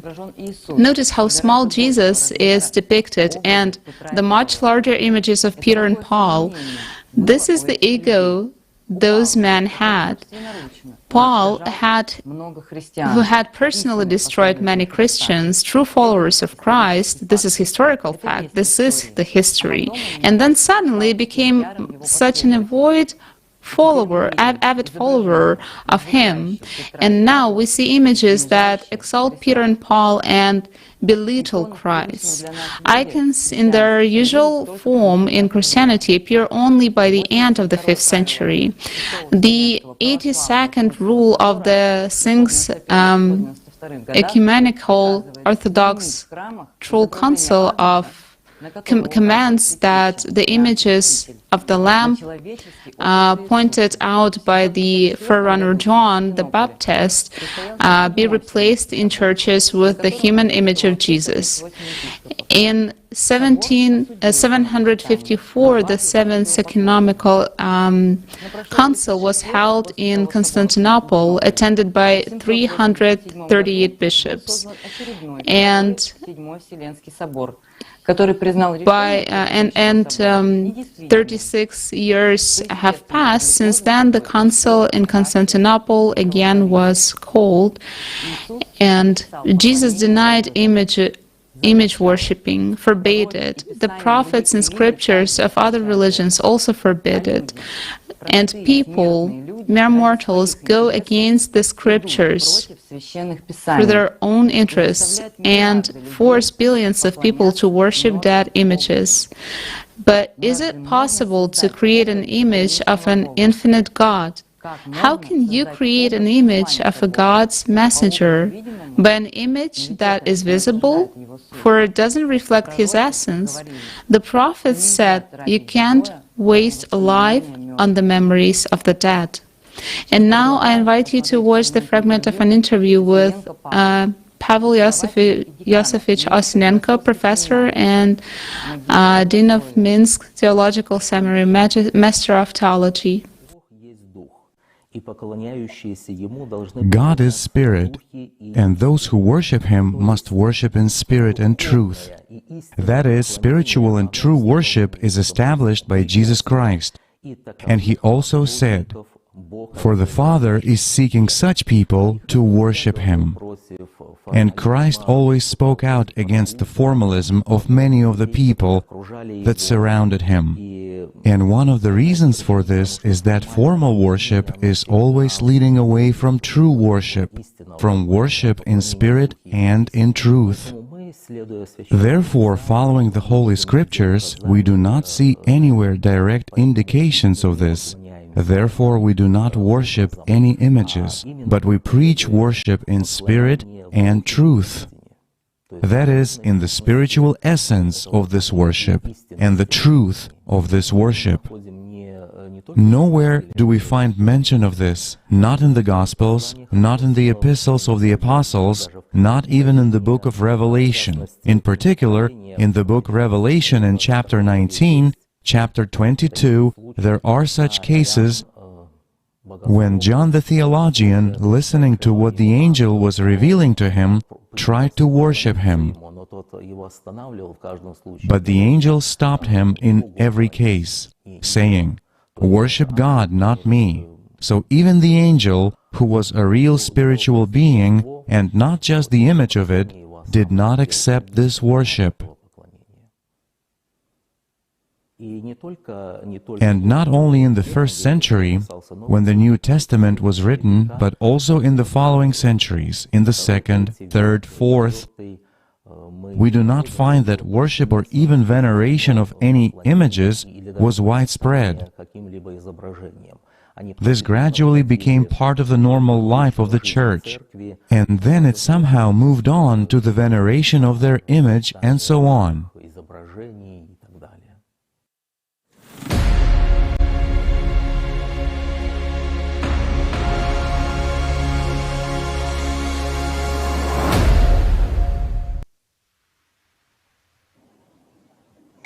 Thank you, Pavel. It turns out that it was meant to worship in the spirit and not to remember or honor the dead. Our next speaker, Andrew Davis, PhD, Bachelor of Divinity, Master of Biblical Studies, Director of Edward Cadbury Center at the University of Birmingham, will continue the theme that the prophets forbid images. The whole idea of should you make images is really important, and there is an Islamic prohibition, as you're probably aware, of making any images of God or of the Prophet, peace be upon him, or of any human being. In fact, it's inappropriate to make images in that sense in Islam. So most Islamic art involves geometric shapes and patterns and things like that as well. And it also goes back to one of the Ten Commandments, for instance. So depending on how you number the commandments, there are different ways of numbering them, but the first or the second commandment says, you shan't make for yourself an idol, whether in the form of anything that's in heaven above. You shall not bow down to them or worship them. And there have been some traditions of Christianity that say that word idol means any image or any representation. It's never been the mainstream tradition within Christianity, really, but there have often been smaller groups that have said this means no paintings, no representations, no illustrations. And there's a whole little spectrum. So some people have said no paintings of any human being at all.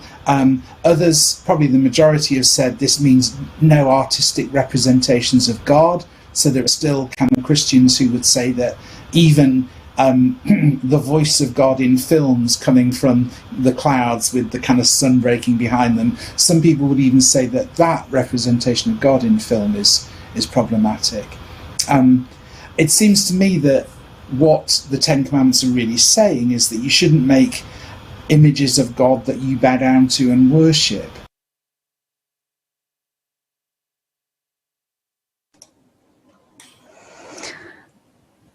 Our beloved prophets told us the truth, but we forgot their words about not paying attention to the dead, that there is no need to perpetuate someone's image and name.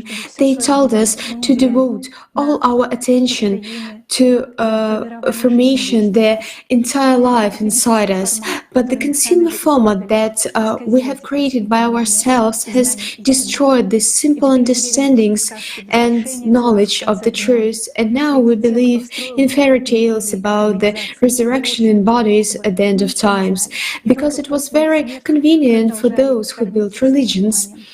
Robert, please share what the prophets really said about the resurrection at the end of the time. Thank you, Lisa. In all the world religions, people believe in the resurrection in their bodies at the end of times. People interpret the scriptures that all the dead will rise in their bodies on the judgment day, and there will be judgment for both the living and the dead. But let's reason with common sense. Can this happen? And what did the scriptures even say about the rising of the dead? For example, the Greek Christian theologian, philosopher, and scientist Origen rejected the doctrine of the one-time universal resurrection of the dead in their own bodies. In his writings, he argued that if you ask those who believe in this doctrine, in what bodies will you rise? They answer, in their own. Then for the question whether the whole body or its parts, they answered that in the whole body. Then came the counter-argument that if in whole bodies, would then the blood, fleshy parts, and hair that has ever grown rise together with the body? It's absurd. Our body is constantly changing throughout our lives. Muscle cells and skeletal muscle tissue is completely renewed every 15 to 16 years. Blood cells every 4 to 5 months. So which flesh should rise? The one that's been changing all its life. After death, the bodies decompose and are eaten by worms, worms by birds, and we eat the birds. The circle closes again. The cells of the past bodies become the cells of the new bodies. Our bodies contain particles of stars and animals, and many cells of bodies of people who died long ago. The same body is many times a part of many people.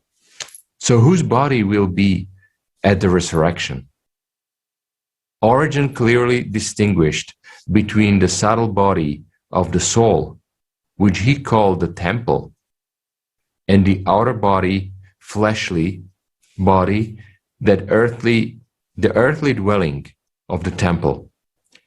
We've already talked a lot today about how subpersonalities are light filters on the soul when using the words of physics. It is the subtle body of the former personality. There will be a judgment for subpersonality in the end times. There is another essential substitution when they say, if we deny that we will rise in our bodies at God's judgment day, then we deny that Jesus Christ rose in his own body after death. We then deny also Christ. And by doing so, we also deny God. But if you look at it logically, Jesus Christ did rise 3 days later in his own body. He was showing fresh wounds to his disciples. His body did not decompose. There was simply the reanimation of his body in modern language. It was not reassembled from the long decomposed particles found in other people's bodies. In the Old Testament, in the book of the prophet Ezekiel, there are these words. He asked me, Son of man, can these bones live? I said, Sovereign Lord, you alone know. Then he said to me, prophesy to these bones and say to them, dry bones, hear the word of the Lord. This is what the Sovereign Lord says to these bones.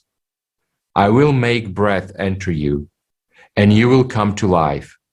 I will attach tendons to you and make flesh come upon you and cover you with skin.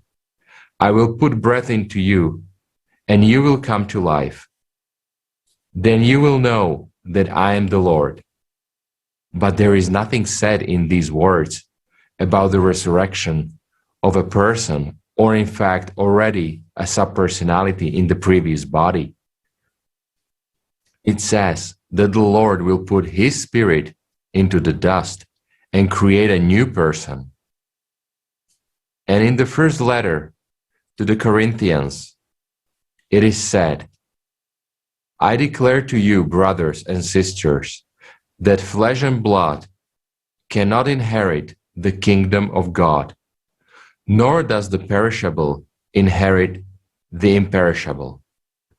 These words make it clear that there can be no resurrection in the body, since the body is perishable.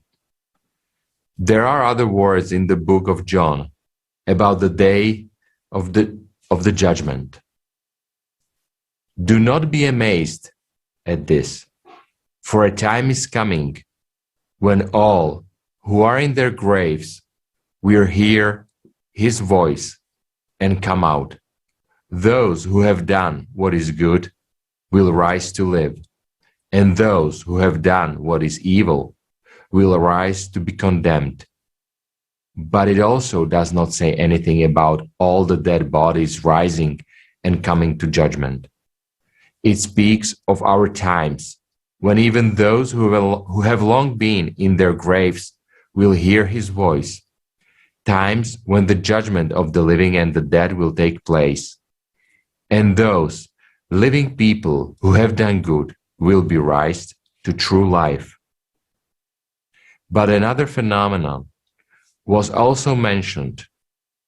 On March 20th, 2021, a conference that the last prophet, peace be upon him, spoke about, that in the end, times will come and people will rise and speak the truth.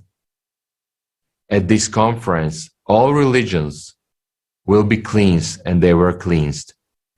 This is one of the signs of the end times.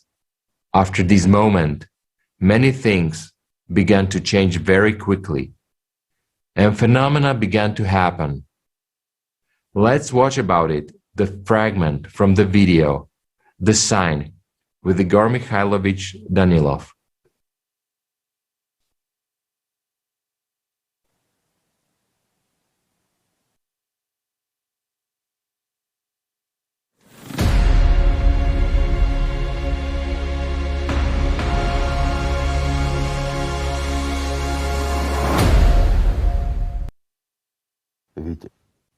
Because you and I, excuse me, all of us, have just been talking about the most significant event that was predicted by the greatest of people. So, after this event, the awakening of subpersonalities will actively begin. And the closer we get to the last day, the more active the dead ones will become, and the more they will interfere in the lives of the living ones. That is true. It's not fear-mongering, guys. It's not fairy tales. This is already happening. Why? Just to make it clear, we conducted experiments with the pyramid. If anyone remembers, it was about using symbols and transmitting information at a distance. And this really works. If you haven't seen it, watch it. It is on a Latra TV channel. There was one phenomenon that many people discovered, sort of for the first time, but it was actually a natural effect. When, for example, the event took place, transmission of information by the operator on Thursday, but people received information as early as on Tuesday. How could people know? In advance. The answer in advance. They wrote it down, and the answer was absolutely correct. It means that time in the material world is linear. In the material world. Whereas when we talk about subtle material structures, or go beyond ordinary matter, it is all gathered in one point there. It is different there. Different physics, different processes. As for those very subpersonalities, it is subtle material. They feel, understand, and know, because for them it is an event that has already taken place. And the paradox is that over several years, psychiatrists and psychologists whom we know have started asking questions and noting that there are more and more people who complain about sleep problems. Meaning, people have more dreams, active dreams, when they meet their dead relatives and strangers, masses of strangers, who swirl around in their heads. Over the last few years, more and more people have noticed that during the day they have thoughts with images of people whom they haven't seen. They don't remember them. Yes, I understand that from the standpoint of psychiatry and psychology, we talk to specialists. They asked me these questions. And just recently we had a similar conversation, and they try to explain this. It is clear about the year 2020. There is the pandemic. It's a difficult time, mental health is suffering, it's hard for everyone. And that could explain why a lot of such thoughts arise. But what about the year 2019, when everything was calm and this didn't take place? And it's all over the world. It doesn't affect some particular country.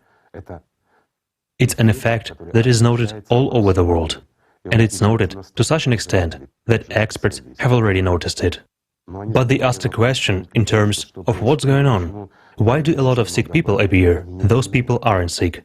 They are just the type of people who notice the abnormalities which occur. Not all people can notice that. After all, a mass of people will not notice the dead ones, even when they are active.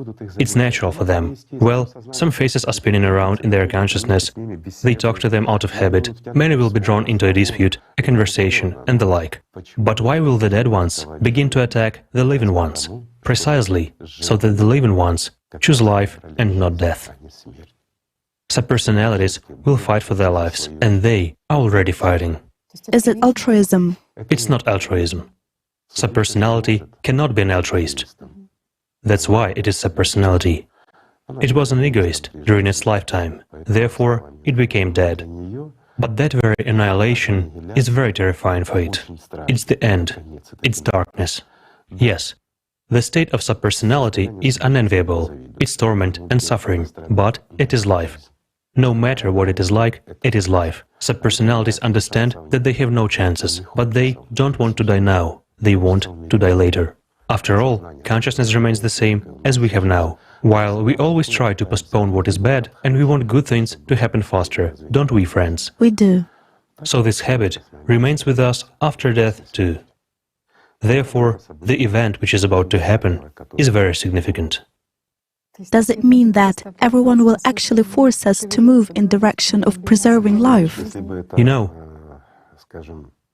if it were more manifested, if dead ones rose from their graves like in movies, came and forced us, zombie apocalypse, then we would probably move. Right. But when thoughts come into one's head, many people will not notice this.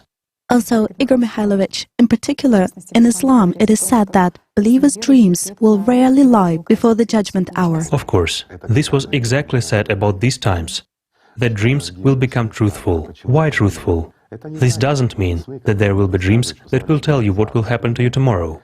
No, they will be truthful in the sense that dead ones will tell you that you will die. And this is true.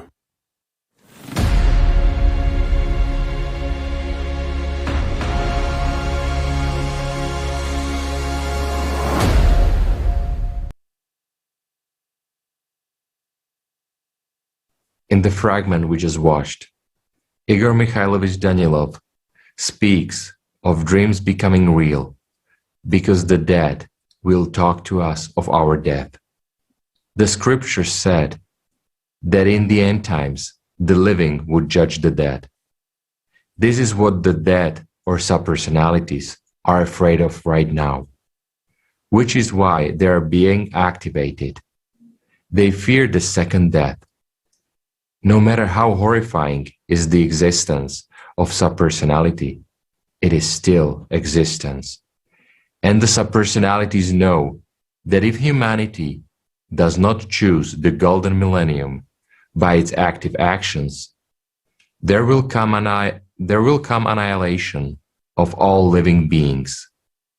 And then those living now in bodies on the planet will condemn everyone and those still alive and already dead to a second, final death by their choice.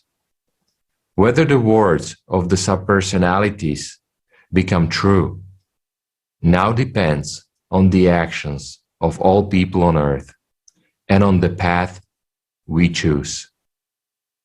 I would now pass the word to the Ainur Hazrat Arslanov, former Deputy Mufti of Bashkortostan, PhD student at the Philosophy Department of Bashkortostan State University.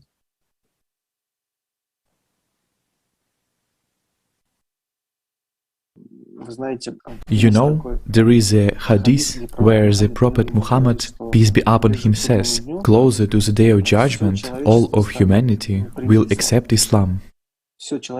All of humanity will become Muslims. But we must understand that Islam will not be what is today.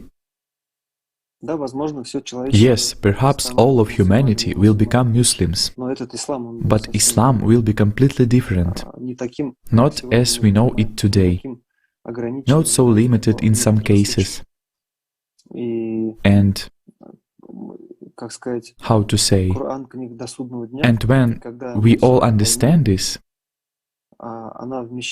it will accommodate everywhere. As we know, Quran says,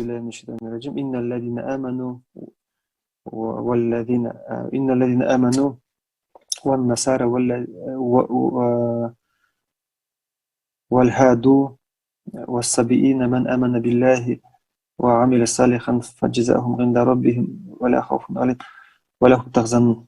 Где в Коране Аллах Та'аля говорит, что in the Quran, Allah says that truly Muslims and Christians and those who call themselves Jews and those who call themselves Sabiya, it was such a people, they worshipped as I understand the stars. Whoever they are, if they believe in the Supreme God, the one God from which everything begins, believe in the Creator, and do good deeds, their Lord will reward them. And there will not be fear over them, and they will not be saddened. There is such a verse in Quran which directly says, it doesn't matter what you call yourself. You can shout a lot, I'm a Muslim, and beat yourself in chest. But if you go out and do wickedness, you kill, deceive, offend other people, psychologically and physically pressing someone,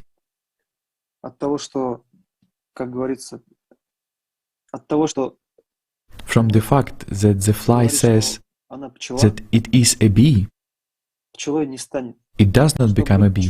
To become a bee, you need to bring honey.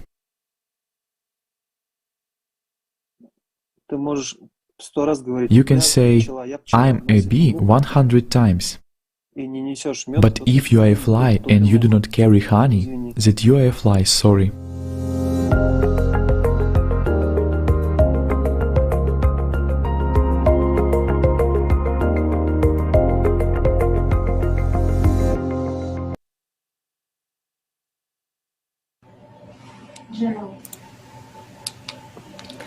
Из всего сказанного сегодня можно сказать, можно сделать вывод. Nothing more valuable than a human's life. The information that was voiced gives freedom from the fear of death. It removes the shackles that have been holding us in the prison of hopelessness and the dread of the unknown. Today, the whole world connected the dots on what happens after death.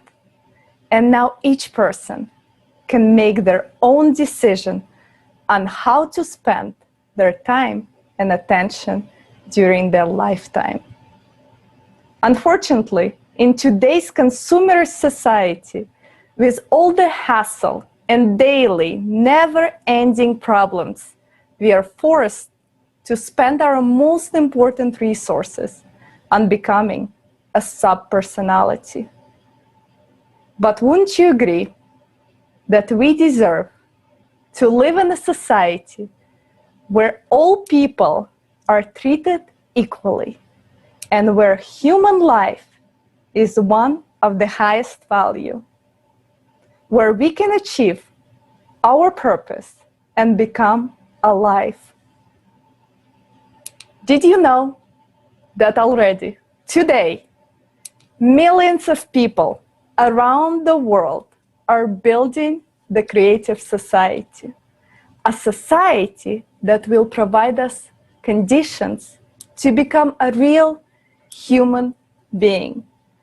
From the biggest global research and millions of interviews and social surveys conducted for the last 10 years by the volunteers of ALLATRA International Public Movement, people worldwide expressed what kind of society they want to live in. Based on all the answers, the 8 foundations or pillars of the creative society were formed. The 8 foundations show the desires and needs of people from around the world. I think it is important to show them now, and I would like to point out that the first foundation is the value of each human's life. And this is the main pillar that the creative society is being built on.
Thank you so much. To learn more about the project Creative Society, please visit allatraunites.com and see why this is the most significant project of our lifetime.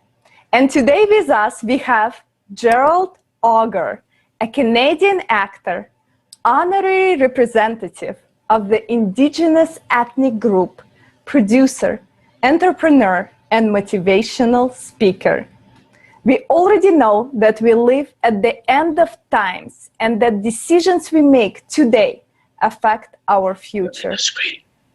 Dear Gerald, please tell us how important it is to put human life first and build a society that values human life above all.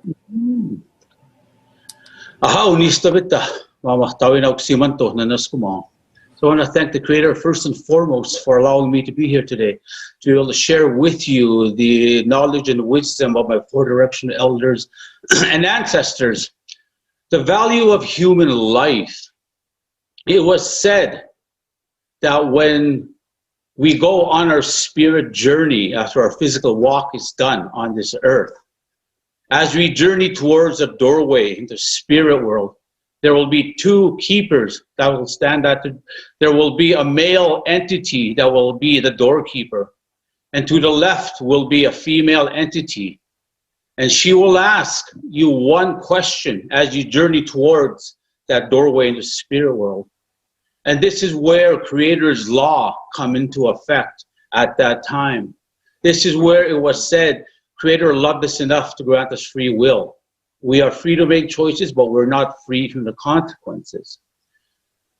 2 of Creator's absolute laws are no human being has a right to play with another human being's life, and no human being has the right to hurt another human being. Those laws dictate that know that the Creator knows your reaction before your action in life. Just like the Creator knows your true intentions behind your intentions. The grandmother will ask you this one question that will determine if you have a safe passage into spirit world based on the words and the actions you have lived the time you were in this physical world. And this is where, however you answer this question will determine where you go on when your physical walk is done in this world. The question she will ask you will be simple.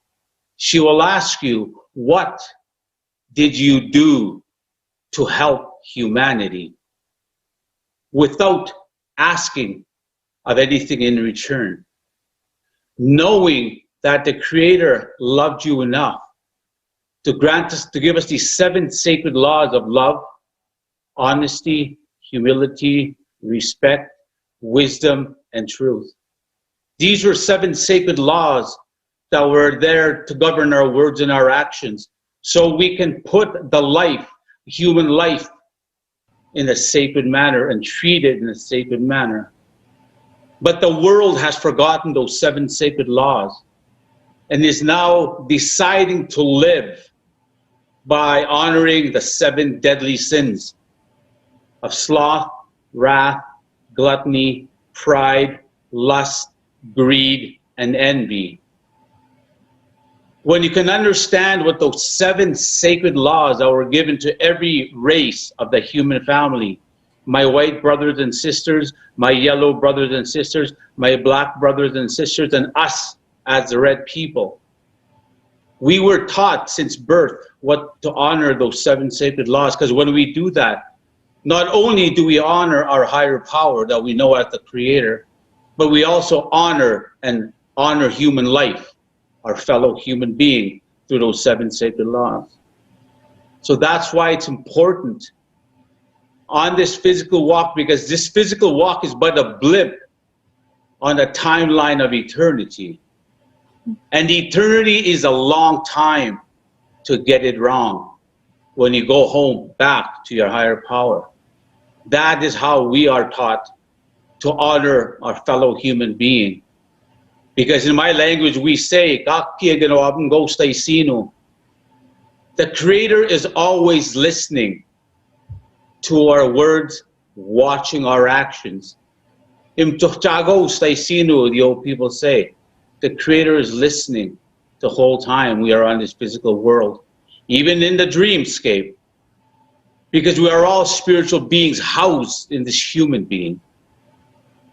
This consciousness that we talk about does not come from the mind. It comes from spirit.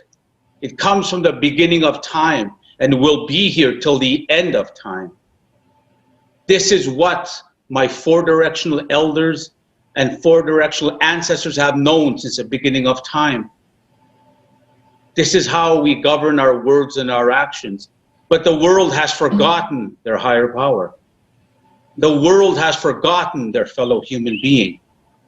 And this is why, with the Creative Society, I'm honored to be a part of this movement. Because we are teaching and leading, showing our fellow human being that the only currency that will allow you into the spirit world when your physical walk is done is going to be love, kindness, and compassion for your fellow human being. You will not be able to take money or material with you. That currency doesn't work in spirit world. Just like ego has no place and cannot exist in the spirit realm. So that is how I see the value of life. And this is why I honor each and every one of you, and to all those listening globally, that we all need to come together in love, light, and unity for the sake of our children and their children's children, because our children are on loan to us from the Creator. And we need to honor all of creation, including our Mother Earth. But most of all, the most powerful and the most sacred being in this world, being the woman. Because without the woman, we will cease to exist as a human family. Without Mother Earth, we will cease to exist as a human species. So when you can value life, but in order for you to value your fellow human being, you have to learn to value your own life first. Thank you so much, Gerald. That was amazing. So much passion and love for humanity. And this is what our future will look like. And now let's hear what people around the globe are saying about the value of human life. Let's hear from Dr. Ebel Alexander from the USA. The most essential and profound and kind of enticing lessons that come out of the near-death experience literature are not about what happens when I die. They're about how do I best live this life day to day? How do I envision myself? You know, what is it about this eternal soul and this binding force of love that can modify the way I live my life, and every thought and choice I make every day can be influenced by that knowledge in very profound ways. So this is why this kind of knowledge and discussion is so crucial, because the last thing you want to do is live your whole life as a full-blown atheist materialist and then get to the end and realize, oh my God, there's this rich spiritual universe and I'm every bit a part of that, and I wasted my whole life not ever making any progress. So why not start making the progress today? The scientific truth that's emerging is we are spiritual beings in a spiritual universe. And when I use that word spiritual, I just mean we're all interconnected as one, and we have a shared purpose. For me, spirituality doesn't need to demand anything more than that connection of mind and that sense of a shared purpose in our deepest meaning of our existence. And that's what we're here to discover. And that is really what everyone can take home today and start putting to use in their own life. Wow, this is great. Let's do this. The Creative Society is the world all the prophets dreamed about. And this topic was raised at the historic event, Creative Society, What the Prophets Dreamed of, that took place on March 20, 2021. The greatest of all people, the Prophet Muhammad, may peace be upon him, spoke about this significant day when people from around the world will gather and speak the truth in order to remove all the chaff from world religions. Let's watch the video trailer about this historic event where people made the prophecy come true.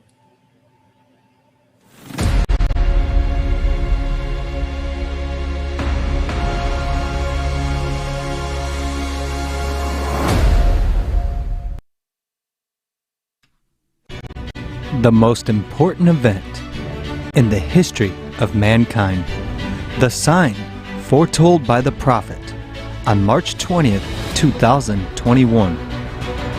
There was a momentous and unprecedented international online conference, Creative Society, What the Prophets Dreamed of. Millions of viewers around the world, hundreds of thousands of views, and rebroadcasted in 45 languages. The people have spoken the truth.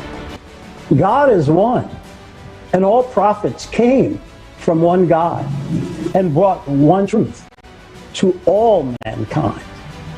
God is one, and the truth is one. More than 30,000 at this moment.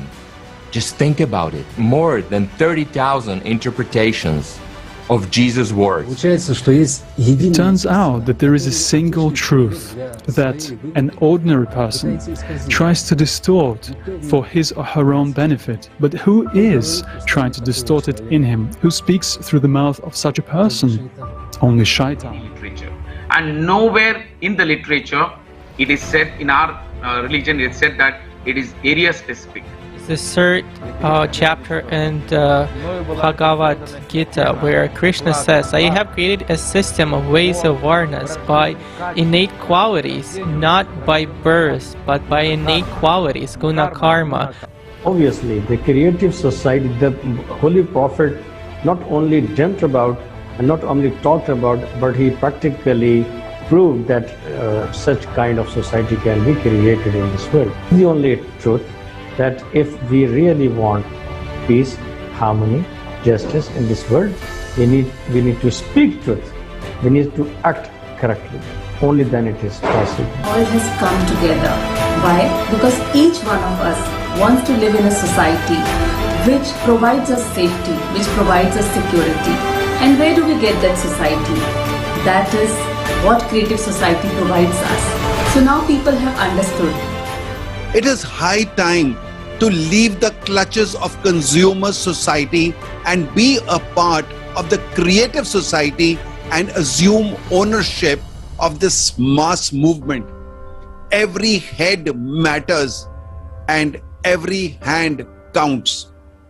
Please raise your hands if you are willing to join in and contribute. We have to take this opportunity.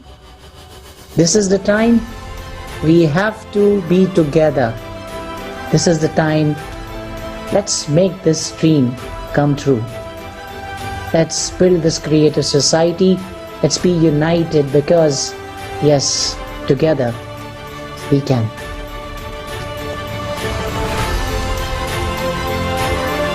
The sign of the prophet and the sign of today's creative society. This is what the prophets dreamed of, and this is already what we are implementing today.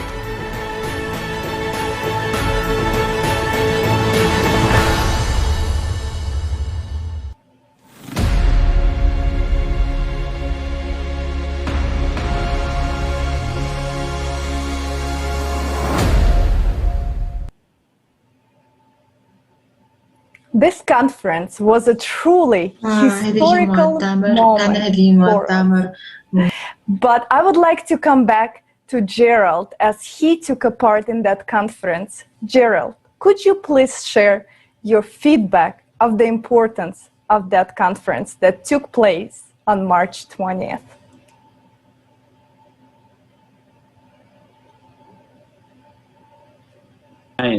Which was predicted by the prophets on March the 20th of 2021. At the conference, the creative society, what the prophets dreamed of, people from around the world voiced their truth and cleansed thousands and thousands of years of distortion. Now everyone can know what kind of world all the prophets really wanted for us and what truth of in the world religions the prophets were looking for. From the perspective of the liberation of mankind, humankind, creating a civilization where unity and humanity prevail. Now is the time for all of civilization and the prophets to come together as one human race, as a unit that moves to a new level of humanity. When the good in every human being prevails, it increases the chances for everyone and everything. For me, the conference, the prophets, the ancestors spoke of, said there would come a time the four races of the human family would gather under the sacred tree of life. And they had said there would come a time where the grandmother spider would cast a web around Mother Earth, bringing unity, knowledge, and healing to all races of humanity. March the 20th of 2021, that was through this, what we know as the internet. The prophecy spoke of when the spider cast a web around Mother Earth, it would bring unity and knowledge and healing to the world. And that was the World Wide Web. So that was the beautiful thing about being a part of history in the making for humankind. Because when they had prophesied before the spider would cast a web around Mother Earth, the eagle would first land on Grandmother Moon. And when the eagle landed on Grandmother Moon, it would be a time of great change for humanity. It would be a time of great change for us as the red people of Mother Earth.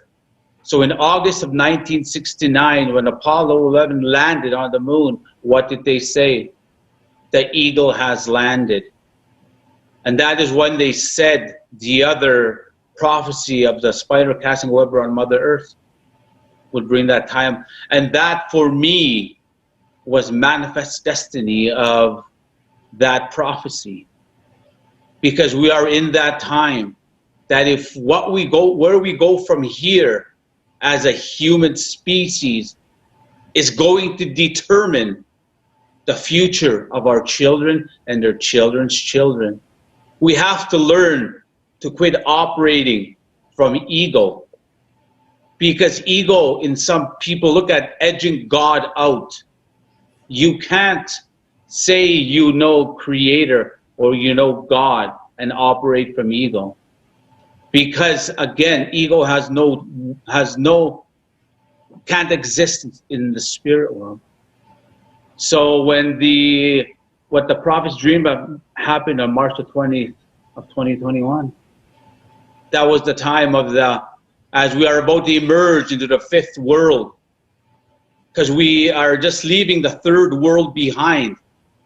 That's why the world is falling apart through this pandemic.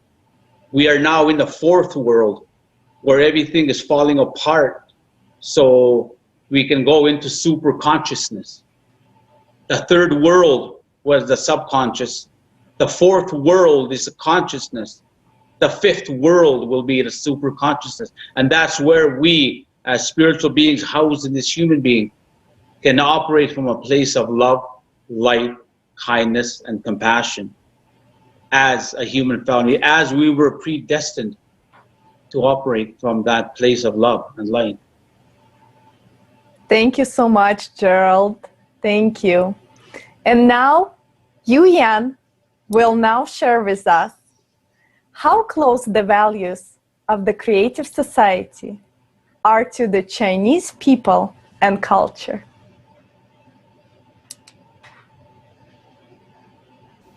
Hello everyone. The Alatra International Conference on March 20, 2021, Creative Society, What the Prophets Dreamed of, was over 8 hours long. I watched it very carefully from the beginning to the end. And I'm so impressed with it, and now I would like to share my understandings. The speakers at this international conference were from different countries and with various cultural backgrounds. They spoke different languages, had different educational backgrounds and work experience, but they all expressed similar views. Here I would like to talk about my view from my own perspective as a Chinese and my own personal experience. First of all, there is a description of Datong society in the ancient Chinese cultural book, the Book of Rites, in chapter The Conveyance of Rites.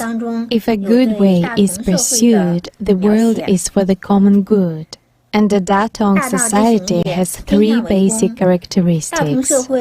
First is that the whole society should care with love about every person in society. The second is that everyone should live and work in peace and contentment.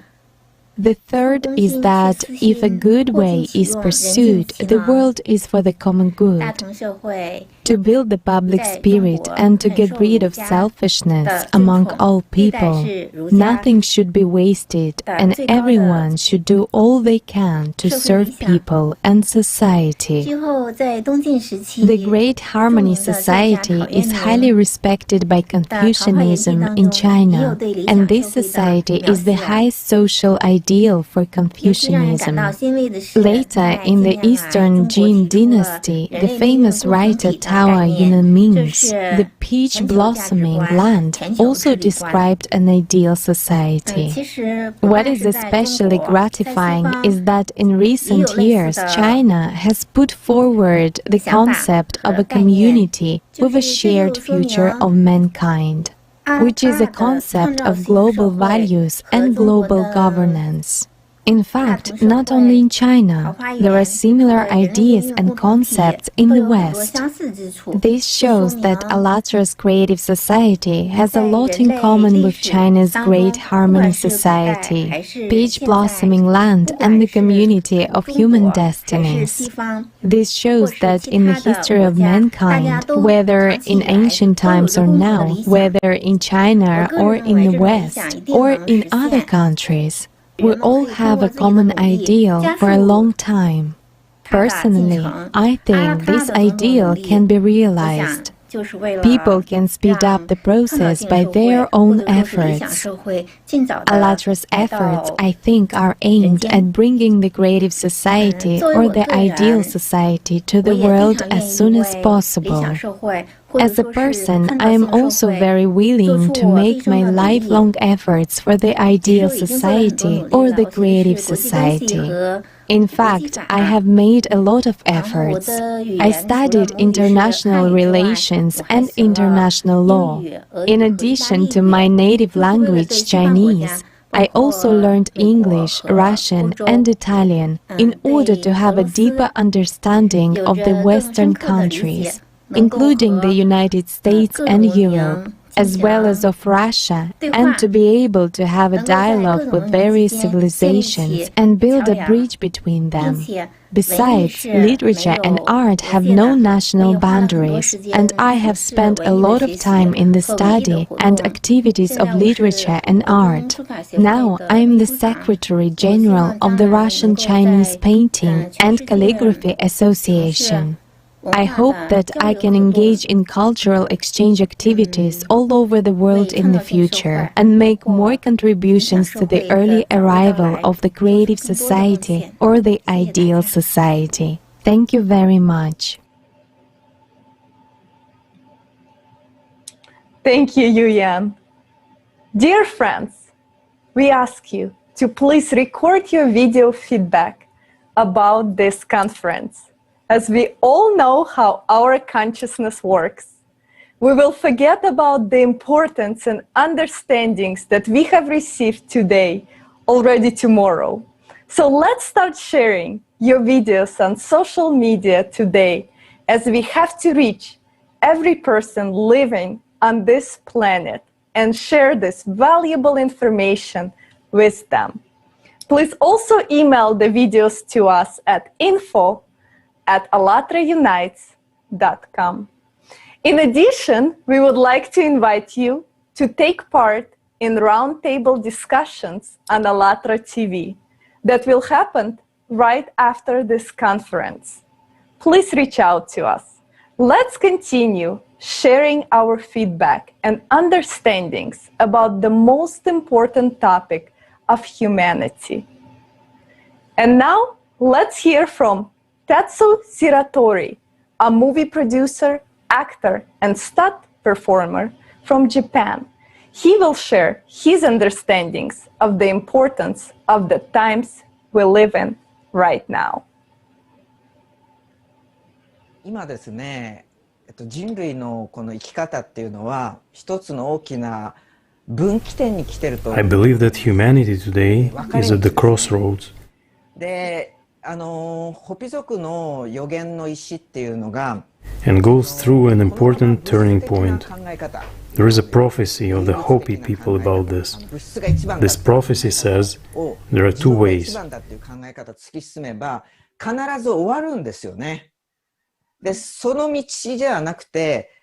Either society will continue this materialistic way of thinking, continue to focus only on material things, believing that this is the best, this path leads to the end.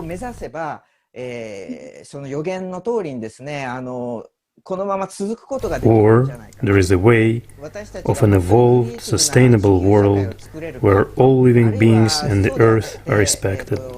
And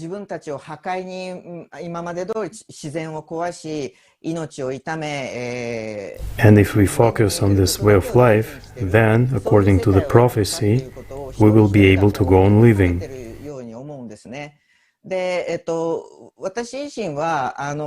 Whether we will be able to create a truly creative global society or we will continue to destroy ourselves, nature, and ruin lives by only caring about material things, is the choice of each of us.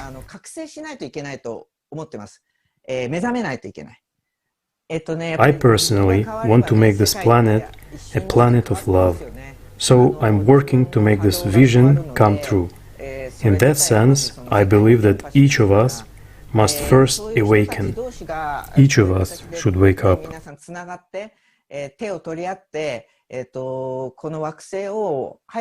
After all, when you change, the world changes in an instant, doesn't it? Because when your vibration changes, it will spread throughout the world.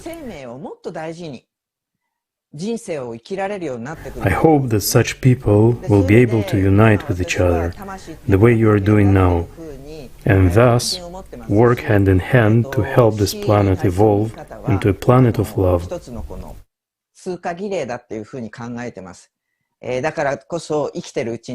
Life. It is essential to learn to value life. Value life more. I am now convinced that the soul is unchangeable, and I see death as a transition. That is why it is so important to fulfill the purpose of our birth while we are alive. The future of humanity depends on to what extent each of us will be able to choose love. I wish everyone to live each day of our lives with love for each other, for the earth, and for life. Thank you very much. Thank you so much. Next, we will hear from His Royal Highness, Professor J.J. Robinson.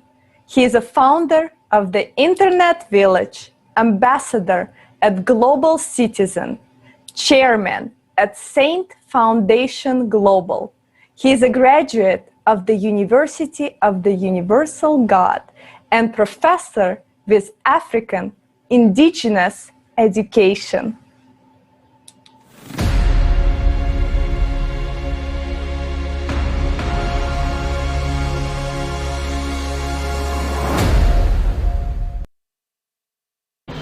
The truth is, the world lives in delusion of a program from a different perspectives of people who has invented the consumer society. In this type of society, there is no truth. Everything is a lie, and everything is a good lie. This consumer society has destroyed the world in different dimensions. They have taken the truth away from the common man and hidden it to their own discretion. It must stop. We must begin to define the human dignity. We must begin to value the human life and tell the truth. Why are we keeping the truth? Why are we hiding the truth? For what benefits? Everybody's gonna leave this world in one time or the other. So why is the truth hidden from the common man? The consumer society must be defeated for human beings to live in dignified environment. For human beings to accept and see the virtue of life, the truth about life, the truth about God, the truth about life and death. In the pure African spiritualism, we are not misled. We are not defeated. Physically, yes, but spiritually, we are conscious about the beginning of life, how it all started, how God created everything, and God has given dominion to every man. The misunderstanding about the consumer society is what is deceiving the world. There shouldn't be any intermediary between man and God. There shouldn't be. If you understand the spiritualism of life, you will understand that God is one, and we and God are one. There is no division between man and God, because we are connected spiritually. So we must educate the people about God, the true God, the Almighty God, the spiritual realm that lives within In the African spiritualism, there is no intermediary between man and God. We should speak directly to God, not through anyone. We should conceive God, we should serve God, obey, respect the nature, and tell the truth, and stop deceiving the gullible. It is time to arise and speak the truth. It is time to end the consumer society and adopt the creative society, where the truth is being preached. The prophet has preached the truth. The consumer society is deceiving the truth, twisting the truth, brainwashing the truth. It is time to stop deceiving the gullibles and tell them who God is. God is one. God is spirit. God has no form. God is not human. God is a spirit that lives within us. Life and death lies within dimensions.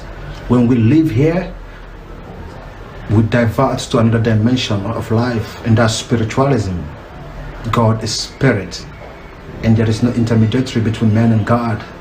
We and God are one, because God made us and gave us all the dominion over all things. It's time to end the lies, the deceit, the brainwash. It is time to end the consumer society that has enslaved many humans into a robotic society. It is time to end the programs of the consumer society. It is time to end every lie that has been said to this world from the beginning of time. For God is not man that he should lie. It is time to teach the truth. It is time to end the deceit. It is time to stop the brainwashing. It is time to tell the humans the truth about life and death, the higher dimensions. It is time to begin the creative society.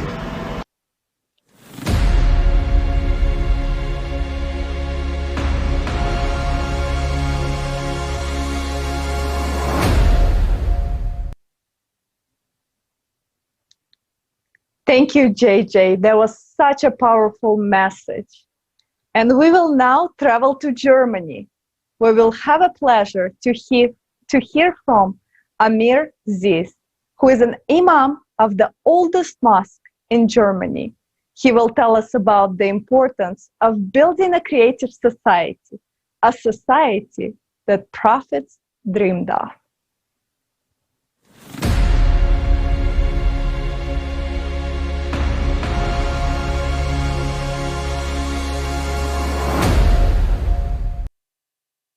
The concept of the hereafter, it is actually a very creative society concept. You know, it is the concept of a very harmonious, very peaceful and loving society. Well, like, what is the concept of paradise is what? Crime free, having love with each other, caring for each other, not worrying about anything else except, so like extreme what a human being can think of a creative society, a good society to live, that is a paradise actually. And so therefore what the Holy Prophet ﷺ, he in his own time, what he did, he created that society and he showed with his own example. For example, in Medina, where he set up the state, there were people from of all different faiths. There were Jews, there were Christians, there were people who were from other faiths. They were all living together. They were all having a connection with each other.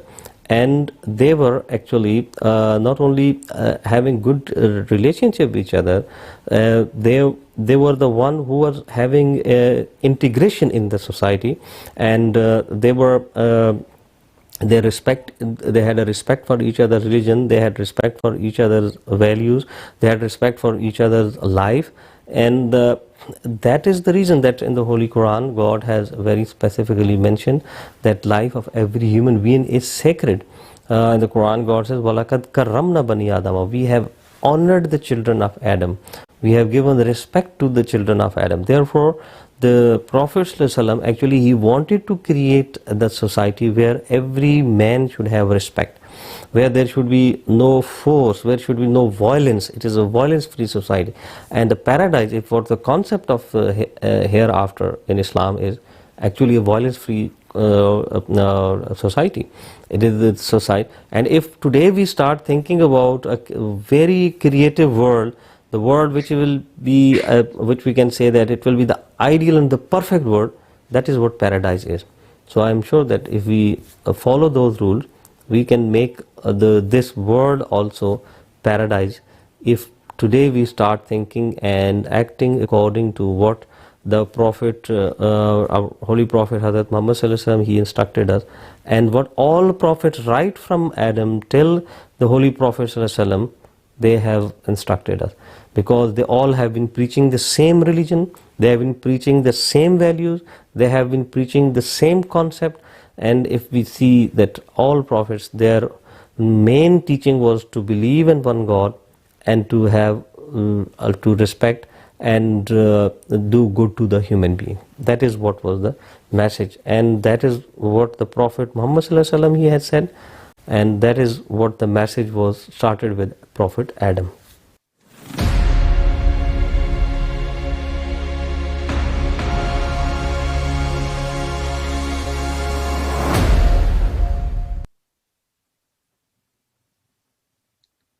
Thank you.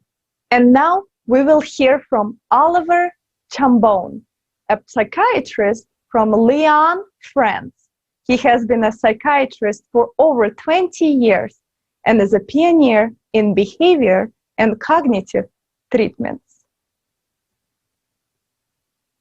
The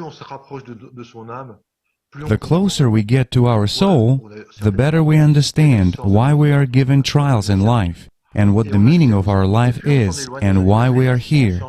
And we accept these trials, while the more we move away from our soul into the narrowed state of consciousness, the more we grumble about this life. What kind of life is this? I didn't ask to be here. Love with a capital L has many small derivative forms. I will list some of them for you. Generosity, kindness, altruism, empathy, trust, gentleness, tenderness, patience, tolerance. All of them are small gradations, little lights coming from the great light. And it is these that nourish the meaningful human relationships and really give value and preciousness to life. It is these little rivers coming from the great love that should flow through all the mountains and valleys of human existence. Thank you so much, Oliver. And now let's hear from Sheila Bonik. She was a one-time member of the legendary Boney M group. She is a singer, songwriter, author, and has many more titles to her name. But most importantly, she values human life and understands the need for unification.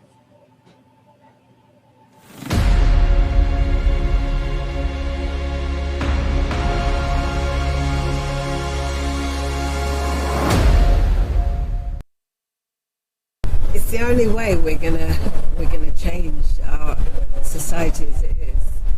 With enough people like us and like your team, passing the word around, making more consciousness. You said something earlier, and it's so true.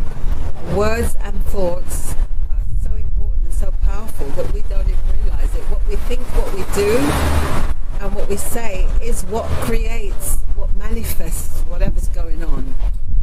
And the more people realize that, the better things will be. But of course, most people are not like that. They're not on that wavelength. So with people like yourselves, and I do my part as well, it will work more effectively for us to, in a positive sense and not negative, like you guys are very positive, to speak more and have more things like this, because that's going to pass around the universe. And before we know it, it is a better world. What's important, it's what we've been speaking about, is acceptance, tolerance, appreciation, understanding. To accept that everybody, we're all equal actually. We are different, but we're still equal in terms of it's how God made us all very similar with the same, if you cut, we bleed red. We have a brain, it's the same anatomy. So we're all equal with a difference, depending on your journey, on your culture. But in the end, the value is that we're all the same, so we need to be treated like human beings because of the reasons I've given. That will change the world. If more people were to think like that and not think so materialistically, like I'm afraid I would say the majority of the world think like that, materialistically. Until, I mean, this crisis actually is changing that. It's made that more consciousness to not be like that, if I'm honest. That's one good thing, one thing it's good for. But for me, absolutely most important that we live generically and passionately within each other, with less discrimination, division, more harmony and unity. It sounds very hippie-like, but in reality that's the only thing that can make our world a better place. Yeah. So I'm an absolute huge believer, and I always have been anyway.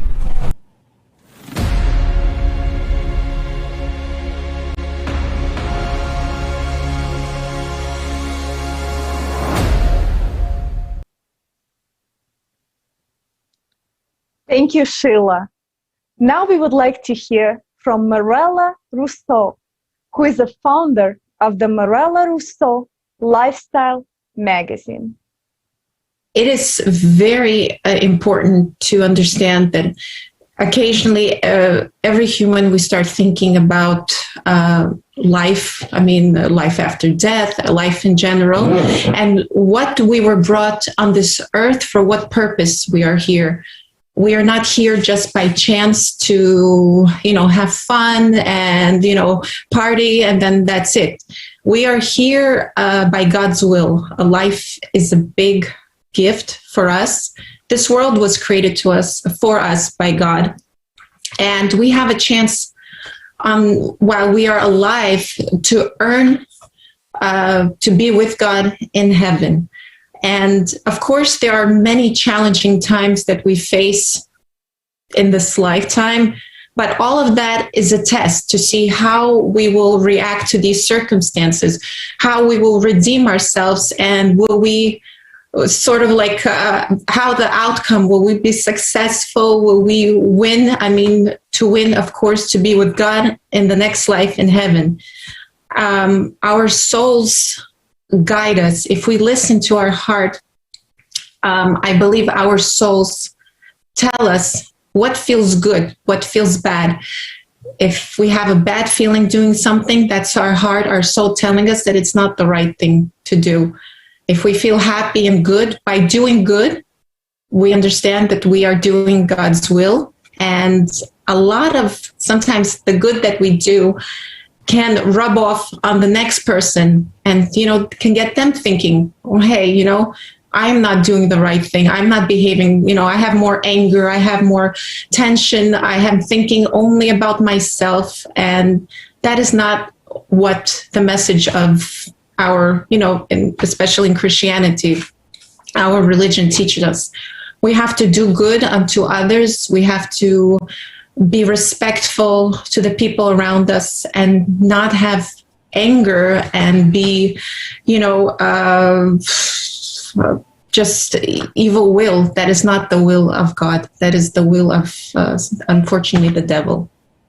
Well, human life has the highest value. I've been reading a lot about your mission, and I think it's an incredible mission. The life was given to us by God. As I said, it was a gift, and it definitely has the highest value because it's temporary. We're here for a purpose where every one of us has something that they want to fulfill. They want a mission. Every person's life has a value, no matter their religion, their race, I mean, we have no right to judge. We have to be respectful. We have to have love. Especially, we have to teach this to the next generation. We have to educate them more. And it's so beautiful to see that your mission, I mean, your organization is filled by all these diverse people who come together, you know, with one initiative, that is to spread love and to have a creative, more society of people coming together to do good upon other, you know, things in this world. So it's beautiful. I wish for humanity to be filled with peace and love, and there should be no war and no murders. People should not be dying. It breaks my heart to see little children being hostages of war.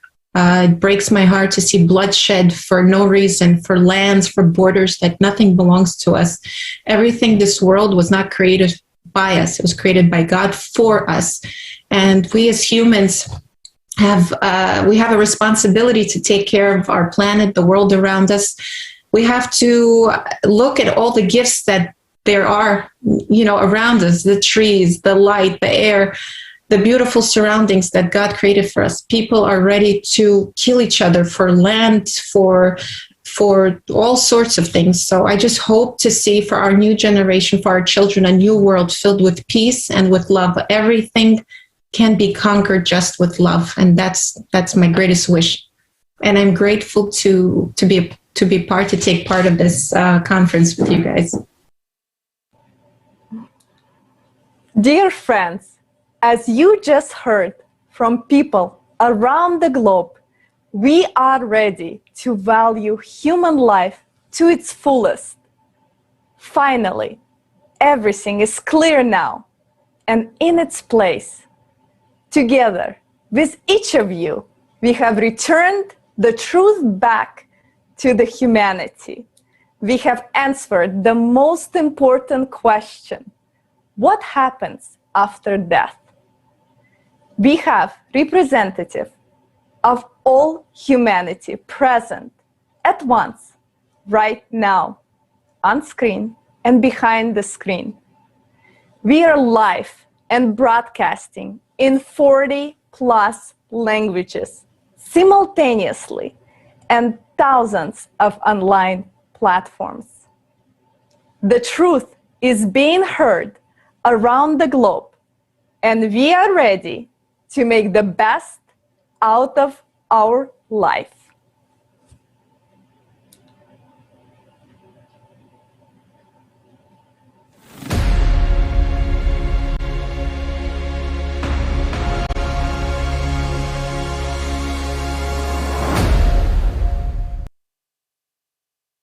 In order to understand something, you should study everything. Everything that is available in all religions, because the truth is concealed from us grain by grain. This is what you should collect. Then you will understand a lot. After all, we haven't said anything new today. Everything that we've said is available. It is in the Bible, in the Quran, and in many other sources. It is everywhere. And saints who went through this, the real saints, describe it. And scientists who study this describe it as well. Why is a fuss not made about this, and why is it not discussed? Because there is a consumerist format, because we are egoists, and because we are interested in other things. What do people hype up and talk about a lot? About politics, money, and fashion. Isn't that so? What we live by? Demand begets supply. Yet do we really have a demand for the truth? Do we have a demand for spiritual salvation? We have a demand for politics, money, and fashion. Here's the answer. If we want to and if we change, everything else will change as well. It depends on us, friends. So that not only we understand, but also explain it to others. Because if we don't explain it to others, they will not understand. And without understanding, they will not do anything. And since they will not do anything, then what will we be able to do? Nothing. Why nothing? Because we haven't explained it to others, and the circle is closed. This way Satan rules.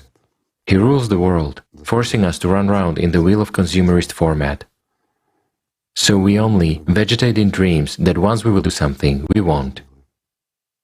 If you have felt the truth, if you have come to see that little light, that little luminary, somewhere at the end of the tunnel, and if you really strive for it, go towards it with your last strength, and you will come to the light and gain life. But if you don't do this, nothing will happen. Even seeing the light, if you don't go to it, it will not come to you. Descend from your pridefulness. It is us who must come to God, but not God to us. We are nobody.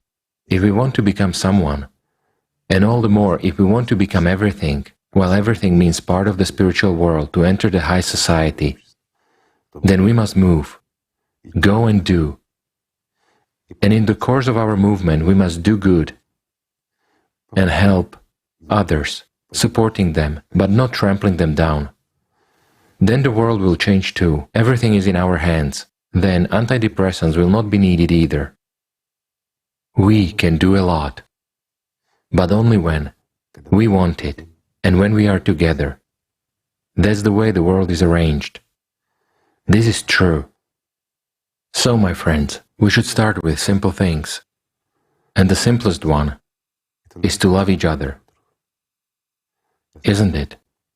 It is, friends. So, let us love each other. Thank you.